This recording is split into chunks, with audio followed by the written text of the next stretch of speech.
Good morning, everybody. Welcome on board. We are now on the third day of ESI Extreme Shot Italia, and today we are running the second part of the first string for the light competition.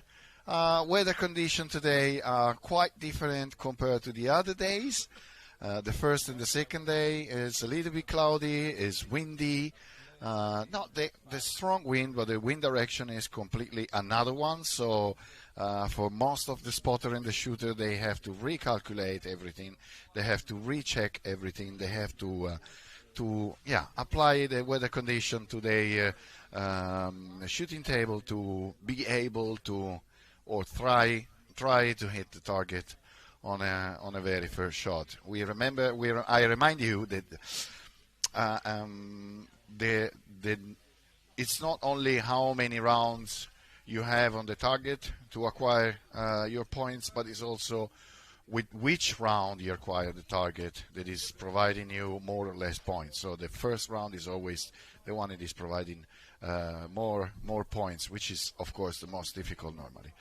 Well, it's a little bit humid. The sun is not yet up, which is a good thing for the first shooter, because as we have seen yesterday and last yesterday, who shot first in the morning has the sun directly in the scope and in the eyes. And probably today, if we manage to start in short, it will be, maybe we're starting, I heard something. They won't have the sun in the eyes, which is, a good thing, even though the weather is changed.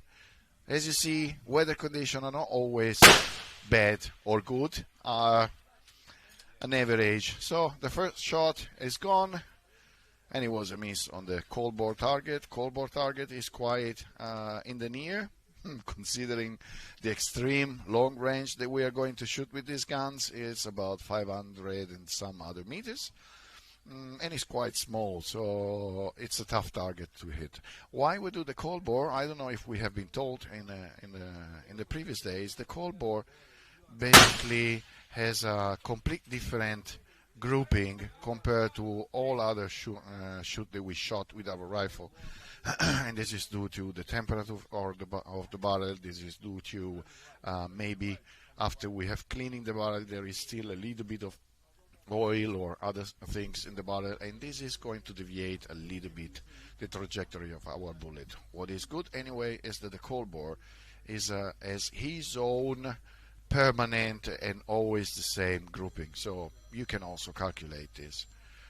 You need to have a quite long training. Every day that you go shooting with your first shot, you should take data of where your cold bore was impacting. So we see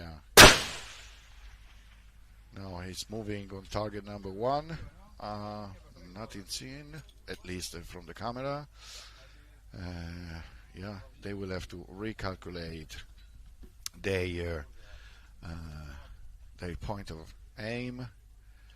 See if we can hit. Un pochino in italiano. Saluto tutti i nostri followers italiani, tutti quelli che ci stanno guardando dall'Italia. Siamo al terzo giorno di Extreme Shot Italia. In questa giornata si conclude la prima fase dei tiri per la light class, dopodiché inizierà nel pomeriggio la seconda fase dei tiri per la light class.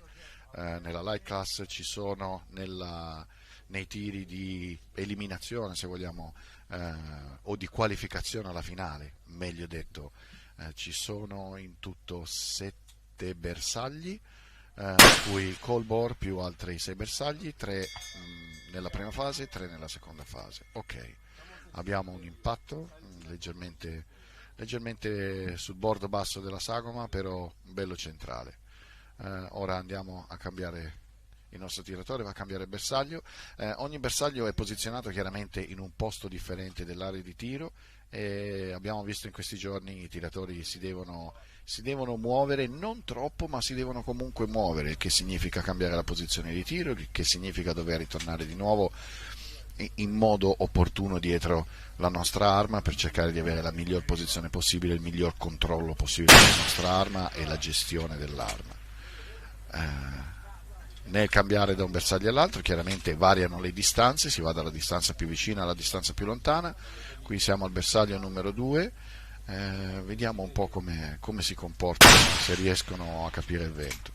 Nel frattempo sto sentendo molti spari ma pochi impatti, bisogna dirlo. Le condizioni del meteo che sono cambiate sicuramente non agevolano i primi tiratori, che poi sono sempre quelli che alla fin fine si ritrovano a dimesticarsi e a cercare di risolvere, ecco, l'incognita del dove dovrò puntare, che tipo di correzioni dovrò dare.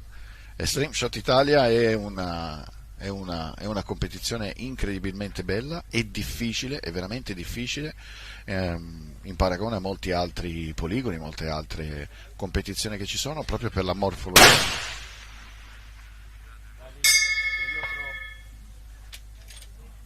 Oh, here we have Veo radar.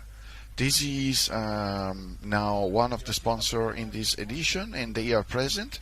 You can see on the shooting line there is a radar next to each rifle, and this radar is a system that can track the bullet in the air and get all information about the flight of this bullet, giving us the basic data like speed, etc., but also helping us to understand how is performing our bullet during the trajectory, during the flight time. And this is very important when we are going to develop our ammunition. I mean, it's not that important shooting during shooting, because anyway we cannot really get all this data and change our dot in our scope. But it's really, really important on the second phase. So study whatever was happening in our shooting, studying our ammunition, improving the ammunition, changing maybe our bullet, changing our powder. With this system, it's also possible to see if there is unbarred powder or if there is some variation on the barring of the powder inside the bullet. So it's a system quite complex. I would like to have one of the technicians here, maybe later on or tomorrow we will have somebody from the Evo here directly explaining us this system. But we have to thank them because they are providing very good data for us to understand how our ammunition are performing.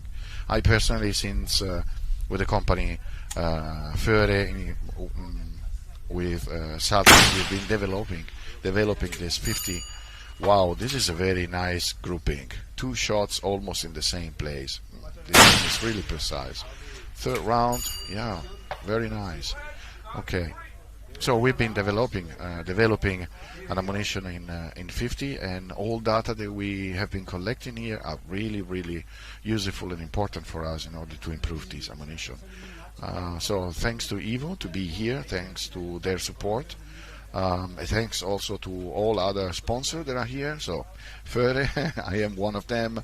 Here we see Windcut. You can see our sponsors that is passing by on your monitor, on the lower part of the monitor. And you can see also our sponsors on the target. Target have the number 1, 2, 3, but each target has a sponsor. So in this case we have Windcut, which is a very famous and reliable and qualitative producer of bullet. Most of the ammunition that are here are using Windcut ammunition, Windcut bullet for their ammunition, because they are performing really, really, really, really well. We were saying this yesterday. Per I miei amici italiani abbiamo visto prima il monitor Evo. Evo è un sistema, è un radar. Non è sicuramente un radar, diciamo così, per l'uso personale, anche se lo potrebbe essere più che altro perché ha comunque un costo, però è un radar che ci permette di acquisire tutti i dati sulla nostra munizione durante il tempo di volo, dal momento in cui viene esploso dalla canna e quindi esce dalla canna fino al momento in cui potrebbe addirittura arrivare in impatto, in quanto questo sistema ha anche la possibilità di mettere dei ripetitori lungo il tragitto di tiro, quindi fra noi e il bersaglio, in modo da coprire il più a lungo possibile la traiettoria del nostro proiettile.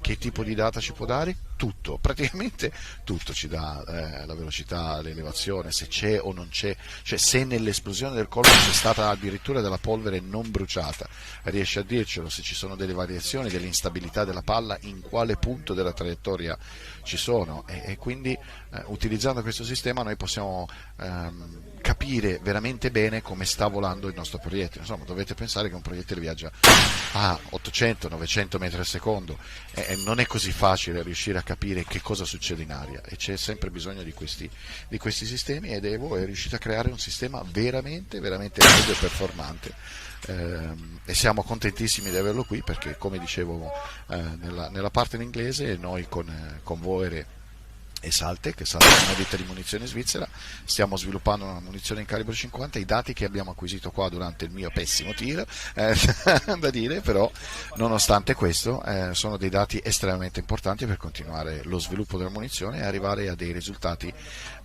fenomenali, si spera, ma comunque sicuramente riuscire a migliorare il più possibile quelle che sono le munizioni. Ecco che vediamo il bersaglio Zero Compromise con in sottoimpressione Zero Compromise, che è uno dei nostri sponsor. Io voglio ricordare a tutti gli sponsor di queste manifestazioni, non perché sono anch'io uno sponsor, ma gli sponsor di queste manifestazioni sono estremamente importanti. Mettere in piedi una manifestazione come questa, una gara come questa, con il live streaming, con tutti i target che ci sono, con 250 partecipanti, voglio dire 250 team, due classi, la Heavy e la Light, insomma tutta questa organizzazione richiede veramente uno sforzo enorme e richiede anche un determinato budget, ed è solo grazie ai nostri sponsor che noi possiamo produrre questa gara e arrivare ad avere la possibilità, ecco, di competere in questo posto meraviglioso. Il primo turno mi sa che si è concluso, cioè dei primi tiratori. Ora passiamo tra poco, ecco, ai secondi tiratori. Sento che danno. Qua abbiamo Thomas è un carissimo amico tedesco, praticamente ho fatto tutto il viaggio con lui, e vedremo come si comporta. Ha un bellissimo 6.5 PRC, e vediamo come no, 300 PRC, vediamo come performa. Eccolo che si prepara. Il primo bersaglio è molto in basso, il cold bore. Vediamo se riesce ad andare sul cold bore. Evo, quel sistema di cui vi stavo parlando, è quello che c'è lì a fianco all'arma, che vedete in piedi.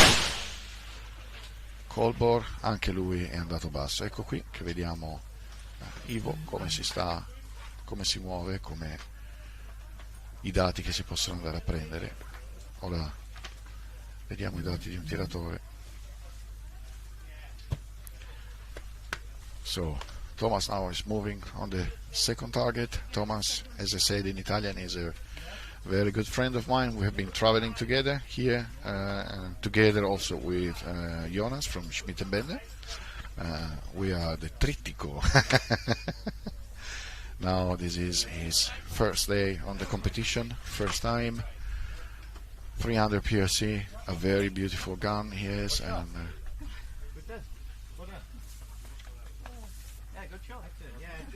well, the spotter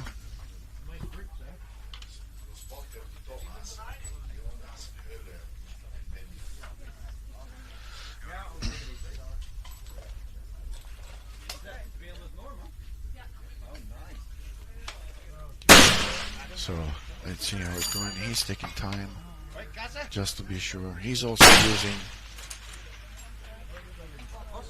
the rail feet. So I don't see if this was an impact. No, I don't believe. He's got a correction on his top. Let's see. Okay, now second round on target. Marcore, Armeria, Marcore. Low. Low. He has to come up.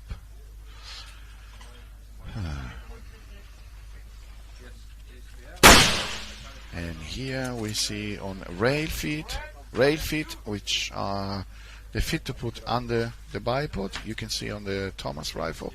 Here we have another good friend of ours, a very nice and experienced shooter, Klaus Slot Andersen and Freya Charlotte Askier. They were here also last year. They are a beautiful couple, husband and wife, and yeah.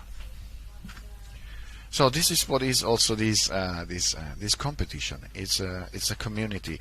One of the things that we have been saying during this day, also during the commentary, is that here you don't really feel the sports. Maybe yesterday Jay said something that is really true. We are all against the target. So we made a very good and tight community of people that are very willing to share information, to be together, to enjoy the sports, and to help each other.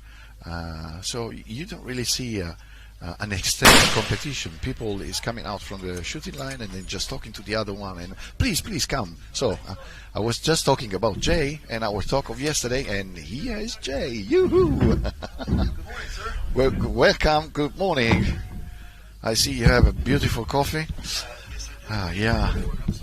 No, don't worry. I'm going to get sooner because I'm going to leave earlier now, in about 10 minutes, because I'm the spotter from Jonas today. Oh, very good. So his first shooting time, and yeah.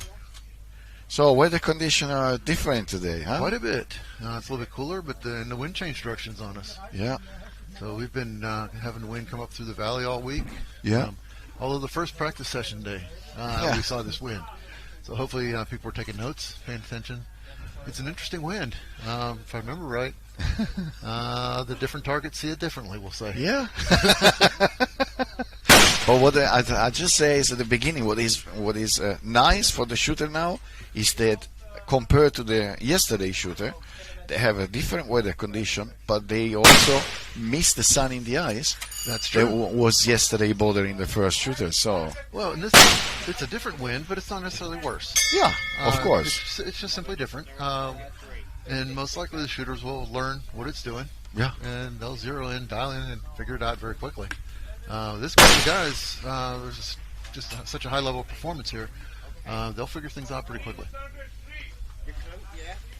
So this is Thomas, my friend. I don't know how he's going. It looked like he had a final impact on the previous shot target. So yeah, he got like a miss on the cold bore. On the cold bore, 2 miss if I remember well on the first target. Here is Jonas from Schmittenbender. That is his spotter. Well, he may be going through the learning phase of what the wind's doing right now. So yeah. Target 1 may be telling him what to do and carry it across the 2. And we may see some more impacts out of him here. Yeah.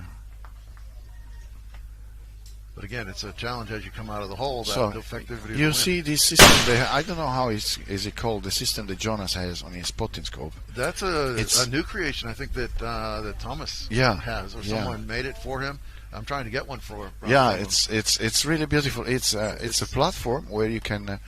When you have the spotting scopes more or less on the target, with these you have a very micro adjustment, which is amazing. You can move the spotting scope just slightly right or left up, down, to see where is the impact, calculate the deviation, give the corrections. It's a very elegant nice solution for the problem, for moving or for fine adjustments on of the reticle.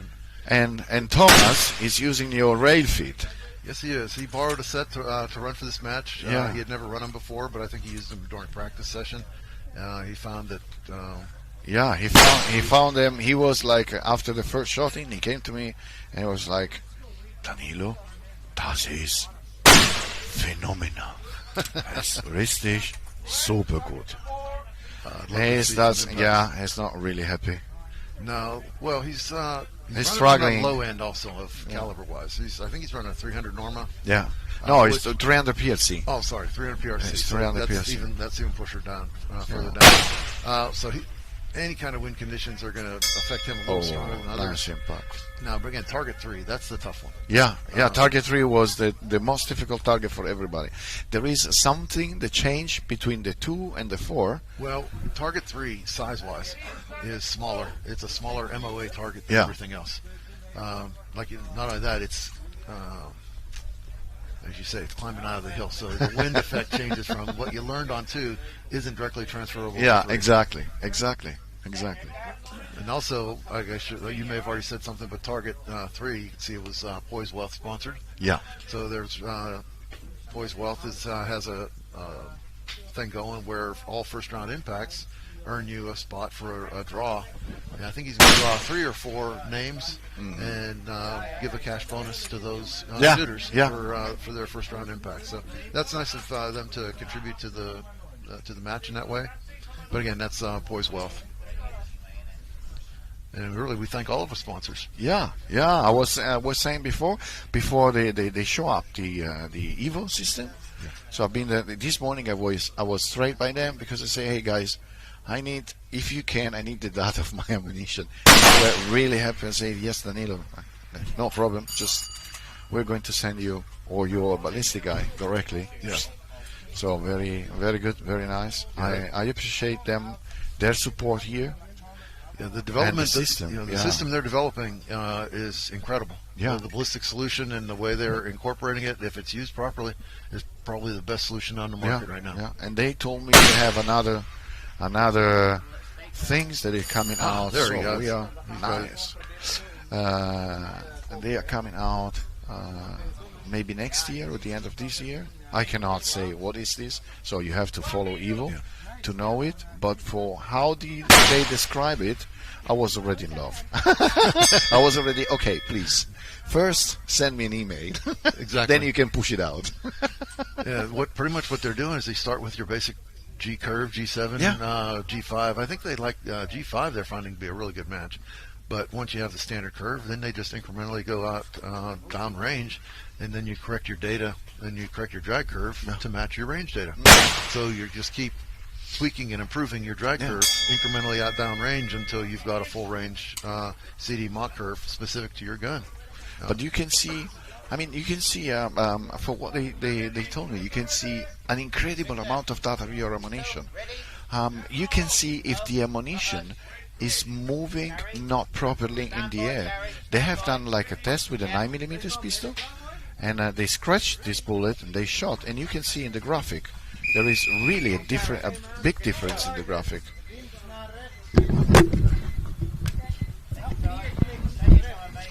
So we have here, no, this one.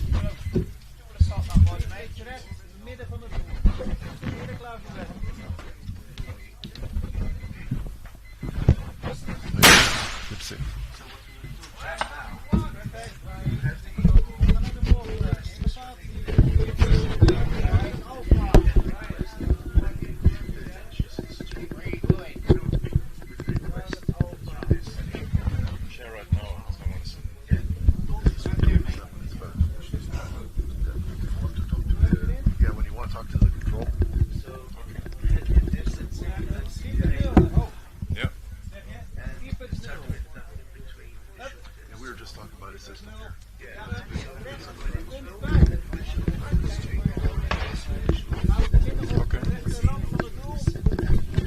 So, guys, just to say, I'm gonna say bye, and we will see later on here on stage. I leave Jay and Luke, the guy from Evo. So my wish have been accomplished. I just say before you were coming and say, I hope there will come somebody from Evo that will be able to explain us better how this system works.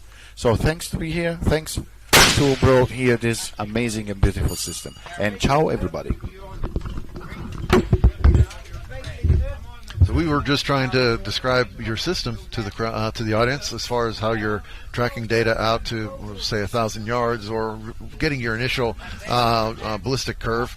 But then beyond that, how you have got the ability of tweaking and modifying the drag curve based on range data to give an absolute custom drag model for any particular user. Absolutely.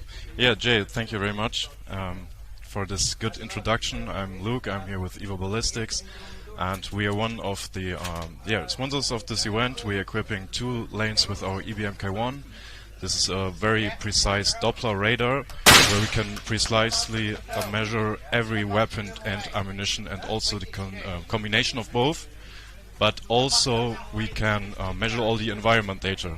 So this is very different from the others approaches what the other companies are doing, and this is our unique selling point, that we put everything what is out there, what you can just ballistically measure together, and the system will tell you what to do and what you got there. Would you say this is more of something for individual shooters, like private ownership, or is this something more for a team or a club level equipment?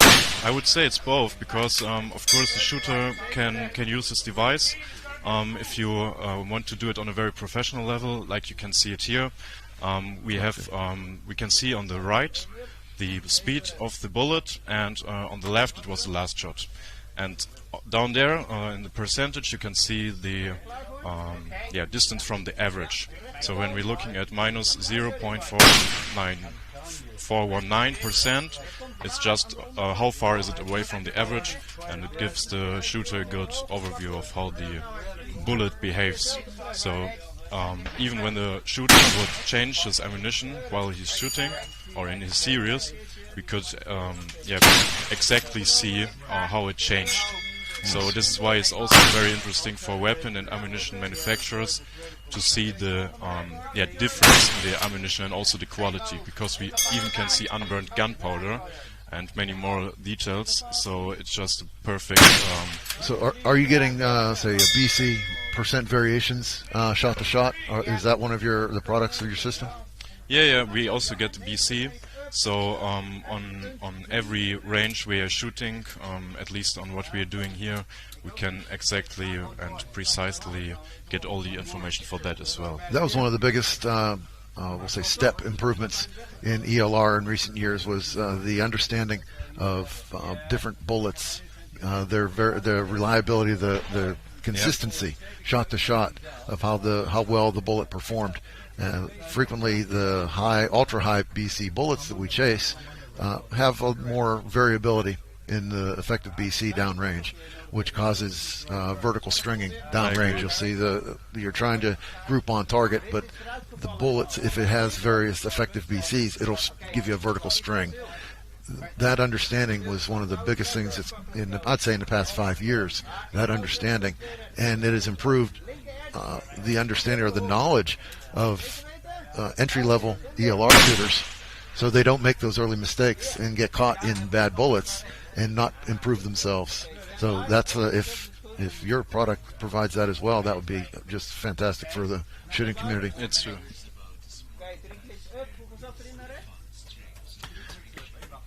Yeah.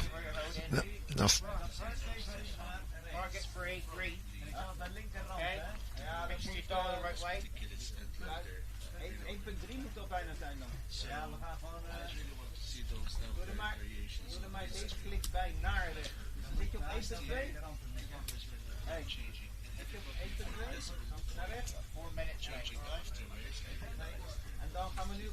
like all bang on.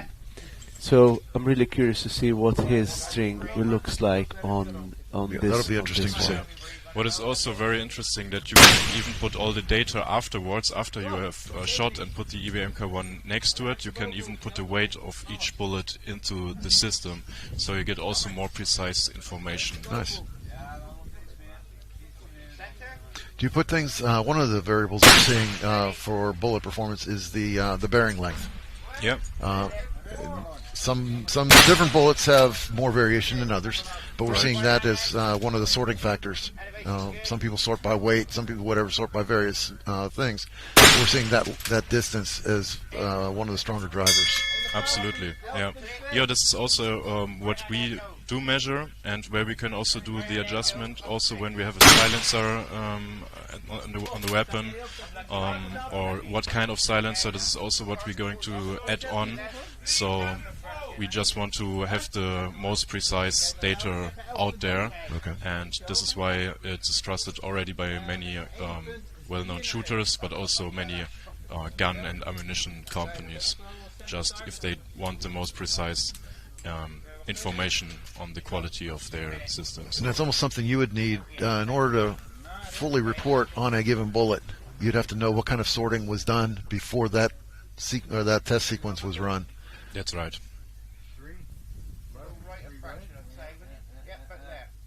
Now, Stefan also was, I think, currently leading the heavy match after the prelims. So, and he's always a strong competitor in any match we show up, whether it's in France or Sicily. He's always a high competitor.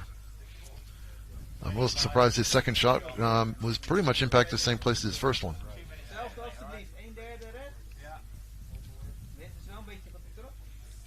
So Stefan's spotter is Harry Drescher. Harry's also one of our sponsors for the Solid Solution Designs.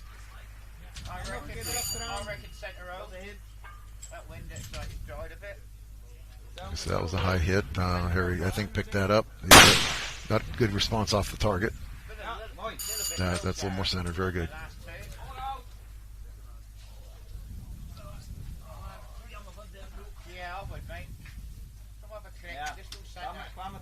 This is a very competitive field at this point, but back to your point, we'd like to see his information.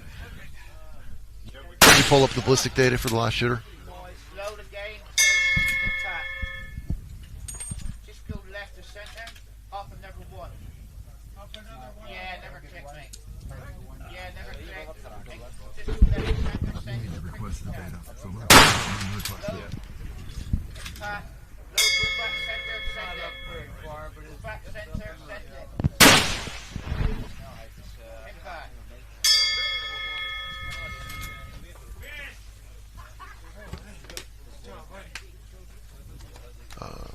We know who the shooter was. I think it was too fast. I tried to take a picture. I have one. Oh no, he's back at it. Yeah. So what we see here or what we did see here on the right, it was around 877 meters per second, and this was the first shot, or one of the first shots. Yeah. So I had 893, 896, 889, 894, 890, 889. Then he had a drop, 872, 885, 877. So we had two that dropped. Yeah, I would be curious to know if those were the ones that actually missed the target. That's more variation I would expect to see out of Stefan. He's usually considerably more tighter grouping than that. Now also we have got Ryan Cheney coming up. Ryan's an excellent light gun shooter, particularly out of the U.S. He won King of 1 Mile, I believe, 3 years ago. And also Ryan has provided some rear bags. You can see the bag he's using. He's designed and developed that.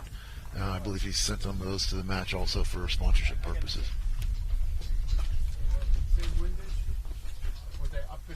I teamed with Ryan for this year's King of 2 Mile over in Raton.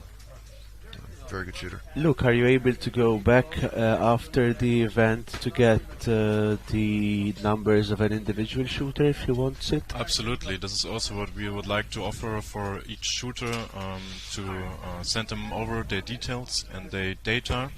So they can also even provide us with more information, like how many clicks they did on their scope, what kind of ammunition they used, what is the gram for each bullet, so we can give them very precise information. And yeah, maybe they can improve their setup for the next time even better. So due to the information and the outcome of the data. Ryan's struggling to get enough rear support on his gun at this point. There's the angles on these targets are pretty extreme, the negative angles, so it's a bit of a challenge for some of these shooters. There's Mahmoud there shooting as well, with Gary spotting for him. Gary Evans. Hey, Mahmoud.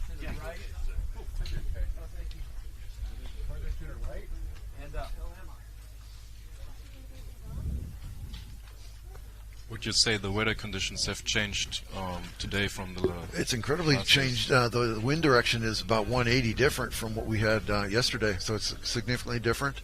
In this particular course, Yesterday's wind comes up through a valley and sort of collects at the targets, so it provides its own challenge.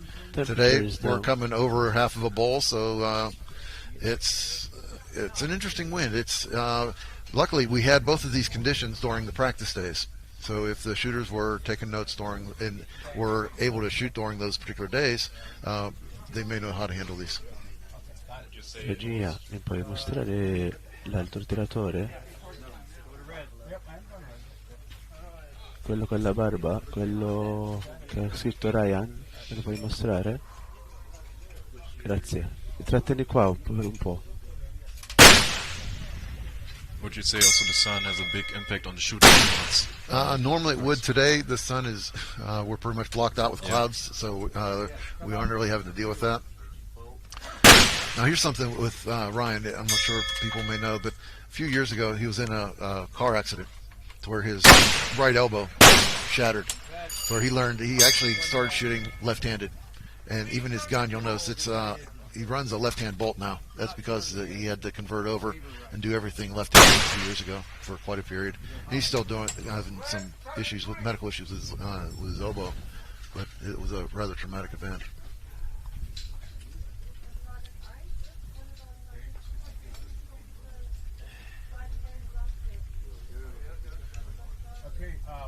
I don't remember. He had either 2 or 3 impacts on this one. I'm not quite sure. I lost track. I think 3 he had. I think 3 it was.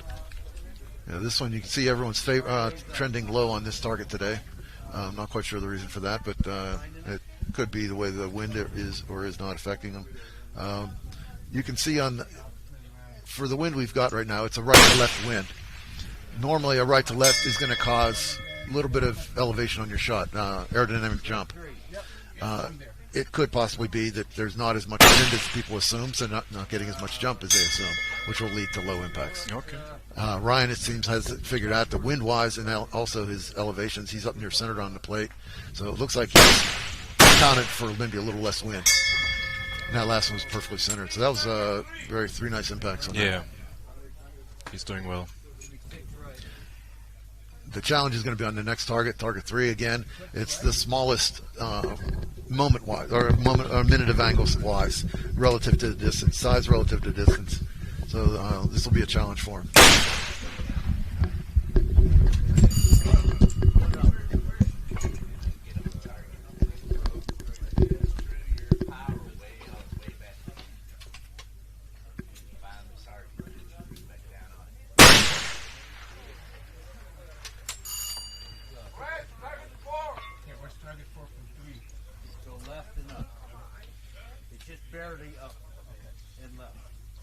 I have to add, Ryan's also shooting the rail feet for me. He bought a set, again, back in King of 2 Miles a few weeks ago. I was teamed up with Ryan, and he shot the prelims without him, and he got into the finals, barely. He was struggling. So after the prelims, he put on a set for his gun, and he liked them. Then we went to the final string, and he ended up with the second strongest string in the match, which advanced him quite a few spots. He went from, I believe, 20th up to 7th after the finals. It was an incredible improvement. But like I said, it was the second strongest final run in the match. I'm happy to have Ryan shoot my feet. Wow, nice first round there. There's a lot of points on that when you get those first rounds. When you see the high scores, the guys at the top of the standings, you can almost guarantee they're getting a lot of first round impacts.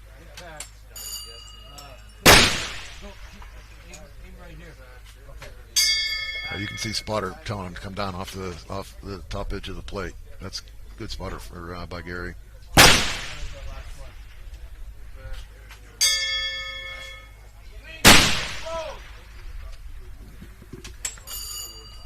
Cleaned that target. Good job. And we're also hearing a lot of bells going for Ryan's line as well. So Ryan's doing well on the T3 that we know is a challenging target. So it looks like he's converted or switching to T4 right now. So this is a pair of strong runs early in the day. Like I said, these shooters in this whole crowd are extremely good. They will learn the conditions, even if it's different. They're going to pick up on it and adjust to the conditions very quickly. It may take a couple shooters for people to see what's going on and learn the trends, but these guys are extremely good.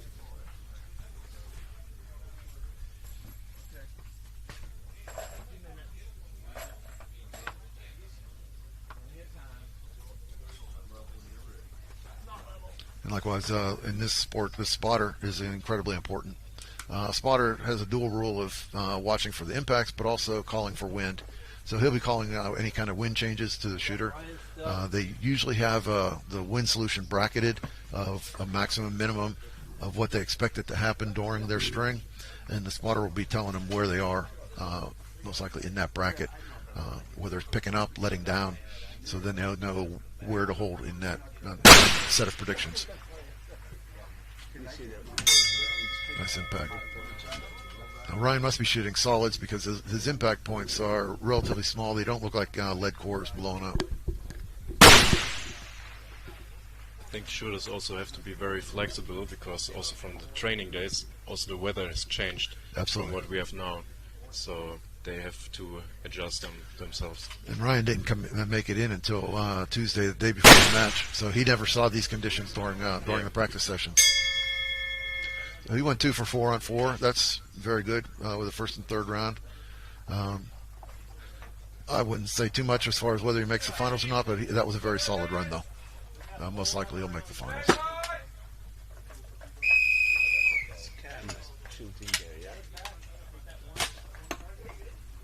Stephen's son. So Stephen Ivy. Get Ryan's there.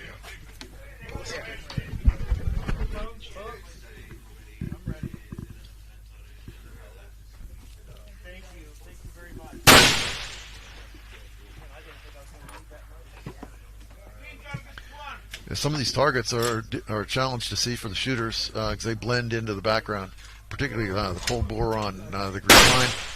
It's a challenge. You look down, you know it's there, but until you get on the scope, it's even with naked eye, it's very difficult to see it.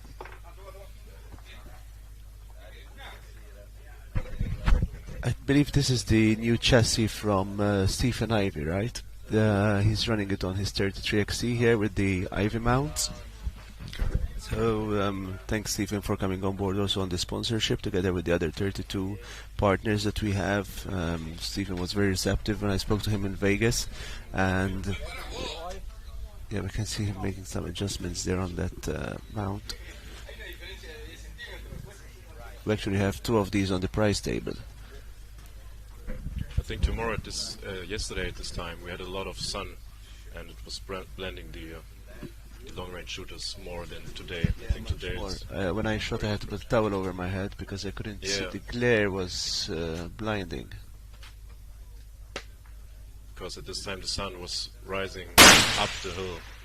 Yeah, the sun was at this time in the morning was horrendous. The wind was manageable in the morning, but the sun made it was quite a challenge. Guys like Rod, who've shot here before, or they may already know what's in store for them, so they can sort of prepare for it. Other shooters who've never been here, I think it's quite a surprise for them.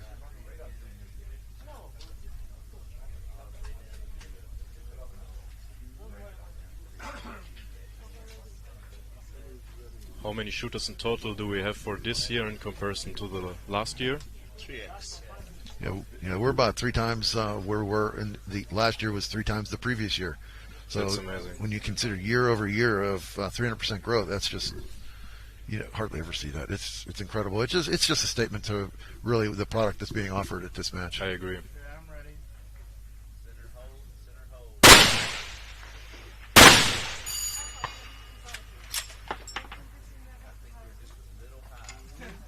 Now, most shooters shoot off the ground, shooting prone, but I guess some people, for health reasons or just mobility, prefer to shoot off of a bench, or they have to shoot off of a bench, so that it is an option for shooters.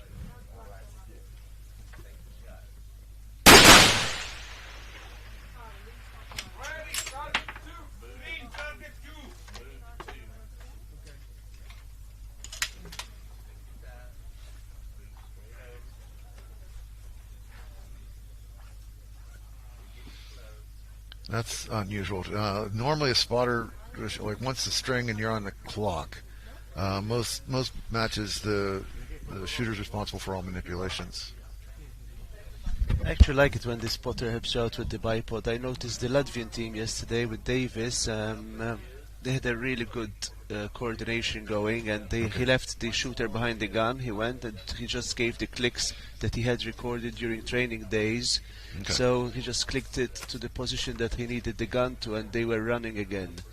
And hearing them say Papadania, impact. Yeah. I think that was really solid. In fact, I went to speak to Davis afterwards, and I said I really like that when you're really helping him out there, because the shooter stays focused, spotter goes back, and they got the string going fast. And that's the nice thing also with these different matches. You don't always have rigid rules of what is permissible, what isn't, and even equipment-wise, there's some variation from match to match. He's putting a lot of hits on today. He's having a good run. Does it happen often that the shooters are getting nervous and changing their equipment in the last minute, or is it mostly what they're training? No. They're also using in the rounds shooting. No, most people, I think once they've trained and they have a system that works, they lock into that. They are generally very resistant to last-minute changes. That's not very common.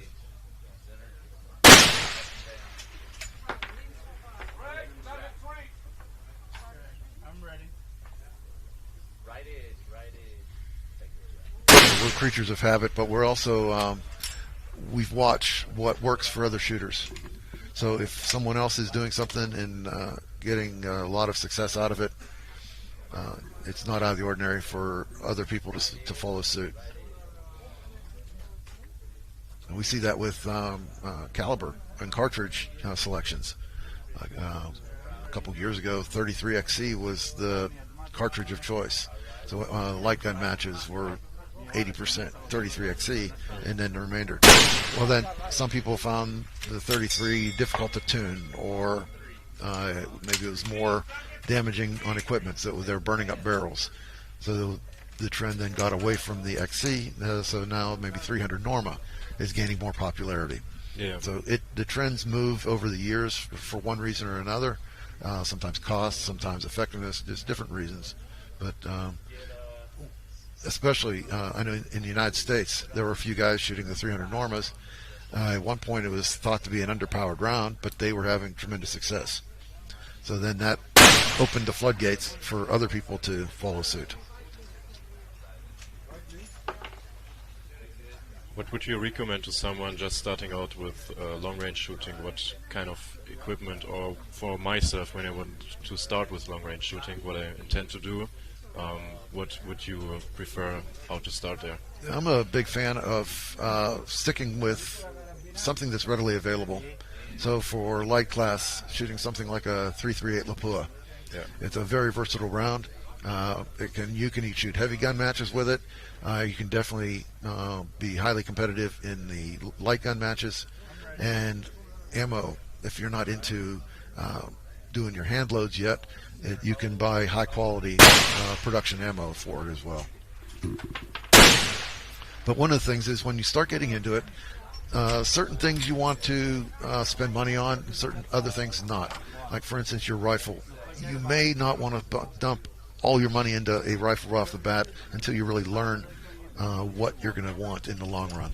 Other things like your optics, or optics in particular, you can buy a high quality optic because that's going to live with you, and that's transferable from one gun to the next.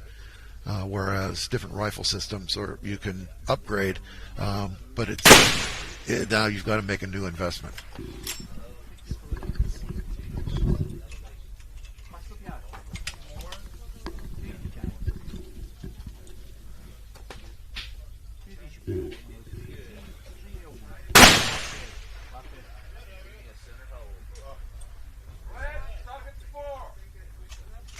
So this is Cam Ivy. He's been struggling a little bit today with the adjustments on it. On this particular target, he was missing to the right, it looks like, and he was off again to the right here.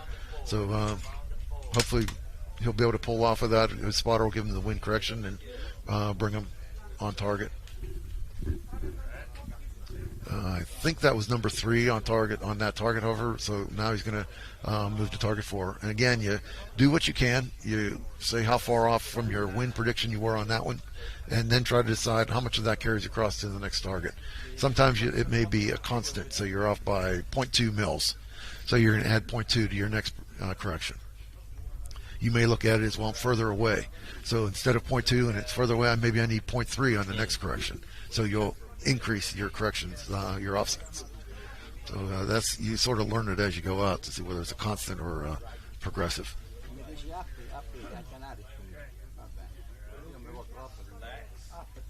And a lot of times what we'll do is, in our preparation for shooting, we'll have a range of data, like I said, a range of predictions. Yeah. And then once you start moving out, then you'll know that, okay, I'm working toward this edge of my bracket. And then you'll give less weight to the other data. So then you know where to trend. So and again, if you're making a correction, now that's going to push you a certain direction. There are times where the wind speed may be changing. So you need a bracket there, or the wind direction may be shifting around. So there are times where I've got 4 data points for a given target. And now I want it based on how it actually performs. I'll find out where I am on that quadrant of which data point is the most representative. Have you heard of the LIDAR before to measure the wind? Yes. What do you think about it? Fantastic. Well, I heard it's very expensive and it's not something that is readily available. Yeah. And we use that. Actually, I'm an aircraft engineer, so we use that on aftermarket, like surveillance aircraft. Yeah. We do a lot of that for terrain mapping, things like that. Yeah. This is the only thing we cannot measure with the EBMK1, for sure not, because for measuring the wind we would have to have a LIDAR. So, but we can also see from how the bullet behaves, and we have all the other environment conditions and so on and so forth. So this is how we can go back to the wind and calculate it backwards. Oh, very good. But to predict it, it's very hard. It's only possible with a kind of system like a LIDAR. Yeah, a lot of ballistic modeling, we'll say chronographs, and then some of the more crude approaches. They say they correct for wind, but you end up with artificially high or low BCs based on the wind condition that you're shooting their test data. We've seen that quite a bit. That's interesting. Nationality is other on this one, so I'm not quite sure where that's located. Looks like, I'm pretty sure this is the Greek team. Yeah, it is. I think so. Yeah. I think they're new to the program this year, new to the match. So it's good to see new countries joining in. Now here's one for you. Mirage. Mirage, we know, will shift an image as the day progresses. For instance, if you set up a spotting scope on the target in the morning and you center it up, if you keep looking through that image as the day progresses, the target will seem to move throughout the day due to the heating of the ground and the bending of lights and so forth. Are you aware of a system that can defeat that and see through the mirage, the light shifting?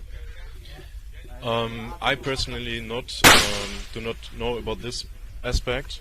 This is something maybe we can bring Mark up, one of our technician guys from Evo Ballistics. He's very into the system and knows about every capability, because I think we're having around 50 menus what to measure and how to measure it, and so this is something what we can do.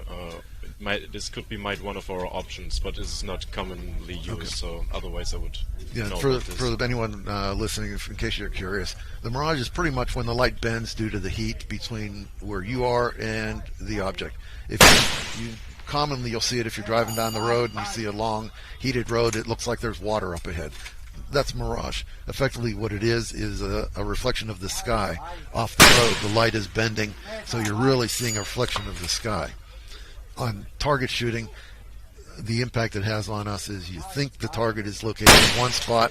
In reality, it's somewhere else. Generally, it appears to be lower than what it is. So you'll go from your data being spot on, and then you have a heavy mirage. Now all of a sudden you're shooting low. You're hitting under the target because it visually appears to be lower than what it really is.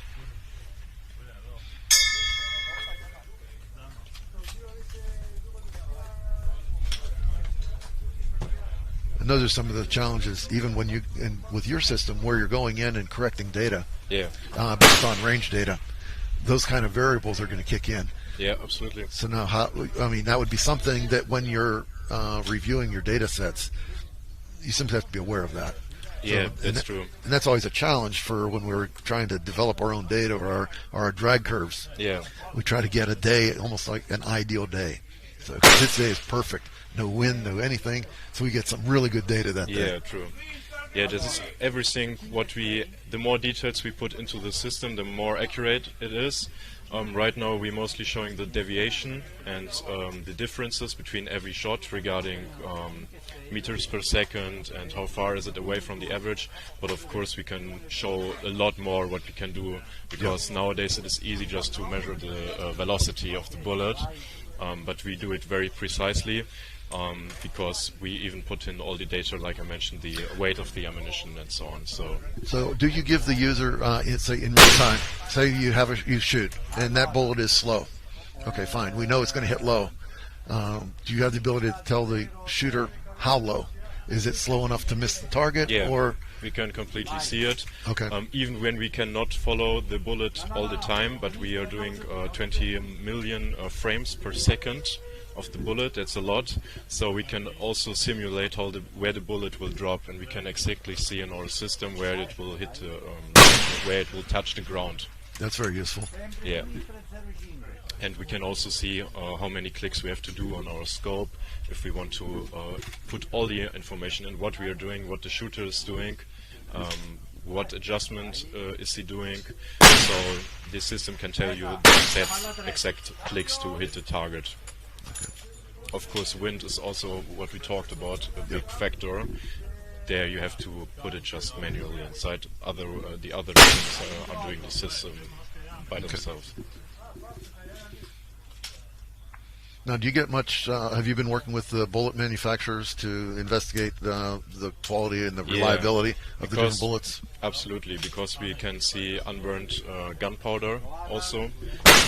This is why there's always fight between the weapon and ammunition manufacturers who is at the fault.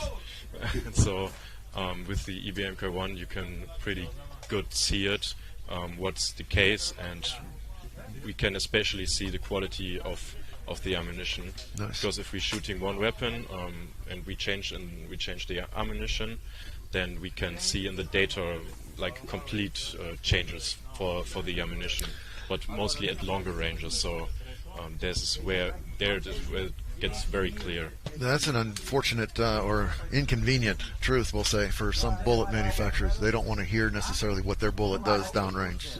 It's from a marketing perspective, they don't want to hear that at times. Or conversely, if their bullet is performing particularly well, they'll embrace the data. Yeah.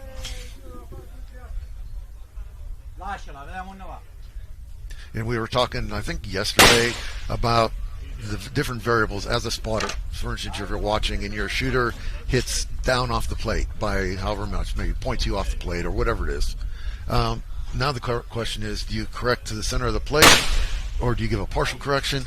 And the Evo system will give you an idea then how much of that is due to that particular bullet's speed. The half of the distance off the target may have been just due to that bullet being slower than usual. Then you know how much of a correction to really give to the center of the target to correct for other variables. That's right. That's right. So I think that should be a tremendous improvement. Yeah. So what is especially good is that the system itself, the EBMK1, is very easy to use. So also for myself, I'm not a big ballistic guy, not a technician. I also like to shoot like everybody else on the range. So I can easily set it up within 5 minutes.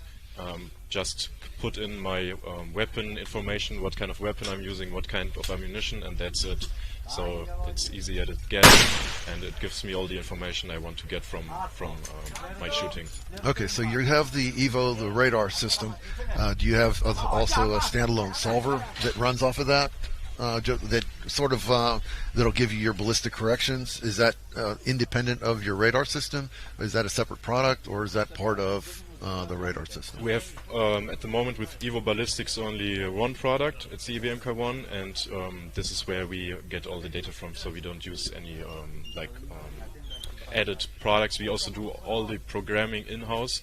So we are in the market since 2019, and since then we are improving month by month. They're coming some software updates. So it's also our system is not comparable anymore to where we started at. So right now we really have something what we can bring out to anyone and give it into their hands with a good feeling, because we can assure that everything works out fine. Okay.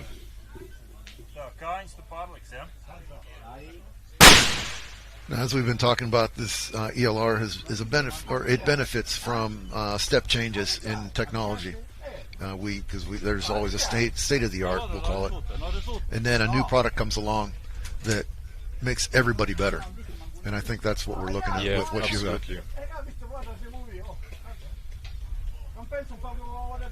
And I think it's also incredibly useful also for these shooters, many of them coming afterwards to us and asking us about the data, and therefore they can see how their weapon performed on paper. Okay. So of course most of the time they have a really right feeling about it, but sometimes they are also surprised how the ammunition behaved on the way. So we've seen that with other bullets, where we shoot through say a Doppler system, and maybe you shoot 10 bullets. Some bullets will show up as 10 discrete lines on the CD Mach curve.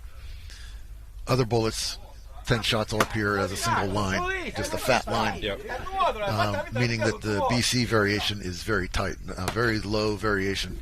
Others have a wide variation. So it's, again, that's what bullet manufacturers, they aim for that single, very consistent drag curve, because that means that the bullet is going to perform and hit the plate at the same place each time. And in some bullets, unfortunately, if they're not designed for transonic, you'll see them just pick up a whole bunch of drag, effectively just coming off the curve. That just tells you your bullet just became unstable. It's not making it through transonic.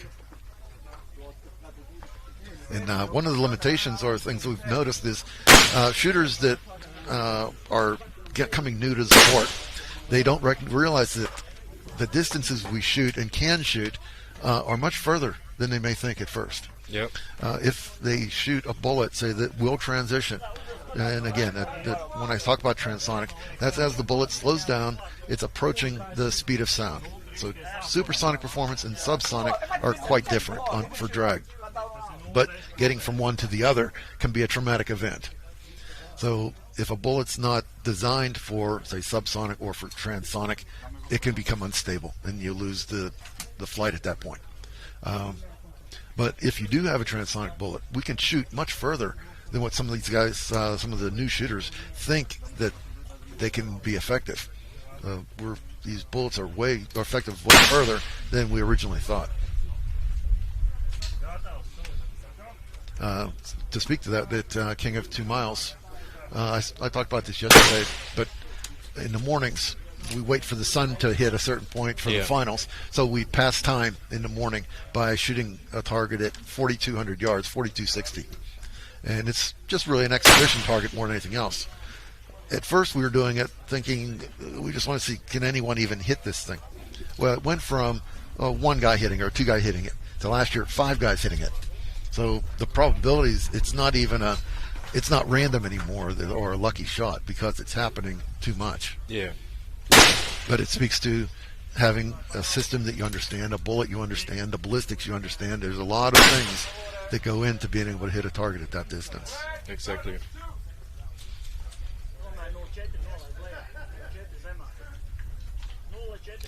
These camera angles are a challenge to interpret. So we're watching and we see them. They seem like they're really low impacts, but in reality, these guys are shooting downhill. So most of these are just off the bottom of the plate. Yeah.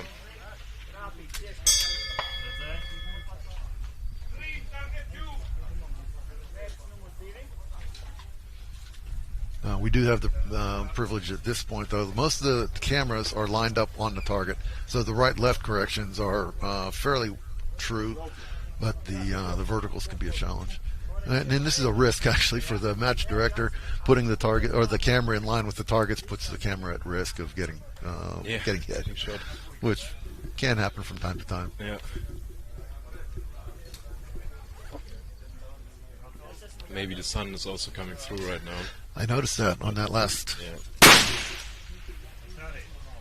Yeah, we can see it on this one. So that may start to become a very, although it's, we're well into an hour and a half into our shooting string. So I think we're past the worst of the sun glare issue. So I think by this time of day, it's not going to be too much of a problem for shooters.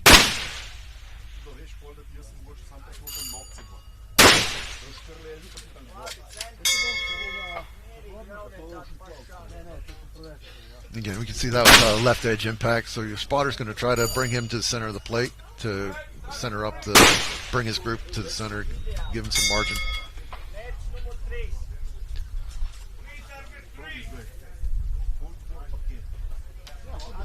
You can see just how beautiful the terrain is for this course. It's just the venue is fantastic for, as far as a destination compared to many other ELR courses.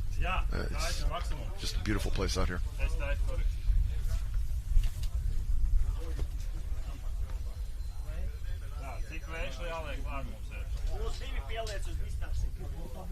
I've seen the shooters from Latvia yesterday. I think they did pretty good. They tend to shoot pretty well out here. They've been here before, so they're definitely accustomed to the place, and they've had some solid runs. Yeah.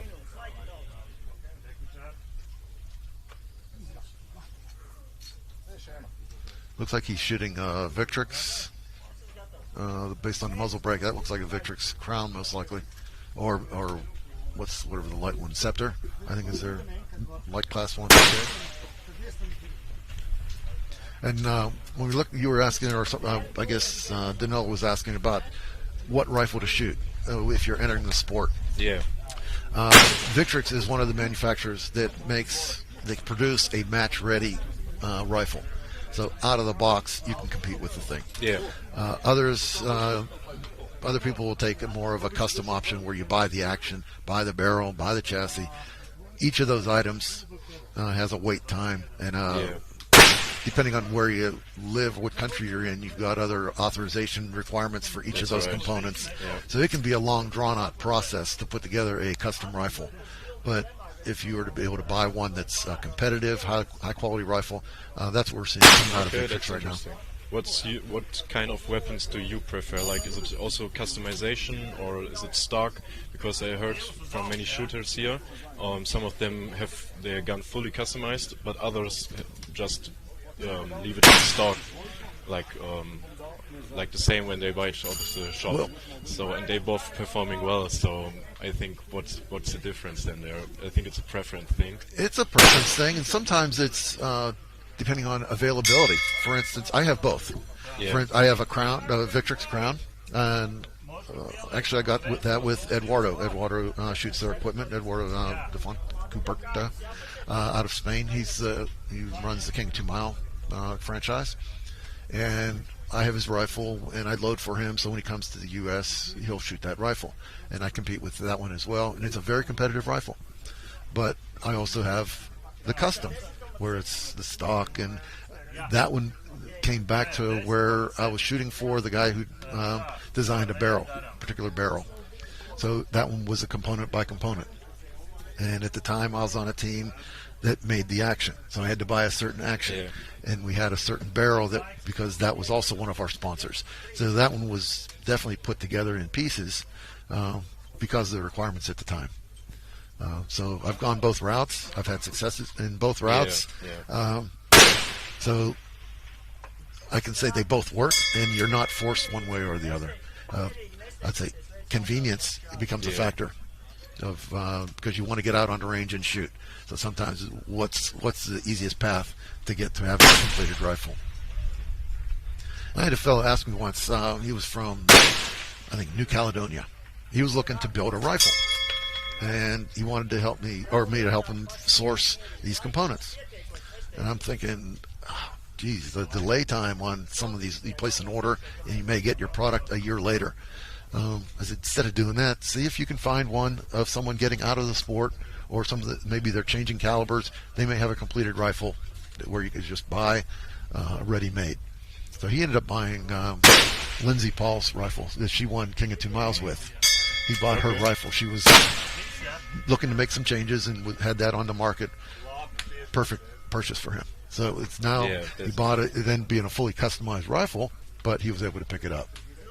Maybe for some of the people it's also more emotional to just put his own weapon together and make some changes from time to time on it. There is that, and just piecing it together. There's something about making it yours. Yeah. As opposed to you can buy a completed rifle that someone else was maybe even successful with. That's fine. But when you make it yours, there is that emotional attachment. Yeah.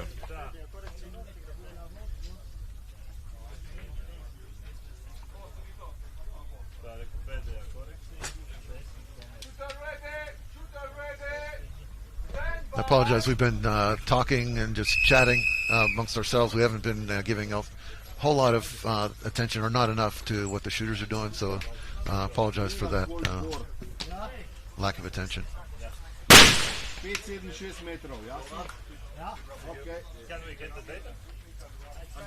Again, this the green cold bore, green line cold bore is a bit of a challenge to even pick up when you're looking down, picking out the targets. Just it blends into the background, so it's a bit of a challenge for the shooters. And just so you're aware, the way this match is run is we've got a green line and a red line. So there's just two concurrent strings that are being fired, and we do it that way so that we can run enough shooters through based on the number of participants we have. And you can see the targets. Obviously, they have different sponsors and so forth, but the slightly different landing zones and things like that. They make sure the distances are the same so that we can compare scores. But there are subtle changes, subtle differences, and challenges associated with the two different lines for maybe target visibility, things like that. So I would say that it's close enough to where you can't drastically say one target has the advantage over the other, but there are subtle differences. Looks like this target has had a lot of misses to the right based on that banner. I can see. It's got some damage over there.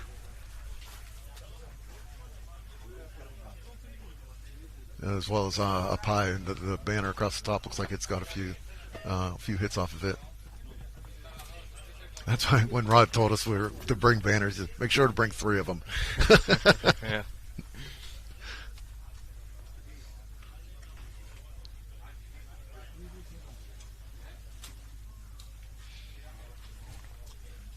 And we see all of our sponsors scrolling across the bottom. Always have to thank the sponsors for their support of the match. Things like this, the production and that we have for this match, wouldn't be able to do that without the support of the sponsors. So whenever you're needing some sort of equipment, whatever it might be, whether it's a scope or anything, bullets, please take a look at the sponsors we've got listed for this match, and take a look at what they've got to offer. See if they can support your needs or not. Since they're supporting us, we'd like to then return our favor, support them when possible. In the name of Evo Ballistics, I would also like to thank the organizers for this nice event. It's really very well structured and organized. Great people over here, and the most important thing that it makes a lot of fun, and so I would love to come here, and Evo Ballistic would love to come next year again. Fantastic.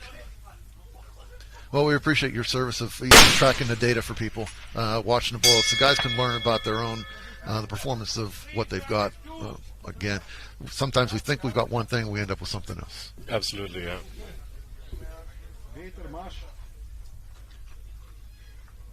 I think this the EBMK1 or device is also helpful for the shooters setting up their equipment before coming to such a show like here, because they can actually see what kind of ammunition performs under which conditions the best and what range.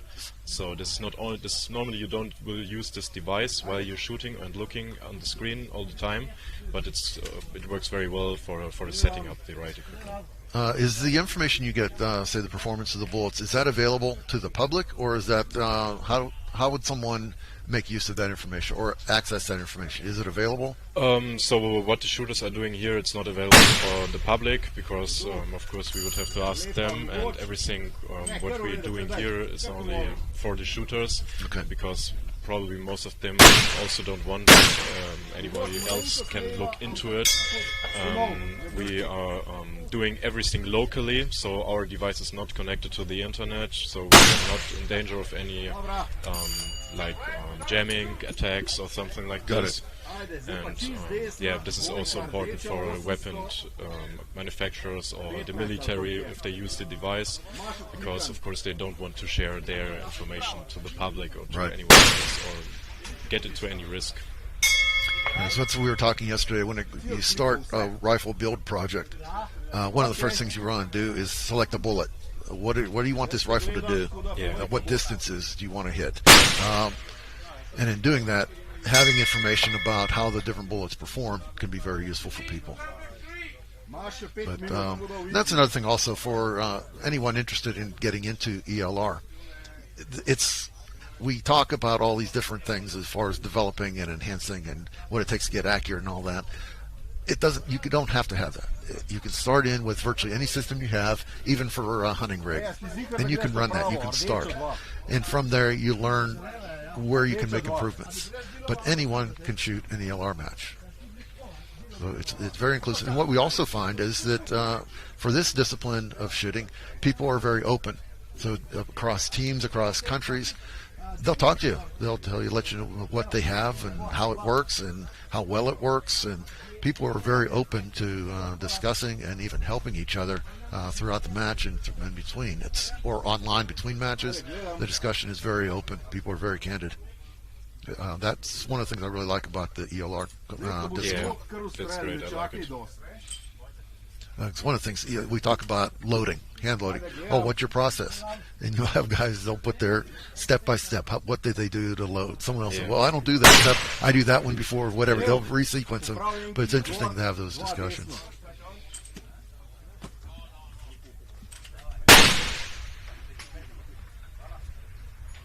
In fact, we had this discussion even last night over dinner. We were talking about spotting. How you've got some people that spot, and other people that are almost afraid to spot because they don't want to give the wrong call. So we were thinking, well, what if you increase the number of spotters up to where you have multiple people, so that you could get more people exposure to the spotting concept, to get more confidence, to learn what they're doing, to make it a more, just give people more experience, really. It's a challenging thing to do. Some people are just afraid to make a mistake, but like anything else, you just have to try it, do it, learn it from it, and move on. But it used to be early on with ELR, it was recognized as teams performance, shooter and spotter. So early on, the awards or whatever would be given as a team. We've sort of gotten away from that recently to where we just recognize the shooter. But I can tell from my own experience, having a good spotter makes all the difference in the world. That's also what I hear all the time, that the spotter is like the key person sometimes for making the right hits. And I think if you want to become a spotter, you have to be the shooter first. Is it how you can say it? Exactly. In some teams, they've got different, we'll say, rules of how they do it. Sometimes the shooter only pulls the trigger, and the spotter will tell them how to set the scope and absolutely everything they need to do. And the trigger or the shooter is just there to line up the crosshairs and pull the trigger. That's all they do. They don't really have to give any thought or anything else beyond it. That's not. I prefer to be actively correcting myself, and I use my spotter as someone to confirm what I think I need to do. Maybe I'm just a control freak. I'm not sure. So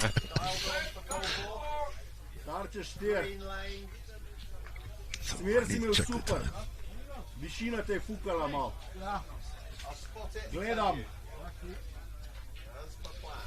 So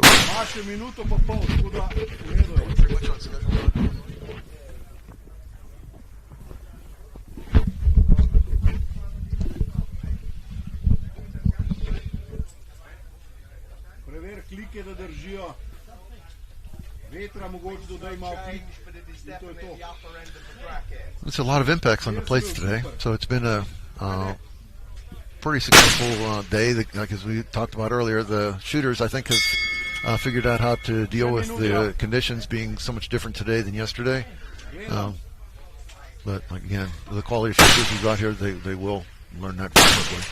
I think yesterday we didn't have much wind like the previous day, right? Right. It was coming up the valley the opposite direction. Today it's coming up over the hill and catching us from right to left. And the first targets are sort of down in a hole, so they really don't feel that wind that much. But you get up to 3 and 4, they sort of channel through a little saddle, and if anything, it gets accelerated. So 3 and 4 see full wind on this particular direction it's going, but 1 and 2, you pretty much dial spin drift. That's about it.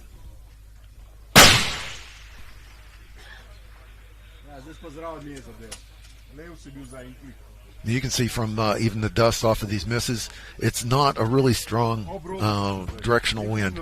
The dust is just coming pretty much straight up. Yeah. So it's the fighters aren't, or the shooters aren't having to fight that the wind corrections all that much right now. Do you want to have a look at the radar right now, because I think series was finished?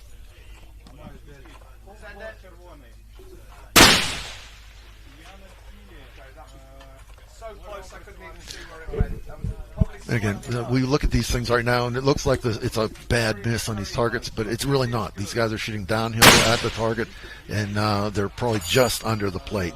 So the misses aren't nearly as far off as what the camera would indicate.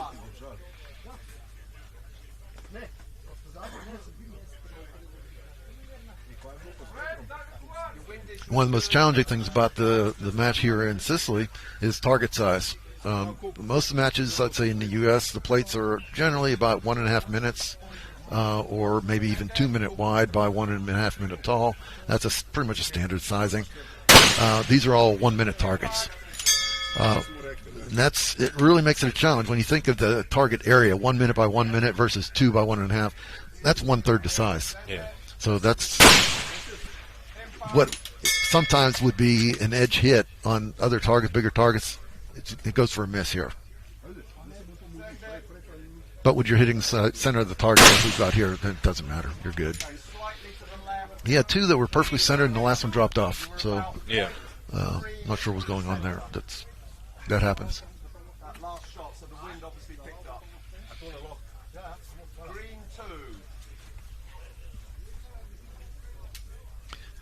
You can hear the spotter call out green 2. He's making sure that the shooter is lined up on the correct, because again, we've got a green line and a red line, and when you're doing conversions or from one target to the next, it's not very difficult to line up on the wrong target. You can shoot the wrong line and it would go for a miss.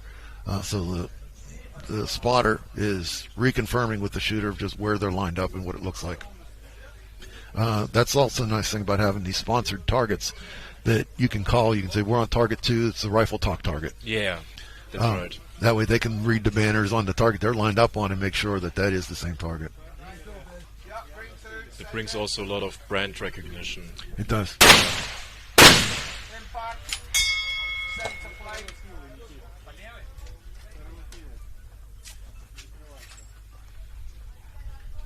I wasn't sure I was going to like that as a shooter, having the banners around the target. I thought it might obscure the near misses, but the way they've got them designed, they seem to work pretty well. Yeah, absolutely. Was it last year different, so we didn't have the banners there? They had banners last year, and it was pretty much the same. Like again, it was. Yeah. I wasn't expecting it to be as good as it was. I thought it was going to be more of a challenge, but or an issue, because sometimes you only get a little puff of dirt on your misses, and I was afraid that if you went through one of the banners, you got a little puff behind it, you simply wouldn't. You'd have a no call. But really didn't see that. They're far enough away that most of your misses you're going to pick up. That and the dust level, the amount of dust that we're getting kicked up on our misses. It's even if you are behind a banner, you're going to see that dust come out. Yeah. There's no change in the wind, but as we can see here, we're like 3-4 plates away from the center of the plate before you actually get to the banner. So most shooters are going to be a little bit within those bounds.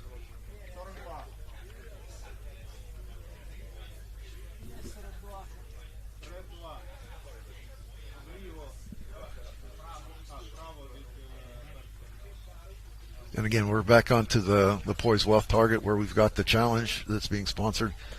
First round impacts on this target are being put into the shooter name will be put into the hat.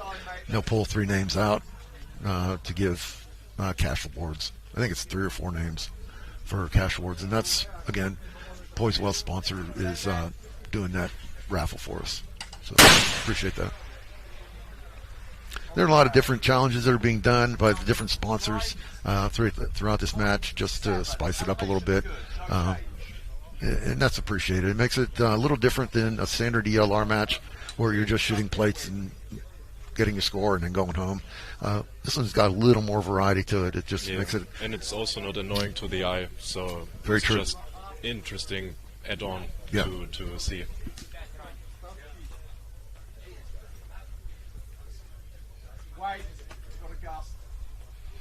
Yeah, Rod and his team have done a fantastic job in putting this match together. You have to appreciate that it's actually a year-long effort. It's all year long. He and his team are just coordinating the event, the location, the sponsors, everything you can imagine putting this match together. It's a long, drawn-out process. It's not just the standard find a place to shoot, hang the targets, run the scores, and pack up and go home. And I think it also depends on the country where you're doing it. So you cannot just pay money for everything. You also have the people on your side that are like owning the property where you're doing it, or you have to do it with alignment to the state and so on and so forth. So huge respect for the organizers setting up this event here. We had a discussion last night that I really hadn't thought of this perspective before, but as shooters, we go to different places to shoot, and for us, we go through the different securities or the police to get our licenses and so forth, and it's a hassle. We think, hey, we do this all the time. Just let me in, let me shoot. You can trust me. Well, they're letting someone in with a rifle into their country, where it's just not okay. It's not an everyday occurrence, and as a match, we're trying to tell them, hey, it's okay, these guys are good. But that's like to say, would you allow 200 people into your home, 200 armed people that you don't know? It's a big thing for the security of the host country or place where we're shooting. It's a major thing. So we also thank Rod and his team for helping us navigate those waters. Yeah, absolutely. The local security, the police here have been extremely helpful. Different challenges here and there, different airports, some people flying into Rome, Palermo, Catania. They all have their own challenges, but they've been very helpful overall for us. So we appreciate everybody's support.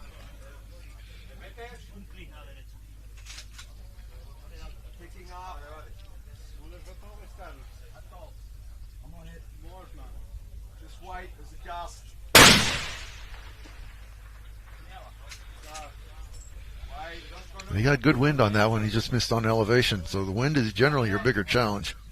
So that's good to see. Once you see, as a spotter and shooter, you see your own wind. That gives you a lot of confidence that you can bring your shot up on the target for subsequent hits.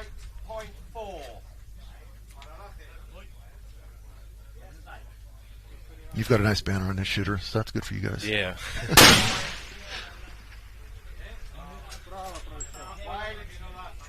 I think what we can see from the last day that in the morning, when the event starts every day, it is not. It's more calm. Like we don't have a high wind, and later on it increases a little bit. So I think the shooters in the morning are shooting obviously under different conditions than the shooters at noon or afternoon. Yeah, historically, conventional wisdom is early draws have less wind. Normally, as the sun heats up the ground, the winds will pick up and it becomes a little more difficult to shoot. But that's not a given either.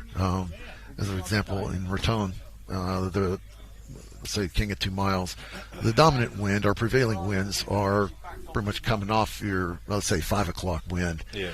But if you're early in the morning, the wind is coming out of 11 o'clock, 10:30. Well, you're shooting into a mountain or like a rock face, a cliff. That wind is coming up and over the hill. It gives totally different performance and impact on the bullet than your prevailing 5 o'clock wind. So being a first shooter there isn't necessarily an advantage.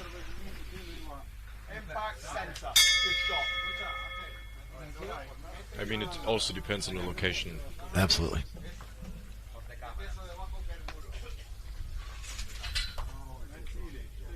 It's like when I'm preparing to shoot. For instance, today I'm shooting at about 11:45 or so. So I'll look at data for 11 o'clock, 12 o'clock in anticipation of it. So when I was setting up my data before coming here, I was looking at what the wind was going to be at 11, what it's going to be at 12, and then I was setting up my data for bracketing those, as well as the speeds. So I'll look at the steady state winds, what the gusts are, and then come up with my winds based on that, as well as the direction changes. So unfortunately, I do have a direction change between those two time slots. So I know I'm going to be somewhere in the middle, but I'm not quite sure where. So that's just sort of my range of guesses going in. And then you fine tune it. Once you actually start shooting a string, then you know where you are in your range.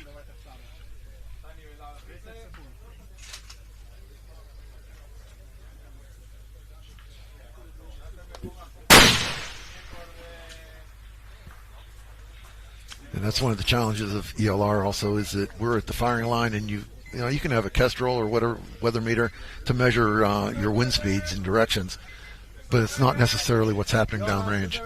So you can have a guess of what you think where you're coming in, but the range data will tell you something else. I like that there are different camera angles today. That makes it very interesting to That is nice. That's a Spanish team. They're relatively new to ELR, and mainly because they don't have the resources or ranges in their country to shoot long range. So, oddly enough, Eduardo's from Spain, heading up the King of 2 Mile organization. But I'm not even sure they're allowed to own an ELR rifle there, especially not heavy class. So it's interesting. I've never thought about this, but you're right. It's good to see the Spanish contingent out here, though. Yeah, huge respect for that. Yeah.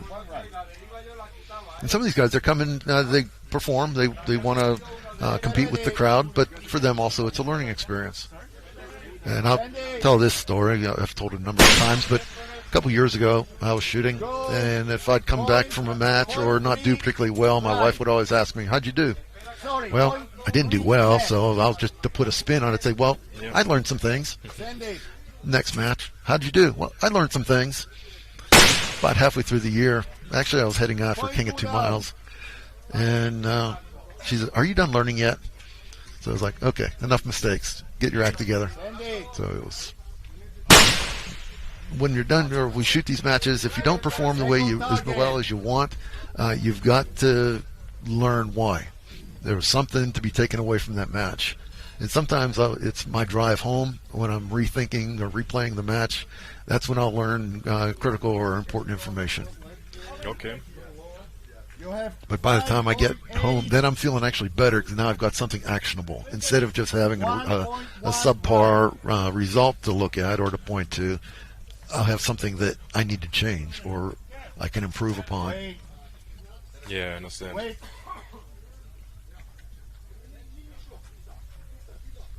Send it.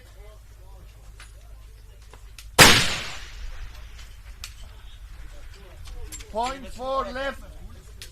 How many shooters do we have for this event?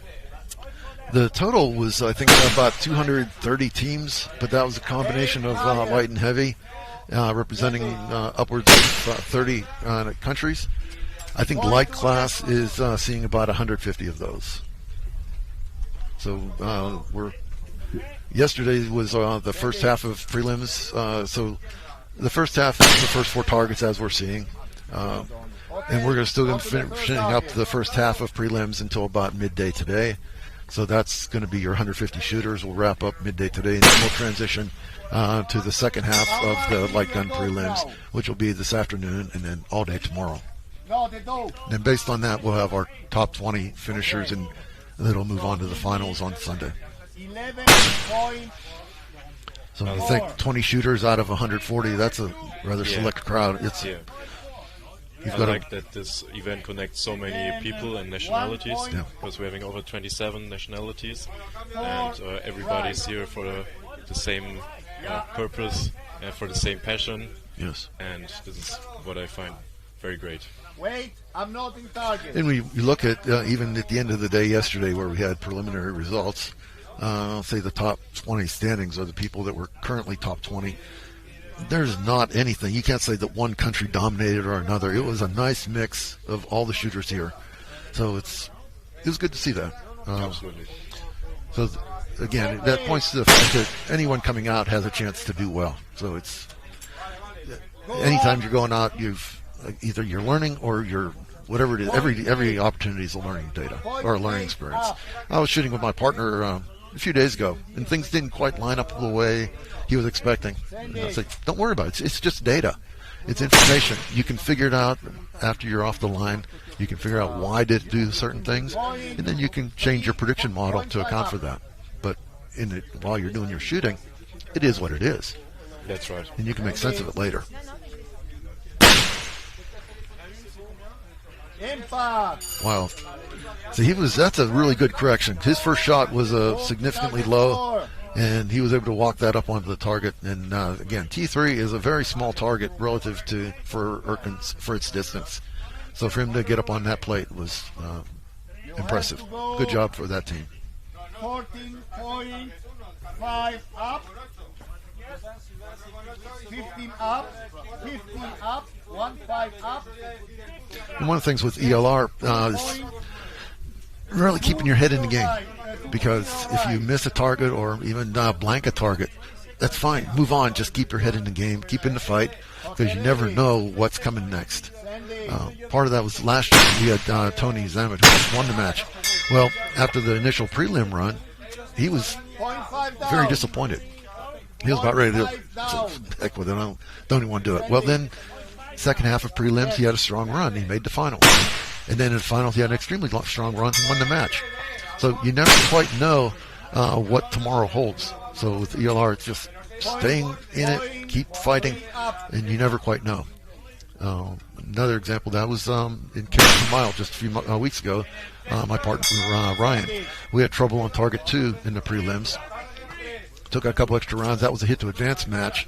So it took a couple extra shots to get on. Well, then we moved to target 3, refocused, got our hits. Yeah. And we made it into the finals with him.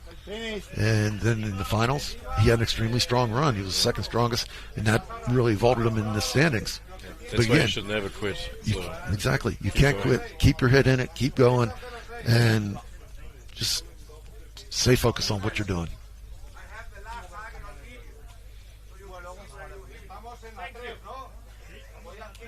It's impressive the level of the equipment this year versus maybe a couple years ago when people were learning what it took to become ELR. There's really nothing you can point to say, well, this needs to be improved. Yeah. The systems, the rifle systems these guys are coming in with, they're top notch. There's virtually nothing that stands out as something that needs to be worked on. These guys are extremely prepared for this match. And that goes across the board. I'm very impressed by that.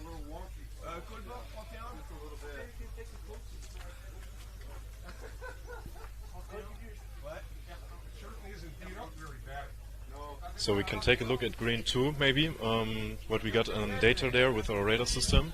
Oh, great. Hello, I would like to request a screen from the radar, please.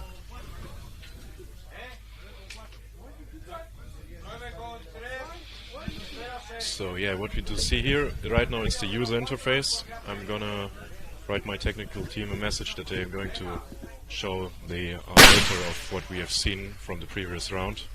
So this could be interesting to watch it. So that was target one on the Poise Wealth Challenge. That was his opportunity to get his name in the hat for the Poise Wealth raffle that he's sponsoring for us.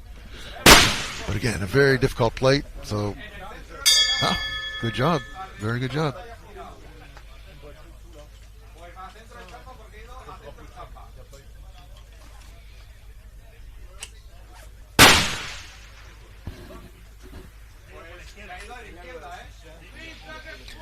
It's a challenge from this target or this camera angle. The misses look way to the right, but in reality, they're just off the right edge of the plate. So it's hard to make too much of a comment as far as the degree of a miss based on some of the camera positions and angles.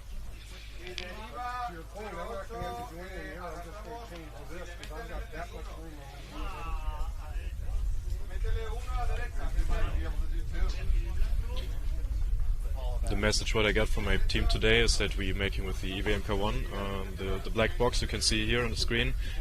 Very good measurements, even when we have like a lot of wind, and the angles of the weapon is always changing because we are aiming at different targets. So, but even then we're getting solid data, and hopefully we can share some of them soon. Very nice. As soon as the next shooter has finished.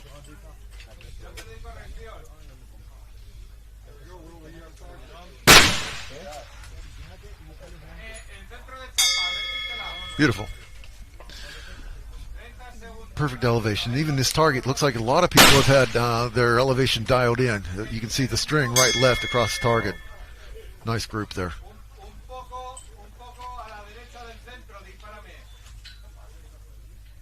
And that's one thing we see with shooters coming from places where maybe they're new to ELR. They may be new to this particular discipline, but they can be extremely experienced in something else, whether it's F-class or bench rest or whatever it is. They've got a lot of experience, so they're good trigger shooters. They're technically good shooters, and that carries across. So it might seem like someone's coming out of nowhere to be a strong performer, but in reality, they're just taking their skill set from a different discipline and applying it to ELR. Okay, now we've got, this is Brian Cataneo, U.S. shooter. And Danny Gilbert's his spotter. Danny's an excellent light gun shooter himself.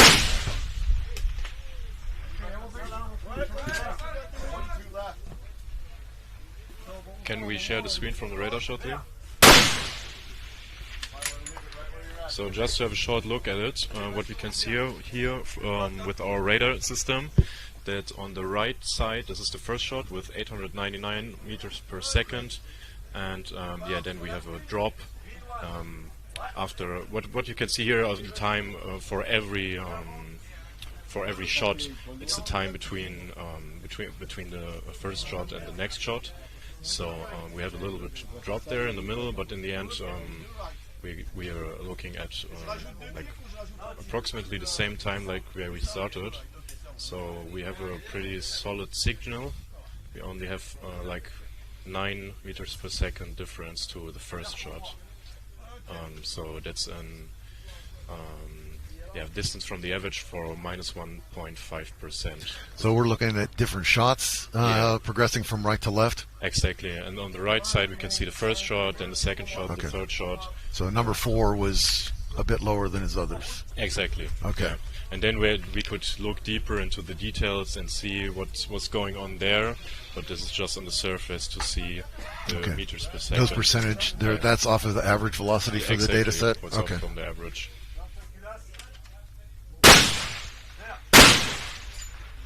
But this is just really when you want to take a look on the surface level, what is going on there. Yeah. So generally, shooters, when we're developing load, we're trying different levels of powder charge, different seating depths. We're looking for where the bullet or the shots will be accurate, those type of groups, but we're also looking for speed consistency. You want to have as little spread as possible from your fastest to slowest, as well as the standard deviation, which is a statistical measure. Was it 63%, I think, of the population, whatever it is, the SD. Anyway, the smaller the number, the better. That's really what matters. So that's part of our load development process when we're trying to get our gun set up for competition. A few years ago, I had set up my heavy gun, and I was just running it for a while. And then I was doing a favor for one group of guys coming over from France. And I was setting up one of my spare rifle for them. And I went through a lot of effort to develop a load for them and to get it run just right. Then I developed another load for a different rifle for someone else. I thought, wait a minute, I'm putting a lot more time in for other people than I am for myself. So finally I got back to my own gun and redeveloped my load and ended up with a different load than what I had been shooting.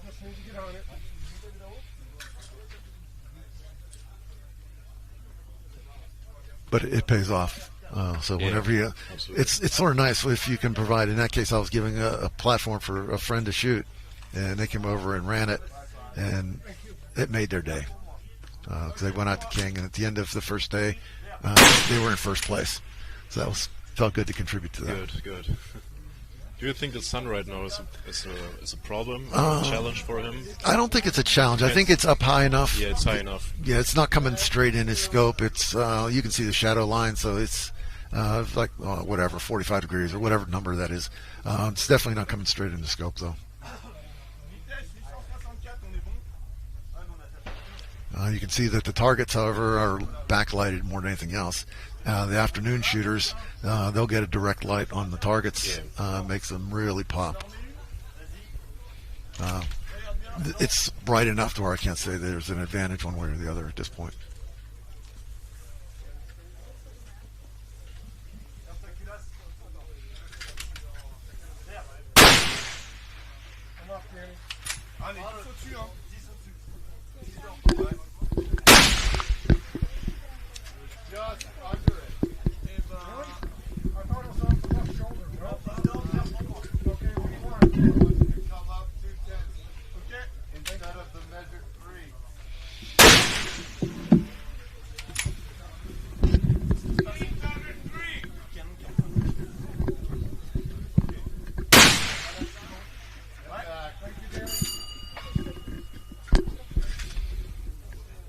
Brian's having a pretty successful run. I haven't watched exactly what his impact numbers are, but he's been having a lot of luck.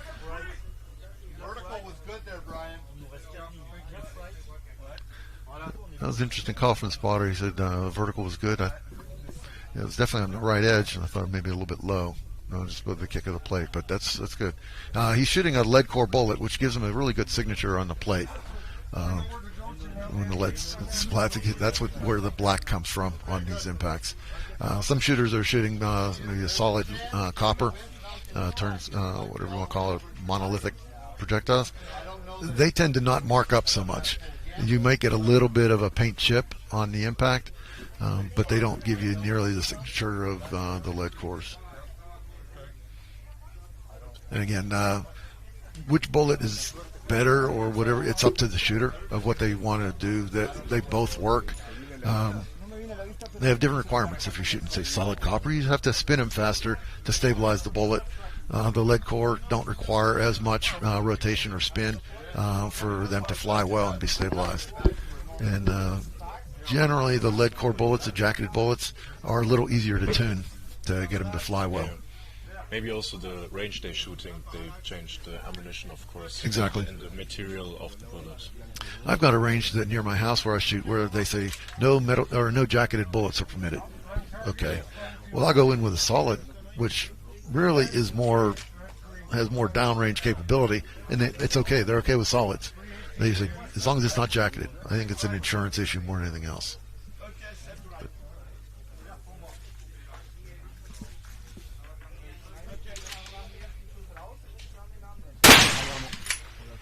Well, here's Rod with the unenviable job of trying to herd the cats.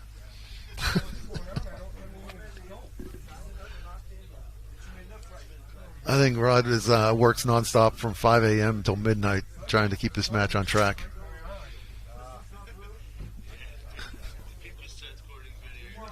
We'll let him sleep 4 hours, 5 hours on a good day.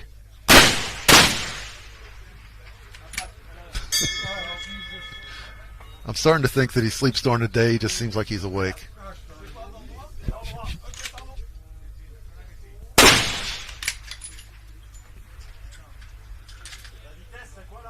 Again, the poise well challenge. It's a tough target to hit, but it looked like Brian's got a hit. I lost track whether he had a first round impact on it or not, but it's a tough target to hit. So any impacts on number 3 are it's an achievement.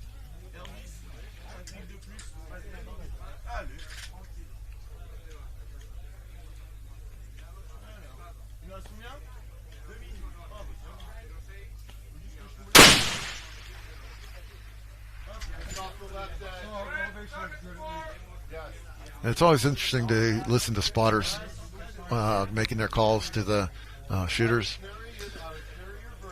Just sometimes you'll hear them call corrections. Sometimes you'll hear calling where the impact is. Sometimes a mix of both. And sometimes you get creative like, oh, that was way right. Or that was way left. I'm not quite sure how to dial way on my scope to make a correction. Precise that information. Exactly. That's usually maybe someone who's a little bit newer to the sport. It's just more of an emotional response to something than it is an actual correction.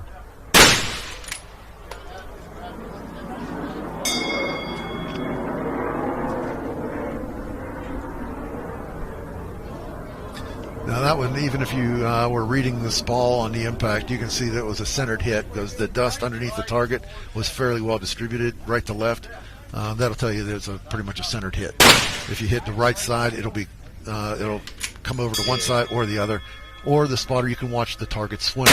In that case, the target will swing straight back. That tells you that right to left, that you had a centered impact.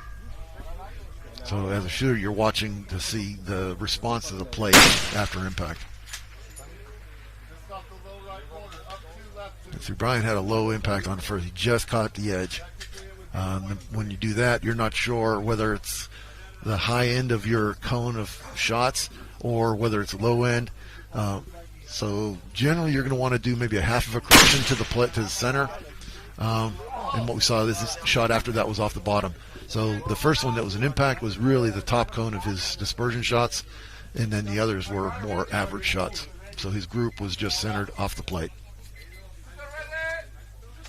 But sometimes as a shooter, if you have an impact, it's psychologically hard to correct. You don't want to do too much because you already got an impact.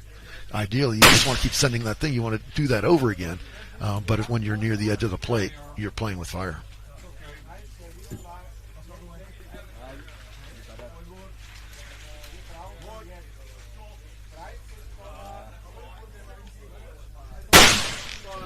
Okay, Rod.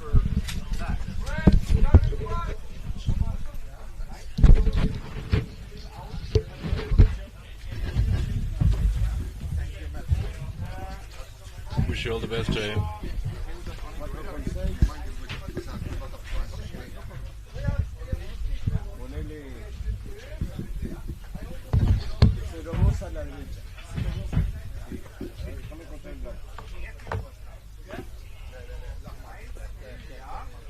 Fine so far. I was just appreciating with Jay a couple of minutes before that I like that we changed today also the camera angles, so it's a nice experience for everybody at home watching at it, that they can also see the different shooting lanes from different angles.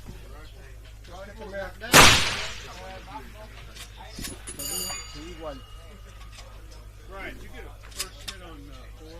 Good job.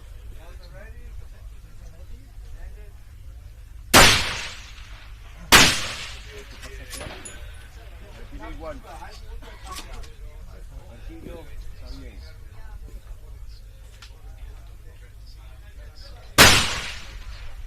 Absolutely. But I think the improvement also reflects how this event is going in the past events, so that we're having a 3x of people attending to this show. This is really amazing, and I'm already looking forward to how the next event will be. But for this time, it brings a lot of fun, and we have met many great people here, and we have over 27 nationalities, and everybody is here for the same passion, and this is what I really like about this show.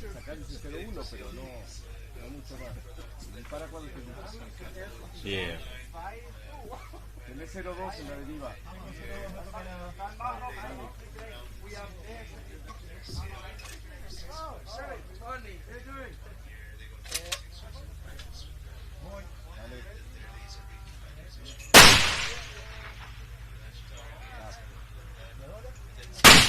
Y ahora apunta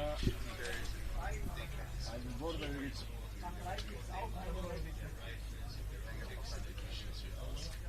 Yeah. Very nice here, so just like a short show.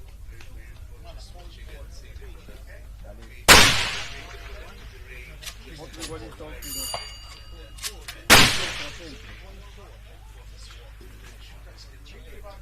Absolutely. En el mismo lugar. La elevación de bajaje 0,1. 10,7 para el otro. 10,7.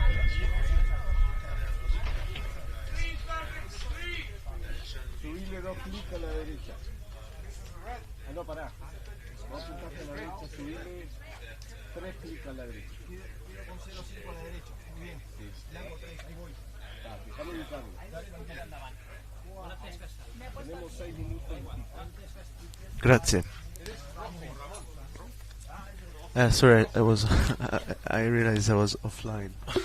Yeah, so I was saying that we had over these days Heinel, Steiner here, Optex, and they were showing us their products, and we were giving them to the shooters to go on the line and try things out. They had their own ammo, it was a bit like being at a shot show, but also on the firing line with real ELR distances where you can test and try stuff. And we also had, Steiner, their new binos rangefinder. I think they range out to 12 kilometers. Yeah. So we're trying them here across the hills, and people get to appreciate the features. And there was Bernard from Steiner explaining to us, and giving these really expensive rangefinders, very high quality, to every shooter that wanted to try it. And people get the real experience of these products. There was Robert Hardwall from Zero Compromise, their chief executive officer here, in person, and people answering questions. So all of that, we've got rifle manufacturers, and we've got some of the best shooters in the world here. So if it's here, it's probably what you need to do for the sport, right? Yeah, we have the best out of the best shooters, best equipment, best weapons, and this is what it makes. So everyone very gets the best interesting to see. feedback like that, right? The manufacturers get first-hand feedback. They're seeing how they're using them, and you just watch how people use their products, right? It's the best product development, research and development. And speaking of that, we also have Jonas, head of research and development at Schmidt and Bender on site. Yeah. And you can go and ask him whatever it is, and you speak to someone who's also a shooter, right? So they get that feedback. They come on the firing line, and we ask questions and so on. We had Tad just a few minutes ago from, remind me the name of the company there. It's Amtacos from USA. Yeah, they were here. They used to have a product called Tracking Point. It used to be a scope with a integrated digital viewing and everything. And now there's updates on these products coming up, and similar, much more improved technology. So yeah, they come here, they can see how people are using it and where they can fill in the gaps. I thought it's invaluable, right? When you get all that in one place. I mean, there's probably 200 plus rifles around, and when you consider how many rifles we have, like if you really want to build your ELR rifle, you come here, you're gonna speak to everyone that has built one, and you're gonna have conversations about that. That's what we're trying to do here, ultimately raise awareness around the sport, showcase the products. I've got the Air Force flying over. Showcase the products, get it. Oh, that's really loud. Get people from home to see these products in action at real ELR distances in the highest quality filming we can get. Right, so everyone we get on board is pro, so that we try to deliver the very best experience, and then we share it with the industry, we share it with the shooters, and we try. So there's one reason why we don't show 4 pictures all at once, because some people ask me. So we jump from one to the other. We can zoom in on one or the other, but as a show we move around, because when we try to put 4 in one screen and then you're watching it on your phone somewhere around the world, it was very too cluttered. So absolutely. And then every shooter eventually can order their own videos, and they'll see their own string, but we still film all of them. So I think it would be a little bit confusing if we would have too many. We did try it out actually before, and I tried to see it on phones, on the average phone size, and it wasn't good. It wasn't good quality like this. So yeah, we cannot be just on one shooter at any time. We switch from one to the next, and that the idea is that ultimately you see a global view of what's happening. Now here's Tony. So Tony is Amit from Malta. Tony won last year's edition. So let's see how he fares today. In fact, he's got 2 stickers, one from last year and one from this year, right by the Maltese cross there. I can see, yeah. So Tony, he's also very, I think he's shooting with Oliver maybe as a spotter. He's a very engaged shooter. We've spoken, I mean, we have quite a few chats over the year. It comes up to this range about 6-7 times a year to try the rifle when possible. So I'm really interested to see what improvements he's done over last year to maintain that position. Because last year he started out on a wrong foot, and then second and third day he really nailed it, especially on the, I think it was the first one to get a first round hit on 2 kilometers. That's impressive. Yeah. Then he missed one, and then he hit all the others. So.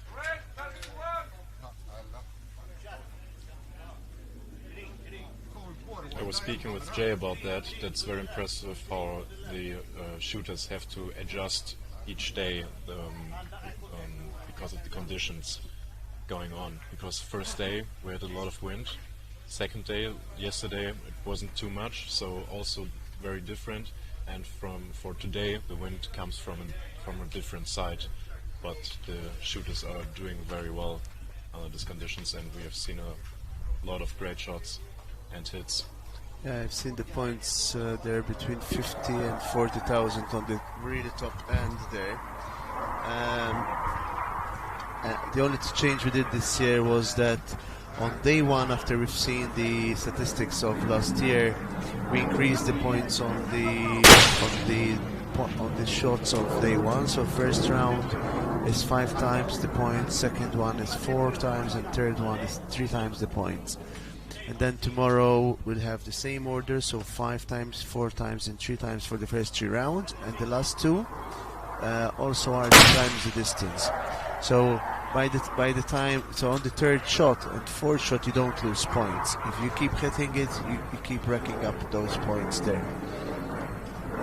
So it's still massive amount of points later on in the afternoon when we start shooting 1400 to 1600, and on tomorrow then we continue as well with the other shooters that still need to shoot that distance. And then we'll see 25 going to finals for light and 24 heavy.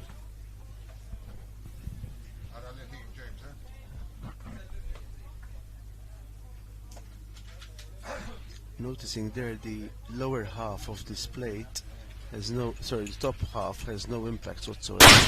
And all shots seem to be on the lower half, so shooters are low on this target.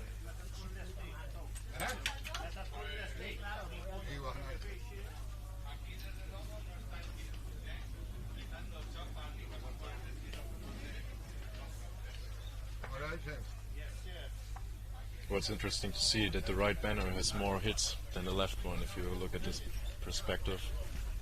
Let's see.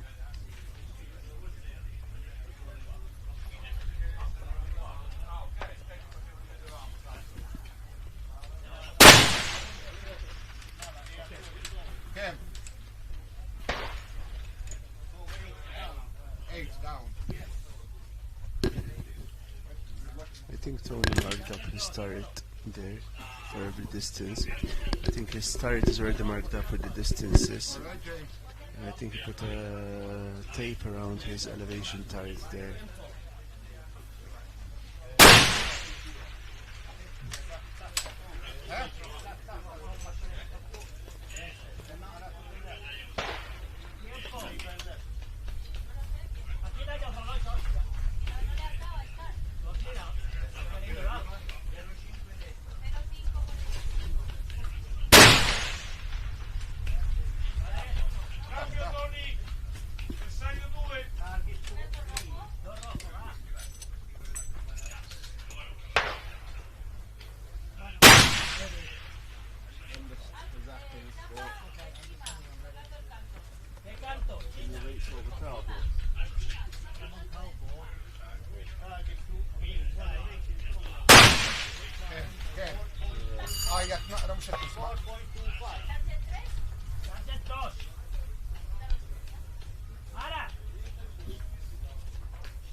PGM target there. PGM has an interesting lineup of precision rifles also catered for this type of shooting. They have their Hack 8 in 50 cal and 416, and these are their mini Hack 8 in 338, 300 Norma. We've seen a few of them around here. We've got a big contingent of shooters coming in from France. I believe around 38 shooters from France this year. And it's also interesting to see PGM also participating with us on the sponsorship side. I've had the opportunity to run some of the rifles even way back 6-7 years ago, and I really like their rifles. Like they used to have, they still do actually come out with the option to have wood paneling on the side and wooden grips. And I've seen some of their posts of rifles coming in for service that were out there in the service with the police for the last 20 years, and even after all those years they look like really good condition for a service gun, right? So yeah, so it's good to have also European manufacturers that we can go to and buy off-the-shelf items with almost it's like custom quality on chambering and so on. So they came out with the 416, I believe, around 3 years ago.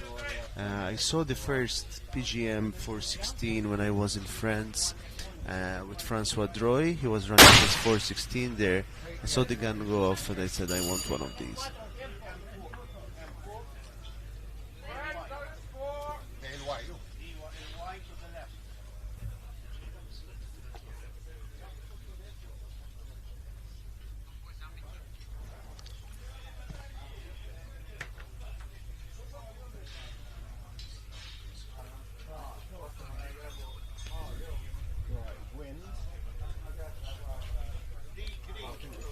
It's also good that this show that we can see a lot of customized weapons and a lot of individualism here. So this is something what we normally not used to see. Yeah, for sure. I mean, so this market runs with. Last year we actually started to try to get some statistics on how many custom versus stock guns. I mean, we do have this data that we share with our sponsors on how many custom guns versus what they are using and so on. So if the shooters give it to us, we can share it with the industry. I know Tony built their rifle in the UK, and then they had the stock work made in Italy on the Macmillan stock there.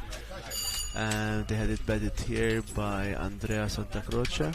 I went to visit his shop just outside of Rome before flying to SHOT Show. Actually, they do really nice bedding work, very high quality, bedding. He does a lot of F-class rifles, and when I was there, I was seeing some of the custom 50 cal actions from Italy. And that's great to see because there isn't much choice when it comes to custom actions for these ELR type distances.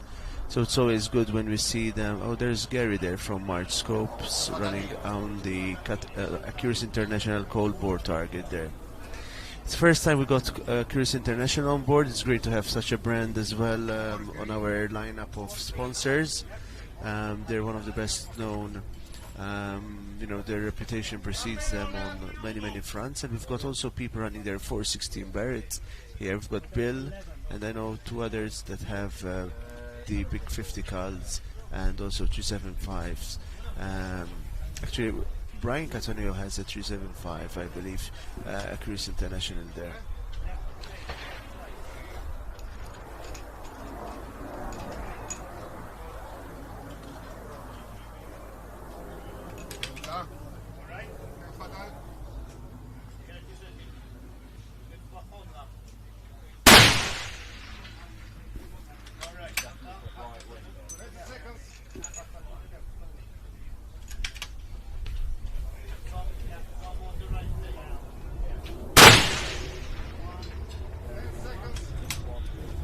Still low left. I can see he made an adjustment there, but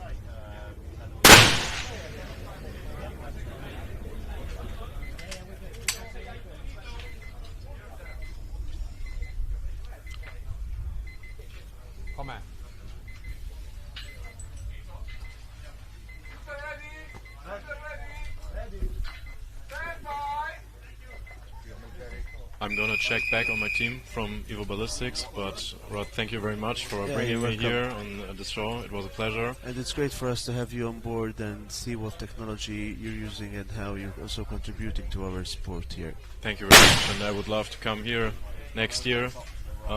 If we can get you on the Again. firing line. Yeah, I was thinking about it. I was talking to Ted from MTACAS that we probably will do something together next year, that I will be shooting long range and he will be spotting me. Super. It will be the first time for me on a competitive level. So yeah, let's see what it will bring out, but I'm I very look forward to excited for having it. you. And thanks for the organization of this event. Much appreciated. And for the people at home or wherever they're watching right now, there's a lot of things going on in the background what you normally don't see, but I can tell you this is everything is running on a very professional level. And yeah, I can only say thanks for hosting this and for bringing all these interesting people and guns and products here. Well, I'm delighted because I first met Mark when I was at Iowa last year. So they didn't come last year, but we still had you over this year, so that's great. Yeah. We managed to really win as well, so that's very good. It's also good to see how it grows year by year. I'd like to see the Much SR1 so bring in their rifles from Germany. I've seen them at Iowa. We never Yeah. had a DSR1 on the range, I think. We have Kepler. We had spoken to them as well at Iowa. And maybe we can get to see the SRs as well. They have their bullpup rifles that make also cartridges suitable for this industry, for this competition. Yeah, we're also attending every year on ELR and Enforce Tech, and also on IDEX in Abu Dhabi. So for everyone who would like to have a visit there, you're welcome, and we can bring you the product from Evo Ballistics much closer and explain it to you what it does. So very good. Thank you, Rod, for bringing me here, and all the best. See you. Yeah, just seeing Gary here on his second target, PGM target. Yeah, Gary is one of the most accomplished F-class shooters. He's got, I think, almost every title he could win. I know I've had this chat with him a few times, so he really likes the sport. It gets him out of his comfort zone.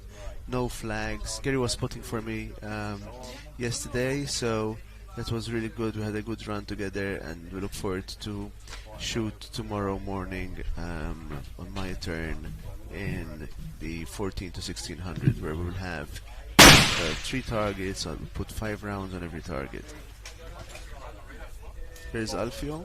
Alfio is Italian police, so he gets a lot of shooting, also on the sporting side, but also professionally.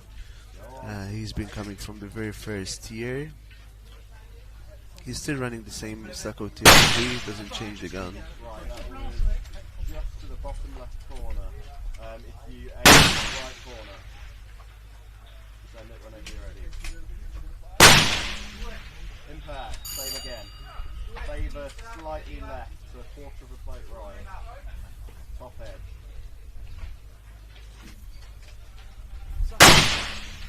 Impact, nice one. Next target, come up to 32 minutes. Right, I'm on.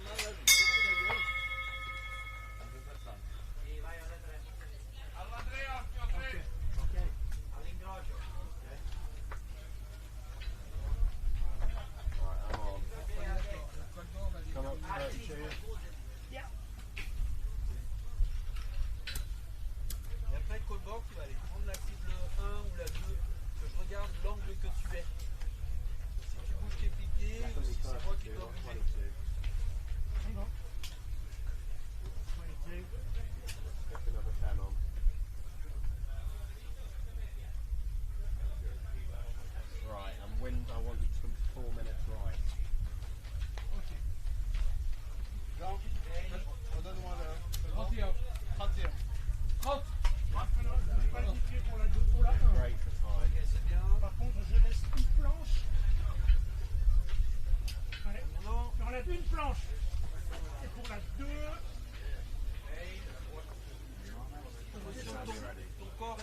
Hey, Kar, you want to come on the live stream?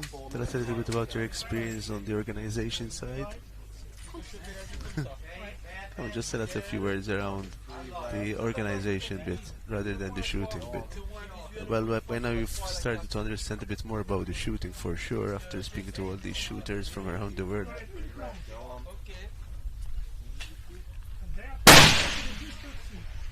Step back. Right, that was top right there. Main bottom left corner.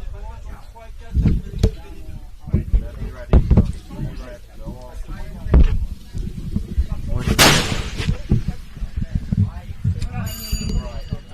Oh, welcome on board.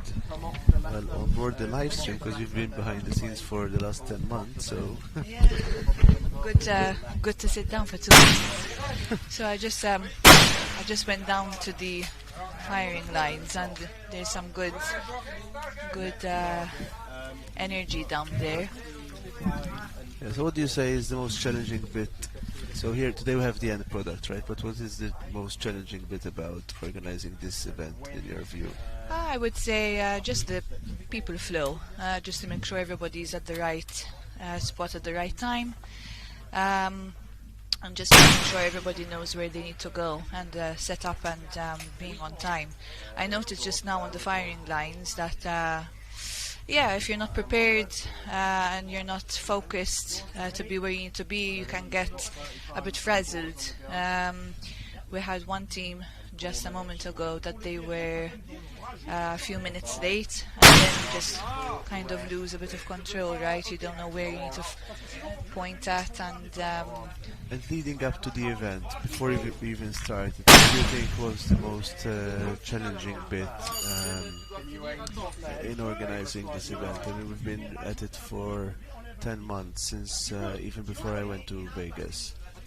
Well, I think the comms, right? So we've had a lot of back and forth following up with our participants. Well, this year it's 230 teams.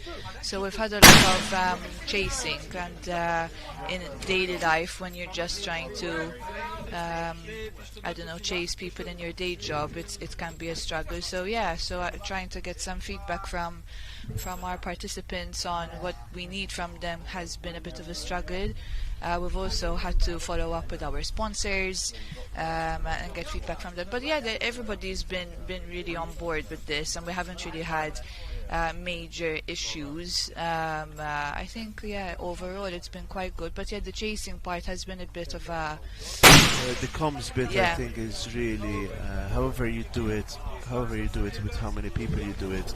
It's always you've got a lot of languages. You've got people that speak the language, people that don't speak. And we do have translators and this and that today, but still we've got I think over 20 languages in total here present at the event. I mean, some people speak the same language or a common language, but not everyone. So I had to explain over time, like permits, paperwork in Spanish, in Polish. We got Claudia to speak in Polish to our Polish audience. We got Darek to help us out, distribute that. And I think overall, most of the time, everyone who's been on board here, whenever we called them and we needed help and we asked them to give us a push and a hand, they've been very responsive. The most bewildering bit, I think, is the amount of communication challenge, right? Because we've got email, we've got Messenger, there's Instagram, there's SMS, calls. Like, I look at my WhatsApp every morning, and I think I find some like 160 something messages unread. So if you just sit down and replying to those, the best part of your morning is gone. So so streamlining that communication and trying to get everything on the website, and then obviously getting the people to read it and go through it, and trying to be, create those videos. Now we're seeing David Ray here. David is, they call him Machine Gun David. He shoots so fast that French team. Yeah, they call him David Le Mitraille. Oh yeah. We've had a good response from our French teams this year, I think. Oh yeah, the French come in droves. Bonjour la France, bienvenue sur Extreme Shot Italia, la troisième journée et la deuxième journée de light class. So France for me has a very special place because France was the place where I started out with my ELR shooting. I've lived in France before as well, so I have a special place for memories that I've built when I was there, and it gave me exposure to the shooting to the ELR shooting side. I made many friends from France, and I asked for their feedback. I remember the first year, I think it was our second year, when there was Francois, Roman, Ochaba, and a few others, and they were giving me, and Benoit, they were giving us feedback how to make a better firing line, and we try to implement as much of that as possible. We still don't have a French-speaking person in house. But I'm trying. Comment ça va? Well, I mean, I speak French, but my writing isn't so great. But I try to do a little bit of that as well to get the French people on board and bring them over. Here's he going. He's running with it.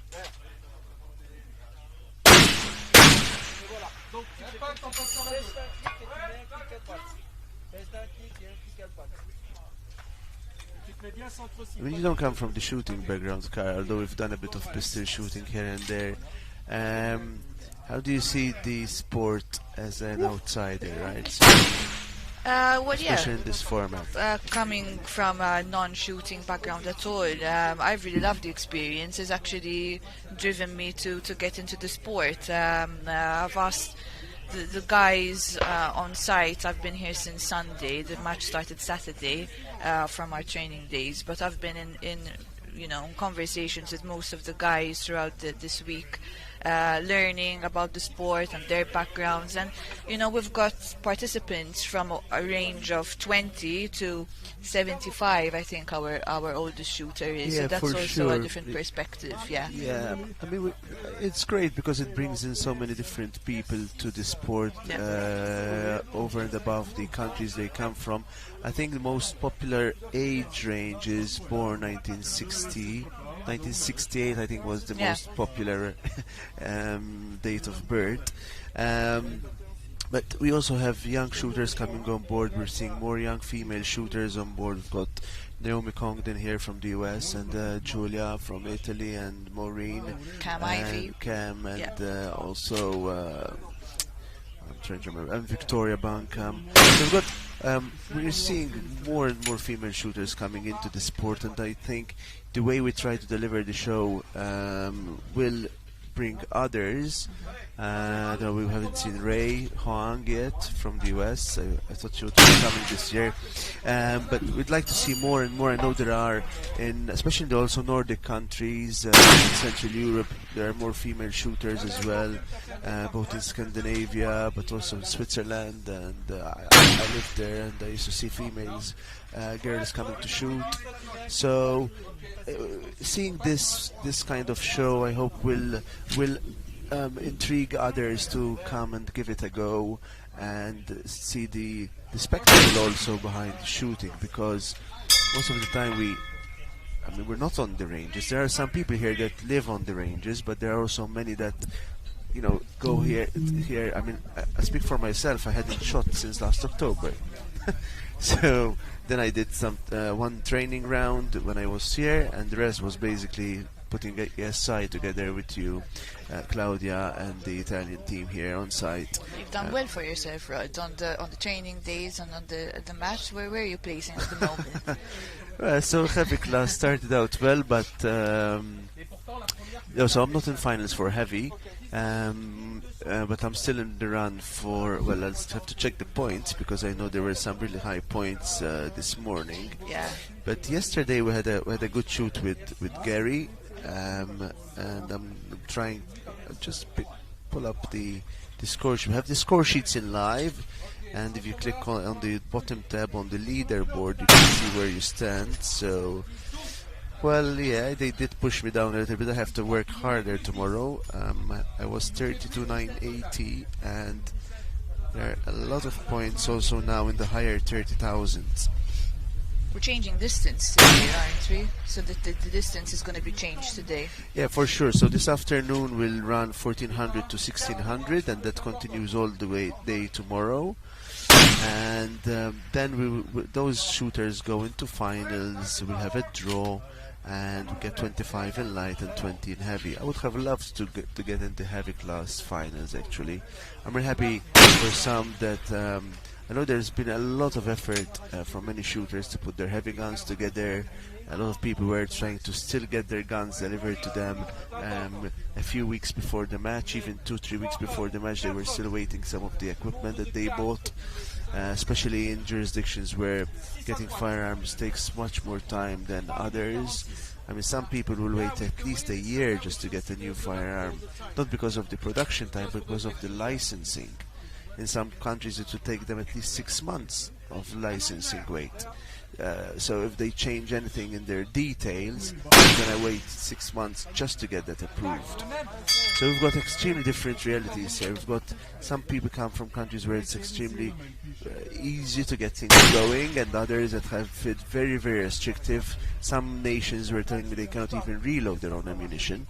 And that's a killer for the sport, because this sport thrives on a lot of customization and tuning and all that. Do we have any favorites for Sunday, Rod? Yeah, I've been doing my own sports book betting. I've got a few names that I lined up. I think I'll be putting some money on them. We should do some bets there. Yeah. Although this sport has taught me that it's very hard to predict anything, because I've seen people go from bottom to top and from top to bottom. Yeah. So there's nothing guaranteed, and I think that's what keeps a lot of people coming back, because it gets you close, but not close enough to secure your spot. Yeah, and the competitions increased, right? So last year we had how many participants? 74. We had 74, and guys, this year, we've got 230 teams, is it? Yeah, I mean, when we started pre-registration way back in, November, December, I remember watching the sheet and the entries coming in live, and when they passed 100 and 150 and 200, I was like, if this is real, we'll have to find a way how we sort this out. So competition now it's probably the best place to benchmark yourself where you stand internationally, because of the volume and the quality and the level of shooting, the kit that comes to the match. Oh yeah, there you go. Run it like you got it. We've got Christian Battisson, who's spotting, who's also our security officer, and Christian, who's shooting. Yeah? Yeah. Hey, you've learned all the names by now. Oh, yeah. Who's this? Oh, that's Stefan from Malta. Hello, Stefan. Yeah, we just had our other Maltese team, Tony. How did they do? Yeah, I think. I'm gonna check for their points. Yeah, we can check that live. Here's Tony. Yeah, we did quite a lot of work to get these sheets going and be able to show all scoring in live. This and checking, and with Andy. Hello, Andy, if you're following. Yeah, so bringing everything in real time really adds to the complexity of the challenge in doing this. But also one thing that I've been trying to do over the last years, but especially successfully this year, is to bring on the people into the sport from other lines of work, and to improve the quality and the delivery of what it is that we're trying to accomplish here. There's so much behind the scenes that a lot of people do not see, not just on the filming but also on site, everything on the range, the amount of work that goes into the estate, the amount of trucks that were here just pouring revel and moving things about, and obviously the cost of doing that. but also other things, like if you want to set up an activity in the evening, and menus, how is it going to work, who's going to be coming, what are they eating, and it's everything. You think people just say, yeah, that's simple, that's this, but when you start breaking it down into what it actually entails to manage this and that, when you scale it across a number of countries and languages and so on, everything takes its time, and and website work and back-end work, and there's a lot that goes into it, and I still believe that's one of the reasons why a lot of people don't get into doing it the way we do it. And that was the opportunity, and that's what we love to do. We love a challenge, and we certainly go for it. Yeah, I mean, we've been doing this on the side, right? So we've been putting all our full-time effort into this for how many months? Since January, I would say. Yeah, 10 months of part-time, which is almost another full-time there. So and we've got some great sponsors on this year. They're good. Yeah, it's a good group. I mean, we got some of the big names there that have really helped us, because they have a setup that allows that they've got a number of employees on board that can get things going.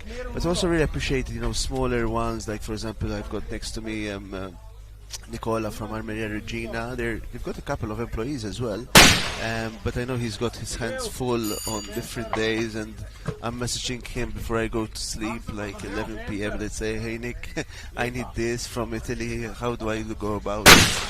And then he messages me on his drive to work, and yeah, so that's the synergy that we try to build with our partners and our shooters, and we appreciate the cooperation of those that find the time to also understand what goes on, and they find a way to help out, and we've found some really great talent that does that. Yeah, I mean, people that come up to us and they say, hey, do you need anything, can I help you out with something, and that's amazing. I remember when we came last year on site, the wind had blown out a few things for us, and we were running late, and some shooters just got some rope and hammer and this and that, and they told me, hey, let's get it all together and let's put this thing, get this thing rolling. So it's really good when you see that kind of those kind of people that are drivers. And you cannot, I've been saying this a long time, you cannot buy drive, right? You can pay for someone who's driven, but you cannot buy it. It's something, you have it or you don't. You want to do something, you have the drive and the will, and these shooters here have the drive and the will, because they not only wanted to do it, they flew halfway around the world to be here.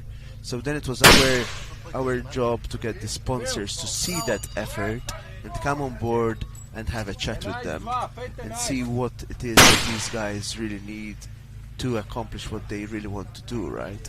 So today, 5 years later, we're in a position where we can do that, and the industry is listening, and I think that's gold. Yeah, for sure. And I mean, all the shooters have complied with all our security, steps and rules, and they've all cooperated. And I think, shout out to our team on the ground, Luca and Sherry, who's done an amazing job. Yeah, Luca's running it like a pro down there. Yeah, and everyone knows him. We give our hats off to him for managing that. Our Italian team, the referees, they've done an amazing job this year. Abbiamo il nostro team siciliani qua, e altri italiani che ci stanno aiutando sulla linea di tiro per gestire tutti questi tiratori, che ogni 10 minuti dobbiamo avere i cambi sulle 4 linee che abbiamo, in più alle visualizzazioni che vedete qua sullo schermo. Perciò c'è un team, quasi siamo più di 20 persone a gestire tutto questo, abbiamo 10 volte di più di questo in tiratori, e speriamo che negli anni prossimi possiamo farne forse 400 di tiratori. Stavo parlando con Nicola. I was just saying to Nicola this morning, do you think we can do 400 here, 400 tiratori? What do you think, Nicola? Buongiorno a tutti, innanzitutto sicuramente, come avete potuto vedere negli anni, Rode ha fatto un ottimo lavoro, i tiratori sono incrementati notevolmente, specialmente da quando questo spettacolo live qui, come potete vedere in questo momento, attira sicuramente tanti tiratori, tanto interesse. Mi ricordo la prima edizione, cos'erano circa una ventina di tiratori, 16, sembrava 17. una gara tra amici molto bella, molto efficace, però ora siamo a tutt'altro livello. Sicuramente, come diceva Rodo questa mattina, è un grossissimo impegno gestire tutto questo show, però indubbiamente c'è un interesse da parte dei tiratori da tutto il mondo, come abbiamo potuto vedere 33 nazioni se non erro, sono indubbiamente un bel traguardo, ma sicuramente non è il traguardo finale, perché si punta ad aumentare sempre di più, chiaramente nelle possibilità organizzative del campo e dell'organizzazione. In fact, I was looking at a picture, I tried to find it and post it online, of the very, very first year when we held Extreme Shot, and we were 17 people sitting in a field. And I think the second year I tried to line them up for a shot, we were like 25. This was still COVID time, so there were some really bold shoots. I remember Gary flying in from the UK during COVID times. There was a lot of uncertainty, right? But there was an opportunity, because that's when I said, let's launch it now while everything is fermo, everything is on a pause. And I found that picture somewhere. I'll find it, I'll post it. And we're this very small group of people. And then when we had 29, we did this live stream test, and we said, look, it may work. And at the end, it will get 20. When we had 29, then we went to 75, and 75 to 20, to 220, 230. Then we get to maybe 400. So yeah. Every year we're trying to push the the envelope and see how we can accommodate more shooters, to give them this opportunity to be on live, to be here with us, to meet the industry. I mean, Stefan is one of the newer acquisitions. I know Stefan from Malta. I think we've got is that Godfrey? Yeah, I think Godfrey is a spotter. I was helping him when he was doing load development, and then he was unsure if to compete or I never went to a match, and I said, yeah, the only way to do it is to just come along and come shoot. So it's his very first match ever, I think, as in this line of the sport. And it's great to see. I know he does a bit of hunting here and there in Africa and stuff like that, but it's great to have these new blood on the sport. That's how it will grow. And I've told Nicola before, è molto importante che abbiamo anche tiratori in Italia, cacciatori che vengono a fare questo sport, a provarci a trovare questo challenge, di provare qualcosa di diverso, perché in tanti dicono ma non c'è tanto dove tirare, ma certo che c'è. Se uno viene dall'Argentina per tirare qua, se uno viene dal Canada, se vengono dal Giappone, se vengono da tutti questi paesi, come mai che non puoi venire da Milano a tirare giù in Sicilia? Forse perché tanti pensano che fare così tanta strada magari per fare degli allenamenti, per provare. Indubbiamente non siamo molto forniti in Italia di campi, specialmente al nord Italia, dove abbiamo costruzioni ovunque, campi purtroppo non ce ne sono tantissimi, però se uno ha la passione, ha la voglia e lo trova il tempo, trova il poligono. Anche qui, come fate voi ragazzi da Malta, venite qui molto spesso a provare, allenarvi eccetera, come lo fate voi possono farlo anche tanti altri tiratori da tanti posti d'Italia e anche dall'estero, perché sentivo gente che è venuta qui ad allenarsi durante l'anno proprio in prospetto dell'Extreme di oggi. Infatti, di questi giorni. Per gli ultimi 20 anni tutti i colpi di carabina che ho fatto li ho fatti sempre all'estero, perché a casa non ho poligono. Certo. So I'm just saying that for the last 20 years I've always shot rifle away from home, because we don't have rifle ranges, and in the same way I do it, so many others can. So you don't have a range, find one where there is one, and fly there, take a flight. I mean, in Italy there's also this possibility of sending your firearms from an armory to an armory. Yes. And then you can just fly in, take a Ryanair, come here, spend a weekend, do some ELR, and then go back to Milan, or wherever you are from. So that possibility, and also with armories like yours and others, the opportunity is there, l'opportunità di viaggiare anche in Italia, venire da dove siete, dal nord o dovunque siete, mandare le carabine da armeria ad armeria, poi venire qua a tirare è una cosa molto fattibile. Sì, è solo, tante volte io penso che sia solo una questione di quasi sdoganare questa cosa del è troppo distante, no? Mi ricordo i primi anni dove ci siamo anche tra l'altro conosciuti a Bisley, partivamo dall'Italia col furgone per andare in Inghilterra, sembrava un viaggio impossibile, il viaggio della speranza.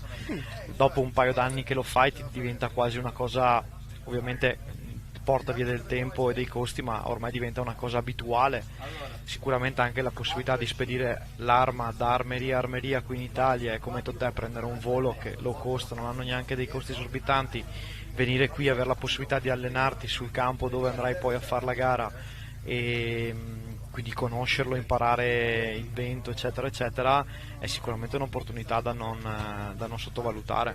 Infatti, è solo una questione di abitudine quasi alla fine. Sì, una volta lo fai 2 volte e poi ti diventa quasi normale.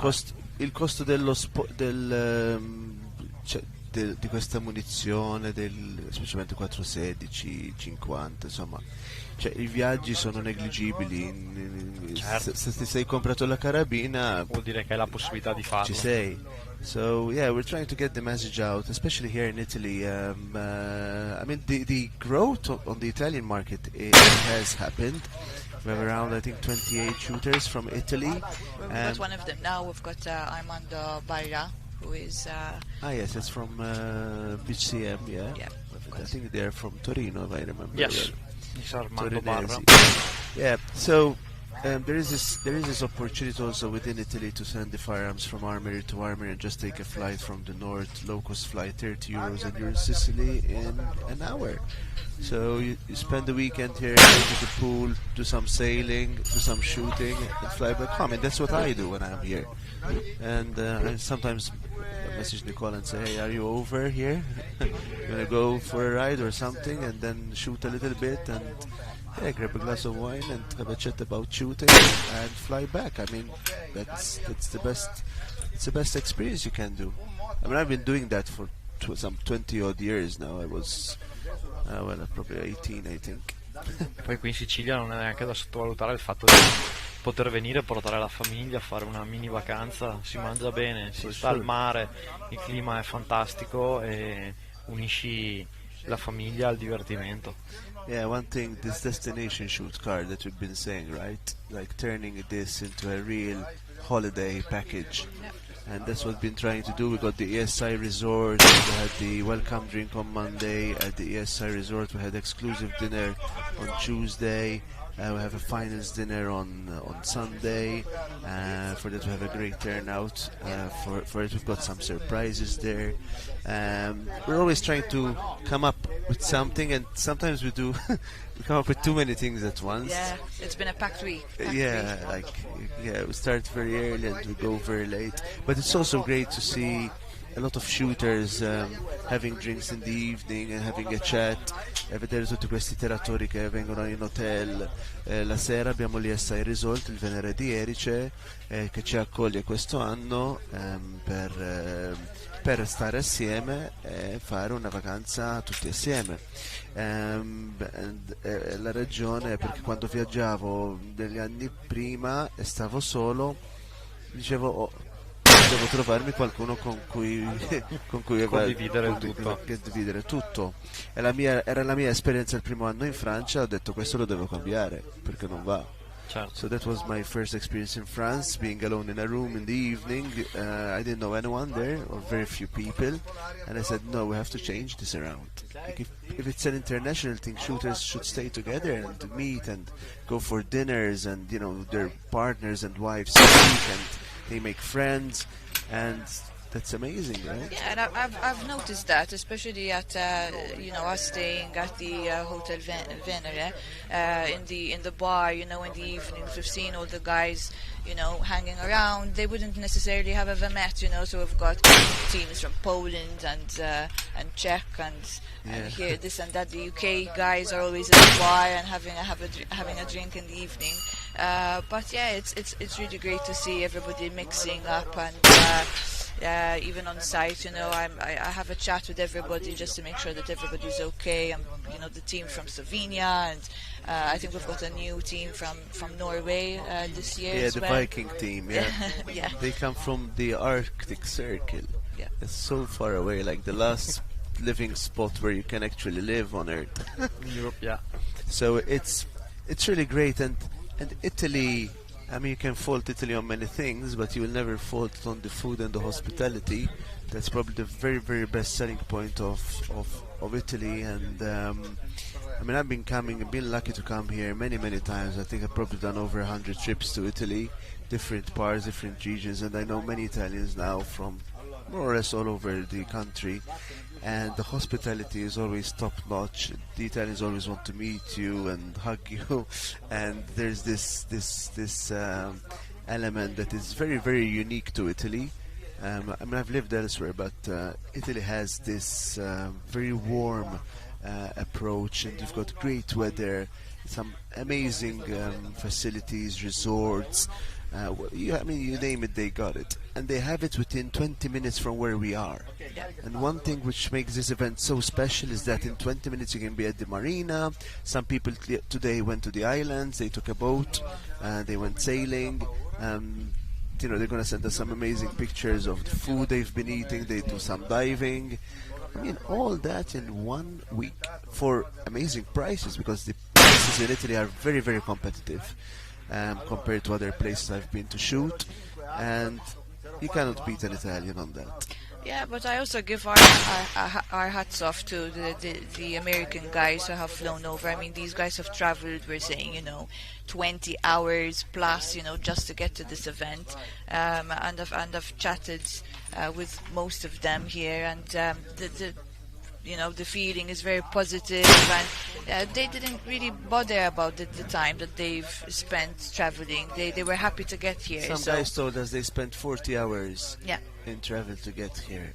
I mean, I spoke to the Argentinian guys, the Uruguay guys, the Chile guys. I mean, 40 hours, man. People don't do that for their honeymoon. If you ask people where they went on honeymoon, they probably haven't taken their new wife there. They take their brand new rifle halfway around the world. Yeah. And that's what I was telling the sponsors sometime when I was in Vegas. I said, listen, these guys fly halfway around the world to put 30 rounds on plate. Like, do you know someone so motivated? Because I don't. Right? Yeah. So you're gonna meet the people that can and want to give you feedback on this and will buy stuff that they love. And these guys are really passionate and crazy about the sport. And it started to click. People started to understand that, and then we've shown them some amazing pictures from Favignana, from Levanzo, from the islands, and what's possible and the cost. And they said, "Yeah, count me in, man. I'm just a question of how many days I'm going to be away from the office." And we really appreciate also having like CEOs like Robert Hartford from Zero Compromise, who made it a point to be here himself on the ground to meet each and everyone and collect the feedback. So seeing top level executives, president, whatever you call him, on the ground meeting the shooters, that means a lot, because that means they value your opinion. And also then we have distributors and we have resellers like Nicola from the armories who are here to see where it's going and what they can do and what they can bring to the market. And some that are not here, like Accuracy Loading, like Ferruccio, I know he sells a lot also to the Italian market and the European market, which I had met also way back in Disney when I was doing the Europeans there. And this is amazing. I mean, nowadays you can take the phone, call someone that you've met here at ESI, and you're going to have whatever you need, probably this week. We used to struggle with that in the past, and now we know who to call. you know who's who, and you've met them. Yeah, I think we've done quite a good job of building rapport with both shooters and sponsors, and it's all on a first name basis, right? And I think that's super important for what we've achieved and trying to achieve and making this better than what it is. Yeah, I think it's. Sai, la cosa che mi piace tantissimo di questa gara, è il motivo per cui io ci vengo dalla prima edizione senza sparare, perché non ho mai sparato per altri motivi, è il clima amichevole, familiare che c'è, che spero che arrivi anche ai telespettatori che stanno guardando questa diretta. Non è come in altre competizioni o in altri tipi di sport dove uno arriva, si fa la sua firing string o la sua gara e poi ognuno è tra virgolette per i fatti suoi. È l'aggregazione, il clima che c'è, che seppur essendo partita da un numero di tiratori dove era possibile fare in maniera molto semplice e facile dell'aggregazione, con questi numeri qua era molto difficile pensarlo, ma si è riusciti a rimanere sulla stessa riga, quindi un clima di amicizia e di aggregazione, appunto come hai detto te, nel resort dove ci sono tutti quanti i tiratori e uno si trova per bere una cosa, fa scambiare le proprie esperienze, i propri aneddoti, le proprie esperienze di tiro, gare passate. Questo è veramente fantastico. What Nicola here from Armeria Regina is saying is that what he really likes from day one, but he managed to keep it up, is the friendly atmosphere of the shooters, very effective, the top shooters in the world, the top manufacturers, and there's still that very good feeling of meeting very friendly people that will help you out when you need it. And that's great because you get the competition, but you also get the human side, right? And listening to people's stories over the last few days was very touching, because some people told me, hey, for example, I lost someone and I still made it a point to come over here, right? I mean, I don't know how to explain that, but when you hear it like over dinner, you freeze a little bit, right? And that's something that helps us push forward and make an effort to keep that going. We're seeing Roberto Buccolo here from Woodcut Bullets running his string on his spotter's target. Armeria Marcore is the business of his spotter, of David Marcore. Roberto makes his own solid bullets for this line of the industry, and he brings them here. Last year he did a very good string out to 1400. I think he almost cleaned it, but not before 1 or 2 shots. So anche dall'Italia abbiamo Roberto Buccolo, che è il proprietario di Windcut Bullets, che fanno queste monolitiche sia per la caccia e per il tiro a bersaglio, perciò vuol dire che anche per il mercato italiano avete della gente esperta a cui poi potete parlare e vi forniscono dei prodotti top per questa linea. Perciò oggigiorno in Italia, se parlate con Nicola qua, l'Armeria Regina, se parlate con Accuracy Reloading di Ferruccio, se parlate con Windcut, con Armeria Marcore, questi brand che sono qua in Italia li potete chiamare e vi danno i consigli che avete bisogno, perché adesso sono stati qua, conoscono gli altri, hanno fatto il percorso e vi possono dare del advice top. Sì, è molto importante essere sul pezzo, non solo leggere sulla carta e consigliare ai propri clienti di cosa hanno bisogno solo per sentito dire o per un prodotto che penso essere meglio di un altro, ma il vero know-how è conoscere lo sport, conoscere cosa ha bisogno il tiratore e avere il prodotto da poter proporre al tiratore per avere le migliori performance in assoluto, e questo lo puoi fare solo ed esclusivamente se sei qui sul pezzo, perché conosci realmente le necessità di ogni tiratore e di ogni singolo sport. Nick, I'm also aware you've spent some time in the US when you were young, right? And you Yes. also bridged the gap between Italo-Americano, between Italy and the US. That's a very old link between Italy and the US. how do you see it in Italy today compared to previous years, right? So your experience today in Italy coupled with what you've seen in the US. We also met when we were in Vegas, went to a real nice restaurant with Nicola, as you'd imagine. And we had a bit of a chat there, and he was telling me about his time. Was it in Pennsylvania? When do you, Ohio, yeah. Yeah. In Ohio, where he spent some time learning from Kelblies. Sì, diciamo questo, negli ultimi anni si è visto una differenza abissale nella preparazione del tiratore, come nella preparazione dell'arma e nella preparazione della munizione, che oggi come oggi secondo me siamo arrivati a un livello veramente altissimo, cioè difficilmente posso pensare che si riuscirà a migliorare così tanto come è stato fatto negli ultimi anni. Mi ricordo le prime gare che ho fatto negli Stati Uniti, si parla degli anni 2009-2010, nel Bucharest ho visto una differenza abissale tra quello che si faceva qui in Italia o in Europa rispetto a quello che era negli Stati Uniti. Lì mi hanno insegnato tanto, ho imparato tanto, ho avuto fortunatamente anche degli ottimi insegnanti, dei tiratori a livello mondiale che veramente ne sanno veramente tanto. Sicuramente rispetto agli anni 80-90, dove diciamo che qui da noi arrivavano delle piccole parti di quello che veniva fatto negli Stati Uniti, sia in fatto di sapere che anche in fatto di attrezzatura. Con gli ultimi anni la tecnologia che è avanzata, l'internet che ormai è a portata di ogni persona da un semplice smartphone, il sapere di ogni tiratore / ricaricatore è diventato elevatissimo e siamo arrivati ad avere gli stessi componenti, gli stessi accessori che ci sono negli Stati Uniti, però questo è successo negli ultimi 25-30 anni. Fino a prima chiaramente gli Stati Uniti erano molto più avanti rispetto a noi.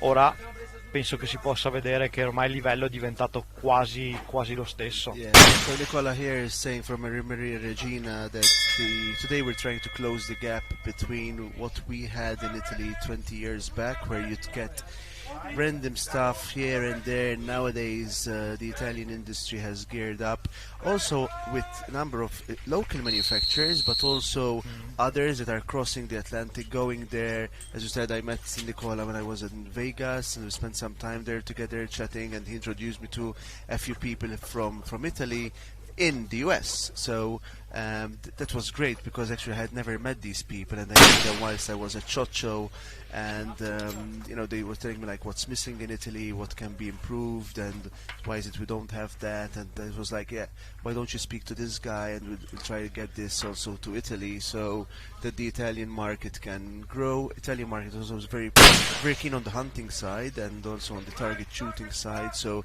there's that. And then there's the Italian defense industry. And what we've tried to do, and what I've tried to do this year with Karine here, is to improve the logistics and the correspondence and the flow of communication between both the industry and the shooter side to what we know in software, basically, in the industry we work in, and how we can bring tech to close the gap between the three different parties that we have in this puzzle,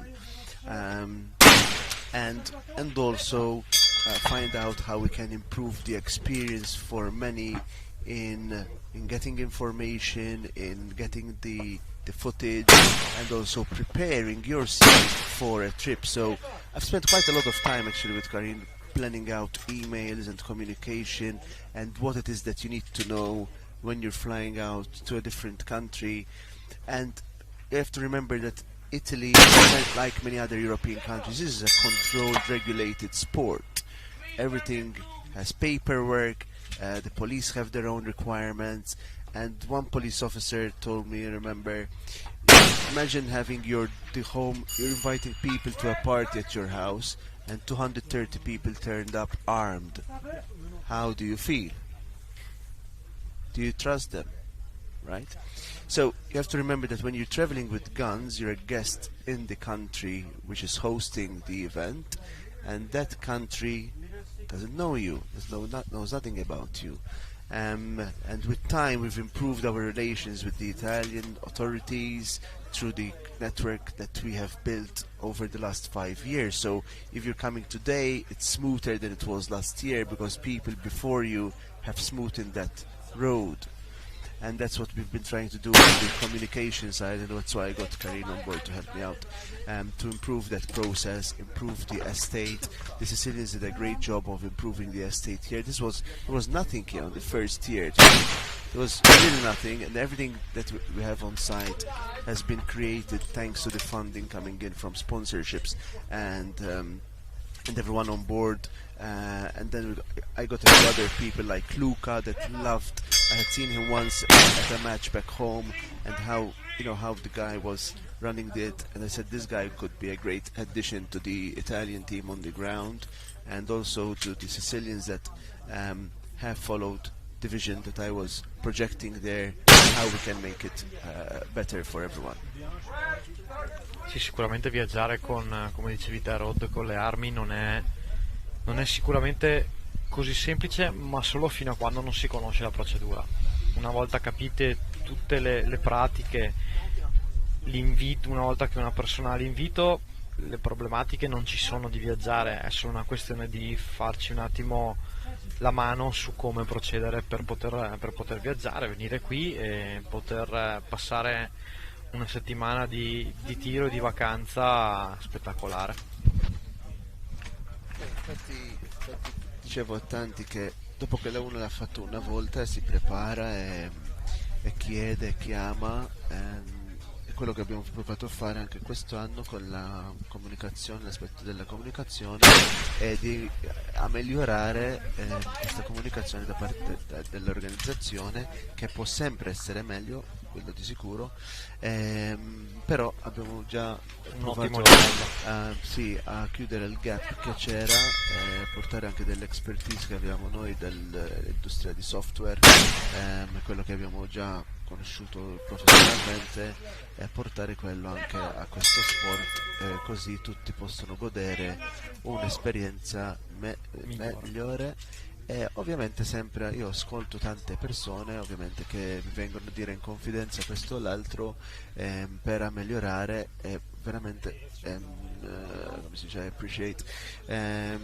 apprezzo quel feedback genuino, unico, che come possiamo migliorare. Poi dobbiamo sempre trovare modo di scalare quella procedura, perché ci sono tante cose che puoi fare singolarmente ma poi non sono scalabili. Se non sono scalabili sono irrilevanti, perché non aiuta l'evento a ingrandire. Sì, anche perché un tiratore che viene qui si trova in una situazione di facilità, di documenti, di arrivare logisticamente sul posto eccetera, è sicuramente una buona pubblicità per altri tiratori della propria nazione, a farli venire, a far crescere questa manifestazione e a far sì che ogni anno abbia più tiratori e diventi più interessante. Ormai a livello internazionale lo è senza ombra di dubbio, però più tiratori ci sono, più diventa un grande show. Yeah, in fact, with Poland, for example, this year we've done quite some effort to get the Polish rolling and to facilitate their steps. We also have Ukraine. I mean, the Ukrainian guys drove all the way from Ukraine. They have a challenging situation, and they still managed to have, I think, 5 people on the ground here to come and shoot this match. I met some of their, I met Jakub and Darek and so many others, Marius, Marcin, at various events, and I had asked for Darek, for example, to help me out a little bit with the communication on the Polish side. And we have Jakub Tadeja at the moment, who's shooting from the Polish team. Indeed. And we've got Ivy Shooting and Evo Ballistics sponsors showing there. Yeah, it was funny when Darek made that video there speaking in Italian on his when he left Poland, and I told Carl it's like watching the Pope make that speech. You know, when everyone says one sentence, Pope says one sentence in every language, and Derek was trying to put together this sentence. Actually, I was really surprised because it was really good. And he was speaking in Italian on his way to Sicily from Poland. And that's, I think, a good two days drive. I mean, he's crossing all Europe. There we are. So speaking also to the Americans, I know most Americans do a lot of travel, and distances mean different things to different people. So for us it may be 8 hours, and for these guys it may be 16 hours, no problem of driving, just to go to the ranges and do the matches that they do. And we had Jay, who does, I think, most of the US matches. He's traveling from one state to the next and do these matches and giving us feedback on what works, what doesn't, and how they made it here. So if you're thinking to come here from the US or from any other country, reach out to these shooters that have already done this trip, and they'll explain to you also what has worked for them best over the years. I know that there's a direct connection from the US into Sicily. There's a direct flight. I think it is from JFK into Sicily. Oh. And that will affect. I thought if I go to the US, I probably can take a flight from here. There's our Jay, actually. There you go. There's Jay. Yeah. Jay and Chris Battisson. So we got Chris off the safety officer role for this moment. He's spotting for Jay, so let's see how that runs for them. Jay è stato uno dei primi commentatori online nella prima edizione dello streaming, se non ricordo male. Exactly. So yeah, I managed to get Jay on board on the very first year. It was a bit clumsy how we did it, but we managed to get him on camera and on the mic. He was in Texas, woke up like 4 a.m. to be on the commentary. And I said, this is Jay's breakfast show. And I loved it. And a lot of people in the States watched that. And then Chris Battisson this year was in Texas to do some training with Jay, because he built an identical rifle to the one Jay is running. Okay. So Chris was in the US to do that. And it was great for me. Chris was sharing some images of him flying into the US, and then they sent me pictures from Texas, and they called me, and to see this friendship build from shooters that have met at different matches. I know that also when they were in France. I met them in France as well with Chris and with Jay. So these events, and that's why I tell shooters, do come to the evening events, do come to the social events we try to create, because you'll speak to people there that will make your travels easier because they've done it, and you learn something new from them every time. So it's don't just come for the match, come also for the social events, and make friends and speak to people, and that's how it rolls.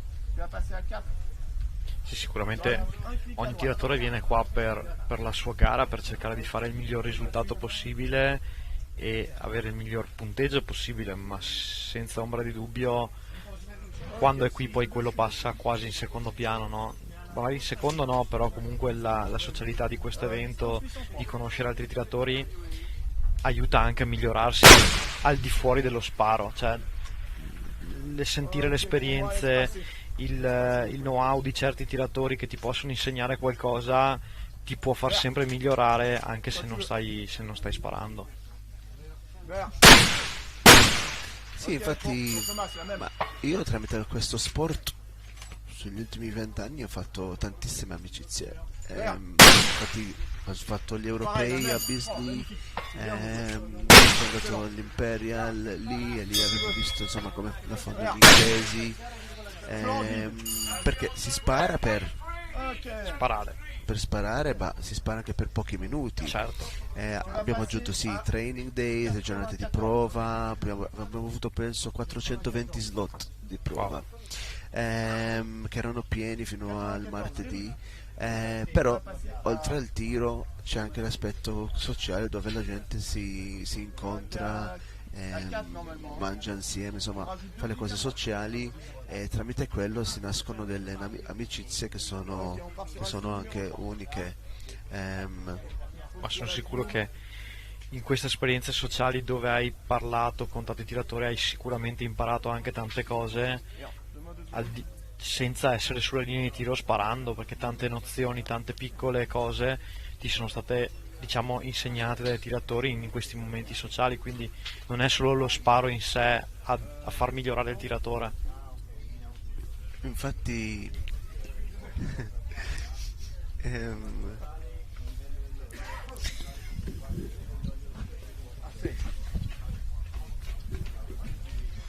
infatti guarda, dopo la scorsa gara ad ottobre non avevo ancora tirato. Prima di questa settimana ho fatto un weekend di low development in Sicilia del 416 Barrett, e oltre a quello poi ho fatto una slot di prova per 12 colpi del 416 e il resto del mio tempo ero incontrando gente, facendo questa gara. Infatti ho detto, dopo la gara trovo una settimana e mi metto a tirare un po' il 416 e divertirmi. Però adesso ho notato anche in Italia, avendo anche il 50 BMG, infatti guardavo un po', insomma, del commentario online sul 50, questo o l'altro. Penso anche che in Italia ci sono tantissime possibilità su questo, ho parlato anche con della gente e provo a dare un altro angolo a questa realtà. Non è un calibro per tutti, ma per quelli che si intendono, per quelli che vogliono un nuovo challenge, i calibri grossi con il 416, 416 Steyr, 50 BMG. Abbiamo visto anche penso Congdon, che tiravano con il loro 50, tirava benissimo. In più è un'esperienza unica tirando su queste piastre con quei calibri grossi, perché c'è una soddisfazione unica di impattare queste piastre con dei grossi calibri. Questi bersagli qua da Morgan Target trattengono anche dei colpi del 50. Infatti mi stava mostrando adesso Nicola, che ha in casa il Barrett M99 qua, due semiautomatiche e anche un bolt action. Sì, adesso sono arrivati finalmente, dopo una lunga, estenuante quasi attesa, finalmente sono arrivati anche i Barrett in 50 in Italia. Fino a prima avevamo altri marchi, adesso è arrivato quello che penso che per antonomasia qualsiasi persona anche al di fuori del nostro settore nomini il nome Barrett lo conoscono, e Barrett è sinonimo di 50 alla fine. Yeah, Nicolas telling me here that he just received a consignment of Barrett 50 cal and 416 rifles. So if you're in Italy and you want to stop by, that's one of your addresses. And yeah, I mean, the Italian industry is catching up and gearing up also for this kind of shooting, and with these kind of events we're trying to get this reality out there and this possibility of what is possible. And Italy is in love with high performance, right? I mean, you've got some of the top Italian car makers, so there's a love for performance, for a passion for precision, and a passion to compete across football, across all these sports that in Italy have garnered over the years crazy amount of followerships, and we hope that with what we are doing here at Extreme Shot Italia we'll manage to ramp up the competition also for ELR. I mean, Italy is one of those countries which produces also very nice shooting equipment, very nice rifles. We're seeing one of them here, one Victrix rifle, also made here in Italy, and we've seen many of these Victrix rifles. Wow, Cold beautiful, the accuracy international target. Sì, sicuramente, come dicevi te, negli ultimi anni abbiamo in Italia una quantità di costruttori di armi, di accessori, di componenti che è notevolmente aumentata rispetto agli anni passati, ma componenti, armi e in generale prodotti di veramente altissima qualità, che oltre che essere utilizzati appunto da tiratori italiani vengono anche moltissimo esportati all'estero, da stessi tiratori americani, che insomma noi per il tiro gli Stati Uniti la consideriamo la mecca del tiro o comunque della costruzione di componenti o armi. Stanno iniziando ad usare anche prodotti italiani, dove insomma un po' di esperienza nella meccanica e nella costruzione ce l'abbiamo. Una volta portata sul settore delle armi, sicuramente i prodotti sono di ottima qualità. Yeah, for sure. I mean, Italy and design design is synonymous with Italy, right? So the Italians don't just make something, they also make it and make it look great. So everywhere I go in Italy and listening to people speak, they like to use a word which is, I think they say, studiato apposta. So it's specifically, if you translate it, it would be specifically studied, but what they mean is this was engineered or designed rather for this specific thing, and they make also effort to make something look good rather than just functional. Other countries are more on the functionality side, but Italy has garnered a reputation for beauty and design. And that's why we've got Ferrari and all the other big Maserati, Lamborghini and Ducati. these names, Ducati, Aprilia, these names that get people raving all around the world wherever you are. And you mentioned these Italian brands, it's an instant bingo. It's like, yeah man, that's what I love. And I was speaking to someone yesterday who was telling me about his, was it Lamborghini that he mentioned? It was actually, yes. Yeah, so I was speaking to one of the shooters who has a Lamborghini and another one that has 2 or 3 Ferraris, and he was telling us about it, and I can see the same passion for ELR that he has for his Ferrari. The same performance, the same drive of excellence, right? You want that because you love that stuff, you love the design, you love the passion around the product, and the community feel.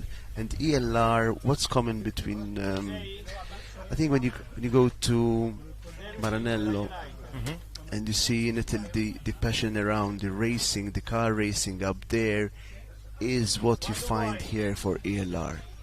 So Sicily today, I always call Sicily like Maranello for ELR. Yeah, of course. Because you get the same passion around here and drive for ELR that you get in northern Italy for car racing.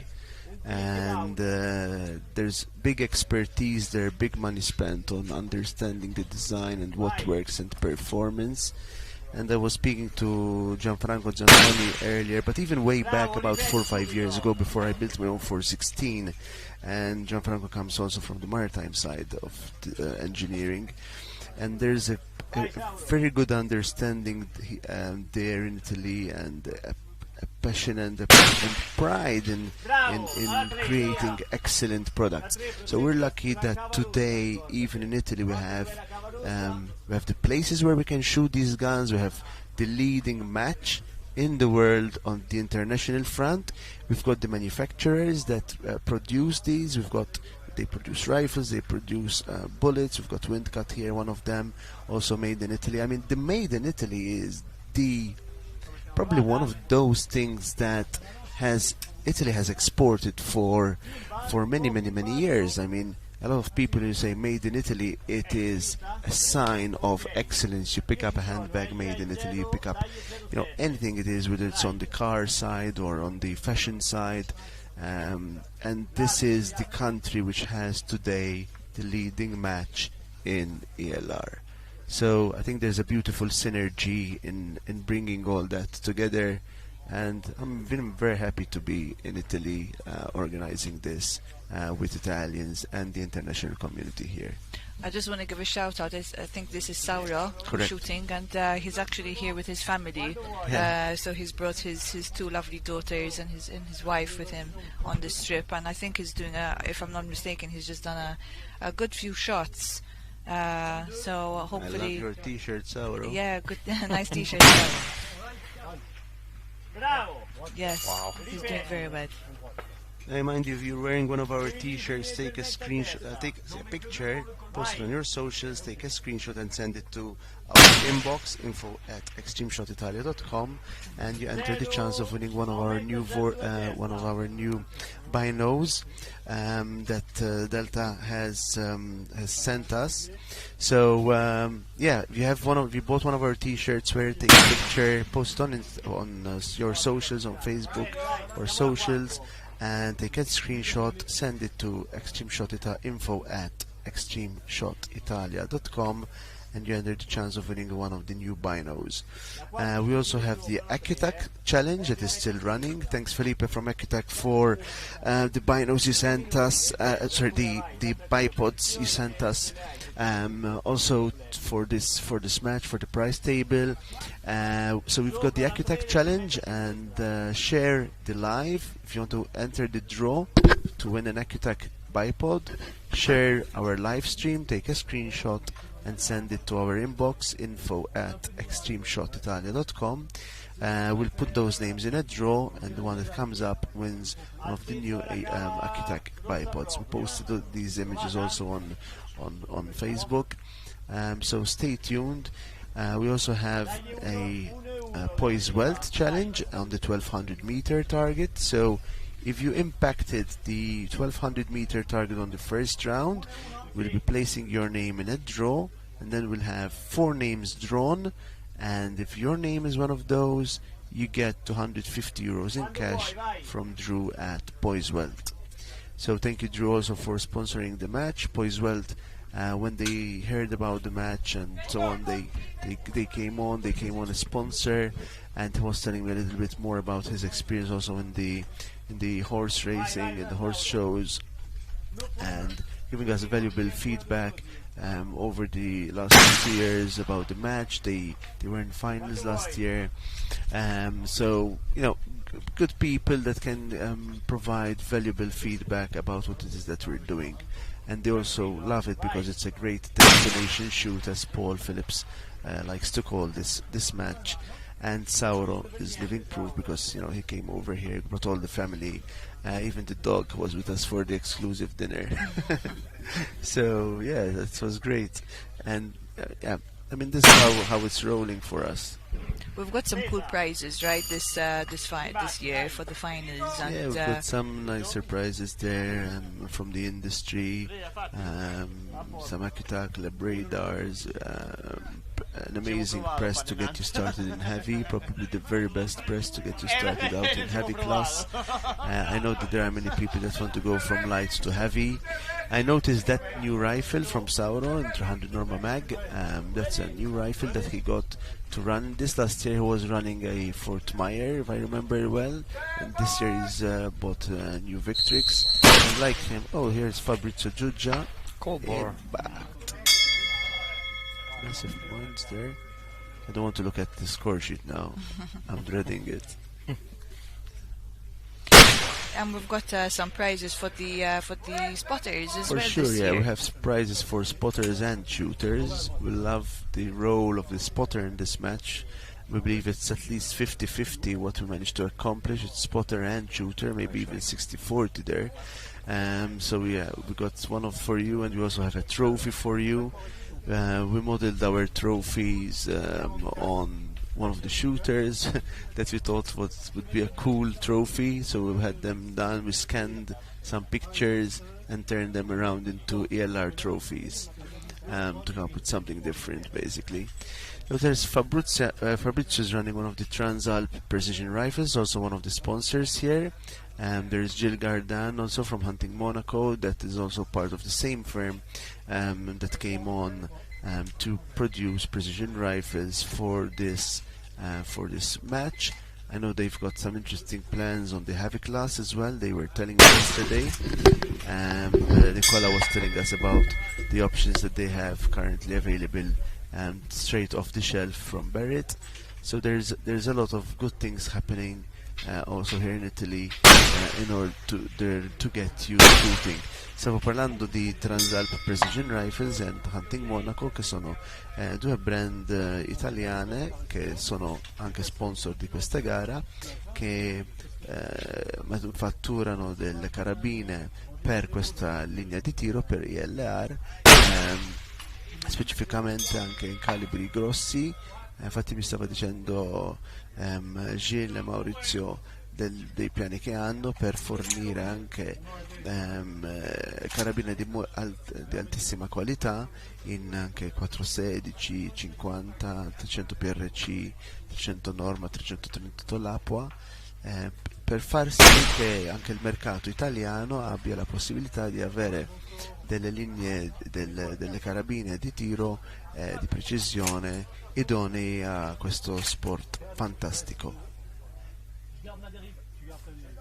E fortunatamente oggi anche in Italia abbiamo anche nel settore ELR manifattori che fanno queste carabine di eccellenza, come altre ditte, per avere il Made in Italy, il prodotto Made in Italy, che è sinonimo in tutto il mondo per la qualità, il design, la precisione e il high performance, per dire, no? Infatti abbiamo provato anche quest'anno col mercato italiano di attirare dei brand italiani, di essere qua con noi sul campo, brand che producono prodotti veramente high performance, che è sinonimo anche con questo sport.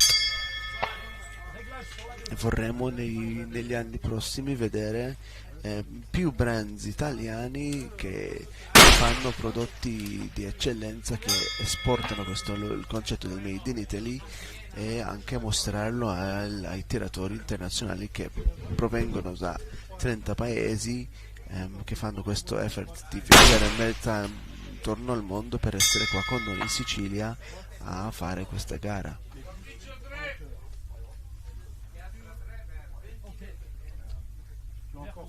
Fabrizio seems to be doing well. Yeah, Fabrizio's. I shot with Fabrizio first time, I think 7 or 8 years back in Bisley. I was sitting next to me, and there was this Italian guy speaking to me in English, and I was like, "Oh wow!" And yeah, we're exchanging some thoughts, and we made friends. And he loves to eat just like I do. And so he was suggesting some good restaurants, and I told, hey, go to eat here at Bisley, just off the ranges. There's some nice places. And then how we started talking, and then when we did the first year for ELR, Fabrizio came, so he's been coming here a long time, like 5 years now. He loves the sport. He's very much into the precision shooting, and also a great guy to be around with. And I've called him a few times to get some advice on this and that. So yeah. His lovely wife has been on site. Oh, is she? Yeah. Wow. So she's also following the. I believe so. There are so many people here. I might have gotten that mixed up, but yeah, that's also been another element to it. So a couple of the guys have brought their partners or their families on site. Yeah, with so many bringing their partners. And they've been supporting them from the sideline. And you never know, you may meet your next partner at TSI. You never know. You never know.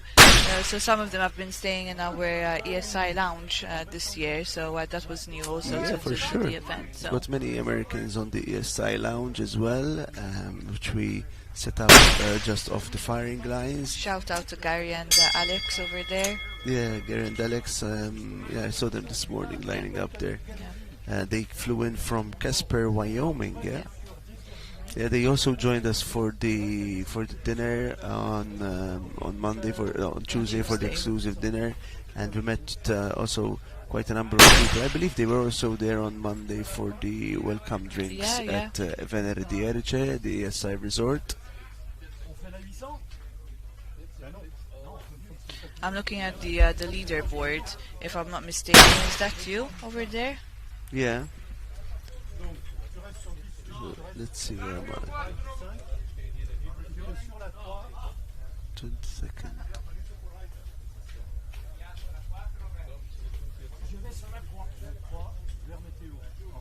And there's Gary Evans, 15th place.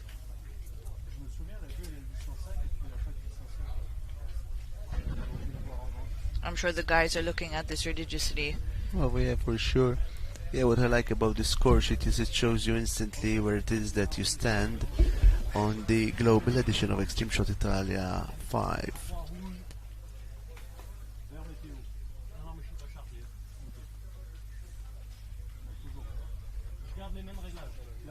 We've got zero compromise targets there. We had their representative Robert on site the last few days. He's headed back home to Germany, Austria, and yeah, he was a super nice addition to the commentary a few days ago, and yeah, it was cool to meet him. Yeah, I told Robert, let's try and get Red Bull on board. They're also in Austria. I could see one of the Red Bulls on the target. That would make a really cool target, a Red Bull target. That maybe we can push it to 3,000 meters and put a Red Bull target. So if anyone at Red Bull is listening to us, we'd love to hear from you. We could definitely give you wings. That's what we do, right? Yeah, it's beautiful banners there from Zero Compromise promoting one of their flagship scopes. I've seen a lot of Zero Compromise scopes as well on the shoot. They have a good reputation.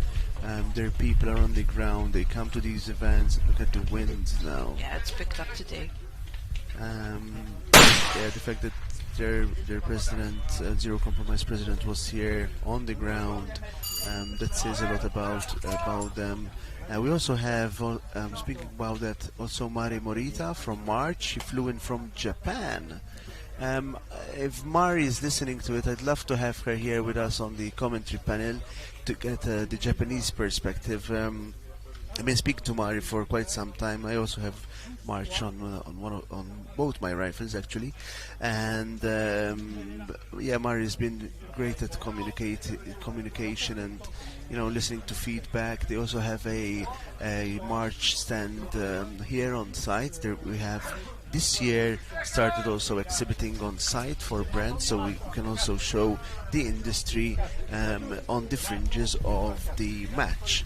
So yeah, Mari flew in from Japan. It's her first time, I believe, in Sicily. So for us, it's been amazing to hear people flying in from these new countries that we never had before. We had a team that should have flown from New Caledonia. I send my best regards. I know they had some issues there with fires, and it affected their home, and because of this they could not fly to Sicily. I know they were really looking forward to be with us here from New Caledonia. That's near Australia. So I was really looking forward to have them. It's they also speak French there in Nouvelle-Calédonie. It was great. I mean, it was amazing to know that they were going to fly, and then this thing cropped up. Sicuramente una quantità di nazioni così penso che non si era mai vista in una gara di questo sport. Si è riuscito a portare una quantità di diverse nazionalità. Intanto vediamo la regia che ci propone la classifica provvisoria. Wow. So Peter Westman is leading, Maurizio Battalino, Victor Jose Moreno, Jan Denepu and Ryan Cheney in the top 5, and Roman Ochaba just right behind him. Roman won the King of 2 Miles match in France. Alexander Ivanovs, that's from the Latvian team. Hunter Brewer, that's I believe from the Congdons, if I remember correctly. Costello right behind, 9th position. Juja in 10th, wow. Kevin Galloy from France, Laurence, Robbie Lindy, Elmes Norbert, Gary Evans, Bodarenko, yes, that's a Ukrainian, Giovanni Montana, that's from Sicily, Thomas Osterwold from Norway, and Angel Gutierrez, I believe, is from the Spanish team.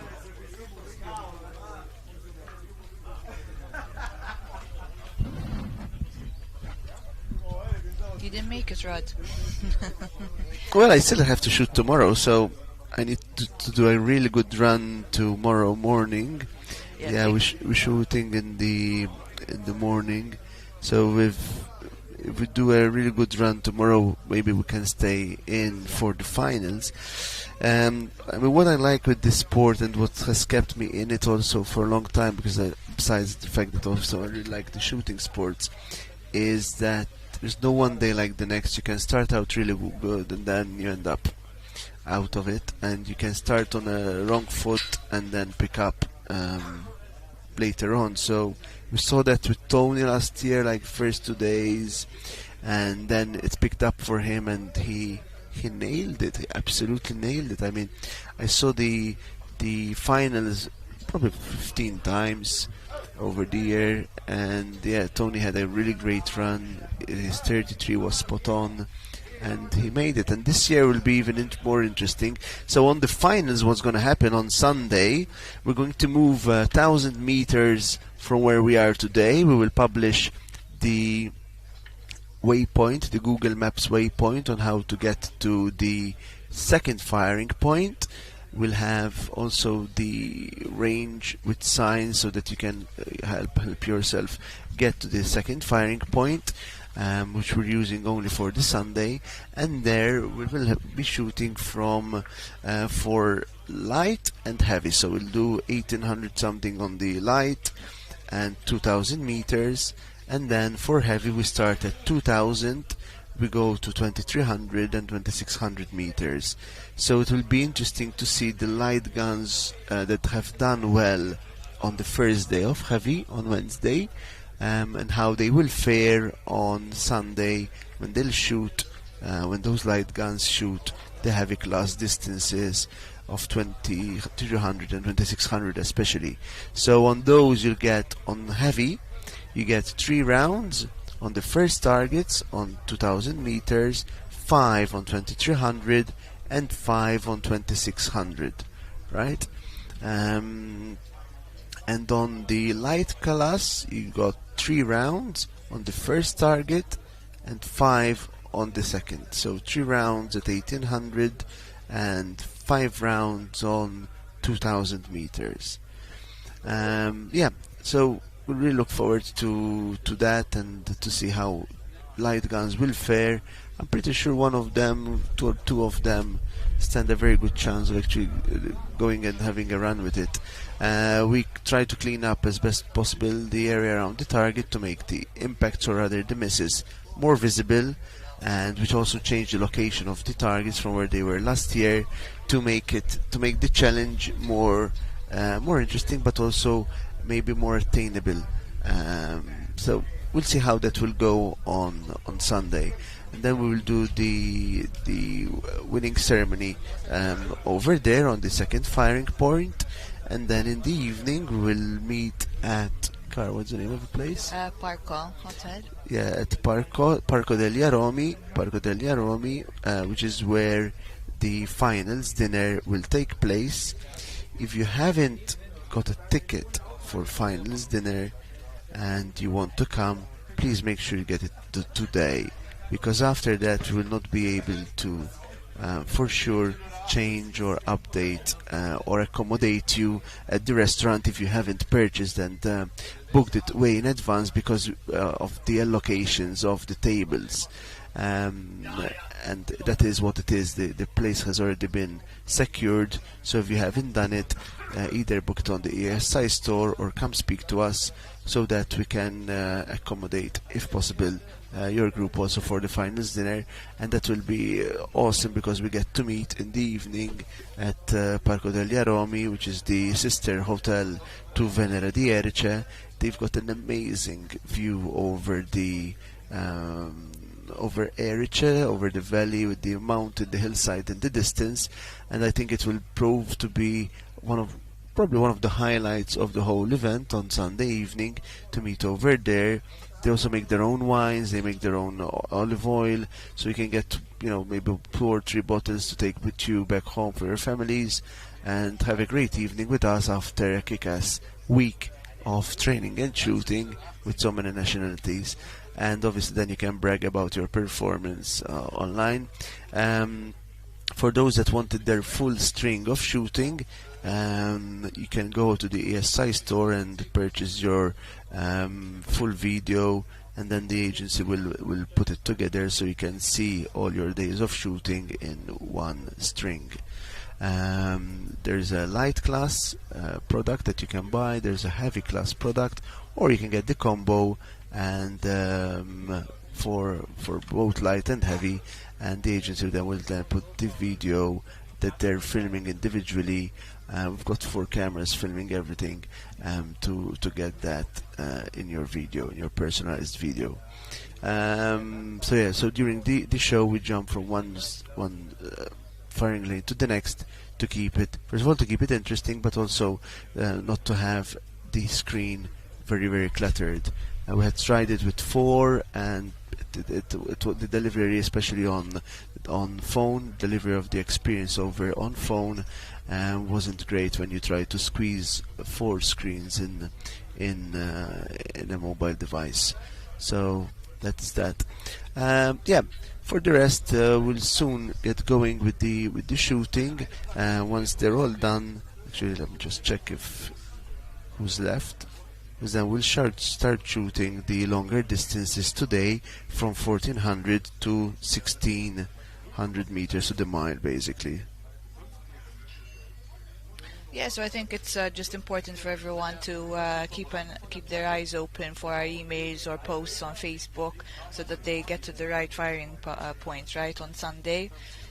So we'll be moving location. I will be sharing those details either, I think, later today, Rod, or maybe for the second firing point, to make sure that everyone gets to the right spot on Sunday, and just keep in mind that it's a bit of a bumpy road leading up, so it takes about 15 minutes. It's a bit of a slow about drive. 15 minutes, a bit of a slow drive to drive up there.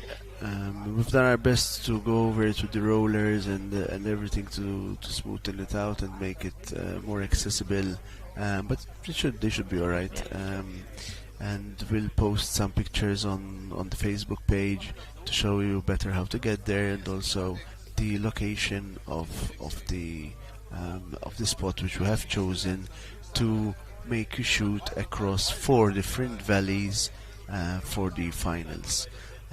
So that's something it's a challenge we're looking forward to. I mean, it will be very, very challenging because you've got at least 4 or 5 different wind conditions, and I think it will give you a run for the money even on the big guns. I've seen a few of the real heavy guns, and I think even those guys will find it challenging to try and conquer the Sicilian Valley.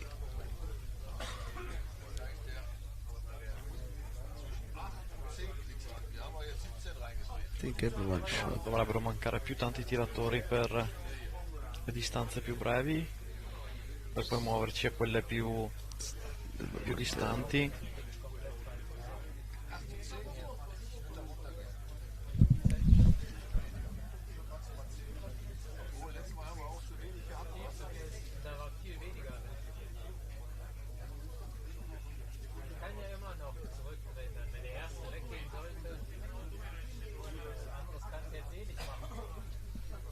I think everyone's taking a break.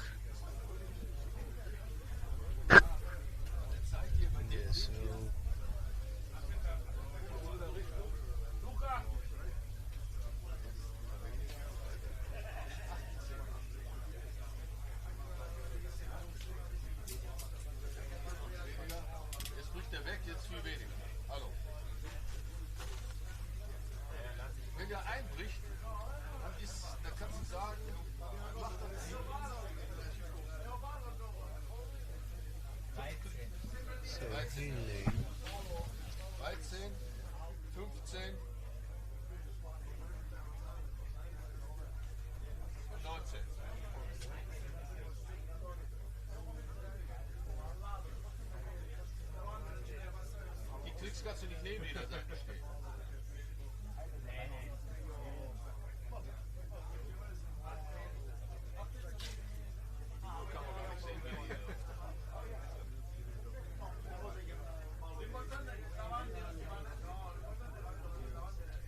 scheitert nachher, wenn ich sehe, wie du klickst auf der ersten Distanz und da hingehauen habe, wie die andere ist. Verstehst du? Du fängst jetzt bei 13, 15, 18 an, wa?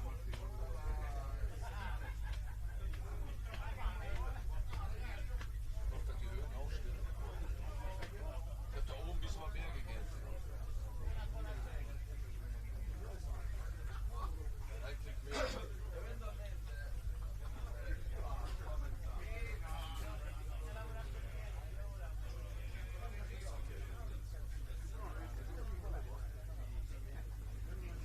Hinten runter war die etwas schlapper.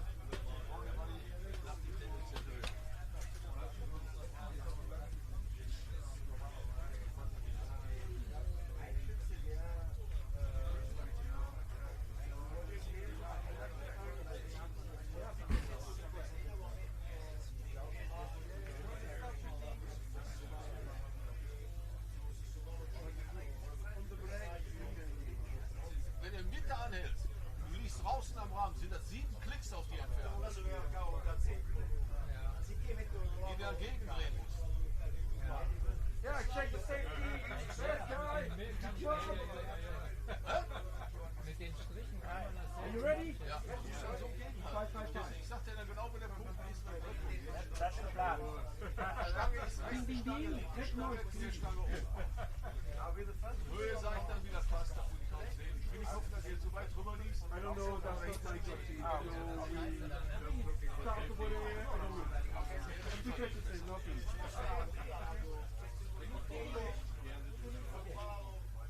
Tell me about this. Yeah, I was saying very soon. For real.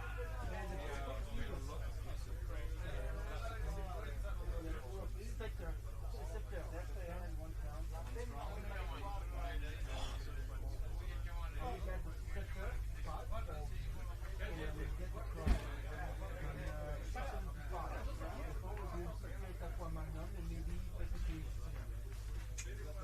Der Kessler zeigt nur 120 an. Der zeigt 116 an. Der hier zeigt 120. Da soll man einen Klick weniger geben. Nummer 119. Und der Klick kommt ja von vorne. Drückt ihr den runter, die Pille. Jetzt tun wir die 119. Und dann lassen wir die Rest.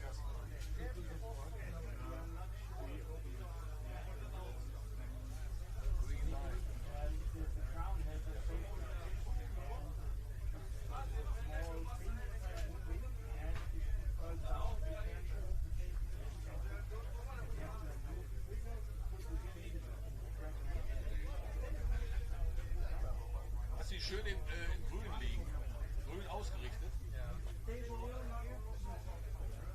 Das hier ist mal auf 8.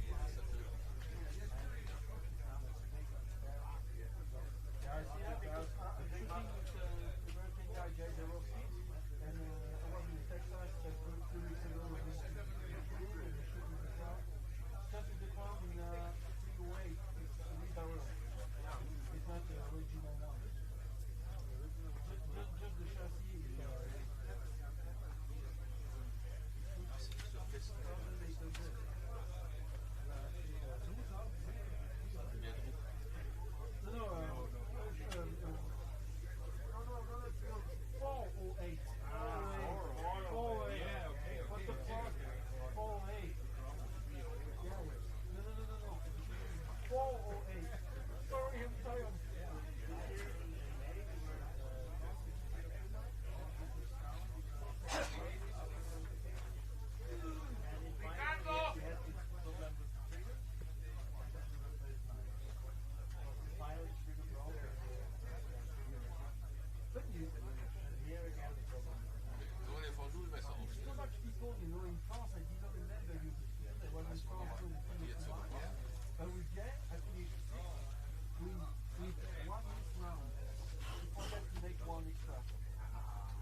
amico, è iniziato lo spettacolo.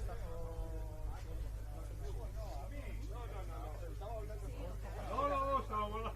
Con tutti, con tutto il mondo. Con tutto il mondo.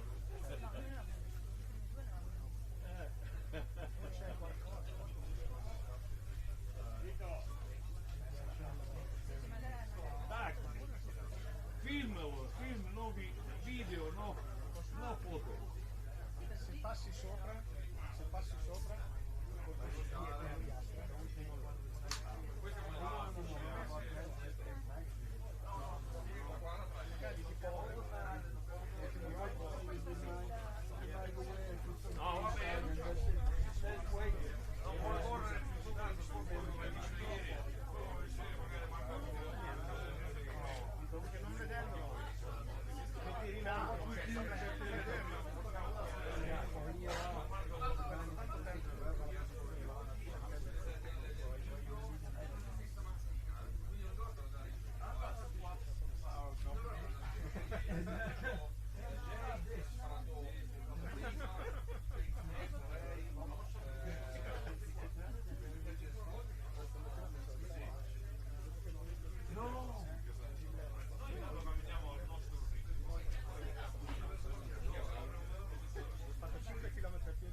Vielleicht jemand, der wollte nochmal seine Schlüsse gleich nochmal sehen.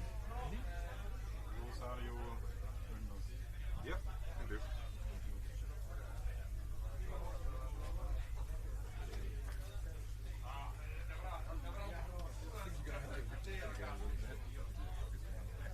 Yeah, that's a good point. Jay, can I take pictures of you as well? Of course. It's so misleading, the range being angled this way, the target being all on the right. I'm shooting 5, 6, and 7. I'll let you get set up first. All right, thank you.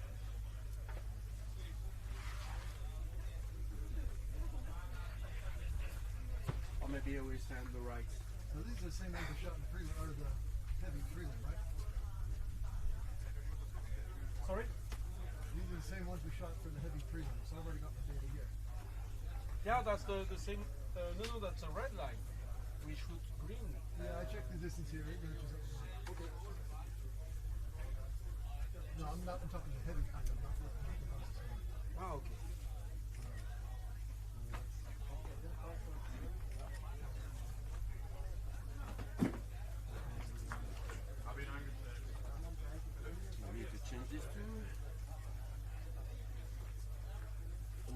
jackets. But that's cool.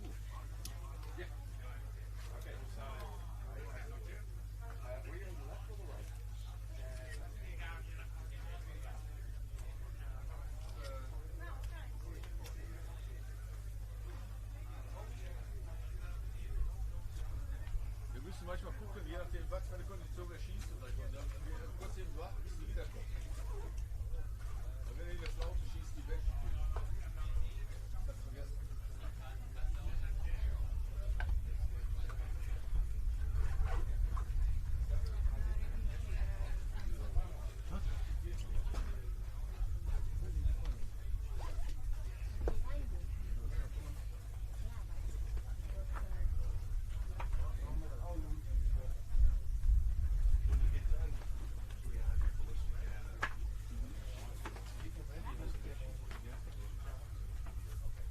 Scheiß Dinge hier. Windmesser.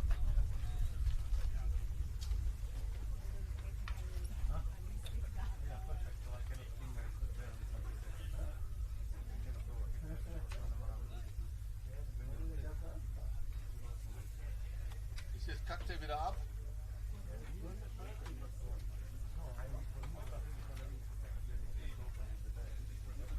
I'm just jumping in front of you here again. Just to get this. Habt ihr den auf 2 Meter bekommen in this position?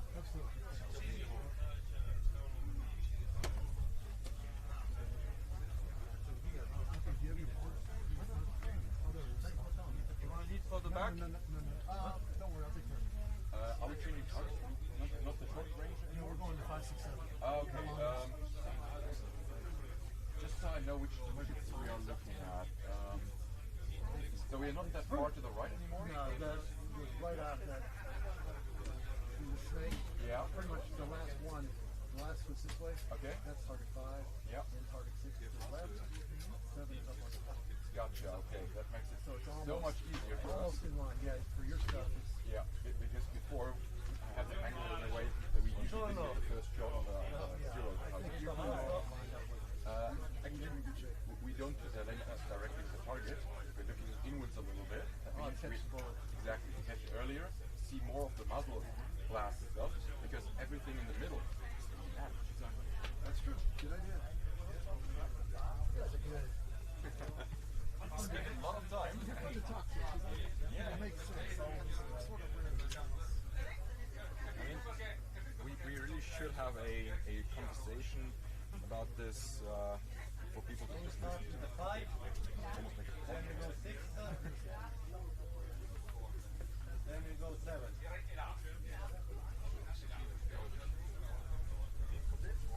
But again, there's very few people who are crazy enough to do all of this.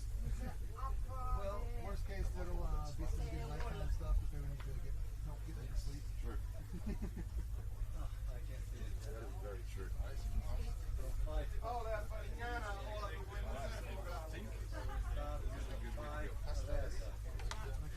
Well, good luck. Come see me for the data later. How many rounds are you going to shoot? 15. 15? Gotcha. Thank you. 5, 5, 5. Okay.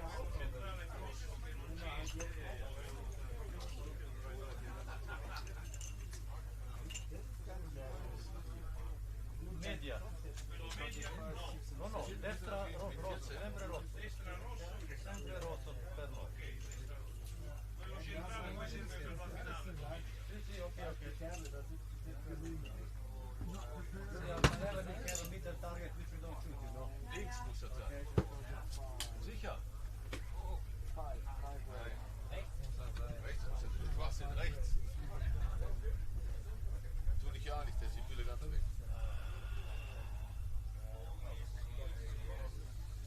We don't see the better from English.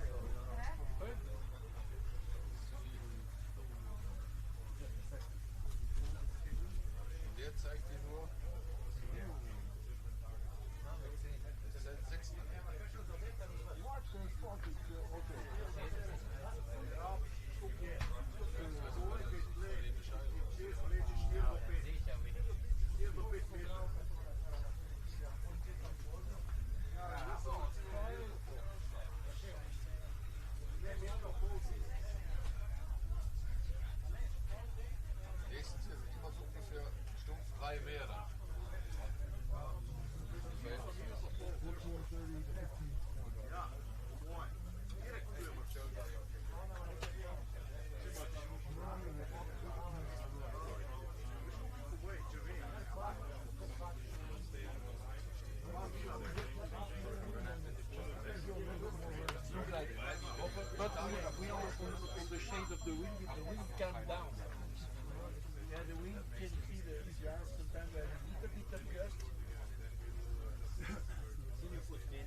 10 Klicks gehen. Und die fordert was you intact. Target 5, linke, wa? Oh, that's the first, that's the second.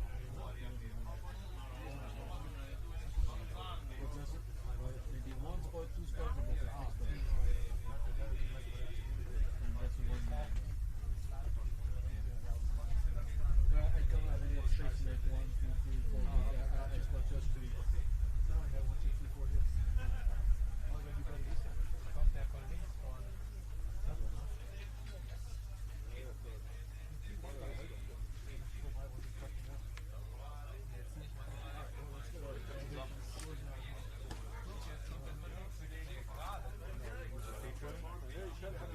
Die hintere linke Fahne kann ich nur nehmen. Die kannst du nicht nehmen. Die kannst du komplett verbrennen. Ja, du bist ja von links komplett. Sie nicht straight komplett.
No, you don't check it yet.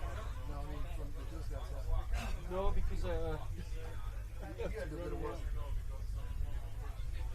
mean, my last 6 shots were almost like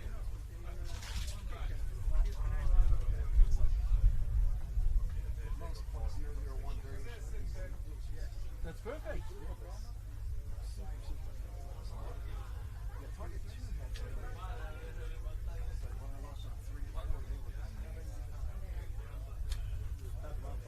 Hast du jetzt auf 10 stehen, wa? Die nächstgrößere Distanz wäre dann, wenn das passen würde, plus 2. Ja. Würde ich sagen. Mindestens plus 2.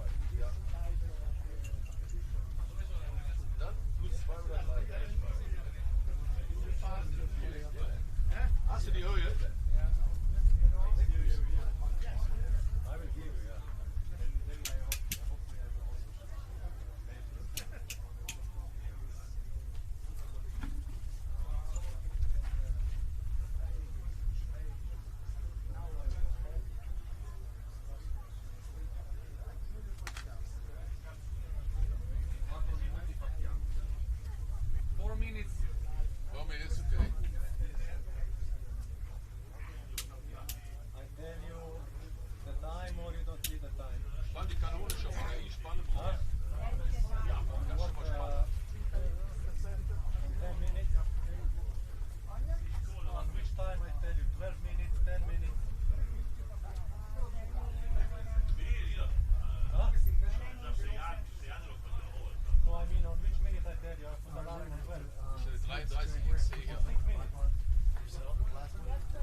wird die Einstellung stimmen.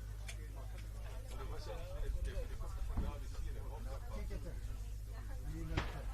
Want me to remove it? No, one more clip. One more click. One more click.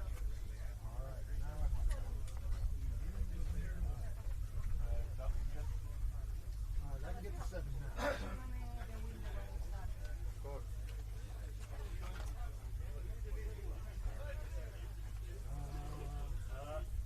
Who is shooting first? 7, you take mine. These sides. Sorry. No.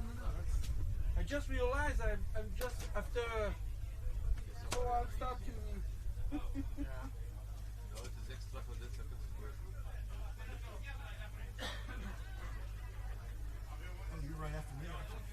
Yeah, just few after. Are we? It's okay for you if I take your re-engage? Absolutely. That's the plan. How about re-engage? I don't know.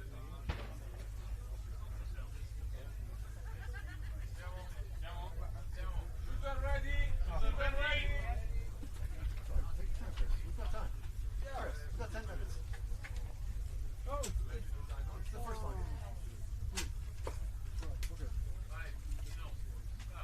Stand by.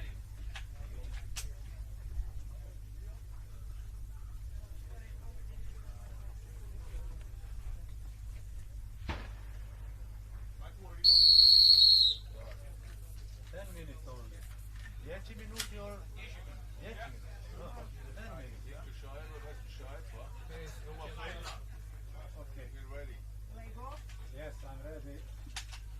1.5 to the right. Nichts gesehen, du?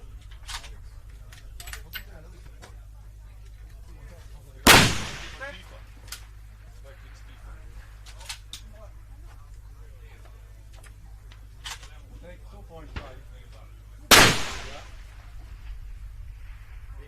Ja. Links. Ja. Also 5 Klicks rechts. Yes. Take 2. Die Höhe war fast gut. So ohne Gras reingeflogen.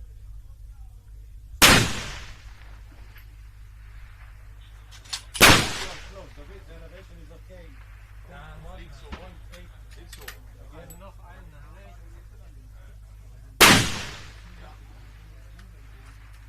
Now you are low for 2 clicks. Go high. Otherwise, 1.8 is fine.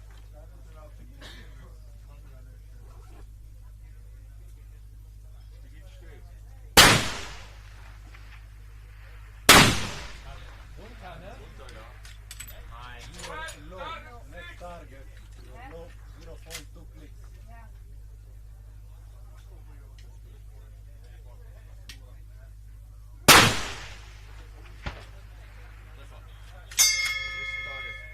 Wie viele Klicks hast du rechts gegen? 15. 15. Dann tust du jetzt 17. 17 oder 18. And put, if you put 2 clicks up from your click. 2 clicks higher than you have on your hand. Read it for me. 131.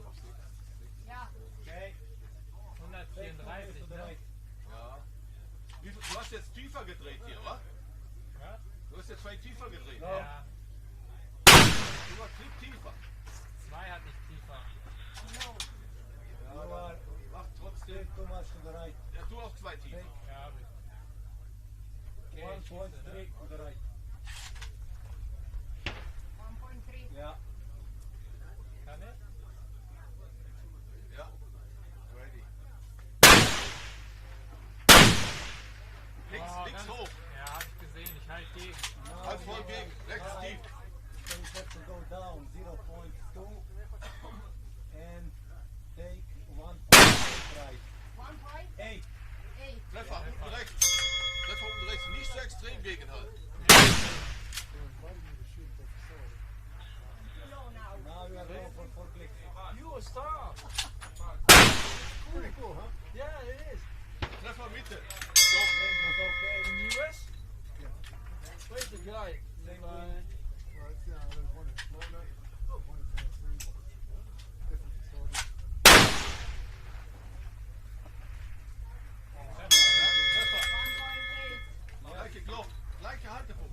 Ideal. Wait a second, wait. Ja. Wait. Warte, nee, warte, bis der Wind weg ist. Warte.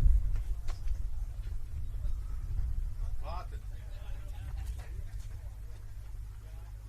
Thank you. Jetzt. Treffer.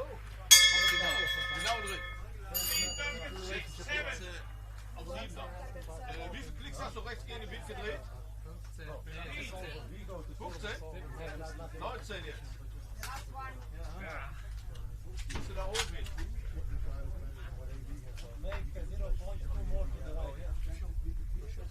Linke Target. Go. Guck mit rechts, dass der Winkel stimmt. Go to next target. You just never know where things end up, do you? Exactly. Different relationships. Every day. Your way change. The house starts and him having a discussion. You sure about that? Wie viel hast du Höhe? 61 muss doch, oder? Ja, 161. Nur eins weniger. Ich mach 59. You still get 5 minutes. Und 20 gegen den Wind. I would go the Wie viel same. hast du vorher? 17? Ja. Ja, macht 20. Because it's behind the hill. Okay, It's only fire. Nothing else. So it goes 2 minutes. Bist du drauf? Ja, ich bin drauf. Linke Target, grüne Target. Warte, Bubble. links daneben, voll links daneben. Yeah, that's I'm looking for the Das Flat links. Heißt, Sind, Go.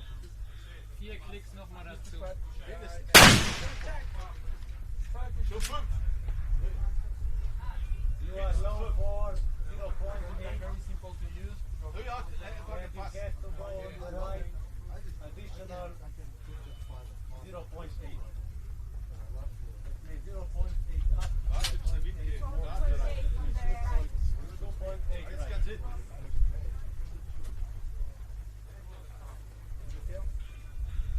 Yeah, a little bit of attitude coming. Warte. Wie viel Zeit habe ich noch? 4 Minuten. Wait. The wind a little bit. Jetzt. Treffer oben rechts.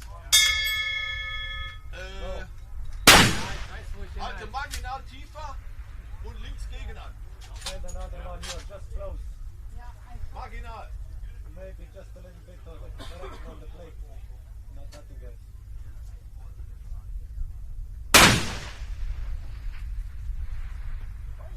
Warte. Now you are high 0.2 and left Jetzt. 0.1. Oh, Just send another one, it's all around the plate. Treffer. Gleiche Stelle. Gleiche Stelle, Haltepunkt. Gleicher Haltepunkt. I saw I allowed heaters, so I run these numbers.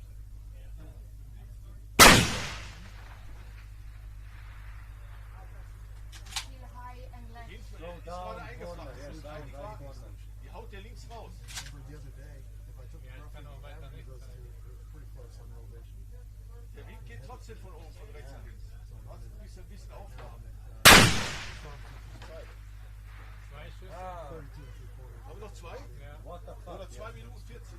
1.5 too low. Das geht daneben. Yeah, it's finished.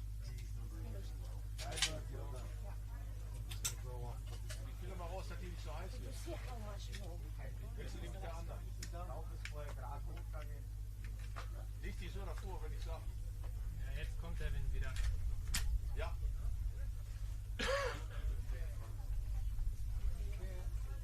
Gleiche Haltung. Gleicher Haltepunkt. Etwas tiefer wie vorhin da, also beim ersten. Warte. Aber noch Wind hier. Halt ein bisschen weiter mittig, oder? Okay.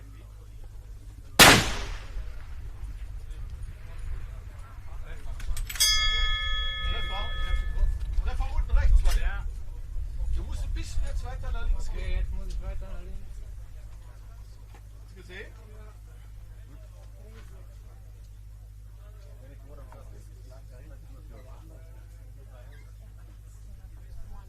Du warst ein bisschen Guarda lì scherzi grandi. Jetzt. Ja, Treffer. Geil. Finish. Ast-3-Kämpfer. Ich habe nur 3 Stäbels, oder? Ja. Ey, das war genial. Das war einfach genial. Er hat richtig gute Punkte abgewartet. Glaub mir das. Ich hab voll richtig gesagt. Ist gestern so drauf gewesen, er hat man gerissen. Leck mich am Arsch. Oh, guck mal, die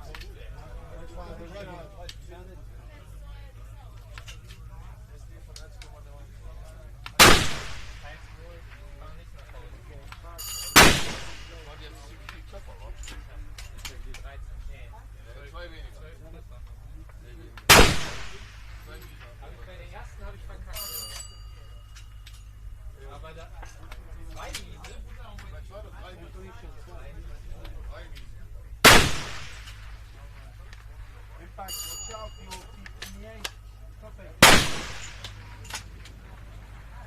So muss das funktionieren. Genau so.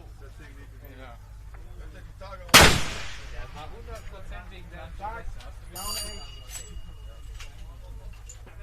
Kann ich da eigentlich nicht. Da war das Beste bis jetzt. Kleine Chance noch. Damn! Obwohl, Next target.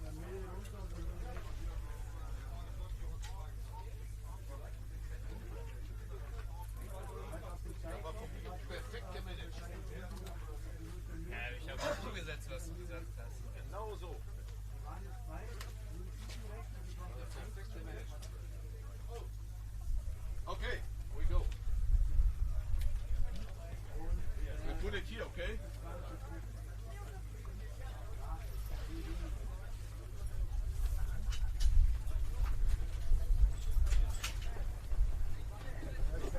Der wird kacken die meisten nach.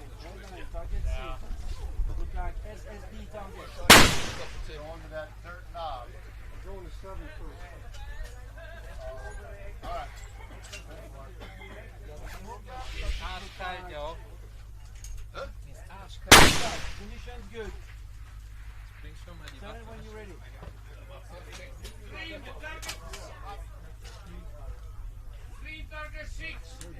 Go. Let it. Yeah, you pick it up.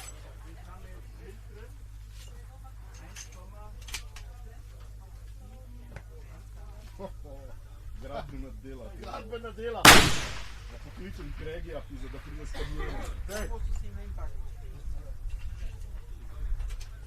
No more wind on that. Yeah, I see that.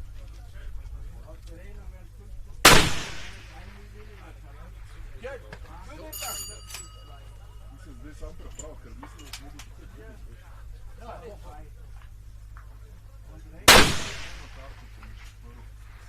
Good impact. Ker se podložiš, še vedno lahko, to pa sam stran je. You send more, send it. Boš mogel max. On impact. Okay, change target. Very good, Jay. Target 7, top of the heel. Levo. Okay, put these under my... Poglej, nimam Let's pojma. go under. Bom se jaz vlekom, ti bom povedal, sam vidiš, da ga ni. Čist gor, da moraš mogel po moje dati. Po moje boš mogel čist gor dati. Ker je zelo v hrib.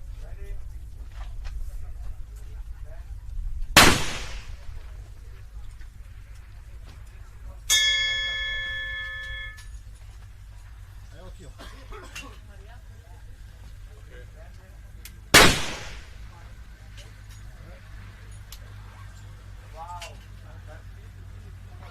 So. 3 minutes 49 seconds.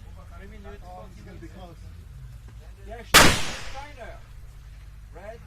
Steiner target 6. Top of the heel. You in? Conditions good. Set it. Good shooting, yeah?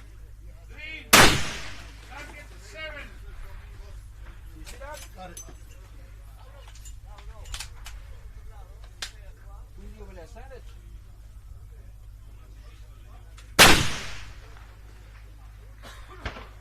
Send it back, just nowhere. We have 4 minutes, stick to time.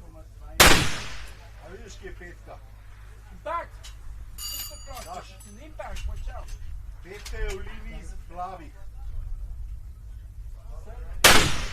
You shoot on the gas. Petko, 7, it's an impact. 7 o'clock, good. Sedem je pa gor na vrh hriba. Pa ti se tako naštimi, da boš to elegantno.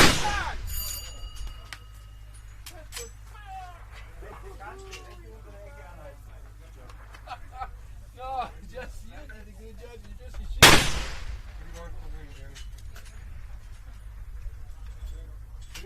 That's my man.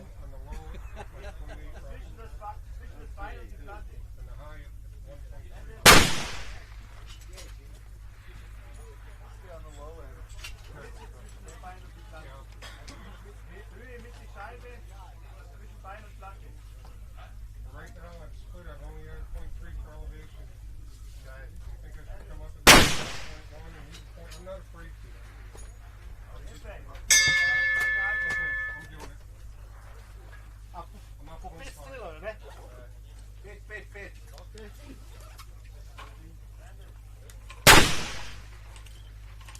How much wind did you have when you were in the four?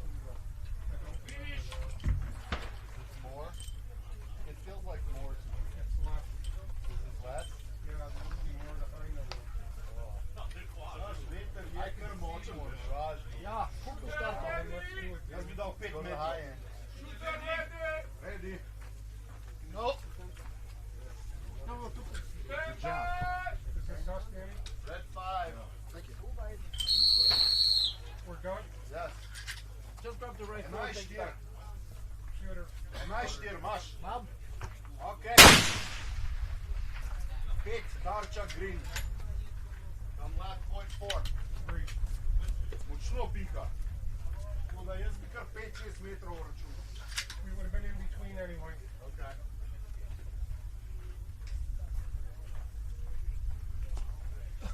Давайте мы Эво передвинем. Yeah.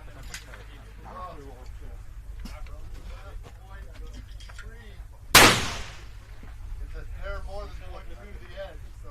1,5 mila levo, višina dobra. Se pravi, desno moraš iti, 1,5 mila desno. Višina je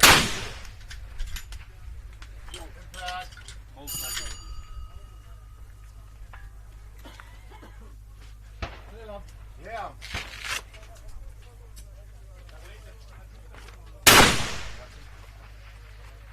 Zadev. Bravo. Bravo. Isto. Isto. Isto. Sploh ne drkaj. Isto Не, vbi. справа. Не слушай его, справа ставь. Вот здесь. Ты видел? Конечно. Zdaj si bil mačken lev. Kar še enkrat isto daj. Mogoče malo poprav, pa vzi. So you're perfect right on. Мы уходим.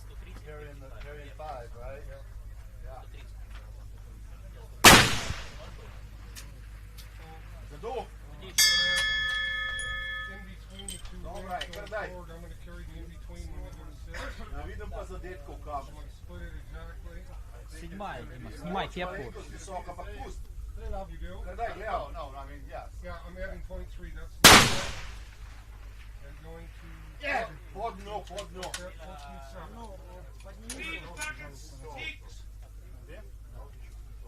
Target 6, a imaš? A si 5 strelov? A si? A ja 12-8. 12-8. That's 6. Added to vertical, added to wind. Added vertical and wind on target. What's the time, Danny? Gledam, 7.5. Седьмая красная сверху на скале. Time pressure now.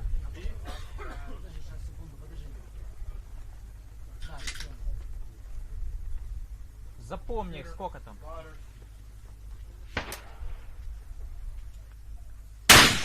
Завал, смотри. You gotta come up 0.3 and right 0.5. Седьмая красная нашел. Right 0.5. Look inside. 7 minut. Easy. Lepo se naštimi. Veter je močen. Ja, hvala. 12-8 držiš, mogoče slike zaenkrat. Mogoče da zbil malo na isti strani. Вовчик, открой ему патроны. Gledam. Это мы на седьмую проверили. Так, первый раз поправка сколько? Первая 99 ап. 99 ап, 0,9 вправо. Ты понял? 1391, 99 ап. Да не смотри ты туда, меня. 1,5 desen, levo 1,5. Да. Так амплиту не вижу. Она не нужна. Ладно. 99 сделай. Mogoče malo manj poprav, ajde, daj tam ena desno. 0,9 райт. 0,9 вправо. Найди пятую красную, найди. За 0,5 levo, А? pa mogoče malo nizak. Пятую красную. Se pravi, lih nekaj vmeš, Сейчас есть. nazaj za pol mila. Pa gore in Пятая красная нашел. Удобно лежать? Шестая будет левее, чуть выше, там будет нормально тебе, да? Zdaj je bilo, zadev bi jo, ampak se nizak. Завал что у тебя? Три клики. Пятую нашел, да? На шестую тебе сошки поднять будет на одну? На шестую Вова Desno запомнил, rok сколько si там? zadev. Да на седьмую. На седьмую. Шесть? Ždal hitro, ga daj malo v Я levo сделаю pomer, pa daj. на шестую. Ты, не, на седьмую, на шестую посмотри сейчас. Левее выше. Ja, desen si bil. Есть? Хорошо. Tarča 7. Достань 5 15-2. патронов рядом положи. 5. И еще 5 положи рядом. Ну хорошо. Поставь, чтобы тебе удобно было. Ложись, продыши. Koliko je cajt? 5 minut. Zdaj je veter umiril se. Ti si strelil kar v vetro, veš? 4 minutes, 30 seconds. Ветер такой же, да? Ну пока да. Target acquired, just adjusting. Zdaj veter stoji, da ne boš slučajno na isto Если что, по ветру вынесем работу. Сколько мы поставили? Ну, 0,9 вправо должен 9, быть. да, влево? Да. 9 вправо. Вправо, проверь. Gasno je veter. 99 ап. Gasno je. Če boš zdaj strelil, boš mogel dati bistveno manj popravka. 5 красная. Mogoče Na to, celi? kar si začel. Koliko je cajt? Ah, no, še 4 Не minute. спешишь, Hitro v izi. патрон на полку можешь сам ложить, но не закрываешься, окей? Zdaj spet jača, dviguje se zdaj spet. Ti se na tarčo naštim, jaz bom pa za veter govoril. Окей. Наблюдаешь со мной прилет вместе, корректируемся и смотрим.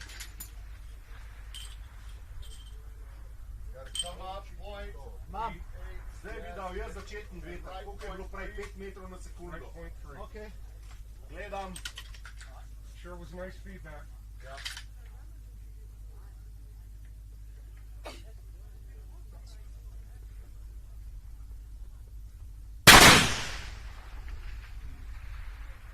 Oh, en mil nizek. Smer super, mil nizek. A si dal 12, 15, 2? Dal. Mil nizek. Ok. Smer super. Might have been right over it, Brian. Как будто раздуло. Bottom of plate. Right over it. Yeah. You gotta come down Odlično, zdaj jaz bi kar raštepil z vami.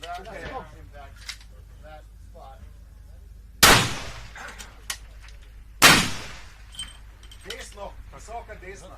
Malo zniže. Хорошо, давай. Димон, завинтовку Koliko ложи. desna? Rob tarče, mrčkaj.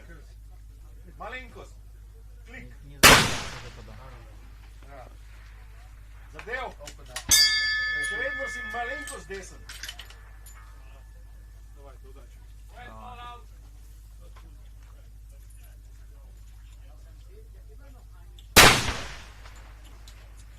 Пятая красная. Zaduk. Да, пятый красный. Я. По центру, да? Ну, пока да, я скажу, если вынос надо будет. Сейчас смотрю.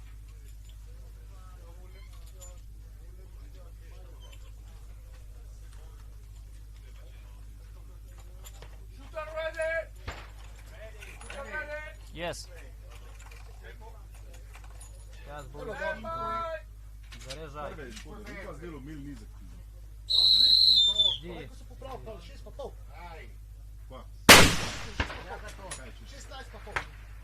0,1 правее возьми. Ampak veter je bilo pa dobro. Давай. Давай. Veter so pa v nulo pogledal nazaj, a ne zdaj. Nisi strelil toliko. 0,1 правее, я говорю. Prej si pa več strelil. 4. Jaz sem zadovoljen. Лево. Ne sem kaj puško ali pa kaj. Ja, čakaj. Jaz sem zadovoljen. 963, да?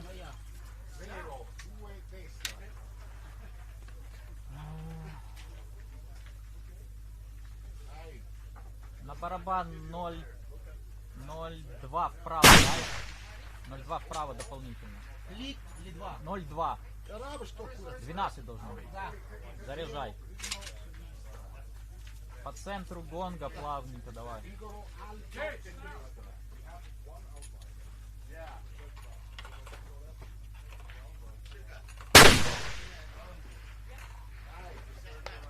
Или вперед, или справа. Справа. А может перелет.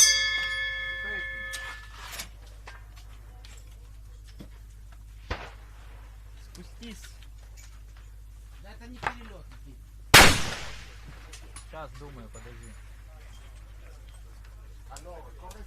Хорошо, давай, ладно, так же. 965, подожди, 965.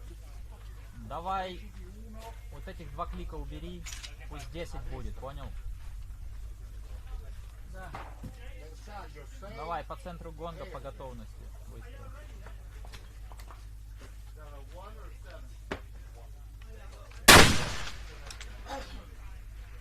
Слева. Или перелет, или слева. Блин, я не понимаю. 966, да? На полку пропан. Давай ниже возьми. Возьми два клика, спустись ниже. Два клика ниже спустись. По инверсии четко заходим, понял? Ничего не меняет в центр гонга просто.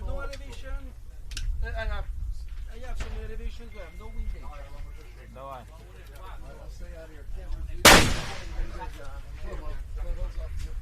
Слева, да?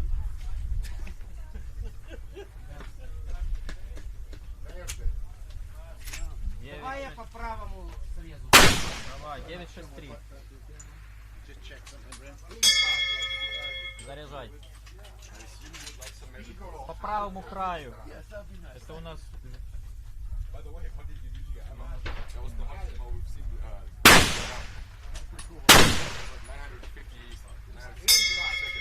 Или под... Переход на шестую. 110 вертикаль. Это мы минус 2 стреляли.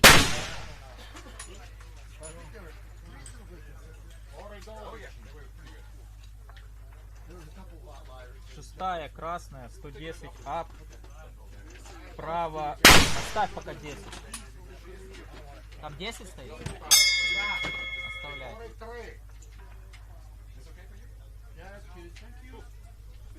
Good luck. Ну, последний будто внизу приходил, но...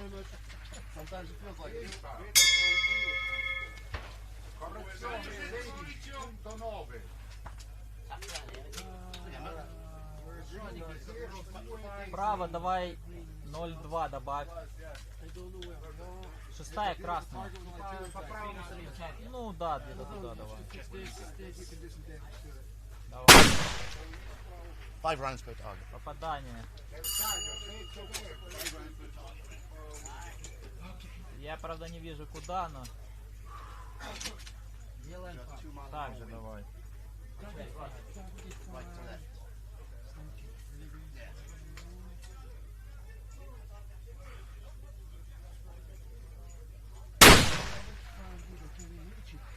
Попадание. Так же делаем. So I will zero. I will zero everything. That's the most troublesome. Yes, I'm on 5 at the minute. Попадание. Так же делаем, Димон. Leggermente ore 2. По готовности выше.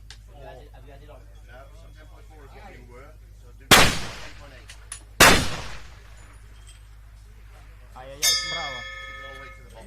Справа облизали.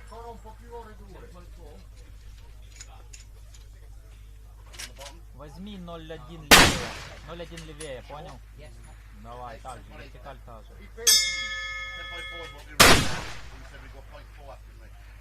Под ним.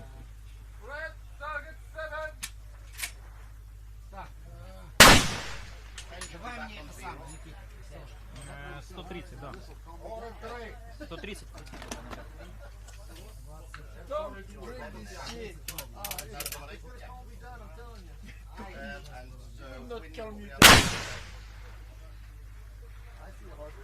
Wind is saying on this. 2.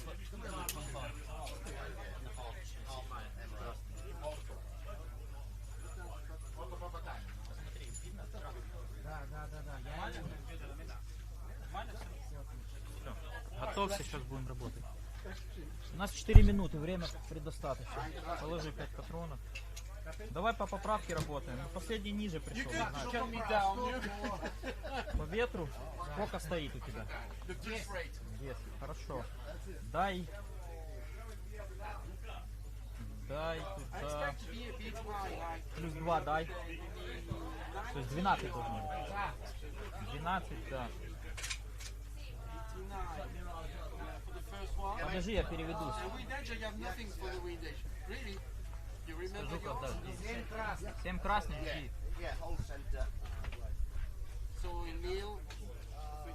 Ты зарядился уже? Да.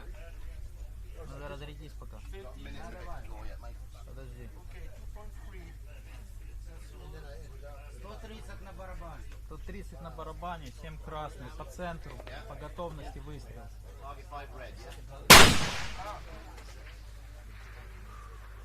Сверху попали. Спустись. 3 клика вниз делай.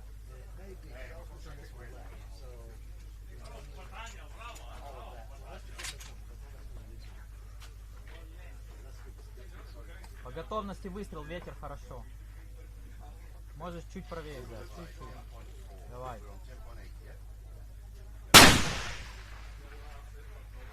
Попадание вроде. По-моему, крайняя левая часть. Вертикаль хорошо. 0,2 правее возьми. 0,2 правее. Ты слышал? Да. Давай. Да, давай.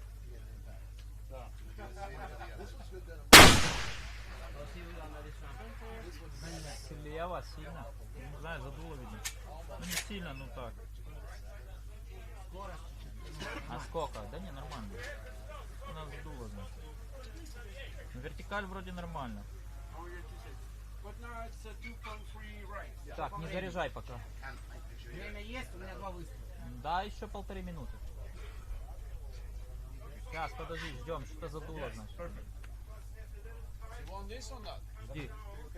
Ты не заряжен? Нет, на пол. Хорошо.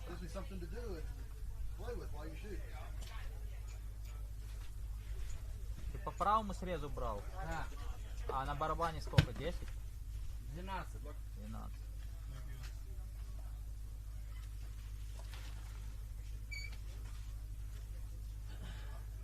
Дай на барабан 16. 16. По готовности в центр гонга. Давай. Слева низковато, но... Давай я сейчас по правому сразу. Ну сейчас задуло, видимо. 40 секунд, если успеем. Давай в правый срез выноси. it loose. Never mind. Let's И go. чуть-чуть 1 and 2 выше. is Правый like 5 and слева. 6. I can hit it like that. I can move it. But for the 7, I would do it. Ай-яй-яй. Stand the chair. Yeah, keep your Подрезали position. слева опять. All right. I think you orders than me. I have to take care of you. I appreciate that. Thank you. It's important. Ready, Brian? We're ready. Right, Bryn, off you go. Hang on.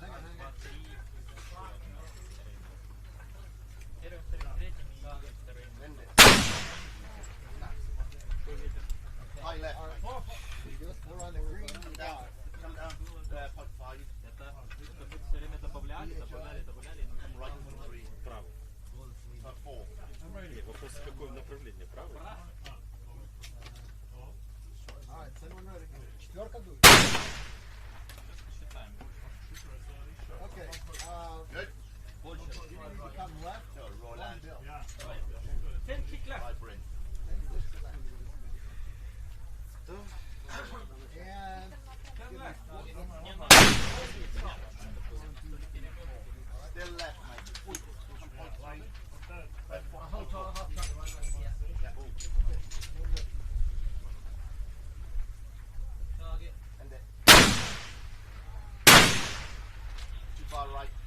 Impact. You hold. Right of center. Same hold. Same hold. You hold it. Hold right. No, hold left. You just went right. Yeah. Left edge.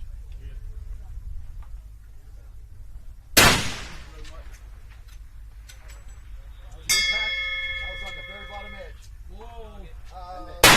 But come left one place. Still right, Bryn. Left one click left. Then hold left edge. Left. Give you a good shoulder. Same hold. Center hold. Target. And it.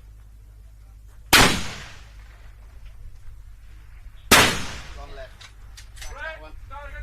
Impact. Very bottom right corner. Okay, favor like upright. Upright. Middle of the upper Dancing right, left or right round it, Bryn. Next one. Target 6. Yes. Okay. Do 12.8. No, do it 11.8. Impact. Take on top left. 11.8. Okay, Yeah. Yeah. Same way. take off on that. Yeah, keep the same wind. Well, just. You're holding just left edge with you. Yeah. Okay, so you had to add Left edge again. Left edge again, yeah. put you back into your data of 91. Your data was calling for 91. What are you now? And it. 93. Hit left. Just left. And over. Hold right. Come All down. right, so give Come me down. 102. 2 kicks off. And then 102. bring it right 3. 1, Yeah. 0, 1, 2, 102. Okay. And give me 2 more right click. 2 more right feet. 1, 2 more right feet. All right. And it. Impact. Go again, mate. Same aim. If anything, favour a little bit top. Send it. Hang on. I'm quick. Impact. Okay. Can't leave the target. Brent. Steiner. Impact. Kid, you got away with that. 6 green. Yeah. Steiner. Yeah, Steiner. Okay, let's go for it. Everyone ready? Send it. I'm in. Impact. Nice, Good mate. turn. Good effort. Right, up at 7. 7, mate. On your off the bottom right corner, so come up. Point 2 1, 2 up. and left point 3. Left 1, 3. 1, You want 2, 3 left. 13.4 plus whatever we put on, which is another. Yeah. Yeah. Point 3. Yeah, 1-3. All right, that was just under. Come up point 2. Up. Good win. 1, 2 up. Yes, good now.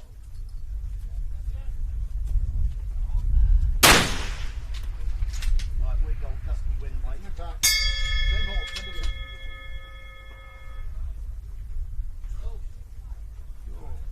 Dennis, hast du das?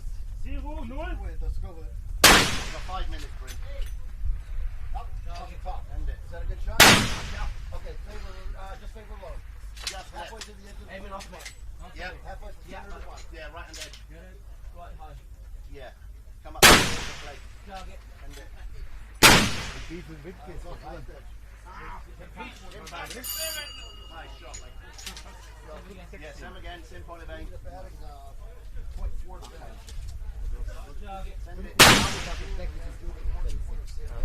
Oh, just like this. Give me just maybe a little bit to the left. Right? Give me another. That's what I was aiming, eh? One, two, right. 1, 2, 3, right.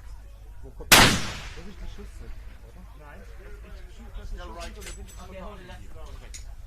Der kommt von da nach hier. Okay. Wenn du zu weit rechts bist. Ja. Ich meine, er kommt mehr aus dem. Guck mal. Ja, das wechselt immer. Low, very low. Right, all out. So, Dennis, ich mache jetzt mal, ich mach mal 5 Meter Position. Dennis, Höhe. Höhe. 169 Klicks. Yeah. See what I think. Set it when ready. 169 Klicks. Seite R11. Perfect wind, come up 1.4. 1, 2, 3, 4. Wiederhole R11. 11. Rechts 11. R11. Nach rechts 11. Und die Höhe 169. Alles klar. Parallaxe unendlich. Ja. Wunderbar. Ausrichten, Waage.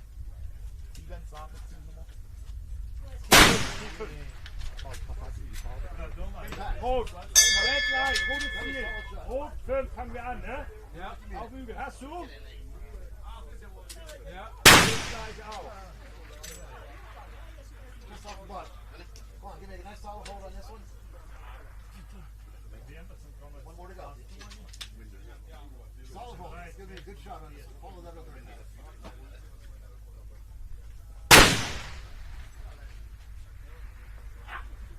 Top right. Shit. Okay, thank you, Jay. That was good. Shoulder ready. That's why I didn't want to come up too much. So, Dennis. Done.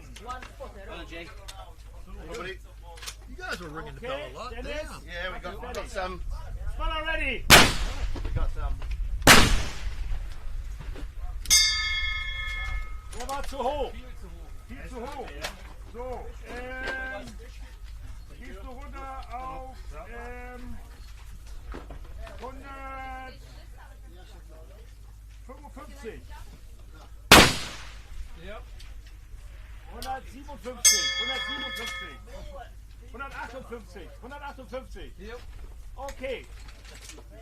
Send it.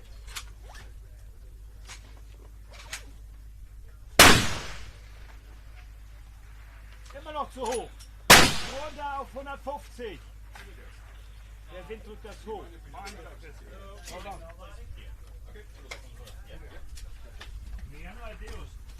Send it.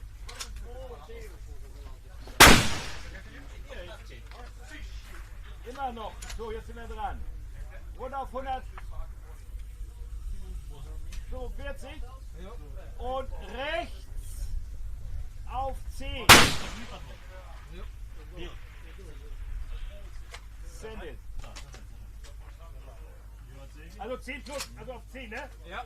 Nee, pass auf. Du hast 11 gehabt, Ja. da musst du jetzt 16 haben. 16. Ja, rechts 16. Hast du? Ja. Okay. Send it.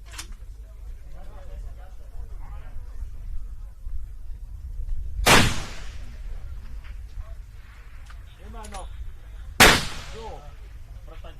Kiefer, du bist auf 55 gewesen, nicht 50. 145. 145, runter auf 140. Und rechts nochmal 5 zu auf 21 rechts. 21 rechts. Ja. Okay. Send it. Ja. Ah, der war noch daneben. Okay, Dennis. Dat is nooit aan het chatten. Target 6. Ja. Ja. Stellung. Höhe, die Seite lassen wir.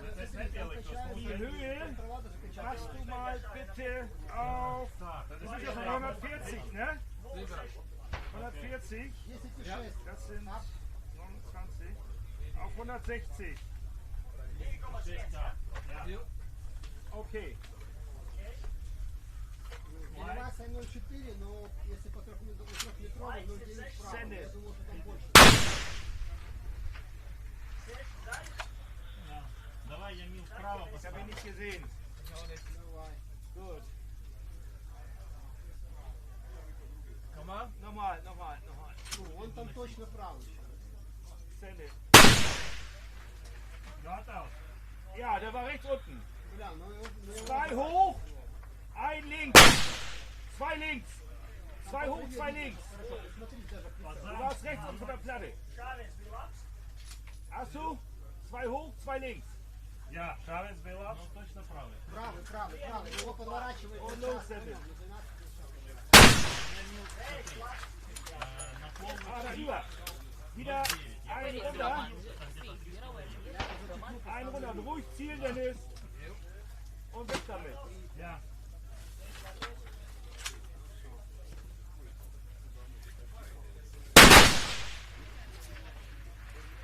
Wieder über. Nochmal 2 runter. Und ein links.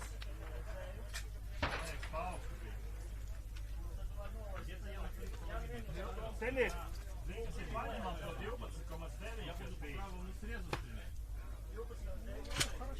Не, я, вот если еще Нас выдует, сразу понимаешь. еще 300, да?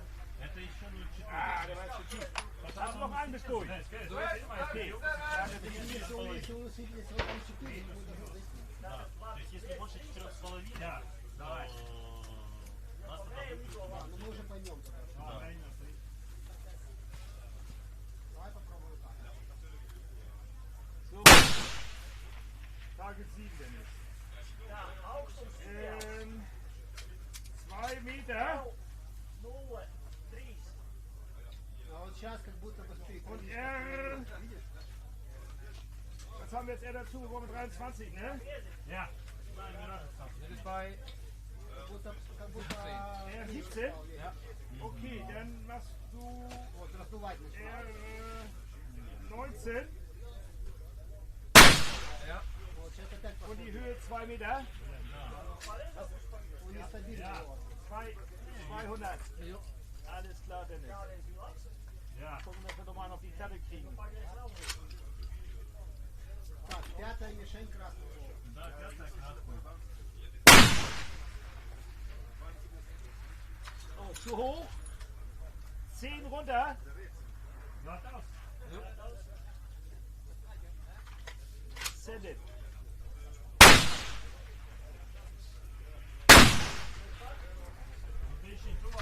Ah, hit! Los, Dennis! Und nochmal ein, bitte. In Ruhe. Ziel ruhig. Zieh sauber ab. Das war ein Volltreffer.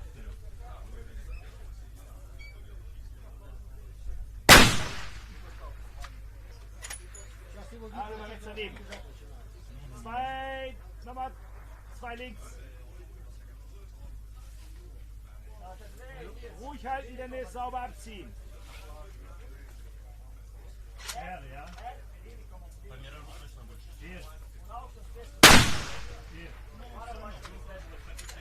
Hit! Ein rechts und raus damit, Dennis. Ganz ruhig. Du hast schon 2 Meilentreffer. Geiler Typ.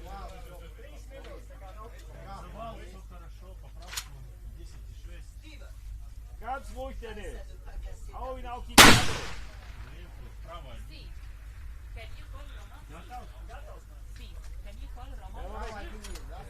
Nichts gesehen. 2 Treffer. Dennis, Glückwunsch. Eine Meile.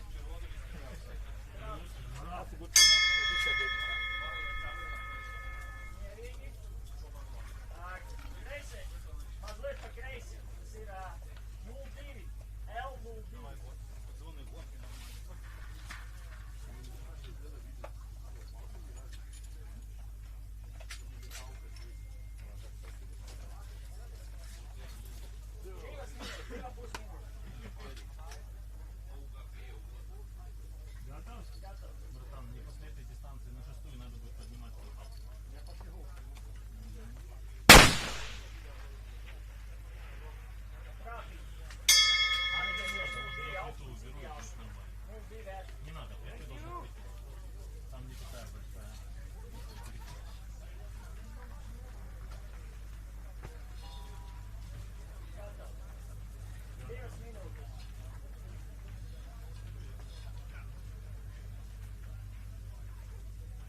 arrivando.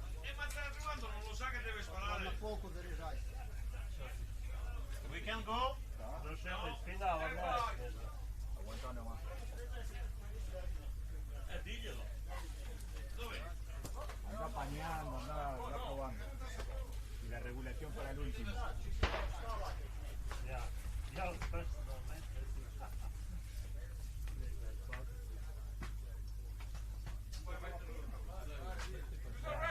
Stand by!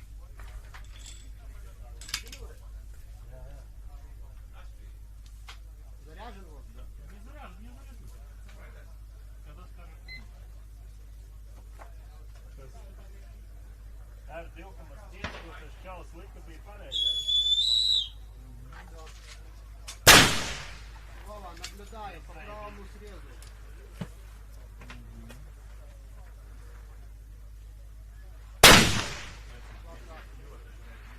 Право 0,2, даже 0,3 Увидел. Сдавай Латвию, отдал, дал счастье. Вертикали пересмотришь нормально, где сейчас заходили. Братанчик, по левому срезу беру. Понял, наблюдаю. Попадание. Процент. Если слабо, если Повторяем. По левому срезу. Два красных. Есть, правый нижний угол. Выдохни и повторяй. Ничего не меняй, кондиция пока надо. Чуть сильнее раздуло, но не меняй ничего. Он может тухать.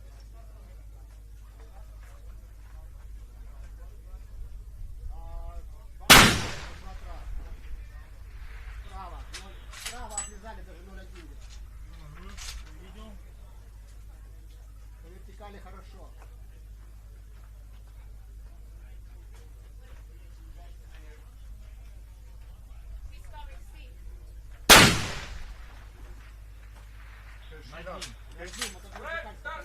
Get target. Get target.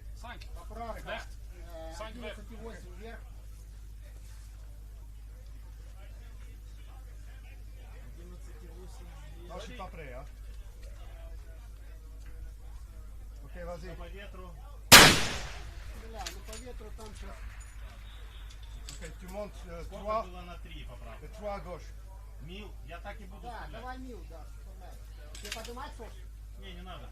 Подожди, я переведусь, потому что я... Переводись. T'es prêt? Вроде Je suis pas prêt. Je suis pas Так, prêt. я на цели. Стой красный. Sta tirando todo el mundo sin lente, ¿no? Ok, t'es prêt? Maintenant. Зарядился? зарядился. Братанчик, по левому. А? По левому стреляю. Давай, давай. Ok, tu descends 3. Okay. Два красных. Попадание. T'es prêt? Сюда. Верхнюю часть Et maintenant. слева. Часть чего? Вон, верхнюю часть вон, слева. Ok. Плюс. Возьму чуть ниже. Green, target 6! Не сильно. Ok, tu ramènes. In development? No, it's finished. It's good.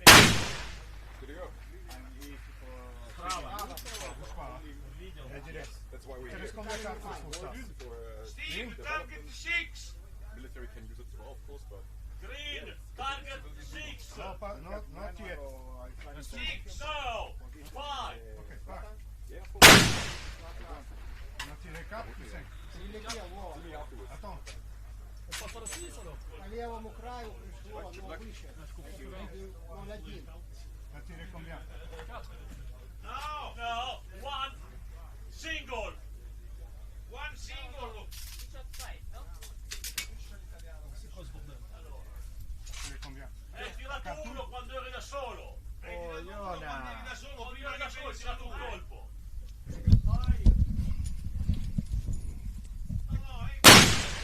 Okay, we're back on the live stream. We're seeing Ukrainian competitor here. Ukraine is the first. It's the first time that we've seen Ukrainian shooters to the match. We've had very good interest from the east side of Europe, so Poland and the countries adjacent to it.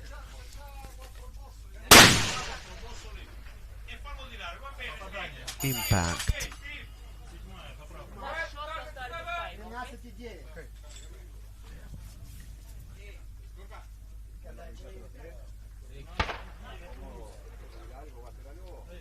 Attends, bouge pas. Ok, tu ramènes 10. Tu ramènes 24 à droite. 24 à droite. 24 à droite. 24 clics. À droite. 24. 24 à droite. Give me 16.16 elevation. Et tu descends. 1.69. Tu descends 20. 13,9 вертикаль. Plus 69. Что по ветру ты поставил? Мир? No, 10. Роман 10. Что по времени? Достаточно времени. Пускай остынет чувство. Maintenant.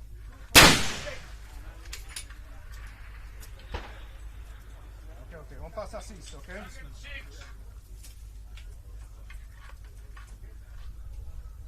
T'as combien clics pour 6? 100 minutes. Combien? Братан, тяжелый. T'as affiché les clics au notaire? Et vas-y. Affiche d'abord les clics. Так раздуло не Он сейчас усиливается, по-моему. T'en as combien?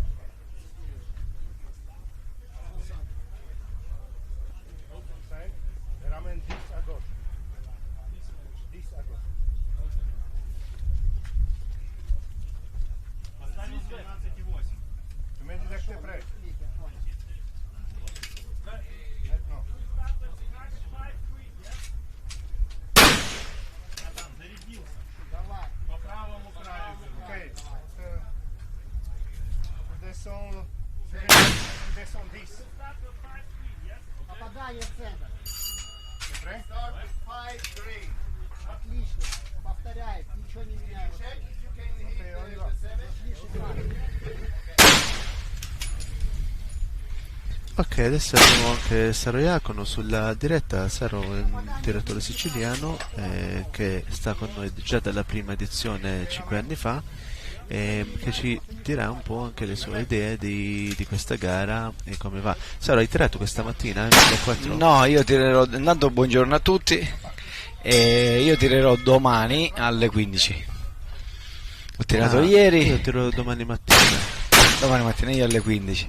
Ho tirato ieri alle distanze più brevi, chiamiamole così, e domani tirerò alle distanze maggiori. Com'era ieri, Saro? Era tosta, eh? Ieri allora sembrava molto più facile, perché qua dove sparavamo avevamo un vento molto esile, avevamo appena 1 metro al secondo, ma al massimo 2. Dalle correzioni invece io sono arrivato a chiudere ai 1.300 con 2.400 di deriva, significa che avevamo là sotto 6 metri al secondo di vento, perciò è stato... Wow. Quanti mil di deriva? 2,4. Wow. Sì, pensando che questi bersagli sono, se non mi sbaglio, 0,6 quello vuol dire che ti giochi 2.000 di deriva sì. Fuori. Perciò diciamo che sembrava semplice, ma okay. non lo è stato. I was calling Danilo on the live, but Danilo is actually spotting for Jonas. So we've got Steve Giannone here from Belgium. Steve has also been with us from the very first year, and he's done huge improvements over time. He's running, I believe, with non so, Roman forse? Sì, forse Roman dovrebbe essere il suo spotter. Ecco, vediamo se si prepara. Steve tira con una carabina identica alla tua, vero, sì, Saro? Sì. Lui tira con una Schepter in calibro 338 Lapo Magnum. Saro, come ti trovi? Adesso sai che abbiamo gente che tira il 338, quelli che tirano il 33.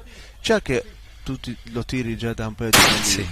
e lo continui a tirare, insomma, a questo calibro, no? Potevi facilmente cambiare, fare quello che ti pare. Qual è la ragione che ancora sei fedele, per dire, al 338 Lapua? Perché a queste distanze ti posso dire che a me dà una sensibilità di precisione pazzesca, perché è molto facile da ricaricare. Lo metti a punto, io ho messo a punto in 50 colpi, ho trovato la sua ricarica con la mia arma. Non gli è partito, non gli è partito al colpo. Anche ieri avevo avuto questo problema. Spero che non mi succeda, perché ho esattamente i colpi che mi rimangono per questa disciplina. Sì, lui ha avuto anche ieri, mi ha detto ieri che ha avuto 9 mancate percussioni, perciò penso sì. Wow. Perciò penso quale che può essere adesso in questi casi la situazione? Ma secondo me, io penso che nella peggiore delle ipotesi abbia fatto la spalla un po' più bassa, quindi quando il percussore va a percuotere, la cartuccia si muove dentro la camera e non riesce, perché il percussore gliel'ho controllato ieri, che me l'ha fatto vedere, ed era perfetto. Perciò l'unico dovrebbe essere quello. Dovrebbe essere.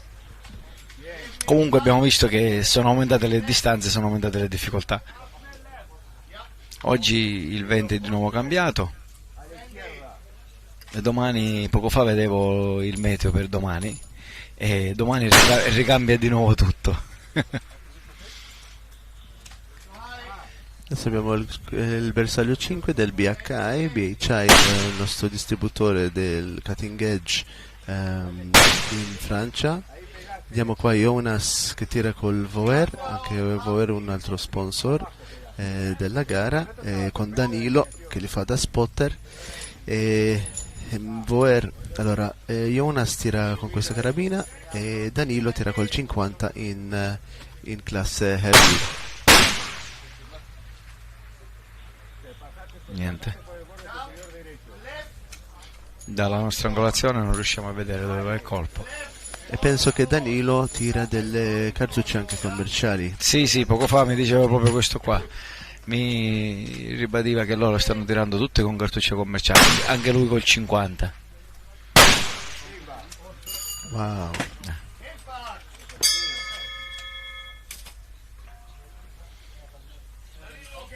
Comunque, parlando di questa gara, io, come diceva poco fa Rod, sono un veterano. Dalla prima edizione, quando eravamo appena una ventina di tiratori ed era, diciamo, una gara tra amici, e oggi siamo arrivati tranquillamente ad avere 200, quanti tiratori siamo esattamente? 230 tiratori da 30 nazioni di tutto il mondo, e quindi diciamo che è stata davvero una bellissima sfida e un bellissimo risultato che ha ottenuto il Rod e tutto l'equipe che l'ha aiutato. Io mi ricordo il primo anno che è stata istituita, quando il Rod mi diceva sono andato in Francia, ho sparato 3 colpi, 7 colpi e me ne sono dovuto tornare a casa. Questa tipologia di tiro non mi piace, voglio creare qualcosa di diverso, e posso dire che ci è riuscito. Sì. E ci è riuscito. Ricordo veramente quella giornata, mi ha fatto una X con la mano, mi fa ciao. Ho detto wow, 3.000 euro, vado già a casa, andavo meglio se andavo a Malibu. E comunque oggi in questa settimana ho visto tutti i tiratori di tutto il mondo e divertirsi. Questa è stata la cosa che proprio mi ha colpito di più. Divertirsi, nessuno che fa questioni, nessuno che crea problematiche, sono lì, sparano, si divertono, ed è comunque, siamo una grande comunità, sto vedendo, perché tutti quando arriviamo ci abbracciamo, ci salutiamo, perciò posso dire, anche per chi vorrebbe iniziare questa tipologia di tiro o comunque vorrebbe provare questa competizione, vi divertirete sicuramente. Poi quest'anno ho visto che avete cambiato la tipologia diciamo di tiro. 2 tiratori si preparano mentre 2 già sparano. Infatti era è stata davvero bellissimo, perché l'anno scorso avevamo solamente 3 minuti per prepararci e ti posso dire che erano pochi e ci metteva un po' di ansia a noi tiratori. Così ogni tiratore ha 10 minuti per prepararsi. Infatti. E ci prepariamo con calma e tu ti trovi pronto alla fine dei 10 minuti, sei pronto già l'altra coppia a sparare e ti trovi già pronto, hai fatto in quei 10 minuti, puoi fare di tutto, puoi fare le varie prove alle varie distanze per vedere se effettivamente la carabina, la posizione della carabina col rear bug e via dicendo, perciò sei tranquillo.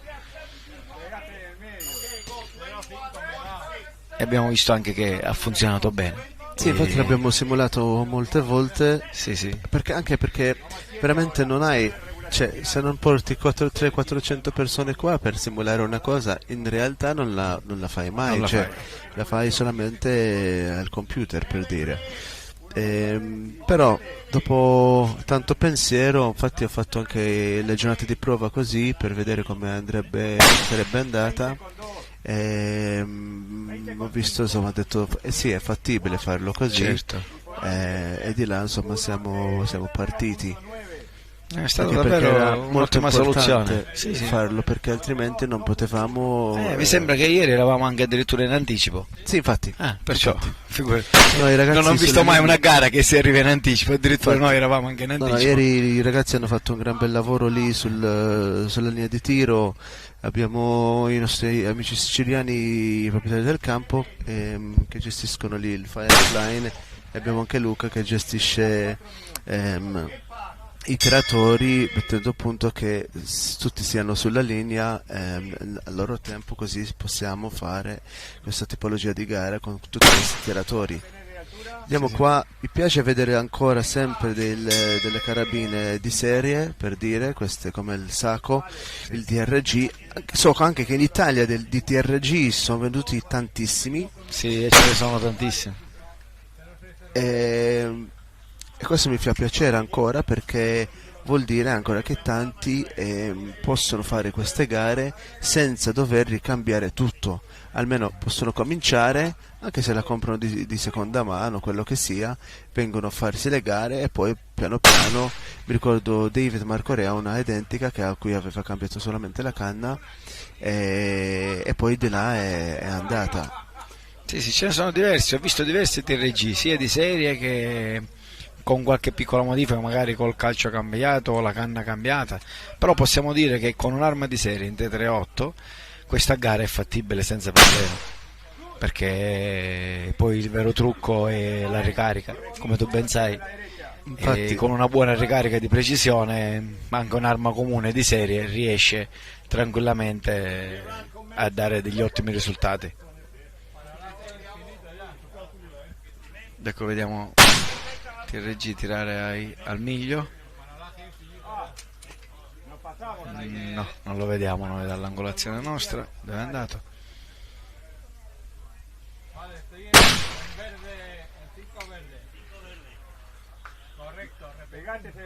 No. Poi un'altra cosa bella di questa gara che mi è piaciuta tanto è il nostro sponsor Evo Ballistics, che ha messo a disposizione questi radar Doppler. Ti posso dire che io da tiratore è stata una bella cosa, fantastica. Sì, infatti volevo chiedere alla regia di mostrarmi.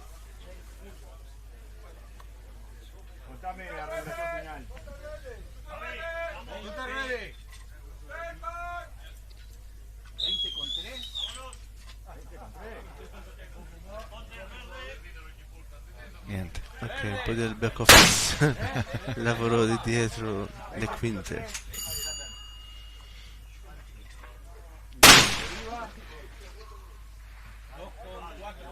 Ecco, abbiamo visto lo sbruff dietro, sembrava un po' alto. Ovviamente la nostra angolazione è diversa da quella che c'ha lo spotter, che si trova esattamente dietro il tiratore, che è la migliore angolazione. Fa piacere di vedere anche i tiratori spagnoli qua, è la prima volta che siamo venuti, so che hanno un formazione di F Class, infatti io li avevo incontrato quando tiravo a Bisley. Impact, perfetto. ¿Ha ido bien de altura? Sí, ¿lo has visto bien? Sí, sí, lo he visto perfecto. Sì, quella soddisfazione della campanina è fantastica. Sì, è fantastico.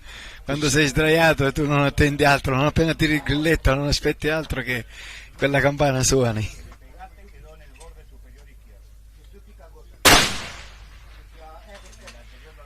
Bajo.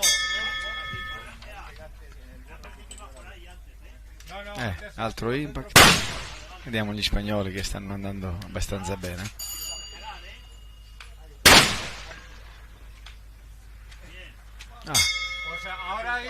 Siamo a 3 impact.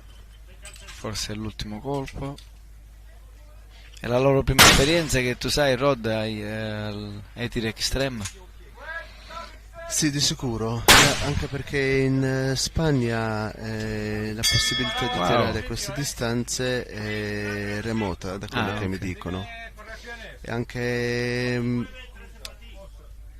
anche l'altra cosa è che hanno delle limitazioni sui calibri, se non mi sbaglio col 338 essendo quello più grande. Perciò insomma possono sempre fare il heavy con la light, se la possono giocare. Certo. Vabbè, fine 2000 volte 3.8 ti posso dire se la possono giocare. Il problema sarebbe alle distanze maggiori. Ci vorrebbe un 33 XC magari per poter riuscire. Sì, penso idealmente. Però mi ricordo Roberto Buccolo da Wildcat Bullets l'altro anno ha fatto il suo 338 con una canna di 36 pollici e passò, se non mi sbaglio, 1.8 e usciva alle stesse velocità del 33. Certo. Con quella canna la polvere più lenta, gli andava bene. Roberto anche fa i suoi palle di Wildcat Bullets e gli andava benissimo. Sì. Wildcat Bullets, ricordiamo che è anche un nostro sponsor. Certo, un made in Italia. Sí. No toco nada. Por encima de la media. Cuadrante B.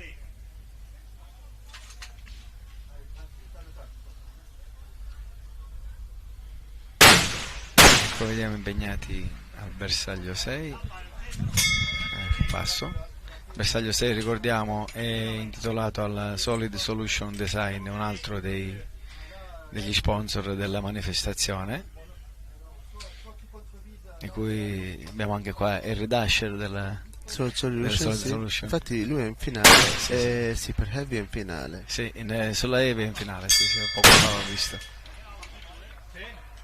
Ha fatto un'ottima prestazione, davvero. Sì, abbiamo sparato assieme, sulla stessa linea. Io ero sulla green e lui sulla rossa, se non ricordo male.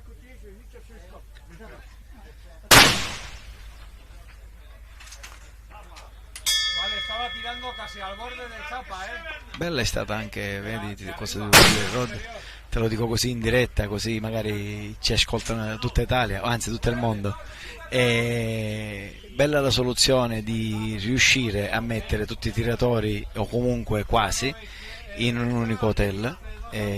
Bello davvero, perché tu arrivi e la sera ti ritrovi là con tutti i tiratori, magari ti fai un aperitivo insieme agli altri, discuti, bello, si crea davvero un ambiente di famiglia.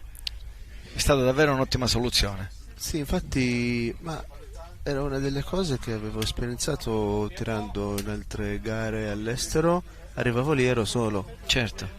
Forse eravamo in due e non sapevamo insomma, dove andare, perché tutti hanno la loro, per dire, la loro comunità, no?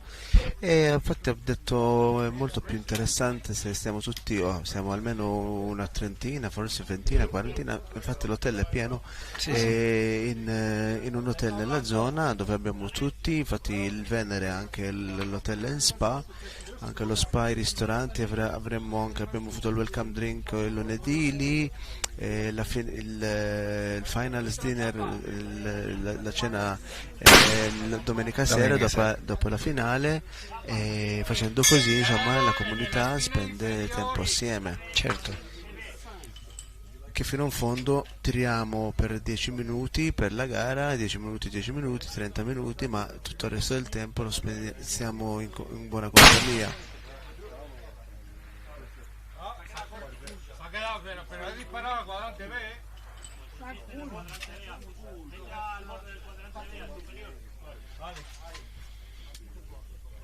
Adesso sto dando una sbirciata fuori dalla regia, le bandiere che abbiamo qua vicino, dietro la linea dei tiratori, perché da ben sapere i tiratori non hanno nessuna bandiera e nessun riferimento per il vento, e noto che il vento un po' è calato, però comunque le distanze sono sempre maggiori, le difficoltà aumentano.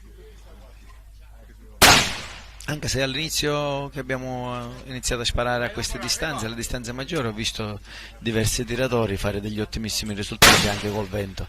Sì, infatti... Perciò diciamo che effettivamente una buona preparazione di base riesce magari a fare la differenza. Sì, proviamo a diminuire il massimo possibile le variabili che ci sono in questo sport, la ricarica, l'arma, l'ottica, il vento, lo spotter, la comunicazione con lo spotter. Importantissimo.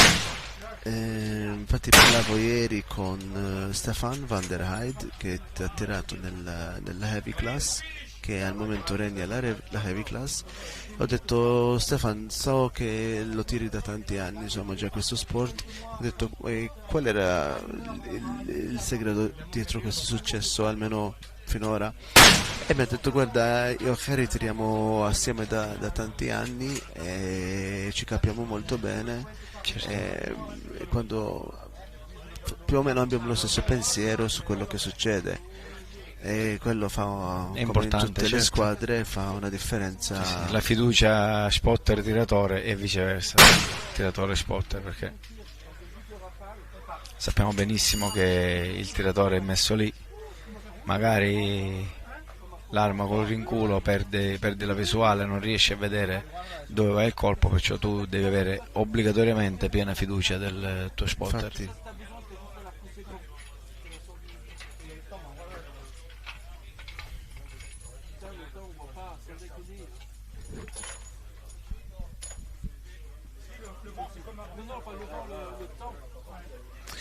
Okay, now we're seeing the team from Safety First, Brian Cataneo and Cliff Noyes from Missouri. They also shot with us last year. I believe they're running 300 Norma mag here. And on the other hand, let's see, I think that's PGM Precision, yeah, one of our sponsors as well, PGM Precision, for the first time this year.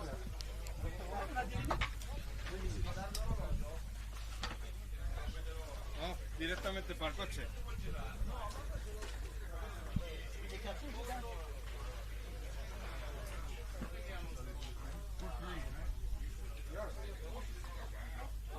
Tu vois ça, ce son là?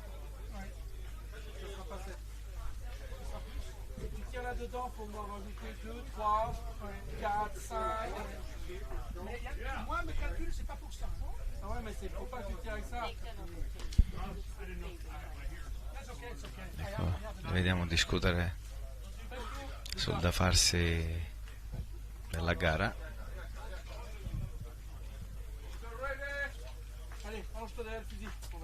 Gli ultimi accordi prima di iniziare il tiro tra tiratore e spotter.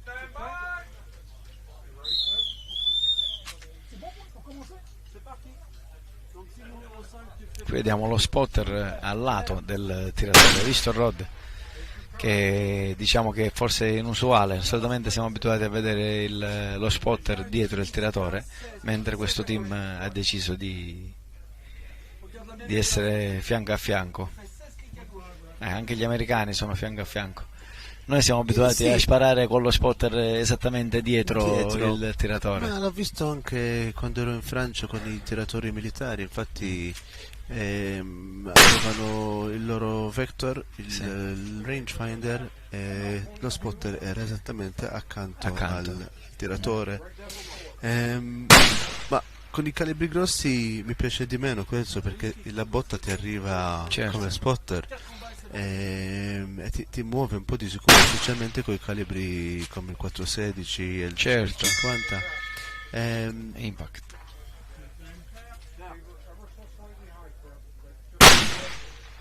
Lì Cliff tira con una Premier Reticles, un'ottica fantastica. Ho avuto modo di provarle quando ero, se non mi sbaglio, una azienda canadese che fa Premier Reticles. Non si vedono tante queste ottiche. No, in Italia specialmente no. In Italia non so se è la Victrix in Italia che li rappresenta. Sì, forse sì, ultimamente ha preso. Sono ottica di molto robuste, pesanti, un po' come la Hensoldt, per dire. Sì. Vediamo questo tiratore che sta realizzando sul piede del bipiede il Rail Fit ELR, anche loro uno dei nostri sponsor qua, su cui scivola appena tiri il bipiede a modo di scorrere indietro in modo lineare, se si può dire così. E facendo così il rinculo, anche poi soprattutto trovi il bersaglio anche più facilmente, e la carabina ha un tracking, se posso dire così, più lineare, più consistente. Sì, non perdi completamente il bersaglio. Io ho parlato con diversi tiratori che ce l'hanno montati e mi confermavano proprio questa. Ancora non ho avuto modo di provarle. No, io non l'ho provato. Devo Volevo, trovare... come ti raccontavo, avevo contattato Jay che Sì, li ha fatti anche con i colori dei paesi. Sì. Per ogni paese. Infatti per il mio bipiede non si può montare perché c'è un piccolo problemino, però comunque stiamo cercando di risolverlo e quanto prima penso di provarle anch'io. Impact. La soddisfazione di centrare quel bersaglio anno dopo anno rimane la stessa. Certo. Poi parliamo comunque di distanze, sempre non dimentichiamo che sono distanze importanti. Il bersaglio 6 è a 1400 metri. Sì, ma adesso siamo abituati a vederlo, però insomma 1485 metri mi sembra che sia una cosa del genere. Perciò siamo sui 1500 metri, perciò noi magari ormai diventa una distanza che siamo abituati a sentirla, a spararci, però mi confermi? Il numero 6 è 1479. Sì, 1480 metri, perciò siamo sui 1500 metri. Sì, abbiamo preso queste distanze utilizzando... Sono delle distanze importantissime. E riuscire comunque a stare lì vicino o comunque a colpire il bersaglio con le varie condizioni che si vanno un altro impact, e con le varie condizioni che si vanno a trovare qui in questa valle, perché sottolineiamolo, questa valle la possiamo soprannominare la valle del vento, perché il vento c'è sempre, anche quando soffia 1 metro al secondo e tu pensi che il vento è molto esile ed è facile sparare, no, ti sbagli, perché soffia 1 metro al secondo qua sopra, ma là sotto, avendo diversi insediamenti, essendo circondati da montagne e canaloni, non sappiamo effettivamente il vento che c'è alla distanza del bersaglio, sul bersaglio. Perciò diciamo che il vento è la prima variabile ed è la variabile più importante su questa tipologia di tiro e su questo campo, che magari possibilmente tu che hai girato magari più campi per le ELR potrai dirci se c'è qualche campo dove il vento magari è stato più omogeneo o più leggibile. Non penso, cioè ogni campo ha le sue tipologie, come funziona, ma penso che ci devi tirare tanto in un campo per veramente cominciare a capire, certo. E anche perché ogni campo, ogni giornata è una condizione diversa, e vediamo anche, insomma, questi ragazzi sono stati qua, questa è il secondo anno in cui stanno qui, hanno un po' di esperienza, tirano tanto negli Stati Uniti. So che sia lui che Brian tirano con la FCSA, il Club 50 americano, fanno le gare ELR, fanno insomma tutto quello che c'è, loro ci vanno. Questo gruppo sono delle persone che tirano spesso, sì. Quindi sono tranquillamente abituati a queste distanze, perché come ben sappiamo in America queste distanze sono all'ordine del giorno. Infatti vediamo anche loro utilizzano quel bipod DXT lì, quel bipiede, loro anche sono sponsor tramite Solid Solution Design. Quello aiuta ad avere una stabilità maggiore in effettuare il tiro. Non so se l'hai provato prima o non ancora. No, ancora non ho provato, però ti posso dire che sono in procinto di provarlo, perché proprio oggi ne parlavo con qualche altro tiratore, l'ho visto, mi piace, e come tu ben sai noi tiratori vediamo una cosa, ci piace e cerchiamo di averla, e voglio provarla. Me ne hanno parlato tutti bene, perciò voglio provare effettivamente la differenza. Quindi provandolo onoriamo anche il nostro sponsor. Infatti guarda, ne ho visti parecchi già questo anno, poi hanno fatto anche un altro calcio con il bipod DXT integrale. Sì, loro lo visto. chiamano Orca Chassis. Harry Drescher della Solid Solution Design, il loro distributore per l'Europa. Io ne ho viste almeno 3. C'è un 470 Vestal, che è un gigante di cartuccia, una gigante di cartuccia che Mi sembra che ne abbiamo una qua come ne ho viste di sicuramente 3. Ho visto un altro statunitense che utilizza lo stesso calcio. Ho visto Gary Costello anche che ha l'Orca Chassis. Sì, sembra che è fatto benissimo da quello che mi dicono.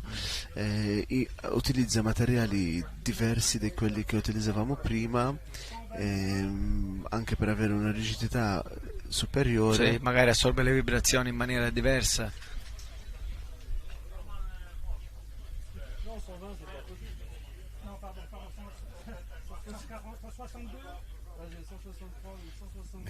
Sara, quando ti alleni anche con calibri più piccoli o vai sempre col 338? Mi alleno col 308 per... A che distanza li utilizzi per allenarti?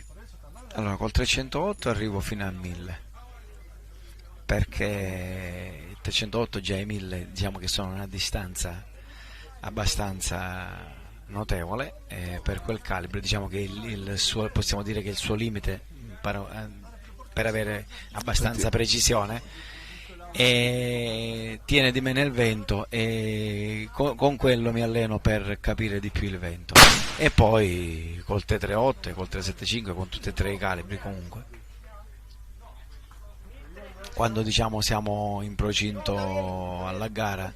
Io ho trattenuto, ma al giorno sono più sui calibri grossi, ho un 300 normal, il 33 e 37 XC 416 50. Però mi sono trattenuto un 6547 Lapua, un 65 Creedmoor e il 308. E ancora mi piace tanto tirare col 308 perché è un calibro bellissimo, è un calibro che veramente sai se sai leggere il vento o no. E quando facciamo delle prove fino a 600-700 metri, 800, insomma, può ancora dare delle soddisfazioni dell'allenamento fantastico. Poi trovi delle cartucce commerciali dappertutto, è un calibro su cui tutti... Ma è facile anche da ricaricare? Certo. Sì, sì. Anche il 6.5 Creedmoor, specialmente mi piace il 6.5 Creedmoor nella AR15, no? Bellissimo. AR15, come si dice? Nella semiautomatica, sì, ha un po' più di spinta. Ho visto anche la Hein, un modello CR65 che è disponibile qua in Italia, che è in 6.5 Creedmoor semiautomatico. Ho visto uno che c'era qua sul campo con il laser rangefinder attaccato all'ottica di sopra, era fatto insomma bellissimo. Gli mancava solo il suppressor, come si dice, il silenziatore. Sì, Gli mancava solo quello. ricordiamo che in Italia è vietato. Sì, è vietato.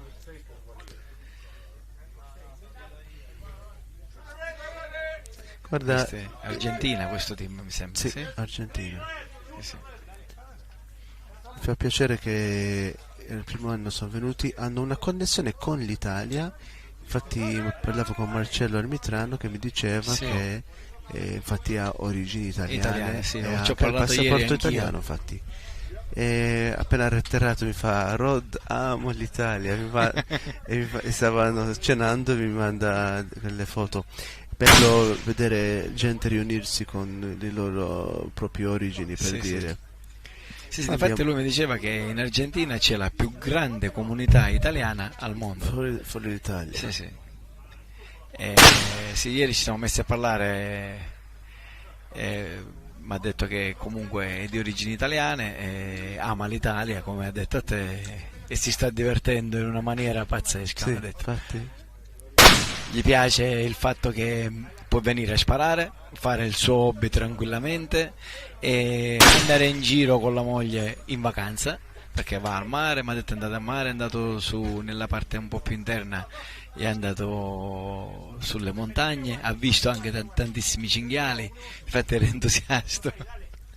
E infatti mi sa che questa carabina che stanno utilizzando, guarda, il bipiede è sceso dalla tavola. Dalla tavola. Sì. Ho notato, questo è un chassis, un calcio che, se non mi sbaglio, è fatto lì in Argentina. In Argentina stessa. Incluso l'azione e tutto. Ah, ecco. Se non mi sbaglio, Gonzales si chiama il produttore, non mi ricordo, però l'ho visto parecchie volte su internet. Loro sparano col 338. Uh-huh. A mitrale invece mi sembra spara col 33 XC. Sì. In un calcio in un Desert Tech. Vediamo lì un'inquadrazione bellissima dei nostri sponsor, sopra i 32 questo anno. Inquadrazione bellissima.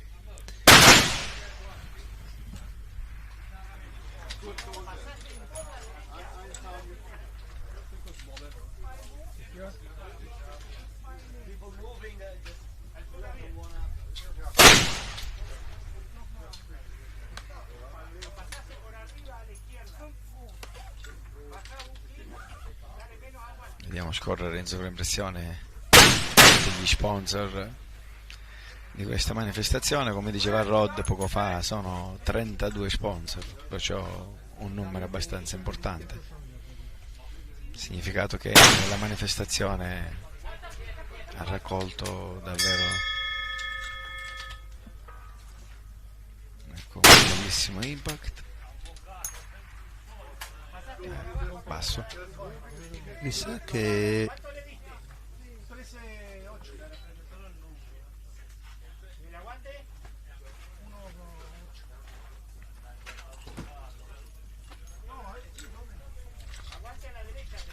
ecco, vediamo il team argentino impegnato alla distanza maggiore, il miglio. mi sembra un po' leggera la carabina in 338 e mi sembra che rincola abbastanza, o perché hanno le cariche spinte, può anche essere. Ricordiamo che qua abbiamo un peso di fino a 12,5 kg, perciò penso che se hai la carabina intorno a quel peso lì, dovrebbe essere molto più stabile, molto più sì, stabile, anche rincola un poco, mentre nel heavy, nel classe pesante, andiamo fino a 22,6 kg, 50 pound di peso, che permette di tirare anche calibri come il 50 e il 416 come se fosse una carabina di FX. Sì. Pensando che stiamo mettendo 180 grani di polvere fino a 250 grani di polvere sul 50 e 416, ma 250 sul 50 è veramente spinto, ci sono tanti, insomma, intorno a 240 grani e anche di meno. Mi sembra che cos'era il calibro, il 460 Westal, che sì, il Vestal 250 grani, 250 grani. Però perciò spinge una 700 grani di palla a 970. Mamma mia. Cioè proprio è nelle cifre del 33 XC, però con una palla di 700 gradi, che è più del doppio di quella del 33. Certo. Stiamo parlando veramente di una bomba ballistica. Comunque l'ho tirato ai 1500 e anche lì con una soffiata di vento sono andato fuori piastra. Ecco, Ho fatto un primo impatto al 1500, ho fatto un primo impatto con quello nelle giornate di prova e poi il secondo mi ha preso fuori. Certo. E lui, ti ricordi come si è classificato qua sulla Eve? Vado a guardare. No, magari per capire con quel calibro. Oddio, è sempre una incognita perché ogni minuto, ogni 5 minuti il vento qua cambia, perciò deve avere anche un po' di fortuna a beccare la linea quella giusta per fare magari un risultatone, però comunque vediamo se ha fatto un po' di differenza quel calibro, quella velocità, quel peso di palla.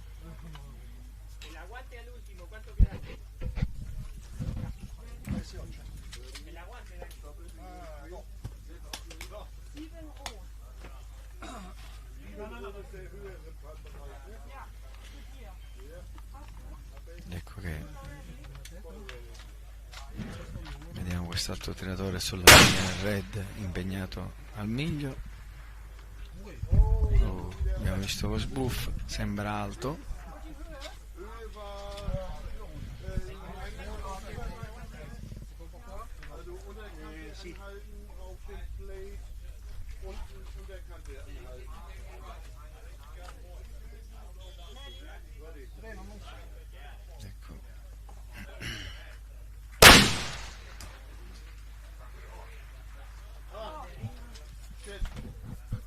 Niente.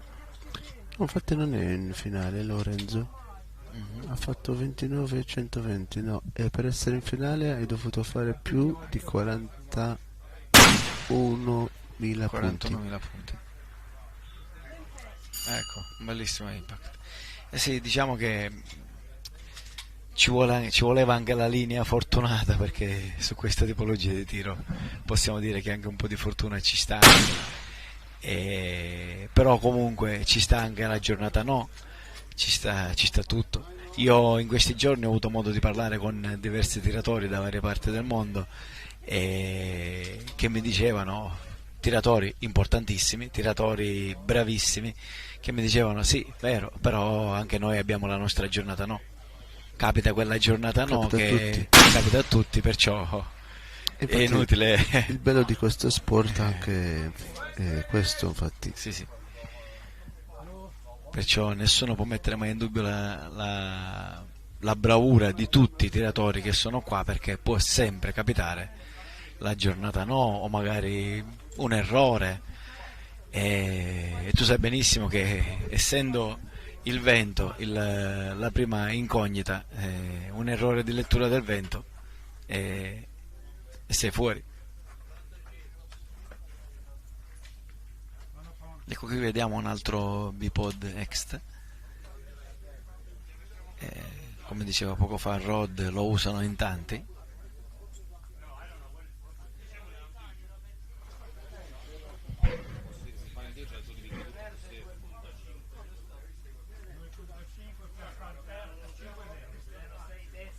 Questo è un team francese, vediamo Group Mike.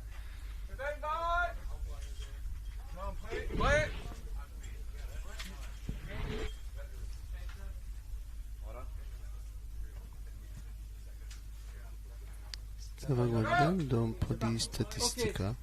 La cible 5 rouge. Centre masse folie.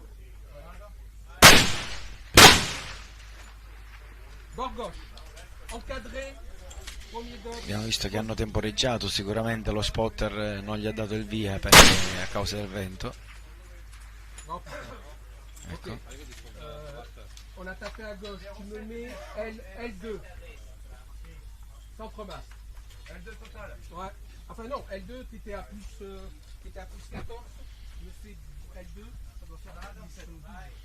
Sì, al 1200 abbiamo avuto 20, sul primo colpo al 1200 abbiamo avuto 9 persone perciò il 23% che hanno fatto un primo colpo, un primo impact sulla linea rossa, 23. Ci sarà la differenza tra la linea rossa e la linea verde? No, sono curioso, sì. Infatti adesso sto guardando la linea verde.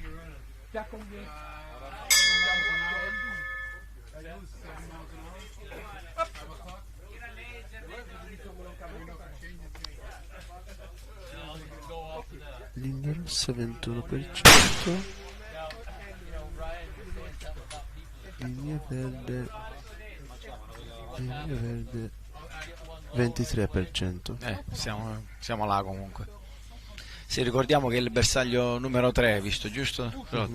Ricordiamo che il bersaglio numero 3 è posizionato sui 1200 metri ed è considerato il bersaglio più difficile della gara perché è anche il più piccolo. E mi ricordi le misure, Rod, ce le hai del bersaglio numero 3?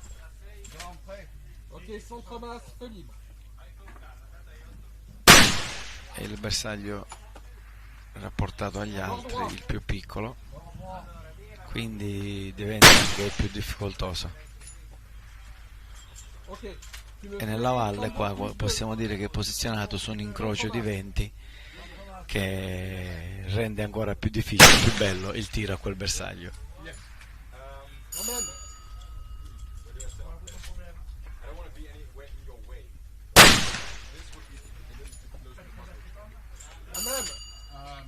Let me get to target, and then I'll tell you where I'm going to go.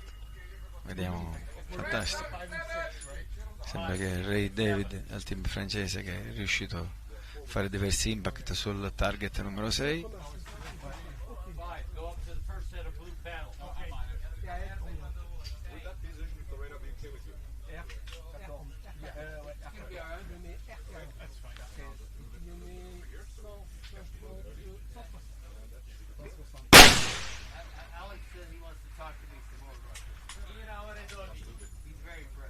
No, ecco l'ultimo colpo non... You sell the units? Yes. Currently selling them. Ecco, li vediamo impegnati ora alla distanza maggiore, al miglio.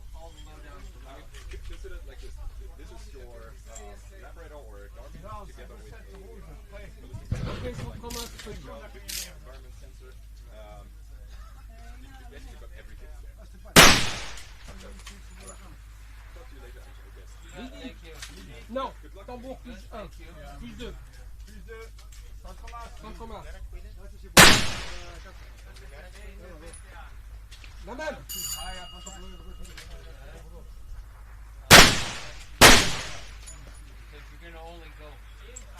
La même.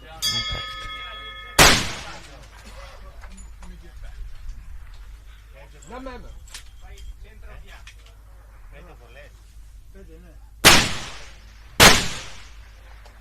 Impact, ouais, belle. J'ai bien fait. J'ai bien fait.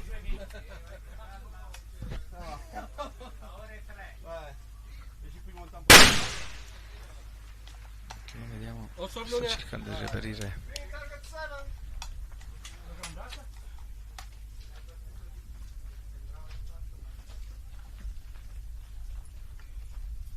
La première est dedans, hein, ou pas? Non, elle est pas dedans la première. Je note pas. Look. Oui, bien sûr.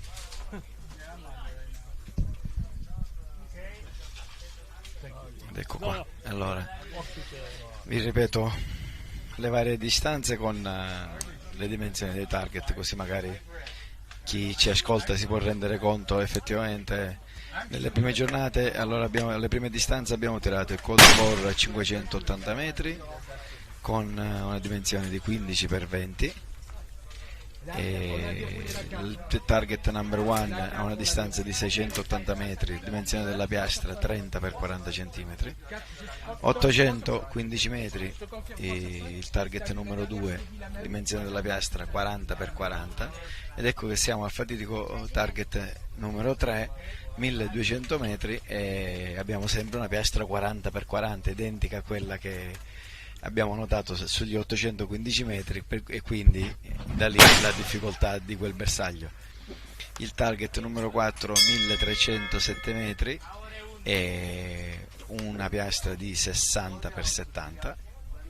E mentre andiamo ora alle tre distanze maggiori, quelle che stanno tirando in questo momento, abbiamo il target numero 5 a 1400 metri con una dimensione di 60 x 70, il target numero 6 che varia dai 1480 ai 1500 metri in base alla linea verde o rosso, e abbiamo una dimensione di 60 x 70, e il fatidico bersaglio numero 7, il miglio, che abbiamo una piastra di 70 x 80. Comunque facciamo notare che sono comunque dimensioni abbastanza contenute delle piastre, quindi che rendono la gara abbastanza entusiasmante.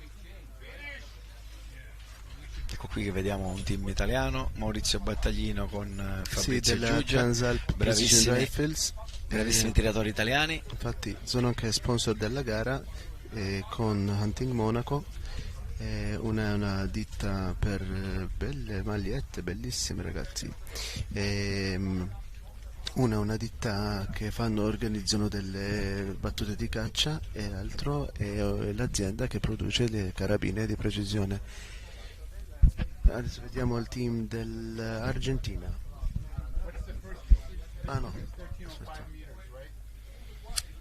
Vediamo se la regia ci manda in sovraimpressione il nome. Così. Penso della Grecia, no, questi sono grechi. Il primo anno l'ho incontrato ieri questo tiratore. Bella questa la Grecia. Questa è una Cadex, penso.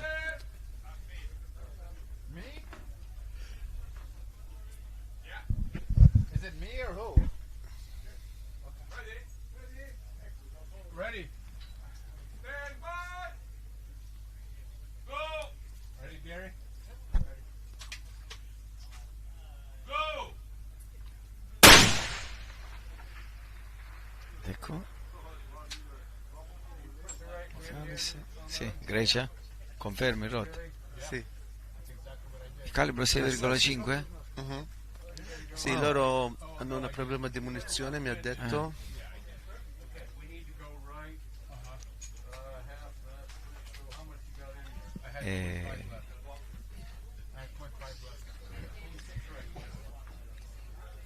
Perciò forse è l'unico calibro 6,5 che abbiamo nella competizione? No, tutti i grechi hanno 6,5. 6,5. Ah, ecco. Sì, hanno un problema di munizione, mi ha detto è l'unico calibro, mi piace troppo questo Cadex. Cioè, this is the only guys are running 6.5s, Creedmoor.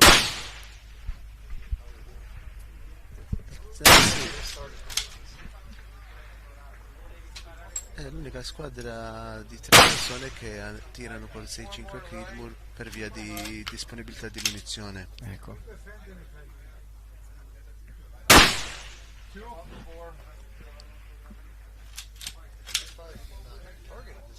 It did. For sure.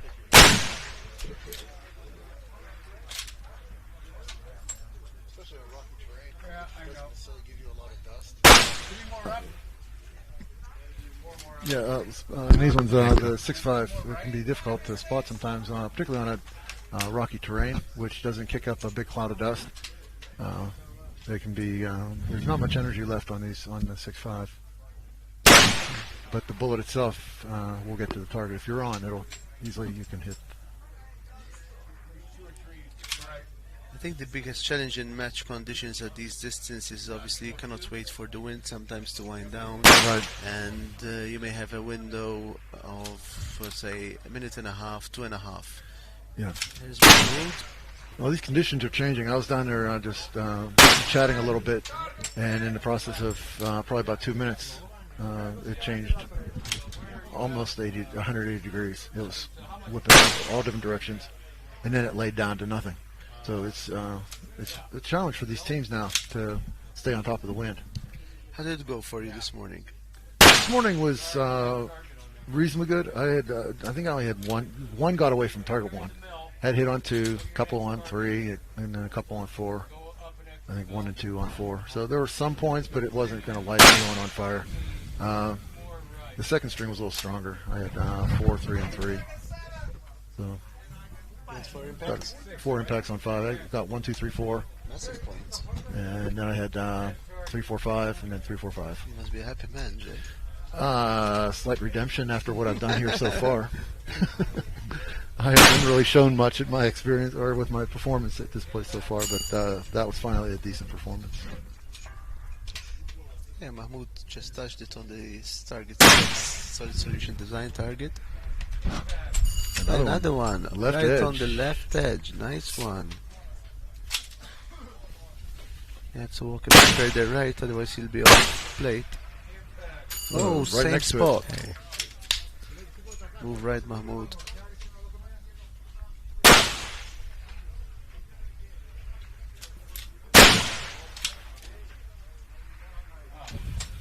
Oh, yeah, it was probably out of the cone. He got his windage corrected on that one, but it dropped off. So he'll be looking on his chronograph, see whether the speed was low or something else. He'll be checking to see how to exactly compensate. And there he is again with his left hand. He liked that left side.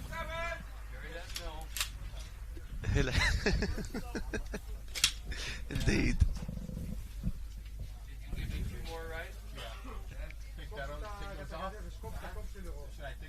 Yeah, 7 is a challenge just to get on the setup of the bipods and pads and so forth, just to get up onto 7. Did you have any misses on this one? What's that Did again? you have any misses on this? I missed 1 and 2. Could you see the impacts? Oh yeah. The misses? Oh yeah. I was That's right good. off the lower left corner. Yeah, we moved targets this year. It was a very good response on the misses. That was good.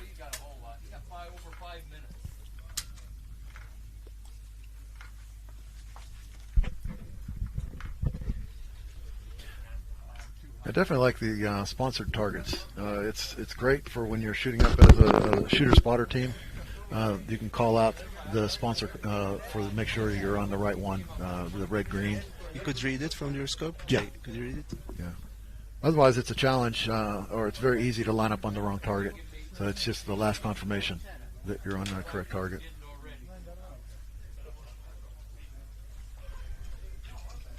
In fact, when I was setting up on 7, I was on the wrong line. Oh, really? My spotter called out the name of the target. Oh, wrong one. Let's slide over. Low right. Yeah, on this one, because of the position of the camera, you can see easier, more clearly. He was low right. Yeah, your windage, you're straight on this one. That's nice to see. We don't see anything up high, unfortunately, but that's okay. It's honestly not that much different than the firing line angle, because they're looking at it from down low as well. That's correct. Yeah, we could definitely see that impact with that miss. I'm working up the hill. Basso.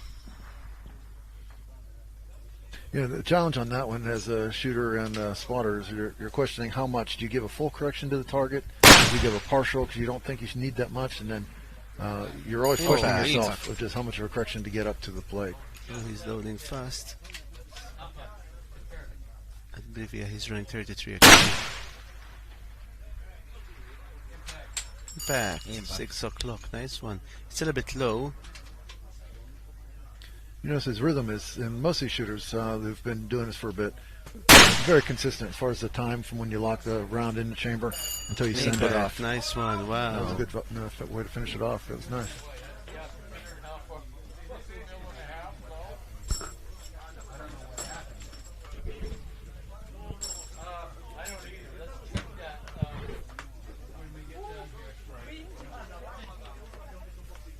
Ricordiamo che a queste distanze abbiamo in palio ben 80.000 punti, che quindi possono fare ribaltare la classifica tranquillamente, perciò è tutto da vedere.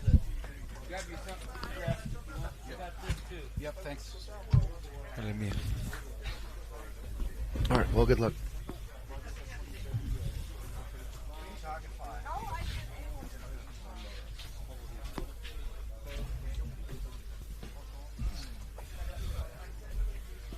Feels like we were just here. I shot tomorrow. Tomorrow? Very Yes. nice.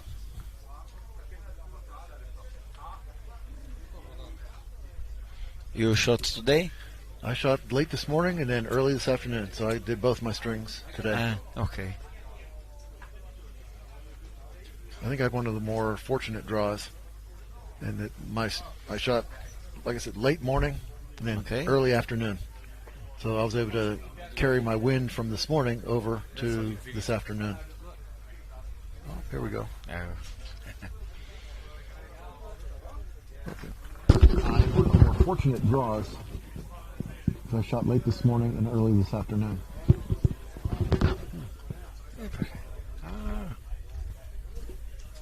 It's okay. I was going to say that it's not. Oh, there it is. Okay, I had a fortunate draw in that I shot late this morning. I shot late this morning and early this afternoon. So there was only 1 hour. 1 hour from when I shot early this morning and early this afternoon.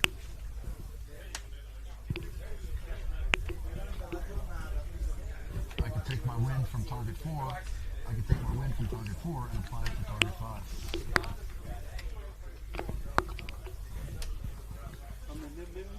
Ok.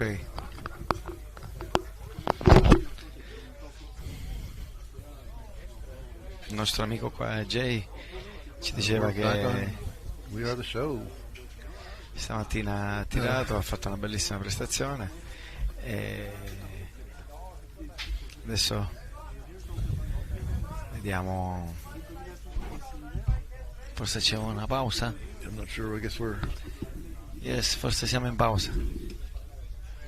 Sì, adesso siamo sicuramente in pausa, quindi possiamo fare un bellissimo resoconto che abbiamo avuto delle bellissime giornate di tiro, una bellissima organizzazione e possiamo farci solamente complimenti. È sempre un invito per chi vuole provare questa disciplina e vi possiamo garantire che è davvero una bellissima disciplina e si può fare tranquillamente anche con le armi di serie. L'unica cosa è accuratizzare per bene la ricarica. Yeah, I'm trying to look up the score sheet, but I always have trouble finding the link for that. Score sheet. Okay.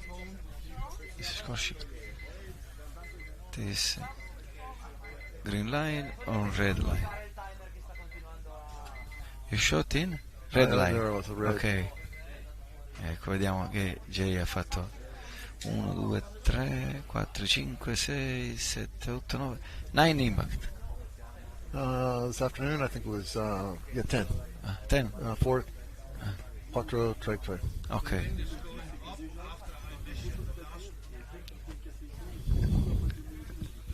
Is that combined from this morning and afternoon, or is that just this afternoon? Vediamo se hanno aggiornato la classifica generale. Ah, ok.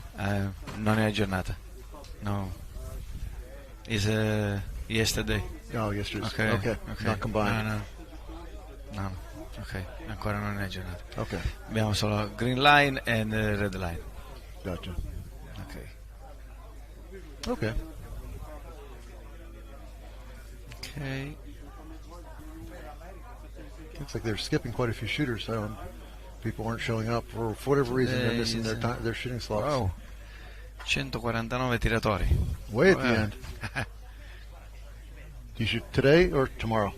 No, in the total 100 for 9 tiratori.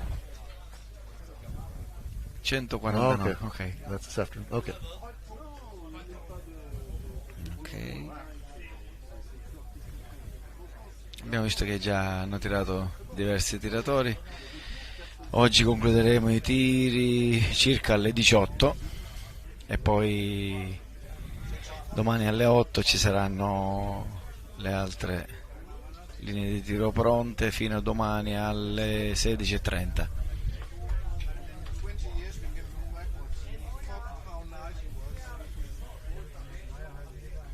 Perciò, come dicevo poco fa, ricordiamo che a queste distanze maggiori ci sono ben 82.080 punti. Sto leggendo ora qua nelle varie giornate di classifica, perciò possono ribaltare, sono punti e risultati che possono ribaltare completamente la classifica. L'abbiamo visto anche gli altri anni, che la seconda giornata, le distanze maggiori, difficoltà maggiore, le classifiche si sono ribaltate completamente. Perciò attendiamo domani pomeriggio, quando si finiscono i giochi, per riuscire a capire la classifica in generale. Infatti poco fa guardavo se era già aggiornata la classifica, ma ancora non è aggiornata. Looks like we've got some gap in the schedule. I'm not quite sure what's going on right now. We can't see the firing line from where we're sitting. There's tarps up to where we can't really see exactly what's going on. But it could be painting the targets. It could be repairing maybe a strap was hit or something like that on the target. We're not quite sure what the delay is. I know you didn't get online just to watch us talk online, so the shooting will resume here pretty soon.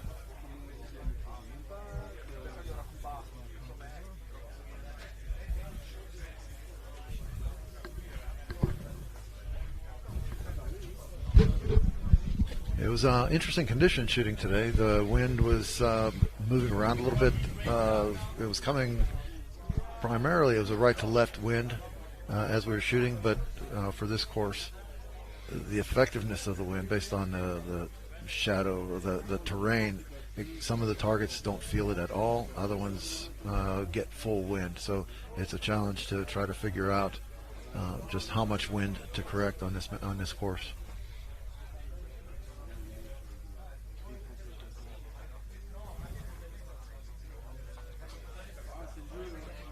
Sì, effettivamente, come diceva qua il nostro amico Jay, riuscire a correggere il vento e a capirlo è difficile. Il nostro campo qua è, diciamo, un campo abbastanza aperto al vento e il vento cambia sempre di direzione, perciò diciamo che è una bella incognita.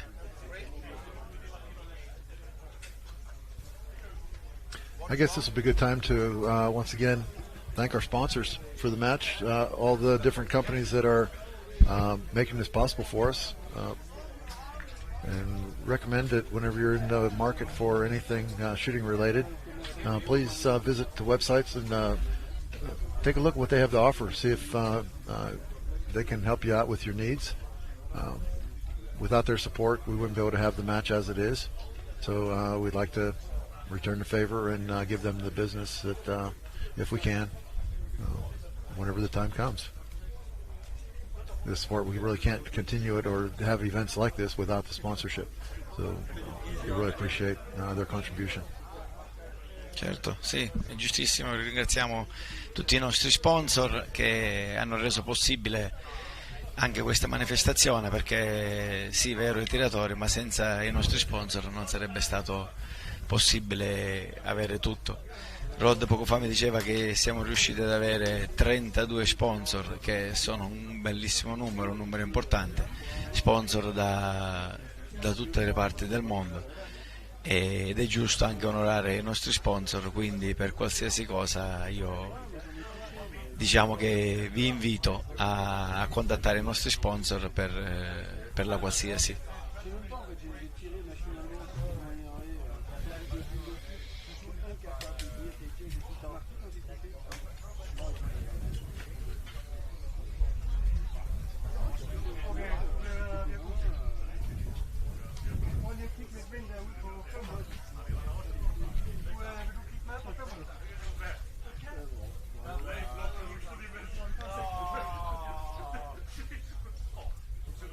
Ecco che, dando una sbirciata fuori dalla regia, noto che il vento sta iniziando di nuovo a aumentare di intensità. Poco fa sembrava che fosse calato, invece, come ben detto, adesso notiamo che aumenta un po' di intensità, aumenta la difficoltà, quindi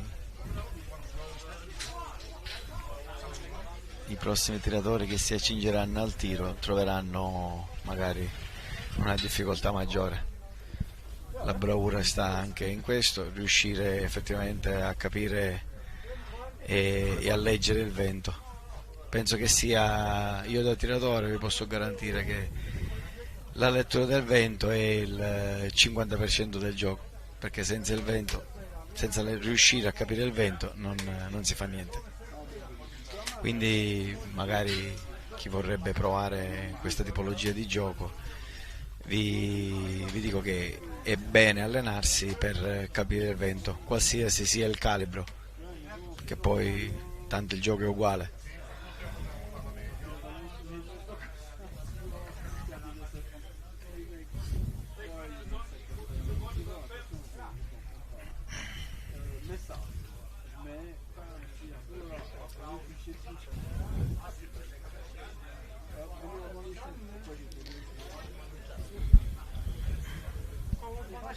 È bello, mi piace ribadirlo perché io del tiratore vi posso garantire che è bellissimo. È bello vedere una comunità così grande di tiratori che si è riunita in questa Sicilia, in Italia, per fare una competizione di livello mondiale, ed è bello vedere questa grande famiglia qua che si ritrova e si diverte in questa manifestazione, chiamiamola competizione, anzi, in questa competizione. È bello davvero, non posso dire altro.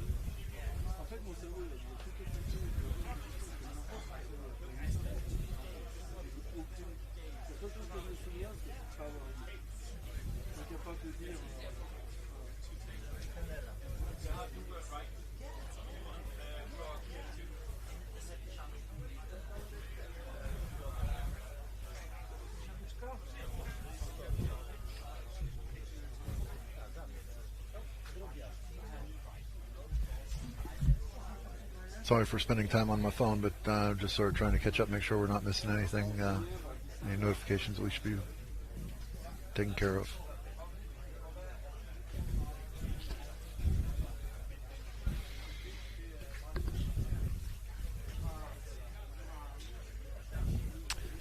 I agree with that.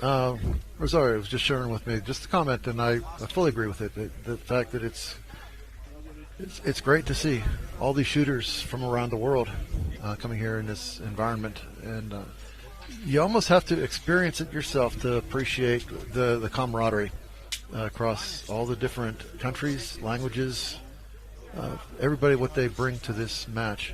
It's a very unique environment, and appreciated, and the work really that Rod puts into it to create this environment for us. It's fantastic. Rod and his team have done a fantastic job. We greatly appreciate it. And the shooters, such high quality shooters, it's amazing to see them all. Ok, sì. Con l'amico Jay si diceva che effettivamente è fantastico vedere tutti questi tiratori essere qua riuniti in una bellissima competizione, e Rod è riuscito a fare davvero un bellissimo lavoro, è riuscito a portare tutto il mondo, 30 nazioni in un'unica competizione, a divertirsi, perché la cosa principale è ci stiamo divertendo. Ovviamente chiunque sia qua spera di vincere, tenta il tutto, l'impossibile per vincere, ma la cosa principale della competizione è lo stare insieme con tanti altri tiratori, condividere tutte le esperienze che ci sono durante le varie attività di gara, e effettivamente è bello.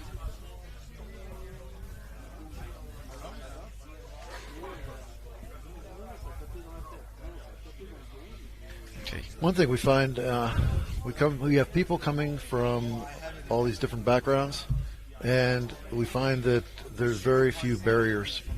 You've got teams from any country, you name it, talking with other teams and it's almost like we're friends for a long time friends, and just sharing our experiences of the match and our experiences of what's going on, because ELR tends to be that way in that it is the shooters against the course.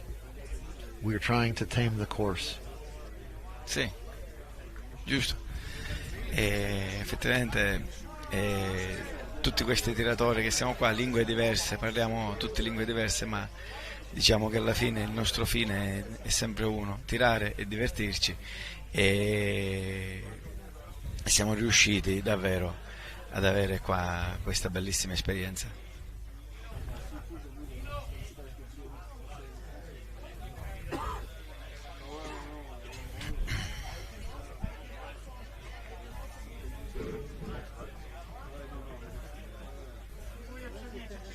Tanti tiratori, tanti spotter, nuovissime esperienze, tiratori che io ho visto tantissimi tiratori che si scambiano le loro opinioni, si scambiano magari i dati, ho visto qualcuno che ha telemetrato e ha dato i dati un po' a tutti. Questo è anche segno di grande sportività. Perciò possiamo dire tranquillamente che questa comunità di tiratori extreme long range è anche una comunità di tantissimi veri sportivi che si incontrano in una mega competizione.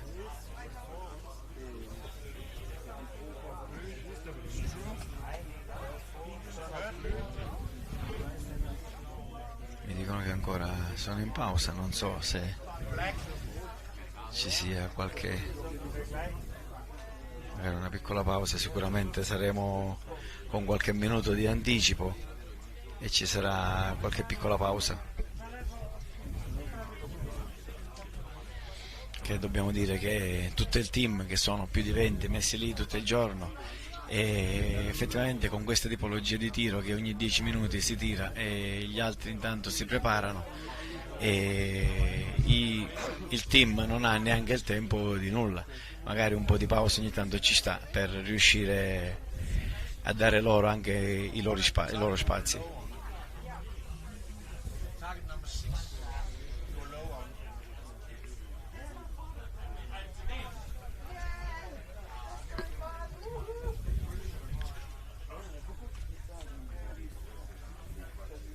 We get these breaks in matches, and seems like a good thing sometimes, but for the shooters, we usually don't want a break because we're learning from the conditions from the previous teams that are running. So based on that, we come up with our guess of what needs to happen. When you get a break, that separates you from your experience of the previous teams. So sometimes your data gets old during a break.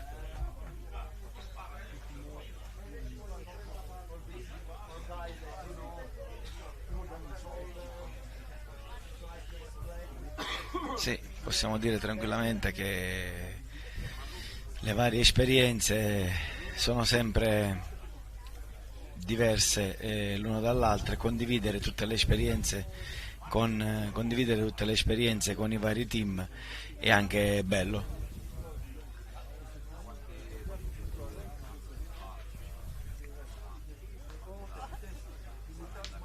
Okay. Absolutely. Rosario, once again, he's pointing out that just sharing experiences and the different variations from team to team. It could be in our approach to how we shoot, how we spot, what could be equipment we use, what caliber we use. Many different variations, and it just speaks to the fact that there are many ways to get the job done. Some of that can be availability of components within certain countries. Different reasons why we select the calibers that we use. Sometimes it's people coming from other shooting disciplines where they're using a certain rifle and they're trying to convert that over to ELR.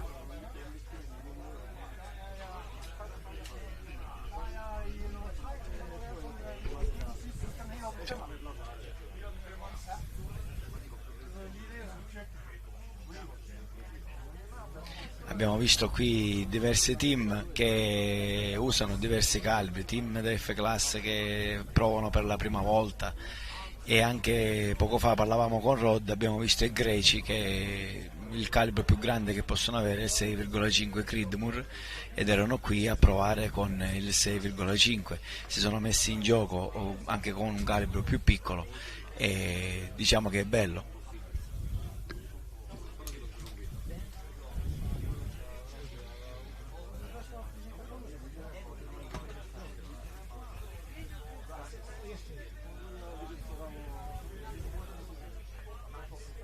It's true. Well, that's the beauty of ELR, really, in that Rosario is saying that people are coming from different disciplines, particularly F-class is a main place people draw from. The precision and the distances are similar. Equipment is somewhat transferable. And again, you shoot what you've got and you try to convert over to the other discipline, and you do what you can. But then it becomes a learning experience. They'll come to the match, say, with 6.5 Creedmoor as an example. It can get the job, it'll get the job done, but it's maybe not ideal. Once you learn from that, you take that home and decide how to improve.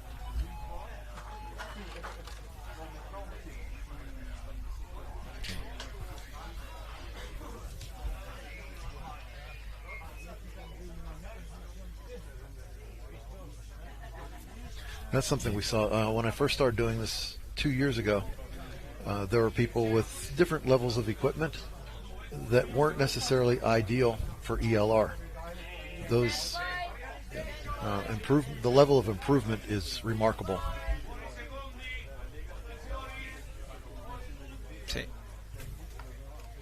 Sì, abbiamo visto che negli ultimi 2 anni il livello è aumentato.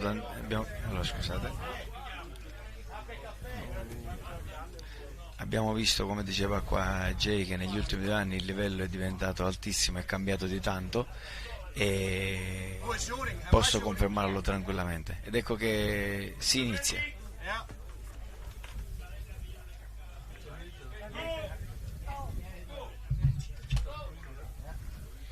Ecco, vediamo i primi tiratori pronti. Looks like we're about ready to get started again. Ears on. Not sure what was causing our delay, but that's beside the point at this point. And we're off and running.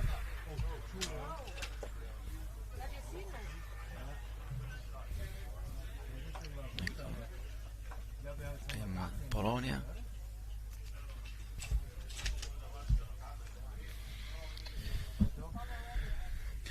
The Polish team is a very sizable contingent at this match.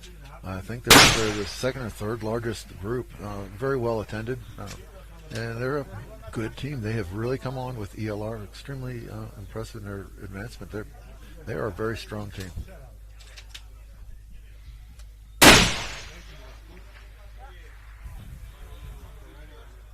Okay, we saw that impact. It was quite a bit left.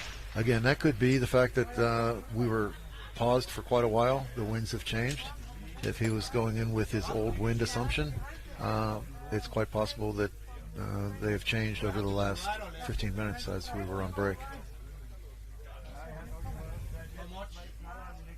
Sì, come diceva Jay, in questi ultimi 15 minuti sicuramente saranno cambiate le condizioni, quindi i tiratori adesso si trovano in una condizione diversa. E vediamo questo. Non si vede nulla dalla nostra telecamera. Sì, poco fa difatti ve lo dicevo, notavo che il vento era un po' cambiato ed era anche un po' aumentato di intensità. È il bello di questa valle siciliana. We've got a bad angle, the camera angle on these for some of those shots to be able to give information on impact. But most likely the shooting team is able to see their impacts.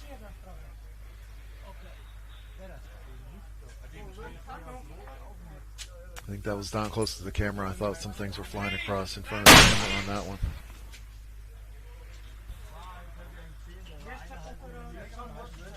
Ecco che 0 impact a target 5.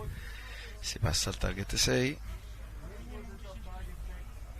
Now 5 to 6 is not really all that long of a transition on this course. So the wind from 5 can pretty much be applied to 6. Maybe a little bit correction, but it'll be very similar.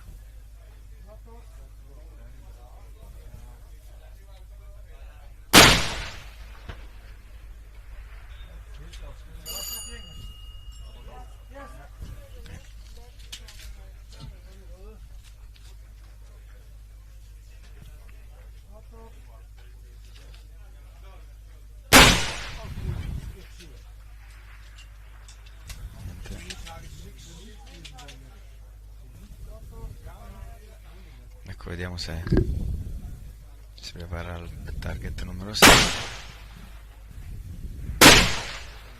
Ecco, sotto noi vediamo che sia leggermente a sinistra, sotto il bersaglio. Pretty strong feedback on that miss, down low left, so he'll be able to quite possibly get up on target on this shot. Pretty strong feedback.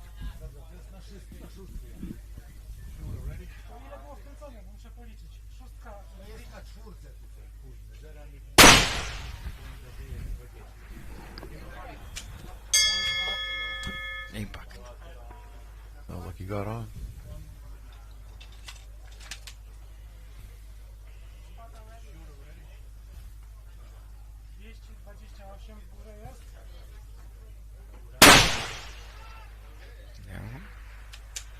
No.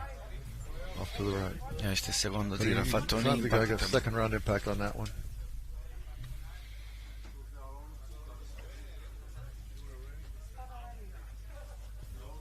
Your transition from 6 to 7 is fairly drastic here, and you're going from the base of the hill up to the top of the hill, so it's a significant vertical correction on this for this range.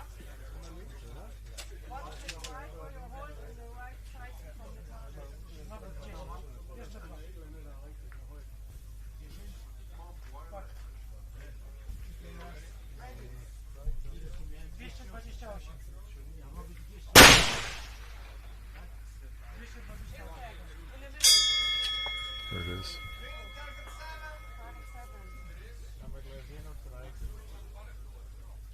Vorrei fare una domanda al nostro amico Jay. Cosa ti piace più del tiro extreme long range e cosa ti piace di più di questa competizione in Italia e che differenza trovi con le competizioni in America?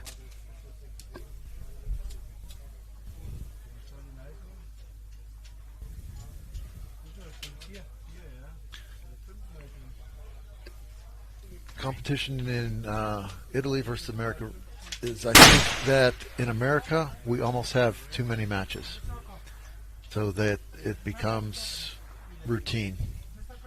Matches coming to this one in Sicily, the match in Sicily here is a major event. It is something that people from all over the world want to attend. It's a different focus than simply shooting. It's a social event. It's a shooting event. It's much more of an overall draw than simply another match.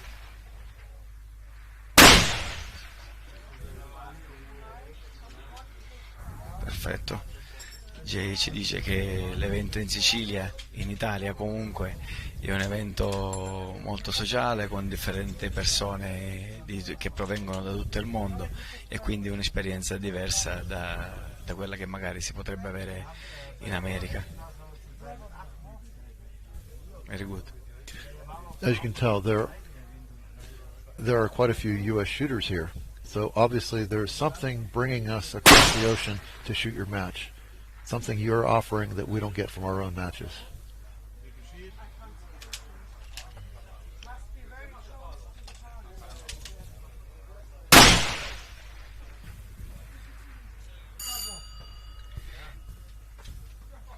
Now, there's a level of excitement. There's a level of excitement in these matches, both in France and Italy, that is it draws you in. It makes you want to be part of it.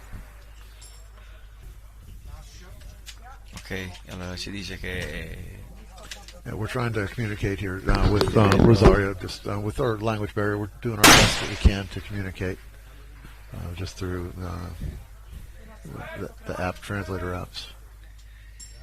Tante persone provenienti da tutto il mondo spingono tanti tiratori americani a attraversare l'oceano e venire qua in Italia a partecipare. Wow, vedi un bellissimo impact, e ad attraversare l'oceano per venirci a trovare qua in Italia e magari confrontarsi con diversi tiratori da tutto il mondo.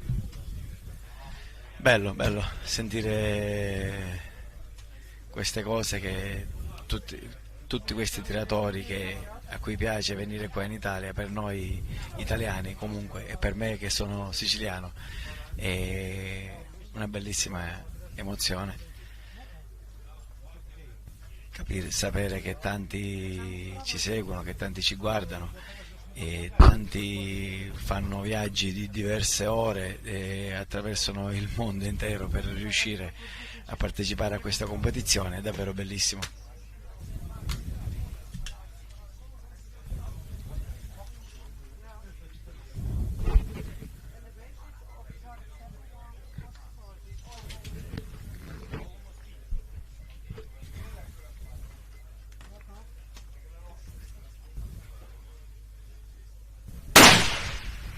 Ecco che mi assento qualche minuto, ci dà il cambio uno dei nostri sponsor, Maria Regina, nella qualità di Nicola Salvador, ed ecco vi lascio a Nicola e Jay. All right, Rosario's got to step away. I think he's going to be getting ready to shoot later this afternoon. It takes a little bit of time once you start getting in the mindset of preparing to shoot. You don't want to allow or wait too long.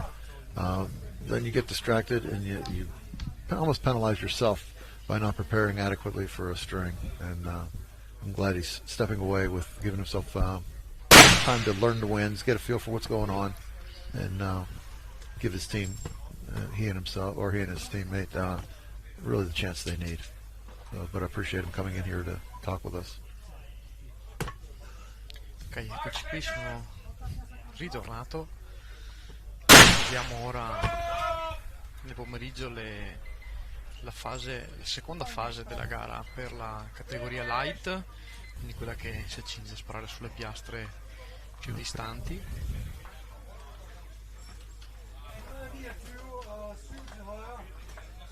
Abbiamo anche la fortuna che uno degli sponsor mette a disposizione questi cronografi che ci permettono di tenere conto anche della velocità, di verificare la velocità delle munizioni dei tiratori, ma soprattutto un cronografo tecnologicamente molto avanzato che permette di vedere anche le velocità, le varie distanze, volendo anche mettendo dei riflettori fino al bersaglio.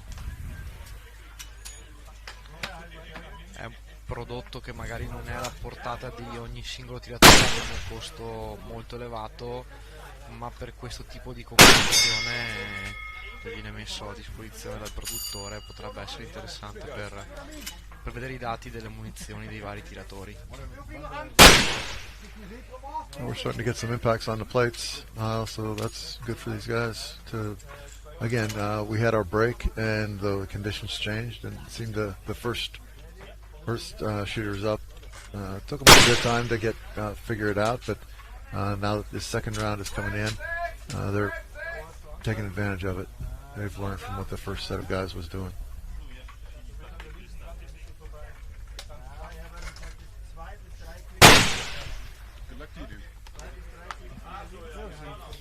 Approfittiamo, visto il tiratore sta verificando i dati balistici sul proprio Kestrel.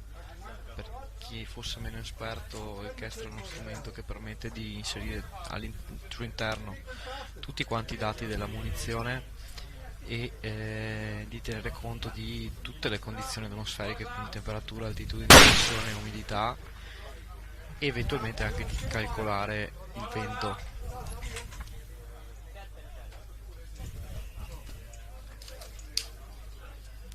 Senza ombra di dubbio, per chi fa un tiro come questo a un extreme long range a queste distanze senza ombra di dubbio uno strumento fondamentale. Abbiamo andato a piastra e quindi accederci in maniera molto veloce a ricaricare e cercare di doppiare il colpo appena sotto. We couldn't really tell on that one whether he saw that there was an edge impact. Couldn't hear the spotter's call, but the first one having been right on the edge of the plate, would have expected the spotter to try to bring him up closer to the center of the plate. Looks like his group is centered down and off the plate.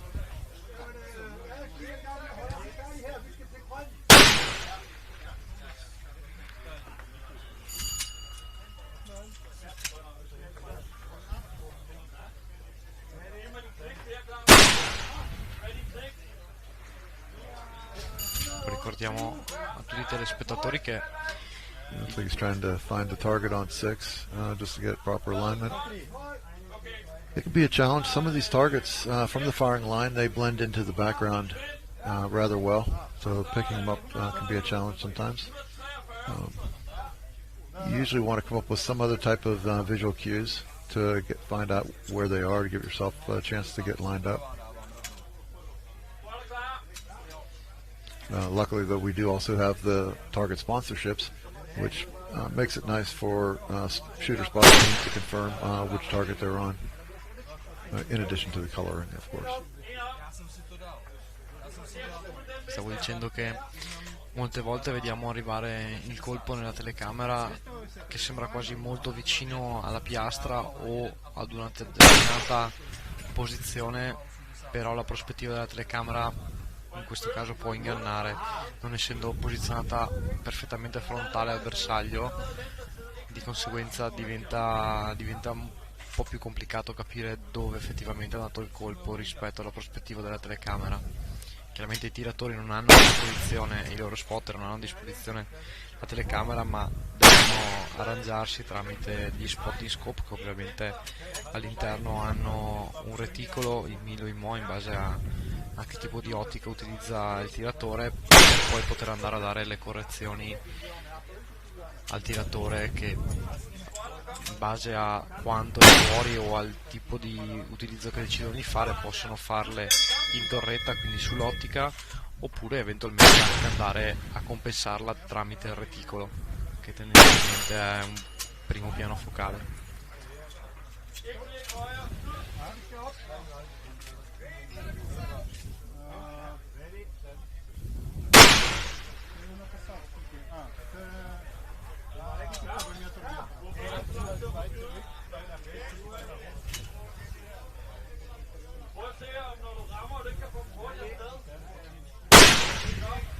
Sicuramente una delle cose tra le più difficili è riuscire a inquadrare il bersaglio all'interno dell'ottica con una posizione corretta, quindi corretta dal punto di vista del tiro, in modo da avere un recoil dell'arma corretto e riuscire a tornare a bersaglio in maniera molto veloce, perché nel momento in cui si è in piastra bisogna cercare di avere la massima velocità per ripetere il colpo, per far sì che le condizioni atmosferiche non cambino, il vento non giri o non cambi intensità, e di conseguenza di riuscire a essere in piastra o comunque alla minore distanza possibile. Pochissimi usano il caricatore, anche perché la lunghezza delle munizioni non lo consente, però la velocità sicuramente gioca un ruolo fondamentale in questa disciplina.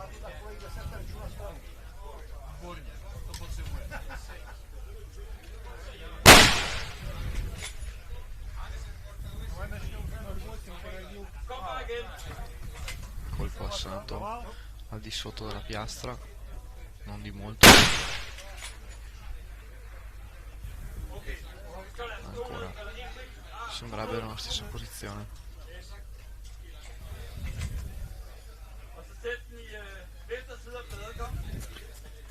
This is actually a good example for this shooter. You can see the challenge he has with his rear position. He has to get down far enough on the rear side to get up to target 7, and as a result, when he shoots, you'll notice his bipod jump off the ground a little bit. That's a little bit of a break from what he was doing on targets 5 and 6. That causes a bit of a muzzle jump as well, so it's going to cause some vertical dispersion on his shots, which makes it more difficult. Are you hurry? Your glove. Genau. Tauschen E ora un nuovo tiratore accingersi a iniziare la propria stringa. Again, it's impressive maintaining the schedule for this match where we have well over 150 shooters, just one after the next. Like I said, it's almost like a train schedule as far as the accuracy of when we shoot and the predictability of it. The group that's running it is doing a phenomenal job of keeping everything on track and keeping the shooters running, and it's incredible.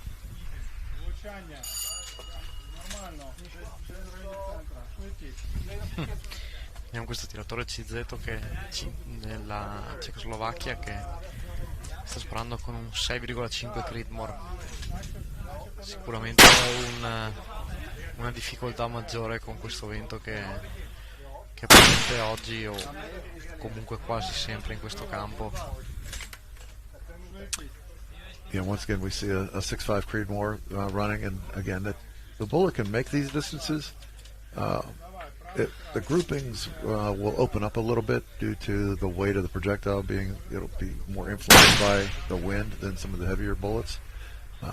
But the biggest deficit or downfall is the fact that you can't see the splash on misses as well. Come diceva Jay, la difficoltà oltre del fatto del calibro che comunque ha più influenza dal vento, perché avendo una palla più piccola e con un peso minore, la difficoltà maggiore sicuramente è nel momento in cui si è fuori piastra riuscire a verificare l'effettivo impatto della palla sul terreno, che è fondamentale per poter dare la correzione per entrare a bersaglio. Un impact basso ma centrale. 115. And we see here the Ukrainian shooters. They've been doing a very good job, performing quite consistently, and he did a quite good job on that target, hitting bottom edge, but he should be able to correct up to the center of the plate. Actually, he's transitioning to 6 on this one, but they've been performing very well as a team.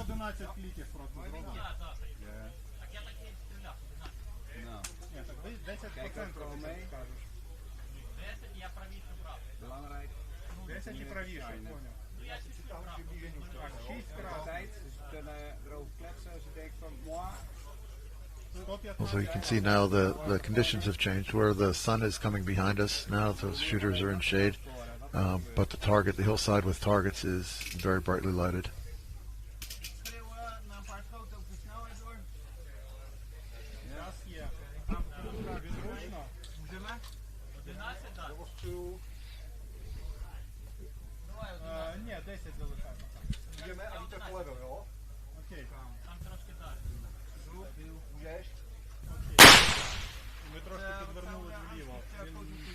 In this match, I think we have 10 minutes for a string, which is generally quite adequate for making transitions and getting off 15 shots. But you can see some of the shooters take a decent amount of time to get their transitions made, make sure that they've got everything the way they want it. But we do have a significant amount of time to run our strings. Ricordiamo, i tiratori hanno 10 minuti di tempo per sparare i loro colpi, che possono sembrare tanti, ma con il doversi muovere da una piastra all'altra, quindi non fare la regolazione del BPE e del sacchetto posteriore del setup dell'arma, alle volte non sono neanche sufficienti, soprattutto se si ha un ritmo di fuoco abbastanza lento. Una volta trovata la posizione bisogna cercare di accelerare per riuscire a stare nei tempi. Abbiamo visto qualche tiratore non esserci riuscito, è stato bloccato prima di aver controllato tutti quanti i suoi colpi.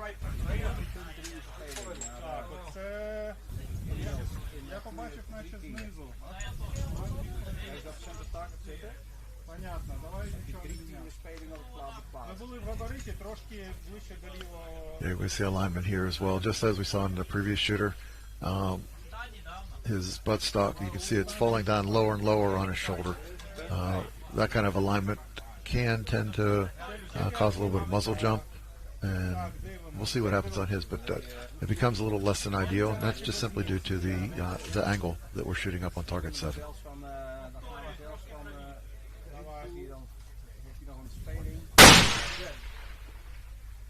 Є влучання, трошки лівіше, це по вертикалі добре. Non vediamo neanche l'impatto. Ah, sì. Parecchio ritardo. Ma penso sia dovuto al calibro. 6,5. He was good at, got his wind out in fairly well, we can see on that one. Вертикаль 135. Guardate la differenza tra un He 3 may e un not 8. see that one. I think he hit one of the advertising banners on that one, the sponsors banners.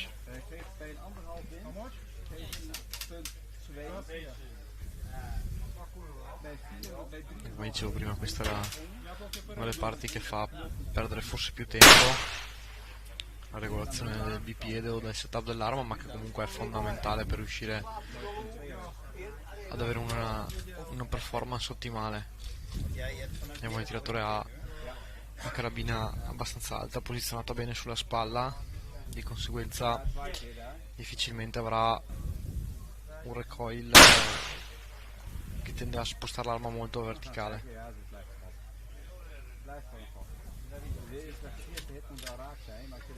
Vediamo che ha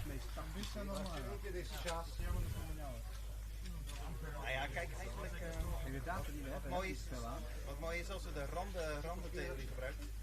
Ja. Dat is eigenlijk wat je wil. Je hebt een rechte ding.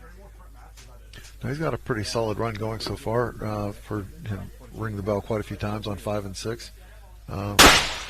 Transitioning over to 7 now, so we'll see what he does on this one. Again, he seems like a quite competent shooter, and their team overall has been doing extremely well.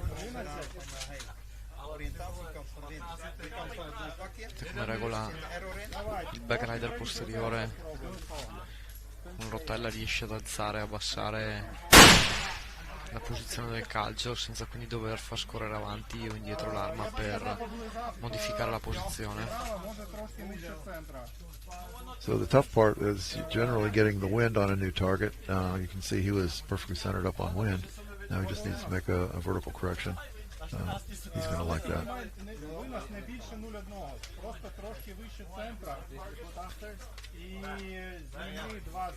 Well, for people that don't shoot ELR, I mean, you've got a choice at this point. You can hold, in this case, high, off, maybe probably top edge, or you can dial the correction. Some teams prefer one approach versus the other, but either one can get you on target. There's pros and cons to either approach.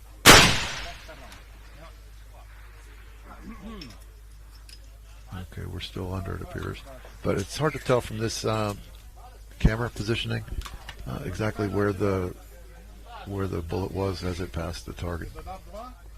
So we really can't say too much.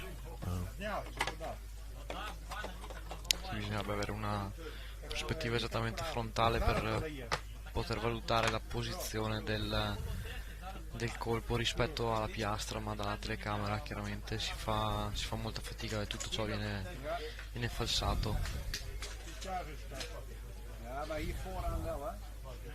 Sicuramente quello dello spotter non è per niente un compito semplice, perché riuscire a tenere conto delle condizioni del vento, del punto di impatto della palla sia al di fuori della piastra, o alle volte è anche difficile riuscire a vedere dove si è preso la piastra, quindi magari si spara in un angolo basso a sinistra per esempio, si ribatte lì ma si è appena fuori a sinistra in basso. È molto importante riuscire anche a verificare esattamente il punto in cui si è colpita la piastra, in modo da poterlo correggere nel caso si fosse al limite di questa.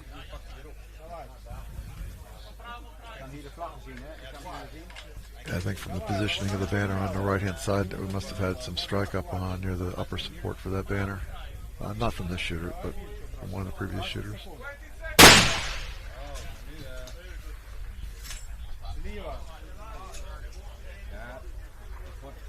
We saw where that one went, so most likely it's sort of interesting, to be honest with you, because his first ones were virtually perfect alignment, and that one seems to be near the left support.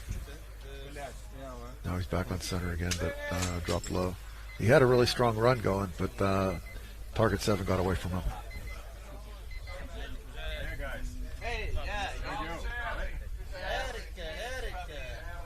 It's a challenge with ELR to keep it together for all the targets, and particularly first string, second string. And we see that on the score sheets as well, where we have a particularly strong run and not necessarily followed up with one. But with this many shooters and the quality of shooters we have, someone will rise to the top and really put together an amazing run.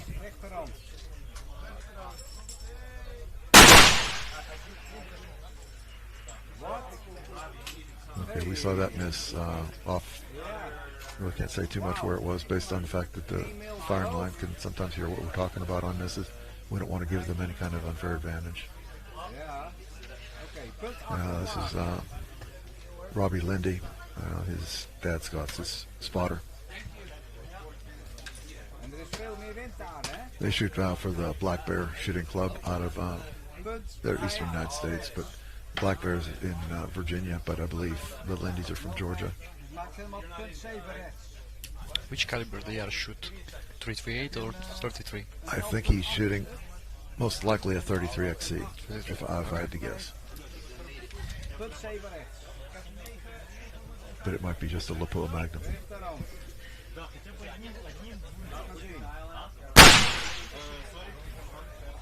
Now.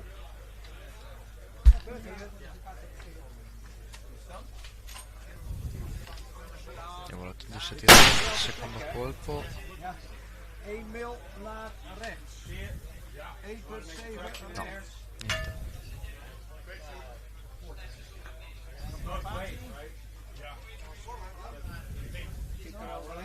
Interessante vedere anche l'estensione del bipiede anteriore con questi supporti, che tra l'altro sono anche sponsor di questa manifestazione, che permettono di spostare il centro dell'arma, di posizionare il bipiede nella parte più anteriore possibile, in modo da avere la maggior stabilità dell'arma durante lo sparo, specialmente con questi calibri che indubbiamente hanno sì un recoil molto elevato, ma soprattutto un movimento abbastanza importante dovuto chiaramente alle palle da 300 grani che scende tra gli 880 e i 1000 metri al secondo nel caso dei 33 XC. Ora vediamo che ha impattato sul bersaglio numero 5. Looks like I need to make a correction on that one. Scott Lindy, it looks like his spotter is Jordan Congdon, also though of the Black Bear Shooting Club.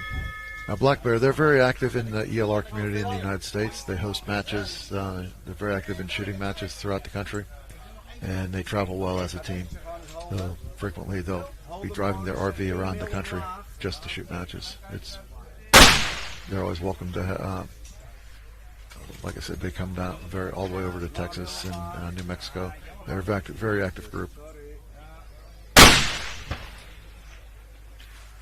In our other lane, we've got our friend Harry Drescher shooting. Harry and I believe Stefan Vanderheide is his spotter.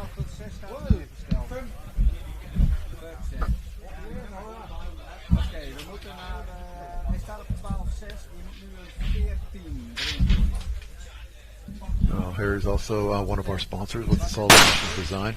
So again, we really appreciate his support as a sponsor. As well as all the other sponsors that we've got on board. And as I've said before, this match is really dependent on the sponsorship support. Please watch them as we scroll through the banner here, just to see who all the people are and companies that support what we're doing in this match. There's a significant expense associated with putting on a production of this nature, and these guys are the ones that make it possible. So whenever you have a shooting need, please just take a look at what they have to offer. See if you can pay them back for the favor they've given us, and we appreciate it. Hello, Jay. How are you doing? I'm fine. We just switched. On vient juste My de partner, changer. Chris Battison has joined us. And this time I have to speak a bit in French. I have some requests to speak in French. Please do. Voilà, je vais parler un peu en français. Bonjour à tous, c'est Chris. Donc je suis de retour avec Jay pour commenter un peu ce match. Et là, on voit que c'est l'engagement de notre cible numéro 7, sponsorisé donc par Schmidt et Bender. Et on voit que une petite difficulté avec c'est nos amis américains qui sont en train de tirer.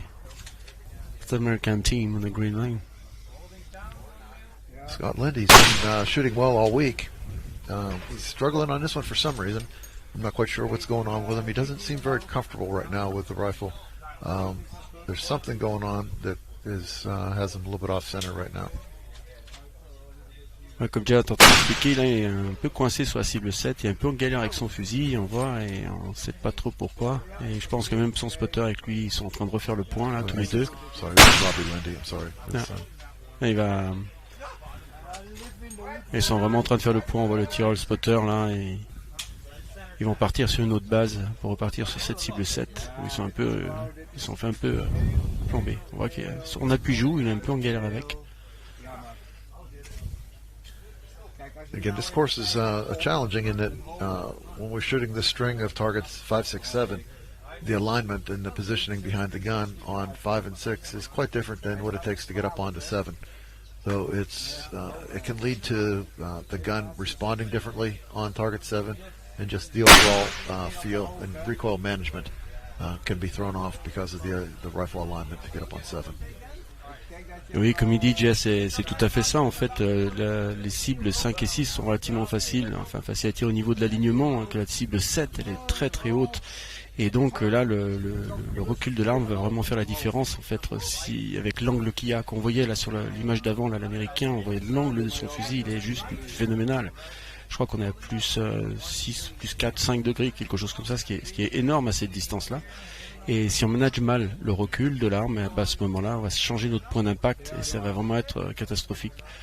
Et personnellement, j'utilise donc les rail feet qui m'aident en fait vraiment à avoir un recul très très linéaire. Et depuis que j'utilise ça, en fait, quand je tire loin avec de l'angle qui soit négatif ou positif, mon arme reste bien alignée avec ma cible et ça ne change pas mon point d'impact. Now you can see Harry's setup. It looks like he's a walking billboard for our match and our match sponsors. The fact that he's shooting a ZCO scope, running with the Accuracy Solutions chassis, the Orca. Harry himself is doing a fairly good job of supporting our sponsors himself.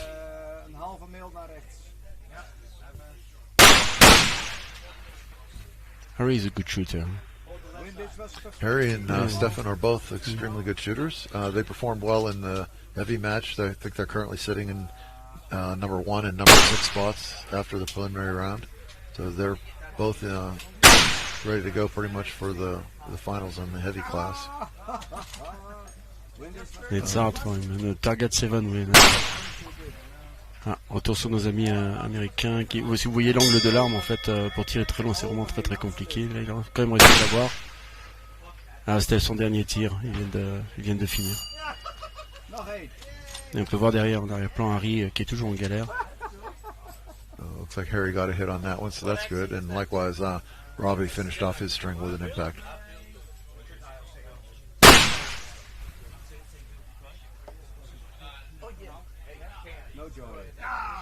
From this camera angle, we can't really see where the Harry shots are landing. Most likely, though, he and Stefan are able to pick him up.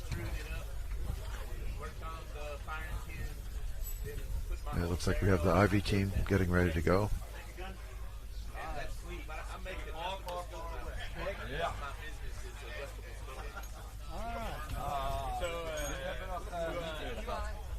Yeah, it's an odd moment when you're alone and stand by like that with your spotter and you're waiting the time and thinking everything and it's pretty tricky in your brain at this time. It is. it's one of those things where you generally have a solution in mind. You've got a plan. You think you know what you want to do, and at this point, you just want to get going.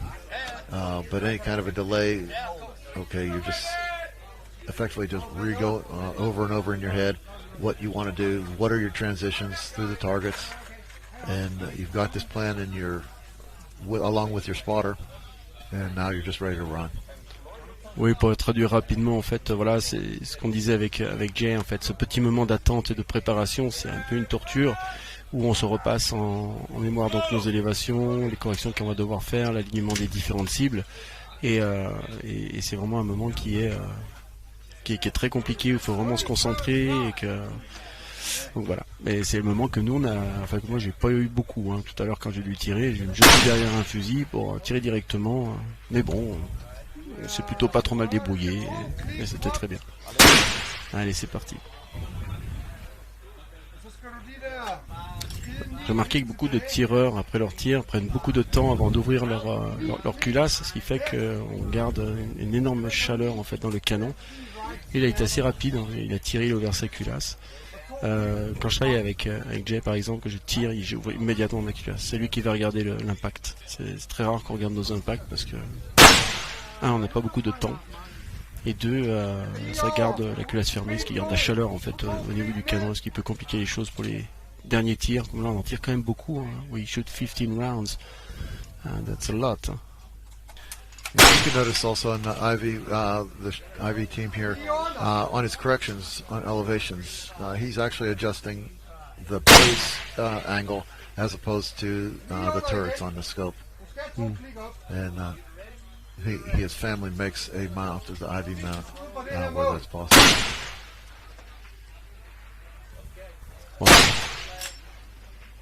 He's getting close. He's based on being that close on the previous shot. You always hope to bring the next one in. When you get that close to the plate, you expect an impact on the follow-up. This one should be in.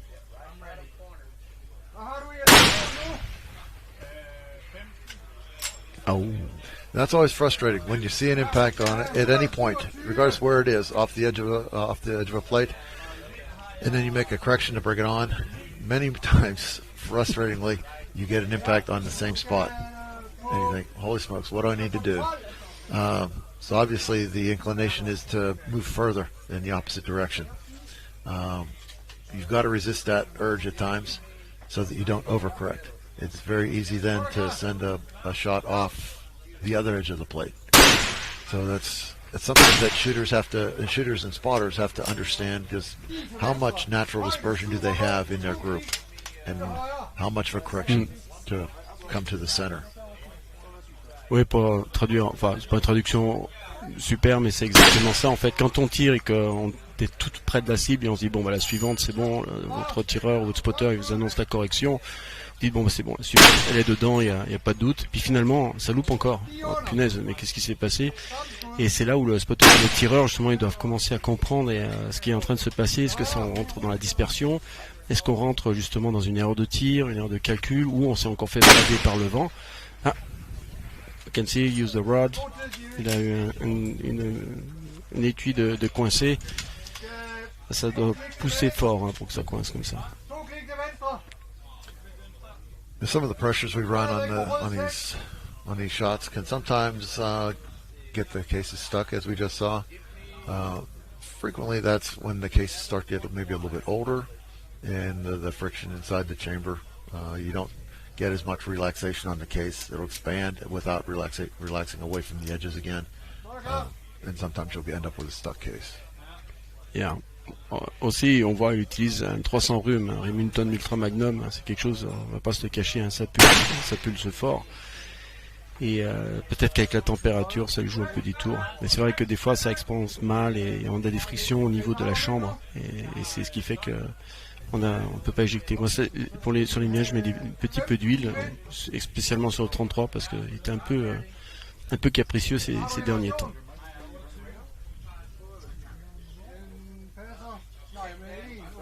We've heard from a lot of teams that they're having vertical issues on 7. They're getting vertical stringing, and they're having trouble just maintaining the elevation corrections. it's sort of interesting to see that problem. This is something I've observed over the years, and I'll give a shameless plug as far as the rail feet that I've brought to the match. The intention is to avoid that problem so that the recoil is straight back off of the plate as opposed to on the ground, which and the angle of the ground is different than the angle it is up to the target. That difference causes the gun to come off the plate during the recoil cycle.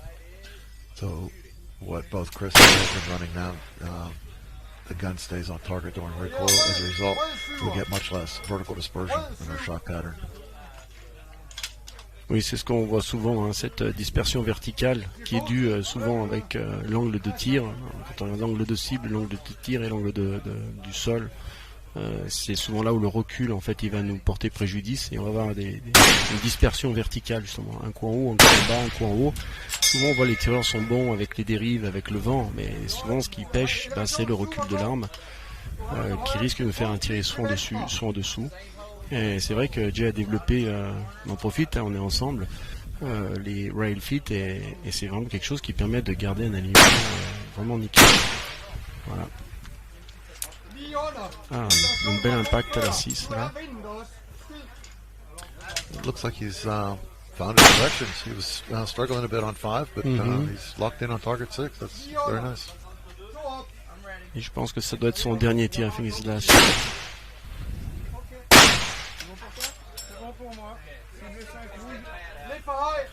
Didn't mean to jinx him on that, so I apologize for that. Et on peut voir qu'il a souvent donc des heures de tir basses. Hein, on va voir ce que ça va donner là. Vous voyez là, il vient de chambrer sa cartouche, donc elle est entre guillemets dans un four. Et là, elle cuit tranquillement pendant qu'il fait ses élévations. C'est vraiment une chose à pas faire. I'll just point out an observation here. You see he's chambered his next round before completing his alignment on the target. So his round has been in the chamber now, a hot chamber, for an extended period. Normally for ELR you want to try to control the amount of time that the next round is in a hot chamber. Otherwise you'll end up with an artificially fast round. We refer to this baking the round. At this point, if I was shooting it, I would extract that round and put a cool one back in. But that's something you learn over time, and I'm just guessing he doesn't quite have as much exposure to that effect. Ouais, Jay était aussi choqué que moi de voir ça en fait. Il a fermé et là donc il est en train de cuire gentiment son tir. Il a sorti à une vitesse différente, bien plus rapidement que le précédent. Et en plus c'est le premier de la dernière cible, donc ça pourra pas être une référence de tir. Et voilà. Et là il laisse sa culasse bien fermée, que la chaleur reste bien dedans. En hiver c'est chouette, mais en été c'est un peu moins sympa. C'est un peu bas. And one of our sponsors here, the Evo Ballistics. Those guys have been doing a great job of capturing velocity data for many of the shooters, and they're providing that to the shooters after the fact. So that'll be speed, ballistic coefficient, pretty much anything you need to feed into your ballistic solver. They're providing detailed information both at the muzzle and downrange so that you can develop a little bit better ballistic solution for your rifle. Oui, pour ceux qui ont suivi un peu, il y a Evo Ballistics là, qui ont développé un radar. On voit en fait cette espèce de radar qui est juste à côté, qui va prendre en fait les données du vol de la balle, sur lequel il va prendre et des vitesses, des différentes distances, et également il y a un souci avec sa cartouche. Mais ça, normalement il faut attendre 20 secondes. Mais bon là il a pas eu le temps de réfléchir. Donc Evo Ballistics, oui, et puis ensuite ils peuvent de là en déterminer avec leur profil et leur logiciel balistique qui est très très abouti et très au point, le CB de la balle qui se dégrade au fur et à mesure du vol selon la vitesse, et ce qui nous permet, nous tireurs d'extrême longue distance, même des tireurs de tir longue distance tout bête, de recréer leur courbe dans la zone fin de supersonique, transsonique, subsonique, où on va vraiment avoir un CB qui va se dégrader, et eux ils arrivent à le retracer et sortir une liste, un data comme on dit, de l'évolution de ton projectile en l'air. C'est vraiment formidable. Donc, affaire à suivre. Yeah, that was a little bit of a surprising miss. He had been on, his wind was pretty good. He just needed to make an elevation correction. But the last one was outside of the left post, so his windage was a bit off. There must have been something else going on with his setup that pushed him out there to the left.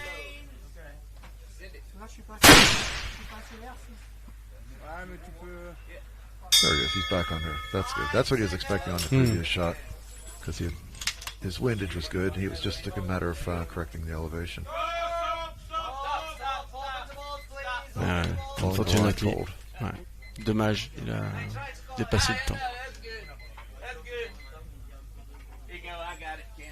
Beaucoup de tireurs se font avoir un peu avec le chronomètre. C'est vrai qu'on a que 10 minutes pour tirer. 10 minutes, ça peut looks like we hit time on this one. So, yeah, we saw that on his. I'm not sure whether we're out of time or what's going on. Whether it's just a cold line, I'm not sure. Yeah. Okay, that was the end of time. Yeah, I think he was. We saw him struggling to make his conversion over on the T7. Took a little bit too much time, and he wasn't able to get his last round off. So that happens sometimes.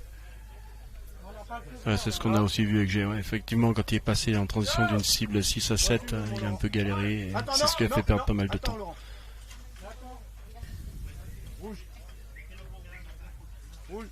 Et c'est un PGM, une MH2 que l'on voit ici, qui a été... Ah mais ça doit être Laurent Chase.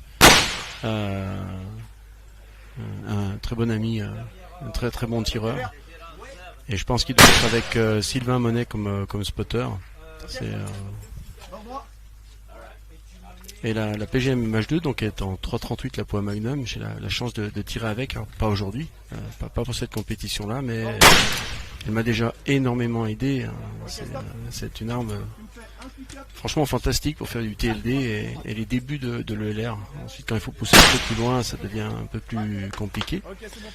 Pas sur les customs extra tip top, mais pour une arme d'intervention, enfin la base qui a été dessinée pour une intervention avec un canon custom, la MH2 en l'état comme en train de tirer Laurent avec, c'est vraiment une arme juste extraordinaire, quoi. C'est vraiment quelque chose qui fonctionne très très bien.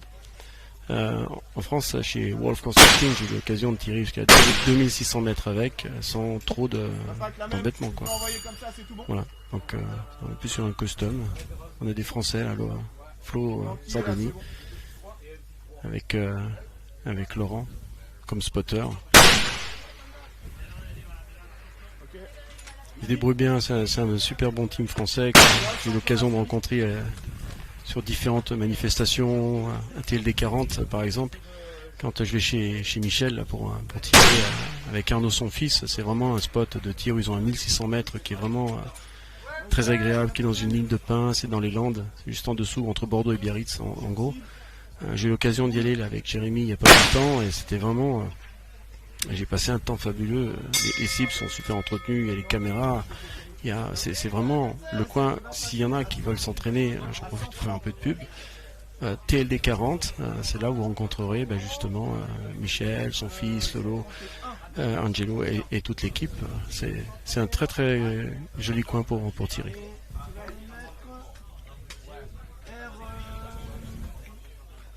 On voit qu'ils ont l'air de pas être très d'accord. Si. Passer à la 6. C'est bien de prendre son temps entre les cibles et Jack qui va changer de micro. Son micro est en train de galérer. Et voilà. Attention. Ok. Oui, c'est bien de prendre son temps quand on est entre chaque cible 5, 6, 6, 7 pour vraiment être sûr de ce qu'on fait, que notre premier coup arrive vraiment très très proche, mais ce temps il est très précieux aussi. Donc c'est pour ça que les spotters et les tireurs ont tendance à s'entraîner assez souvent ensemble pour avoir une communication rapide, des termes flash. Il faut vraiment que ce soit express et que les informations passent correctement. Donc voilà, ça y est. Flo il est reparti, donc sur la cible 6, son premier tir. Ah et ben voilà, ça valait le coup d'attendre un petit peu pour vraiment être sûr de faire un bon tir. He pretty much cut his bullet in half on that shot. It was on half of his bullet hit the plate, and the other half would have sheared off. It's always interesting to go to the range after a match and see the remnants of the things that hit the plate in various ways. On voit que la PGM travaille bien là. On n'a pas le scoring sous les yeux. L'année dernière, on avait donc une barre de score. Cette année, il n'y a pas. Mais on voit que la PGM fonctionne plutôt correctement. Ah, zut. Ouais, elle est sortie un peu fort celle-là, change rien. Ah, on a entendu là son spotter qui regardait le radar. Il a dit qu'il était sorti un peu fort parce qu'il a fait un raté de cible. À la suivante. Allez, tu peux y aller quand tu veux.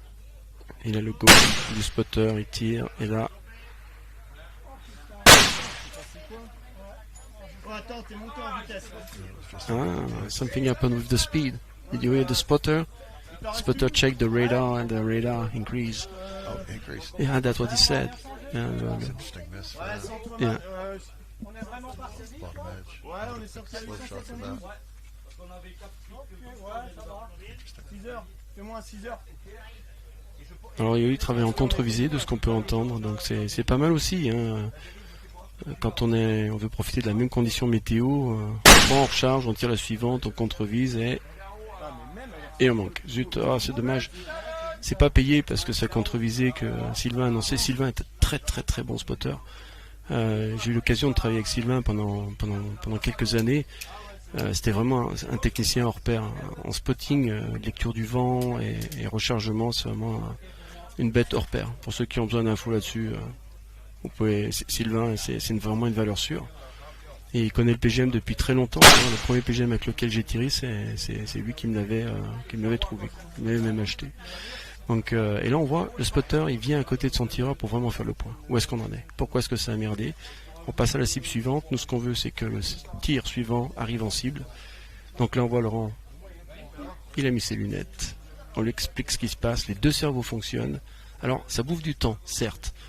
Mais là-dessus, on peut s'y retrouver sur un bon tir dès le premier en cible.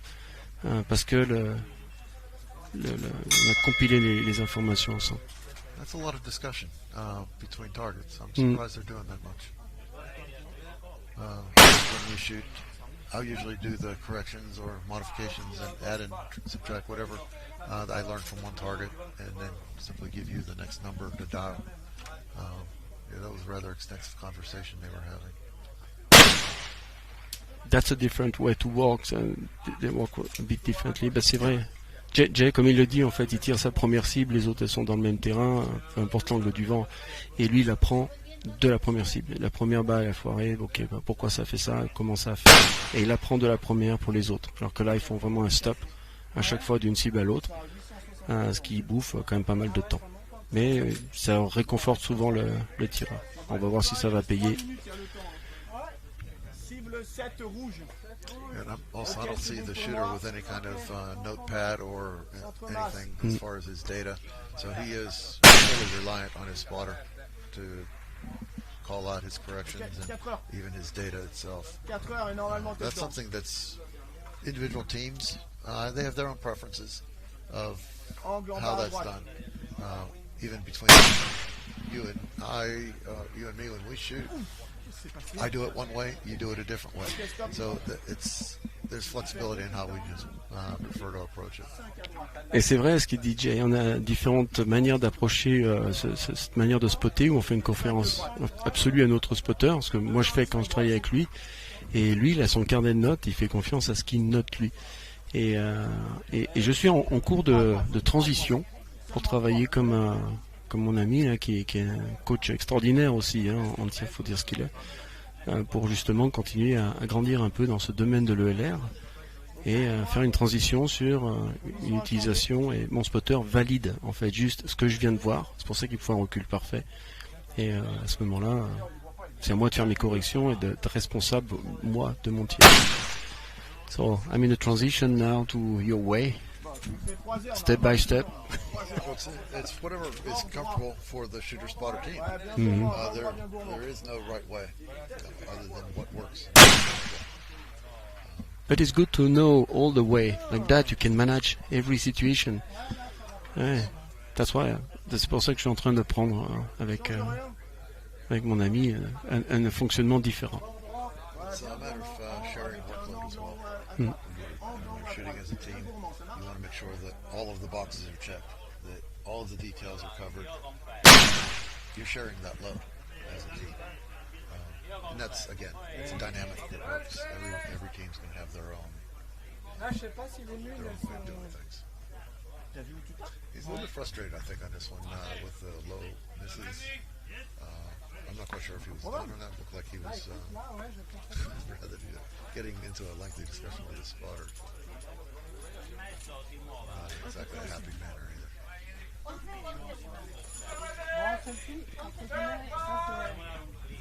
En concentré sur ça, c'est moins bonne. Mais même...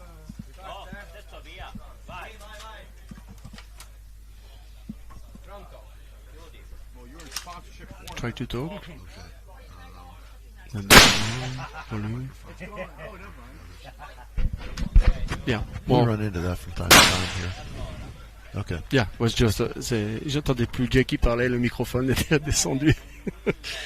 Well, sometimes I talk too much, so turning it down may be a good thing. Comme il parle trop, le micro devient fatigué. Non, ça c'est moi qui l'ai rajouté. Donc oui, effectivement, on parlait du team précédent là qu'on a vu, qui ont tiré avec cette PGM, avec cette MH2. Et il y a eu beaucoup de perte de temps, et ce qui fait que les derniers tirs, ils ont peut-être été un peu rushés. Ce qui fait que, bon, c'est possible qu'il y ait eu des ratés à cause de ça. Là, on peut voir une culasse fermée, par exemple, sur cette tireuse. Et si elle a la cartouche à l'intérieur, culasse fermée, bah, c'est le cas. On a une culasse qui est en train de... Enfin, une cartouche est en train de cuire gentiment. It's the Spanish team. This is actually another example. You can see she was getting set up and looking around, getting prepared for the shot, all while the bullet was in the chamber. So that's something we would generally not advise. And again, it's just to tighten up your groups as much as possible. So you're trying to get the same muzzle velocity. If you leave it in there, as your bullet warms up, the powder warms up, it's going to go faster. So you're trying to minimize those variations from shot to shot. Second miss, tout long. C'est pas facile avec la caméra de voir si on est vraiment en dessous. Bon, là c'est clair que c'était en dessous, mais selon certains angles, c'est pas évident de dire si c'est un raté bas, droite, gauche. Parce que les caméras sont pas vraiment dans l'angle de tir, heureusement. Ah, là on peut dire que c'est en bas à droite, ou juste à droite.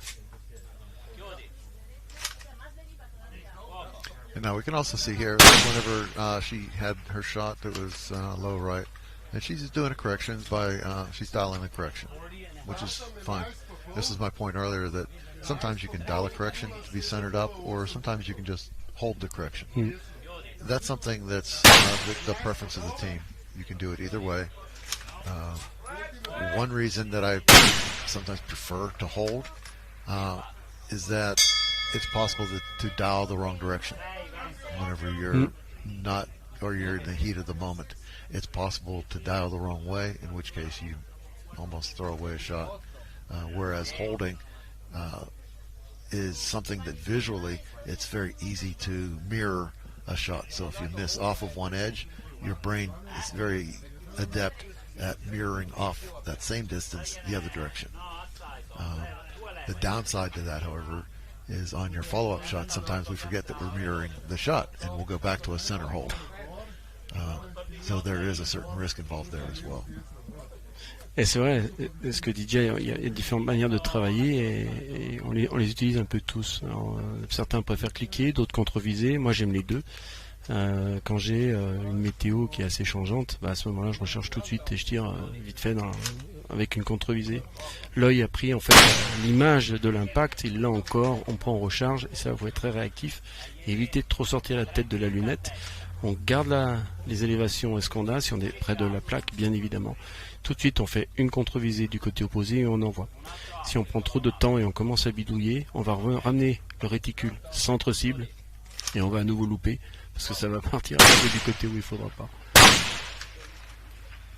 You know, like for instance, when we were shooting earlier, I was missing off the left edge. So my follow-up shot was a right edge hold. and it was just off left edge as well. So then after that, I was holding probably about maybe a 0.1 or something, just giving myself a little bit of air between the center of my reticle and the right edge of the target, and then we were followed up with 3 impacts. But at that point, it's a choice of dialing or holding. And then once I start with an impact, I simply want to repeat what I did on that one. I have to translate this in French. Alors, quand on est passé tout à l'heure là pour sa deuxième partie où ça a super bien tourné, quand il a tiré, le premier impact en fait s'est fait sur le bord gauche cible, mais on l'a pas touché, on est vraiment passé à ras. Donc là tout de suite il a pris la rechargée, il a visé bord droit, en bord droit comme si on visait une montre à 3 heures, il a tiré et ça a impacté, mais limite l'angle gauche. Donc il s'est dit, je vais pas jouer le fou, il a rechargé, et la troisième, en fait, il a carrément visé avec son réticule hors cible la différence qu'il avait pour vraiment être sûr de taper en cible, et l'impact suivant s'est fait au milieu de la cible, quoi. Et toutes les autres impacts sur les 5, sur les restantes, sont partis centre-cible. Mais il a carrément mis le réticule en dehors de la cible. C'est quelque chose en stage qu'on apprend à faire régulièrement, parce que là on fait les stages, et il y a des vents qui sont assez changeants. Et pour tirer dans la même ligne de vent, dans les mêmes conditions aéro, souvent on n'a pas le choix, il faut vraiment envoyer les coups les uns derrière les autres, et le temps de sortir l'œil de la lunette, cliquer, etc. Mais on prend en recharge, boum, on est en contre-visée. Et certains ridicules nous aident à faire ça, de certains fabricants, ce qui nous aide vraiment à avoir cette image dans l'œil qui a été imprimée pendant une milliseconde de cet impact, et on met là où il y a eu l'impact dans la cible, on prend, on tire, ça va en cible. Si la condition n'a pas changé entre temps.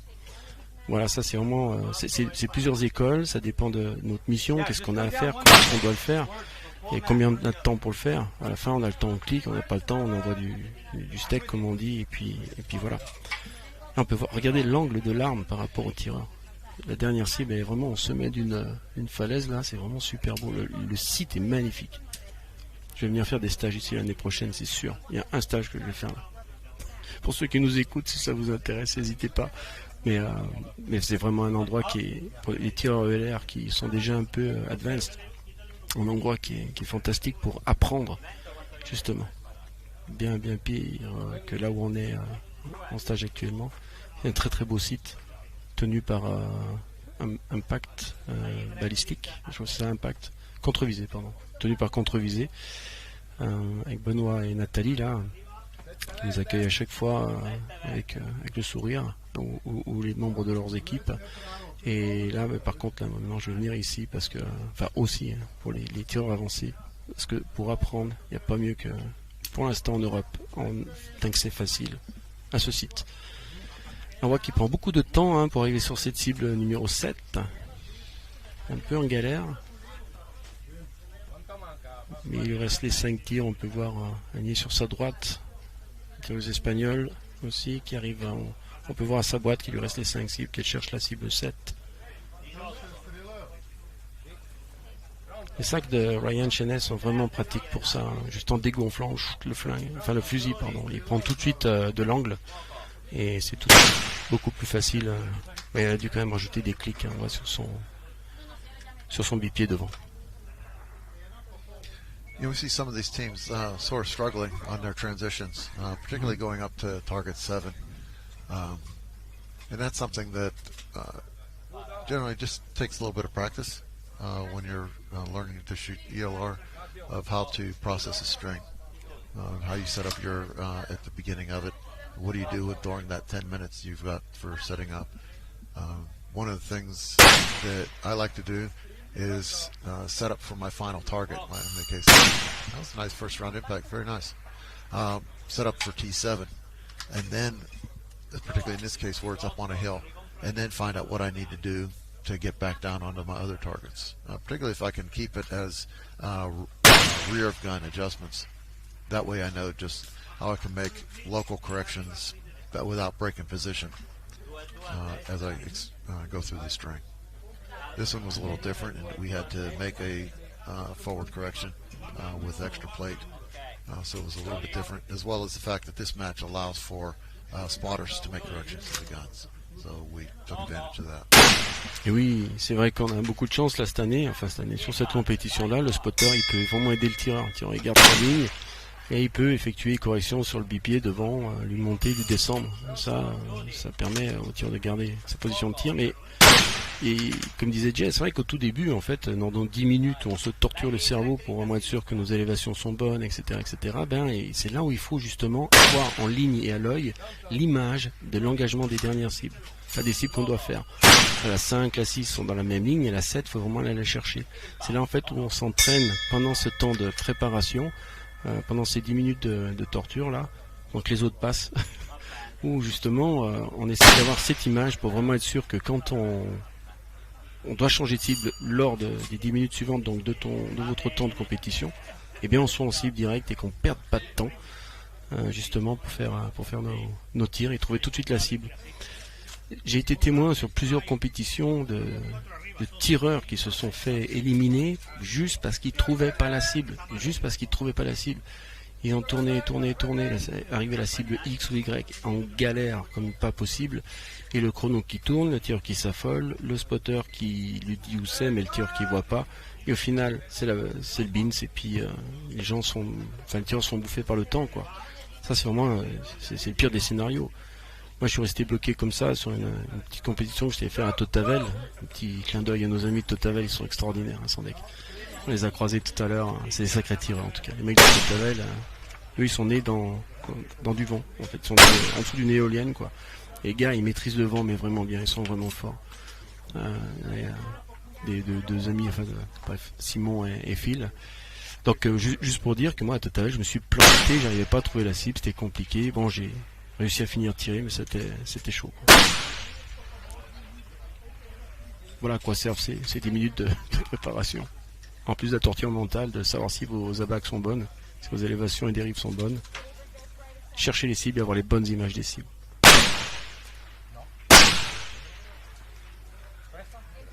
Did you see that? After the shot, the guns go down, you have to come back. On voit l'image, là, cette Vitrix, elle est magnifique, cette Vitrix. Et on voit là le tireur, quand on regarde, quand il tire, on voit ça sort de son épaule, là on descend un petit peu, il doit se repositionner pour regarder son impact. Est-ce qu'on va le voir à nouveau? Non, là il est resté en ligne. Et le coup d'avant...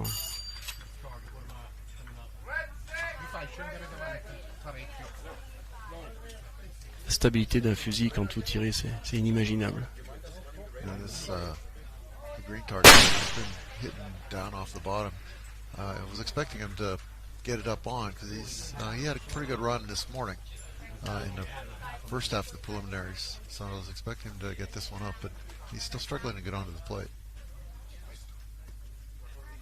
C'est assez incroyable. Ce matin, il a fait un très bon passage. Et là, on voit qu'il tire la cible 5 et il reste bloqué en dessous.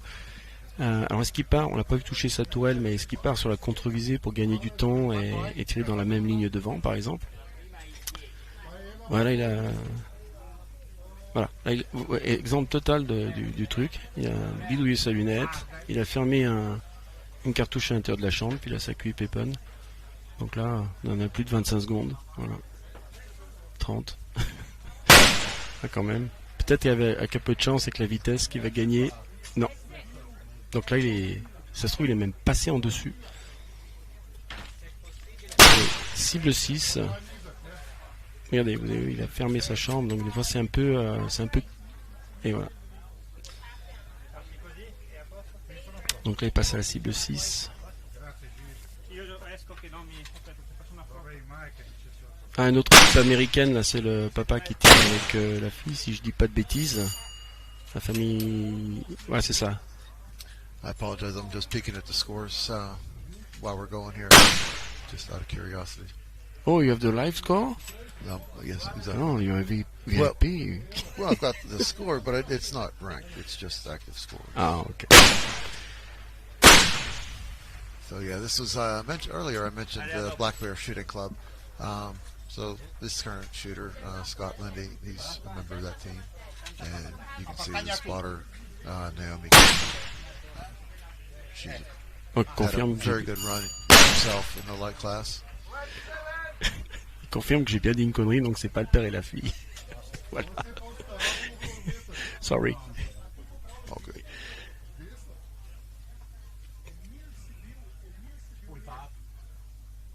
Ouais, ils avancent vite, hein, les Américains, ils sont pas là pour acheter le terrain, sans déconner. Ils se posent dans les élévations, et quand c'est parti, c'est parti.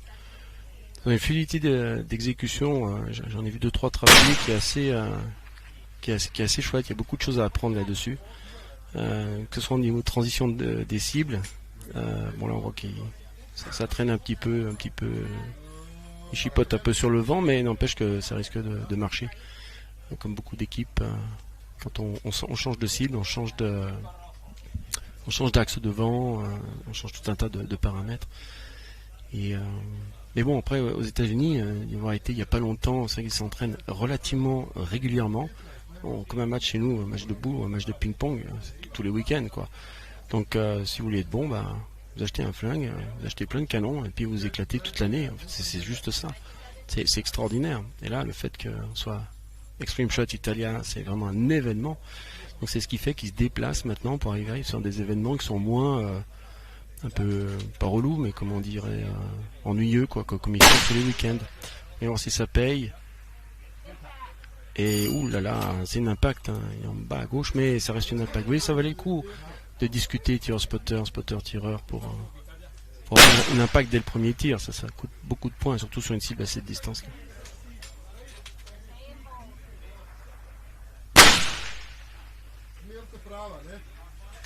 Sans surprise, une deuxième impact. That was a good correction off his first Oh, impact. First was bottom left corner. That's pretty good. Bring it up center. Et bing, il reste quand même côté gauche, mais ça reste, ouais, il tape bien. Hein.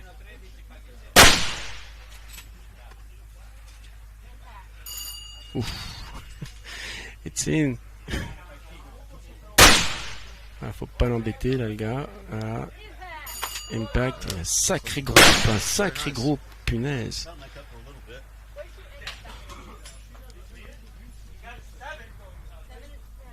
Ah, c'est Fabrizio, non? Le nom, il me semble, c'est Fabrizio. C'est un super tireur italien. You can notice the accommodations that they provide for this match, the firing line. They give plenty of space for shooters and spotters to align next to each other without being crowded.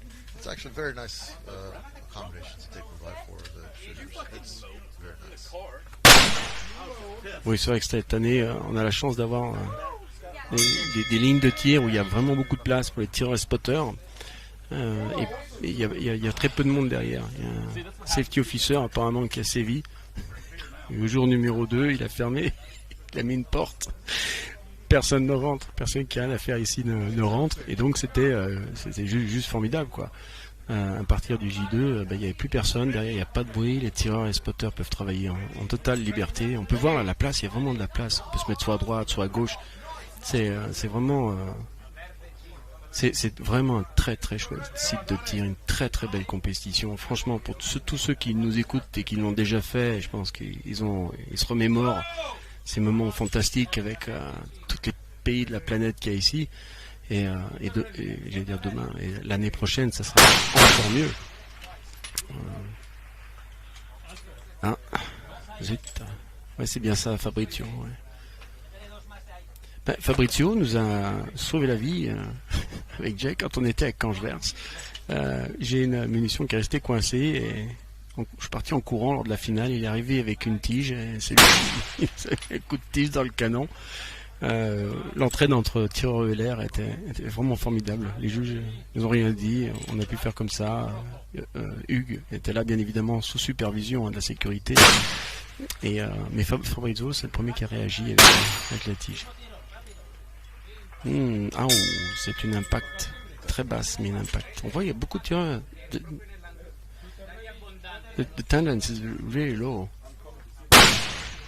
Regardons celui-ci.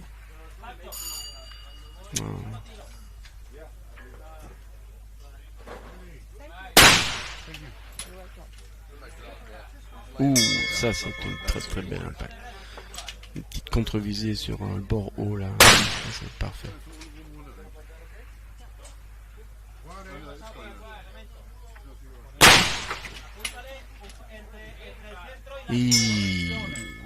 That's a nice group. That was nice, centered up.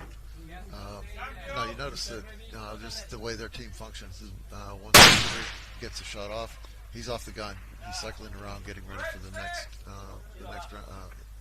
shot or the next target. That's one way of doing it. I personally prefer to keep the shooter on the scope to assist in the spotting task. It's always nice to have two sets of eyes watching for the impacts. But again, there is no single right way of doing things. Different teams have different preferences. Ouais, ça revient, ouais, c'est ce qu'on disait tout à l'heure. Voilà. Eux, ils fonctionnent encore de manière différente. Fabrizio, il est totalement aveugle. Enfin, dans les informations, il écoute ce que l'on dit son spotter. Son spotter, il dit exactement ce qui se passe au niveau du vent, météo, etc. Comme faisait Sylvain tout à l'heure, en fait. Et il y a différentes manières de travailler entre teams, et la leur est celle-ci. Il va écouter et mettre en application ce que lui dit son spotter. J'ai commencé comme ça, et je vous avoue que ça fonctionne super bien. Et That's surprising. ouais, ça c'est pas Fabrizio, il s'est fait.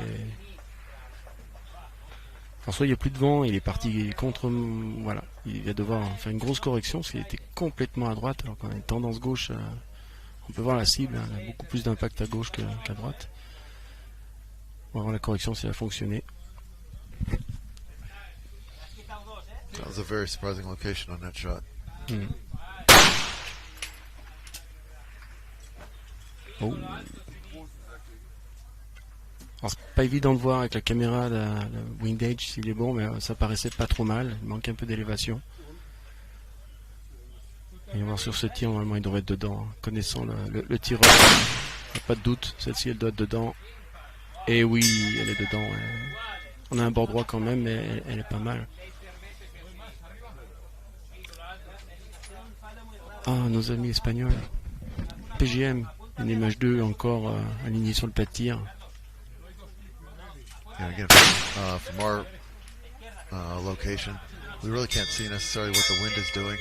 So it's, I'm guessing that there's something additional happening on the wind up there that we hadn't seen earlier that's causing some significant differences from target 5 to 6. Yeah, Carlos Cubillo is a good friend of mine too. Et c'est un bon ami, Carlos, c'est un très bon tireur. Et il va bientôt bien me voir pareil pour différentes choses. Il tire PGM sur une MH2 aussi. Ah zut, peut-être un peu emballé sur celle-ci. Mais il était cette année aussi à Kelus, il est venu au King. C'est quelqu'un qu'on commence à croiser de plus en plus sur les pas de tir. Carlos Cubillo. Un nom à retenir, hein, je pense, parce que il est... Ah, peut-être pas aujourd'hui. Il a l'air d'être... C'est une compétition qui est quand même relativement difficile parce qu'elle est très très longue. Elle est vraiment très longue et on a la fatigue, le mental, c'est très très compliqué. On pense qu'on arrive, on est frais, on se jette derrière le fusil, on tire, la vie est belle, mais pas du tout, on attend pendant des plombes. Malgré que ça tourne super vite, on prend nos élévations, il y a le soleil, le vent. Et quand on tire, on est déjà complètement claqué presque. Donc c'est très très très dur. Et je discutais un peu avec Carlos qui me disait qu'il commençait un peu à sentir la fatigue. Donc voilà. Là, on voit qu'il est passé à la cible 7. Est-ce qu'il va être un poil bas comme beaucoup de tireurs ou sous-évaluer le vent? Le vent est pas forcément compliqué ici, mais il est tellement changeant. Si vous partez sur une base avant de passer un quart d'heure, 20 minutes avant, quand vous arrivez sur le pâté, là, ça a déjà changé. Donc c'est ça en fait qui est compliqué, c'est l'adaptation du tireur et du spotter à la dernière minute, mais vraiment le mot minute, il est là, 60 secondes. Le vent, la rafale peut tomber, il peut changer légèrement de direction. L'axe sera toujours similaire. À quelque chose près, un quart d'heure, 20 minutes près, on n'aura pas toujours le même axe de tir. Mais on peut avoir une rafale qui peut nous sortir ou qu'on ne voit pas parce qu'on tire dans une espèce de cirque. C'est vraiment compliqué, mais c'est génial pour apprendre. C'est le lieu où il faut venir tirer, le ground zero du tir ici. Avec Raton, bien évidemment. Allez.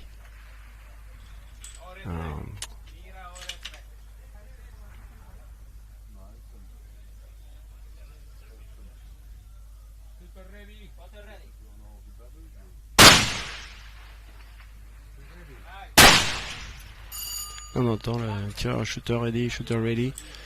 Quand je tire maintenant avec d'autres personnes ou en stage, j'évite de faire parler mes tireurs. Le tireur, il me dit juste quand il est bon, et après moi je lui donnerai le go. Ça évite qu'il parle pendant qu'il prend sa détente. Des fois c'est plus facile.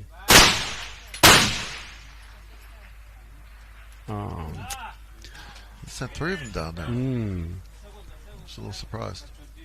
Allez Carlos, j'ai foi en toi. J'ai foi en cette MH2. Il est en 3.38 je crois, la point mag. Donc elle fonctionne. C'est une arme qui fonctionne incroyable. Elle a donné des résultats partout où elle est passée. Jordan qui a gagné à Calus de mémoire avec Sylvain. Pareil, c'est avec une MH2. Et toujours bas. Oui, c'est incroyable. C'est cible 7. On se fait chasser. Il y a un vent rabattant parce que les élévations en général sont toujours bonnes sur les tireurs. C'est rare quand on a beaucoup de clics pour se faire chasser en dessous de la cible, mais c'est souvent un petit vent ou une rafale qui nous fout en l'air notre résultat en cible. Il faut bien trouver des excuses aussi. Comme je le dis toujours, l'excuse elle arrive plus vite qu'une balle en cible, et ça c'est bien vrai pour tous les tireurs qui nous écouteront aujourd'hui. Allez Carlos, allez, celle-ci elle y va. Et oui, c'est une impact, bravo. Voilà, ça y est, il s'est corrigé. Ah zut, c'était la dernière. Bon, c'était pas mal. It's always nice to finish off with an impact. Yeah, that's good for the mind. Absolutely. Ooh.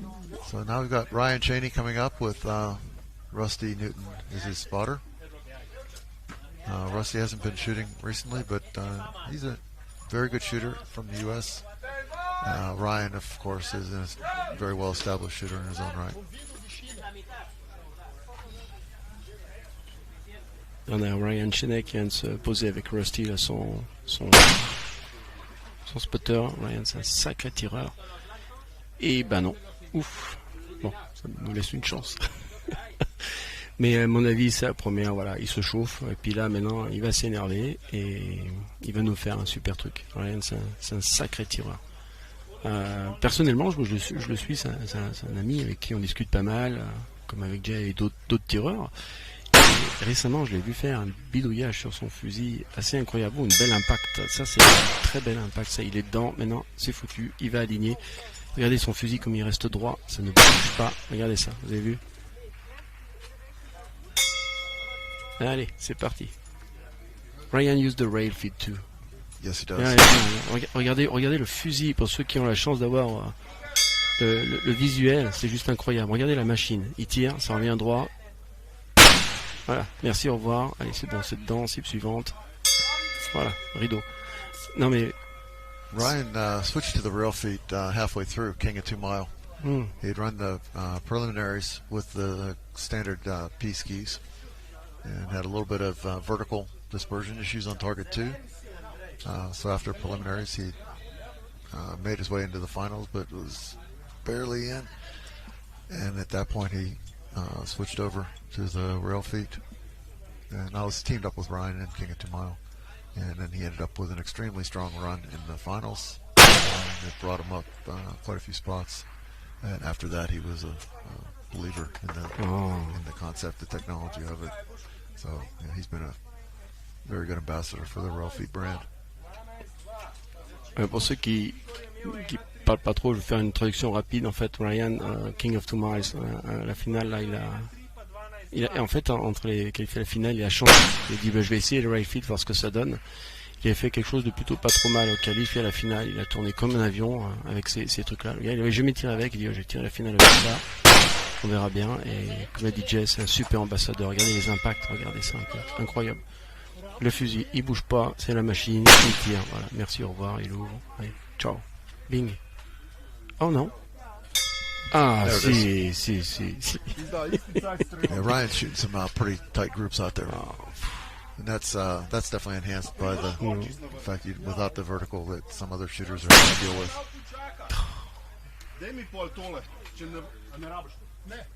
We should have the choice of the camera. Oh no.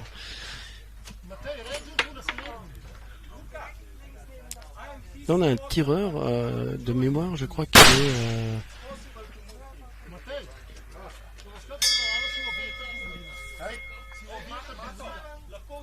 Oh. Merci la régie de nous en remettre Ryan là, qui a encore fait un chouette score à la cible 6. Là, on arrive à la cible 7.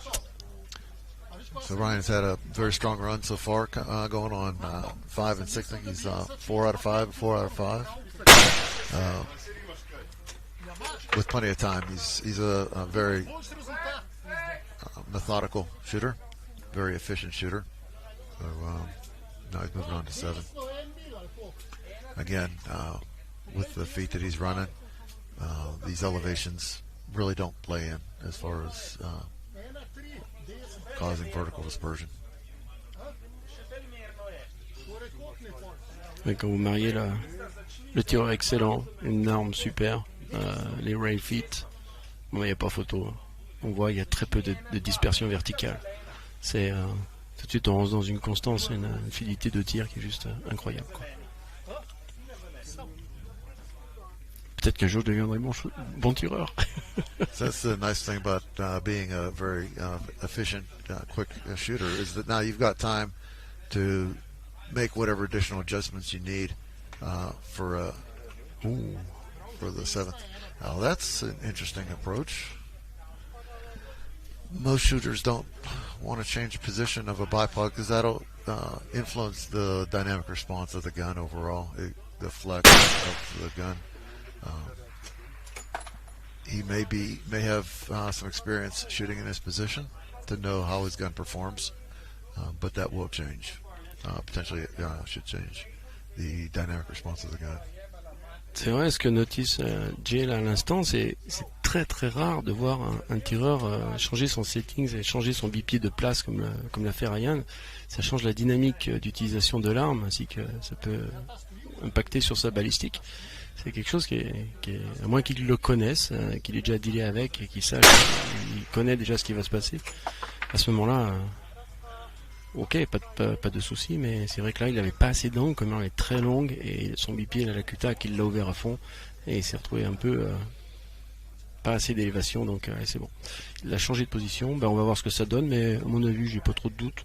Voilà, le gars m'a l'air d'être bien confiant, il va fermer sa culasse, et il va envoyer... He spent a lot of time on this transition, so he had a lot of time to give, but he's going to want to start running it now. Ouais, par contre, quand il va envoyer, ça va partir les uns derrière les autres. S'il y a une correction à faire, ça va être rapide.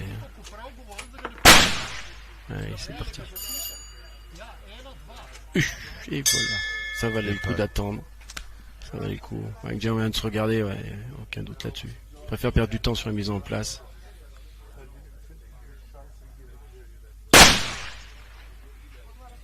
Allez. Oh! The first impact was quite low. Maybe. Celle-ci, elle y va, c'est sûr. Et oui. Yeah, I thought the impacts were on the right edge over there, up in the 2 o'clock range. He missed right. And that's it's from the target position or the camera position. It's hard to tell exactly where the misses are going. They appear as though they're under the plate down low, but I think they're off the right edge. So we can see these 2 impacts are up there a few inches from the right edge. All right, now when he pulled in, so he ended up with 3 on 7. That's a nice run. I think it was 4, 4, and 3. That's a very solid run in prelims. Yeah. Good job, Ryan. Yeah, good job. What a showman. Il est content de ses tirs et il peut, hein, parce que... Et on voit que, ouais, effectivement, avec l'angle de la caméra et l'angle de la cible, c'est pas évident de déterminer pour nous, et puis c'est à droite, à gauche. Mais là, on a quand même une tendance droite si on regarde les impacts. Je pense que là, il l'a contre-visé léger, parce qu'on a vu, il a pas touché ses tourelles. Oh, nous avons un tireur de bench, enfin, un tireur qui va tirer assis, pas un tireur de bench, un tireur qui va tirer assis, parce que pour des problèmes de dos, je pense. Je pense que il est allemand. German, non? I think so. Il y a eu quelques galères ce matin. Le voilà arrivé sur la cible 7. Alors, comme d'hab, hein, que la fermer, une munition à l'intérieur, un doigt sur la détente. I wonder what his clock is. But, yeah, it's been taking a while to get over here to 7 for him. He's probably going to not waste too much time between his shots. Stéphane.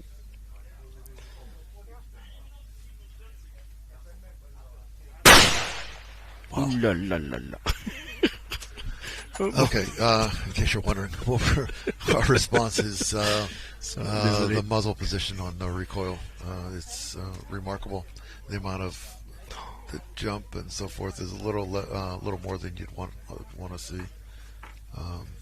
Part of that is the fact he's shooting off the bench, so it's a different support system than the prone, and part of it is where the recoil comes back into the body. I think his line of reaction is down below the barrel, which causes the muzzle to jump up off the ground or the muzzle to flip up. Usually you'd want to raise your butt plate to get it right in line with the barrel so that that rise is reduced. Regardez le bout du canon en fait quand il va tirer, comme il saute, voilà. En fait, comme il est assis, si on tire une ligne sur la continuité de son canon, on arrive sur le bas de son épaule. Et quand il tire, en fait, le canon crée une contraction vers le bas, un torque, en fait, et ça lui fait sauter le fusil en l'air. Là, on a Rod qui nous fait des grands coucous. Bonjour Rod. Rod, notre organisateur. Regardez bien le canon quand il va tirer. C'est typique. Voilà, vous voyez, on a un très gros saut. Voilà. Ça, c'est justement ce qu'on veut pas en ELR, parce que voilà. Et on voit que là c'est sa femme en fait qui vient régler les tourelles. I think we only have a few more shooters to go today. We're getting pretty close to the scheduled. Let's see, where are we?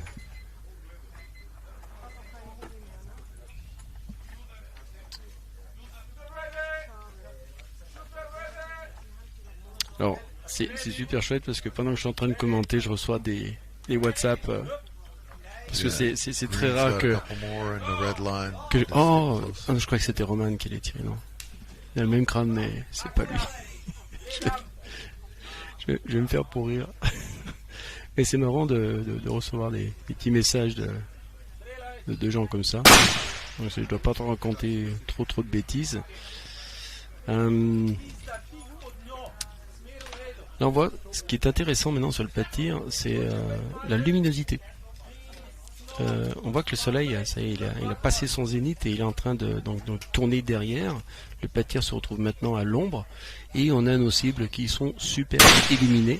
Donc il faut savoir que un peu bas. Que quand nos cibles sont selon l'illumination, on a un point d'impact qui va être légèrement différent, spécialement à très longue distance. Donc c'est un petit paramètre des fois qu'il faut prendre en compte. Voilà. Donc là on voit, il me semble que c'est un allemand aussi, je vois pas son nom. Un impact sur le haut, très bien, ça y est, c'est parti. Il a eu du mal à trouver cette cible, mais ça y est, là il est dedans. I was just checking the scores. Looks like Ryan came up with 59,000 points on his run. So I believe that's the strongest second half preliminary run we've seen today. So sort of sets the bar for tomorrow with the remainder of the shooters. Mm-hmm.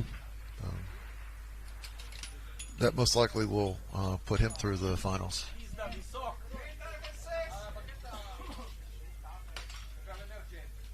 But again, have to wait and see what the shooters do tomorrow.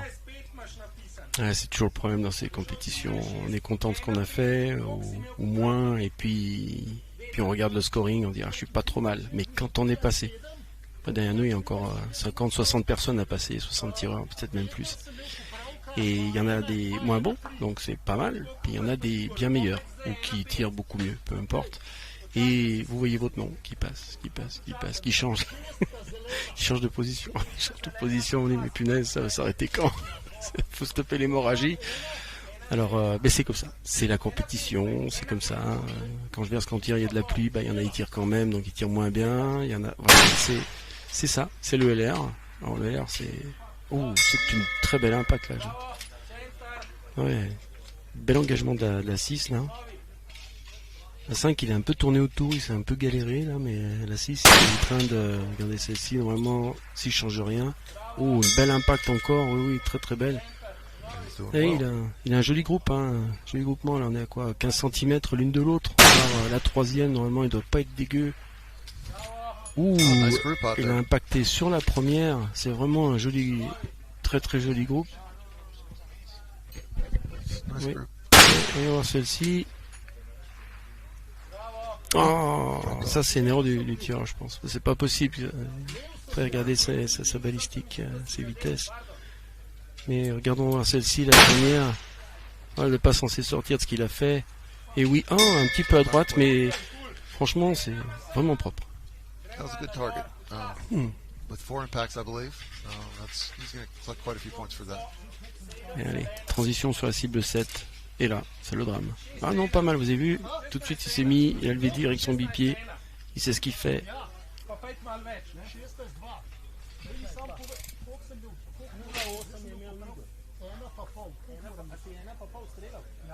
Ouais, confirmation avec son spotter. On voit vraiment, là, il parle vraiment de la même chose. Tout est ok. Des fois, ça parle un peu sec. On a l'impression qu'ils s'engueulent. Mais non, en fait, c'est juste qu'ils sont vraiment, ils veulent vraiment être sûrs, en fait. Ils veulent être sûrs que si une information passe, ce soit cette information qu'on ait. Donc il prépare sa cartouche, vous voyez, c'est exactement comme ça. On pose sa cartouche, on la laisse tranquille, elle est bien là, sur le magasin. On se met en cible, et quand on est en cible et que tout va bien et que les élévations sont prises, à ce moment-là, on va fermer la culasse pour effectuer notre tir. Comme ça, voilà. Là, il est en cible, il ferme sa culasse, il bidouille un peu.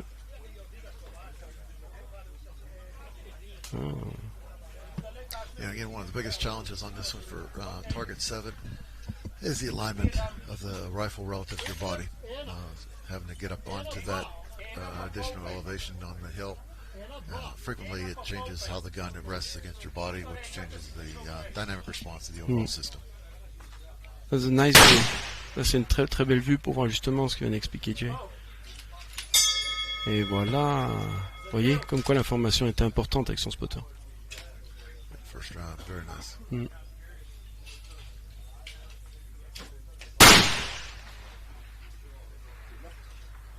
Et voilà, il est toujours, c'est un joli groupe, les deux sont l'une dans l'autre quasiment, mais... I don't know whether his spotter is seeing the location on the plate, but I'd be trying to give him a little bit of a correction to center up the impact a little bit. Ouais. For that reason. Et voilà, non mais c'est exactement ça. Hein.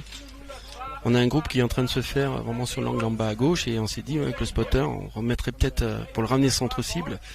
Le spotter n'a rien dit ou il a peut-être dit le tir on l'a pas fait et pas manqué. La troisième elle est sortie.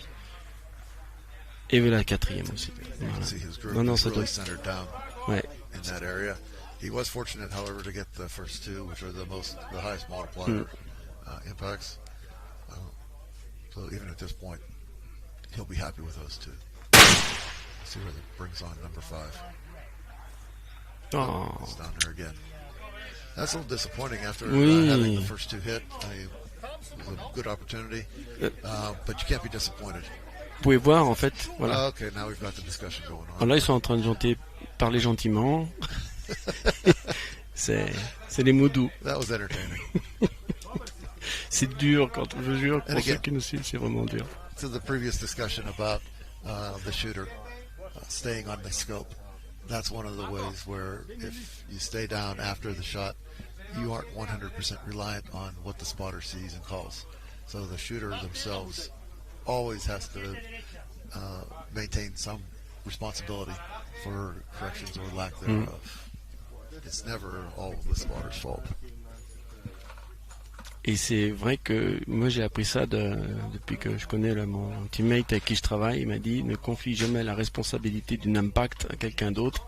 Alors si moi je la confie à lui parce que lui je sais qu'il est bon, mais j'en ai eu d'autres où il voyait pas trop.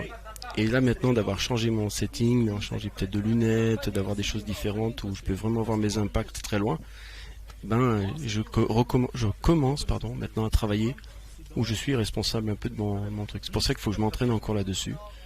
Mais voilà, ça évite les engueulades à la fin du run où tout le monde ne comprend pas ce qui s'est passé. I had a partner one time who was shooting a plate. It was at about 2,100 yards. This was down in South Africa. And it was interesting because I think their maximum caliber down there that they generally shot at the time was a 416. And he came in with my partner was shooting a 460 Steyr. And he was putting holes in the plate instead of just the plate. It was a softer. Well, he was below. Windage was good, but he was below center, close, not too far from the edge of the plate. So I kept calling for him to come up to the center. He didn't want to because he was shooting a group. He ended up shooting a very tight 5-shot group in the plate. So we had 5 holes in the plate, but it was down near the edge. So he was more interested in shooting a tight group than he was being centered on the plate. So the fact that he got 5 hits, you have to give him some leeway. That's his choice. Et par contre, s'il en loupe une, après, restez poli. Mais voilà, c'est le risque. Hein, c'est le risque. Après, on voit beaucoup au niveau des positions, il y en a beaucoup qui mettent leur main gauche. Là, il a commencé à la mettre voilà, sous le magasin. Voilà, il y a cette position de tir. Il y en a d'autres qui ont. Moi, plutôt, je vais la mettre au niveau de mon sac arrière, mon sac d'appui arrière. Ouh là là, déjà son deuxième tee, et on vient un splash très très loin devant vers la caméra. Yeah, it was quite low. Est-ce qu'il va réussir à voir la caméra? Suspense, restez connectés. On va voir ça tout de suite. Non, ils se sont rendus compte qu'il y avait un petit problème. Par contre, on voit il a sa culasse de. Je vois pas très bien sous lequel écran, mais il me semble qu'elle est. Non, elle est ouverte. Elle est ouverte. Well, it's a good thing at this point for that miss wasn't particularly close. So for them to take the time to figure out what's going on and make the correction needed to get on. So sometimes you do have to make sure your turrets are correct and that you haven't dialed something correctly. Et voilà, un poil en haut à droite, mais on est pas mal hein, sur le premier quart à 2 heures. Là, c'est très bien, bel impact. Normalement, ça devrait suivre le reste.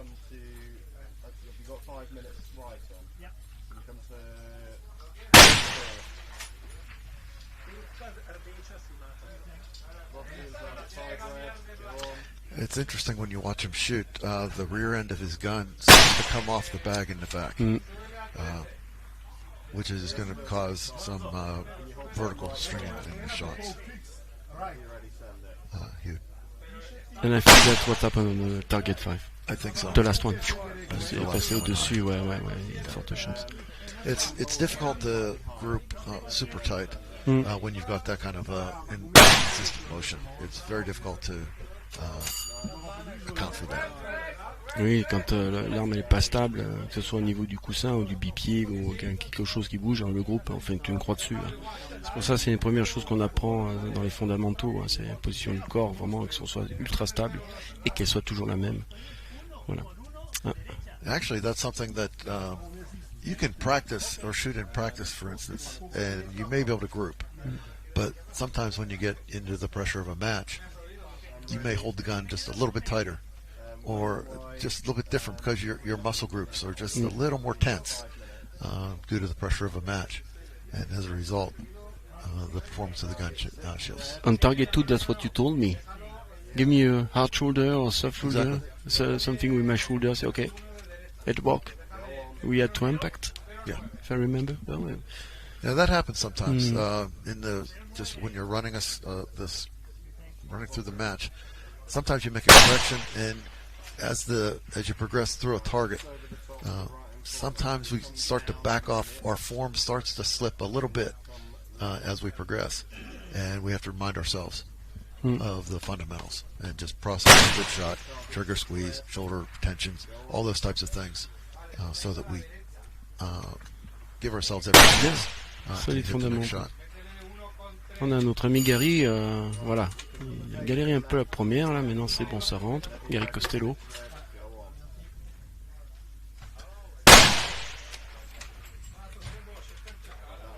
Oh. Gary's shooting some kind of a lead core bullet. He's leaving quite a signature on the targets.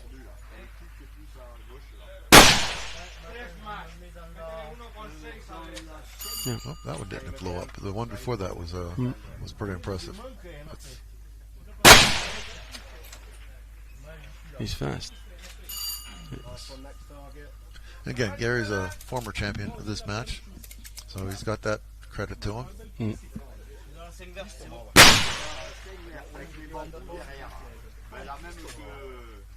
he's also a representative for one of our sponsors, March Scopes.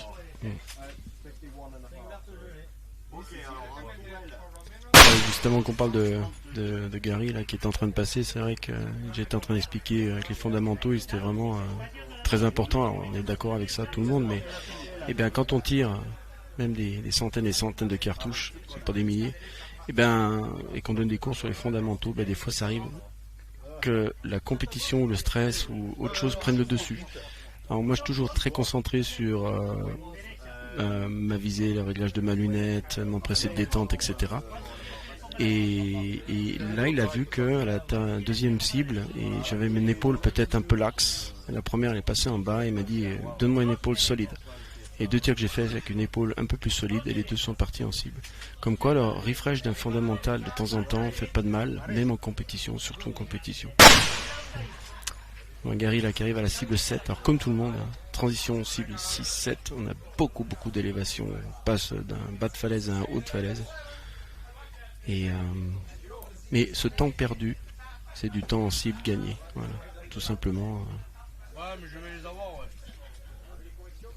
It's interesting. You'll notice Gary's got his bipod legs on the ground. A lot of shooters prefer to have them on some other prepared surface, whether it's a mat or a board or something, carpet, whatever it is, just so that they get the same response, target to target and range to range, really. When you use the local conditions, they're not always the same. And even the flatness of the terrain can change. So sometimes you get bumps on the firing line, and that can change the vertical position of your gun. Oh, okay, we saw where that one went. So I'm sure they did as well. These targets are giving pretty good reads on the misses, so the teams are able to make meaningful corrections. And this is a reposition of target 7 from last year for that reason. The previous positioning was hiding a lot of the misses, the impacts. So they've moved it up on the hill to get a better response on the misses. Normalement celle-ci, voilà ce qu'on attend de Gary, je pense. Première, ok, il y a un petit foirage, on se récupère. La deuxième, c'est un peu inattendu. La troisième, elle est en bas à gauche. Quatrième, elle est punaise, elle reste en bas à gauche. C'est down left. Encore une fois, avec la caméra, c'est très dur de dire. On voit que c'est à gauche, mais c'est très compliqué. Vraiment, la dernière. And this part is frustrating when you're a shooter, especially if you don't see where the impact is on the plate. You don't know how to combine that information with the fact that you had one that was off the edge of the plate.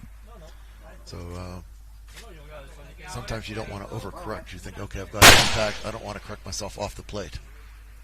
So et voilà la dernière. That was beautiful correction. Ouais, là il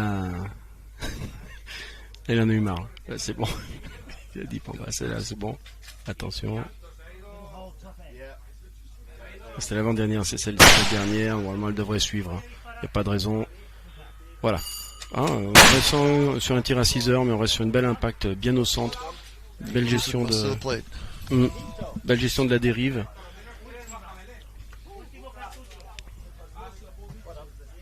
Et bravo Gary, encore un bon tir.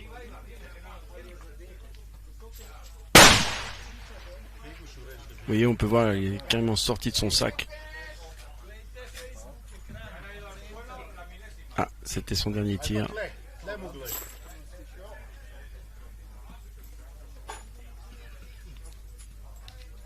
Tir suivant. Qui avons-nous? C'est un peu la surprise. Angelo. Angelo avec une magnifique PGM encore. Angelo qui a fait de mémoire avec... j'ai bouffé son nom. Un très bon tir aux qualifications. Bon Angelo, fais-nous rêver.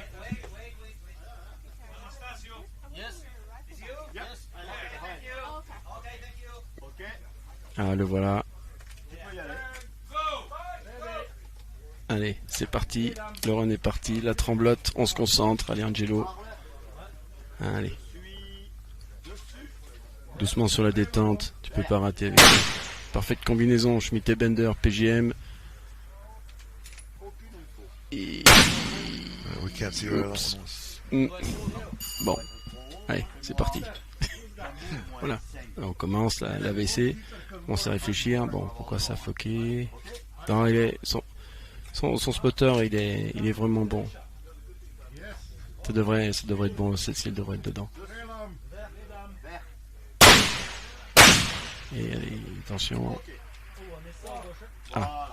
It's just interesting to see how the different teams communicate and react with each other. Some of them are c'est very, Michel, very son spotter. methodical and almost seamless. And Michel very nice to watch. de TLD 40. Now they're a little more. That's a little more communication to what is typical. Sometimes that can be if you're shooting with a different partner than you're used to shooting. It takes a little bit more words to get your point across of what kind of corrections you're looking for, or what assumptions are going into what you're doing. Ah, c'est vrai, hein. J'ai travaillé avec Christian chez de Beach, hein, du 16e BCP à Beach. C'est eux qui organisent le Lord of Steel. Et avec Christian, on a fait des entraînements avec une communication super. Quasiment identique avec son spotter d'origine, à Mehdi. Et nos deux entraînements étaient bons. Sa première qualif, quand on a fait ça ce matin, il m'a demandé un truc différent. Il m'a dit, dis-moi les clics que je dois rajouter ou un truc comme ça. Et moi, ça m'a fait un peu foirer le cerveau. Et ça a été compliqué. Donc après, on s'est dit, bon, ok, on va changer tout ça. On va retravailler exactement comme on travaillait avant. C'est ce qu'on a fait. Et la communication, elle est revenue. Et beaucoup moins de mots à utiliser, juste des informations précises. Allez, Angelo, là, on a remis les pendules à l'heure. Ah, ça y est, un impact qui est pas très très loin. 1, 2, 3, 4. Allez. Cible 6 pour la ligne rouge. Et donc oui, c'est vrai qu'avec Christian, du coup, finalement, ça s'est... Alors, il y avait des petites rafales de vent qui nous ont fait prendre un peu de hauteur et un peu de dérive, mais on a un peu tourné autour, on a eu quand même quelques impacts, hein. C'était pas ridicule, hein, notre passage, mais on a quand même dû remettre notre communication en phase. Et tout de suite, quand je suis sorti, j'ai dit ça là quand même, il m'a dit ouais, nickel comme ça. Donc voilà, ça c'est ce qu'on recherche en fait, des informations qui fonctionnent avec les deux, précises. Et j'aime bien aussi avec Christian, c'est quand je donne une info ou il me donne, on la confirme. Voilà, on collationne directement et comme quoi on l'a mis en application. It's interesting to watch his shot, the torque on the gun as he shoots it. Now he's getting impacts, so to that point, it's consistent enough to where he's able to maintain the impacts. But you can see he's having to re-level on every shot. Just the amount of twist on the gun is noticeable. C'est vrai ce que j'ai viens de noter. En fait, on regarde le couple de l'arme. Il a de très belles impacts, attention. Hein. Mais le couple de l'arme, quand il tire, en fait, l'arme, elle fait un angle. Du côté droit, en fait, c'est assez impressionnant. Il doit reprendre le niveau à chaque fois. Donc, quand c'est filmé sur l'autre caméra, on voit bien l'angle que l'arme prend, c'est le torque. En fait. That's the effect that you'll see due to that effect, or the result from that effect is when you start getting torque on your shots, where it's especially twisting it to the right. You'll start to see subsequent shots, they're going to miss low right because your gun isn't quite balanced up straight up and down anymore. If you aren't super disciplined, it starts to... You miss low right. You miss low right. They miss low right. That's what happens when the gun starts twisting to the right. Et voilà, exactement ce que vient d'expliquer Jay, c'est ce qui vient de se passer exactement à l'instant. Avec le torque, la rotation de l'arme, tu manques en bas à droite, et cette dernière-là, il l'a manqué en bas à droite. Fantastique, enfin, dommage pour lui, ça manque un impact, mais l'explication a pris toute son ampleur sur un coup de feu. Quoi. Yeah, the problem with that is when you start seeing those, say you miss right, is it a wind correction? Is it a whatever? And we usually don't blame the torque of our gun. for a miss like that. So that leaves us correcting for the wrong thing. What can then happen, I've seen, is that you make a wind correction that you think should bring you back, but if you haven't corrected torque, your next one's going further off to the right again, and you end up chasing your tail and trying to catch up to them. It's very frustrating. And then what happens beyond that, then if you notice that you've got that problem, and then you correct and you come straight up and down, now you don't know how far you've chased it and how much to back off. So it can be a very frustrating condition. Ouais, c'est frustrant ça. Quand il y a une erreur qui a été faite, est-ce que ça vient du tireur, est-ce que ça vient de l'arme, est-ce que ça vient du vent? Le spotter derrière, pareil, il se fait des nœuds au cerveau et puis tout d'un coup il dit ben allez, tu vas mettre des clics. Puis en fait ça vient juste de l'arme en fait, qui est pas tenue comme il faut. Et au bout d'un moment, quand tu te rends compte du problème, ben, on voit que l'arme elle saute aussi pas mal. Il n'y a pas de frein de bouche il me semble. Donc on voit que, ouais, que le spotter normalement il fait un AVC parce que c'est plus si ça vient de l'arme, du tireur, du vent, et là on est sur de la surcorrection, de la sous-correction, et oh là là là là, l'arme elle bouge beaucoup, on peut voir quand il tire, surtout la cible 7 hein, elle est vraiment très loin, elle est chaude à choper, et regardez bien l'arme quand il tire si on peut voir. You can see the back end of his rifle on recoil, there's a little bit of vertical, as well as the barrel jumping up a little bit. Actually, that he gets on plate, so that points aside. Okay, but still, it's a variability that's going to be it's going to cause vertical dispersions. The fact that you got vertical motion on both the rear end and the barrel itself, and most of that comes from the body position change due to shooting uphill like that and trying to get that uphill angle. Là, on a un retour sur Angelo, là. Je pense qu'il doit être à la dernière. Allez Angelo, mais rentre-les nous celle-ci là. Cette belle PGM là, cette MH2 là. Allez, regardez ça. Un canon custom là en 32 pouces. Oh punaise, bon là que ça a l'air d'être pas dégueu. On a entendu Michel là qui a fait un hop, c'est qui est pas très très loin. It's a very stable. Allez, allez, allez. Punaise, il est dans cette dispersion là. I wouldn't be surprised if he follows this one up with a spray. It feels like a hit right now.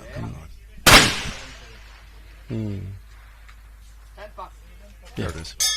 Very low.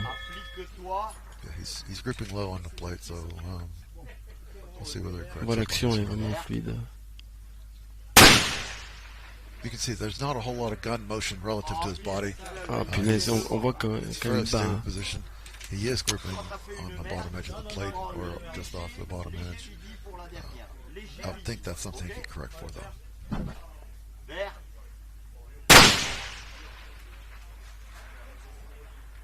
Oh punaise, quasiment les mêmes impacts, ça restait très très bas. Bravo Angelo en tout cas, chapeau pour ce run parce que ça y est, tu peux respirer maintenant l'ami. Respire un coup. Ouais. C'est quand même resté bas, mais c'est vrai que cette cible n'est pas évidente. Hey! I think we're done for the day. Hello. Hi guys. We have our ELR SO shirts on today, so that's paying homage to our home group back in the U.S.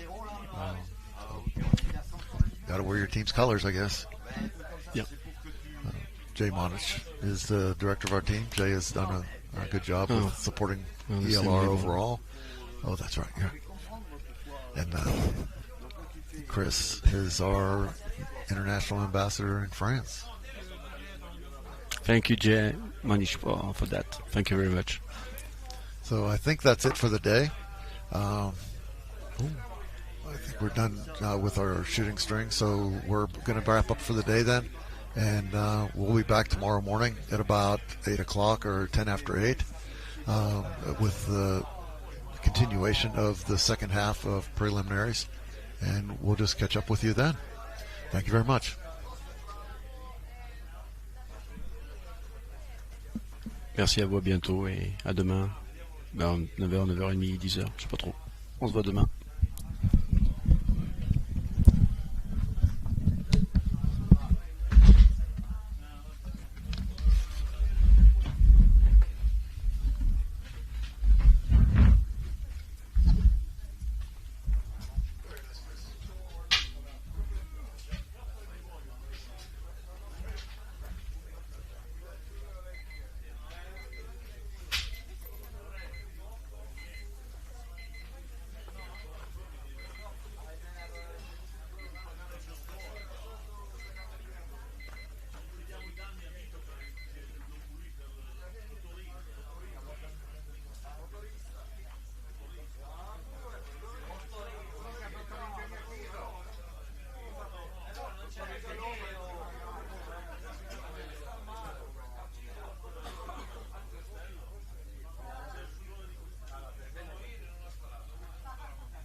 qua ci vuole il telo.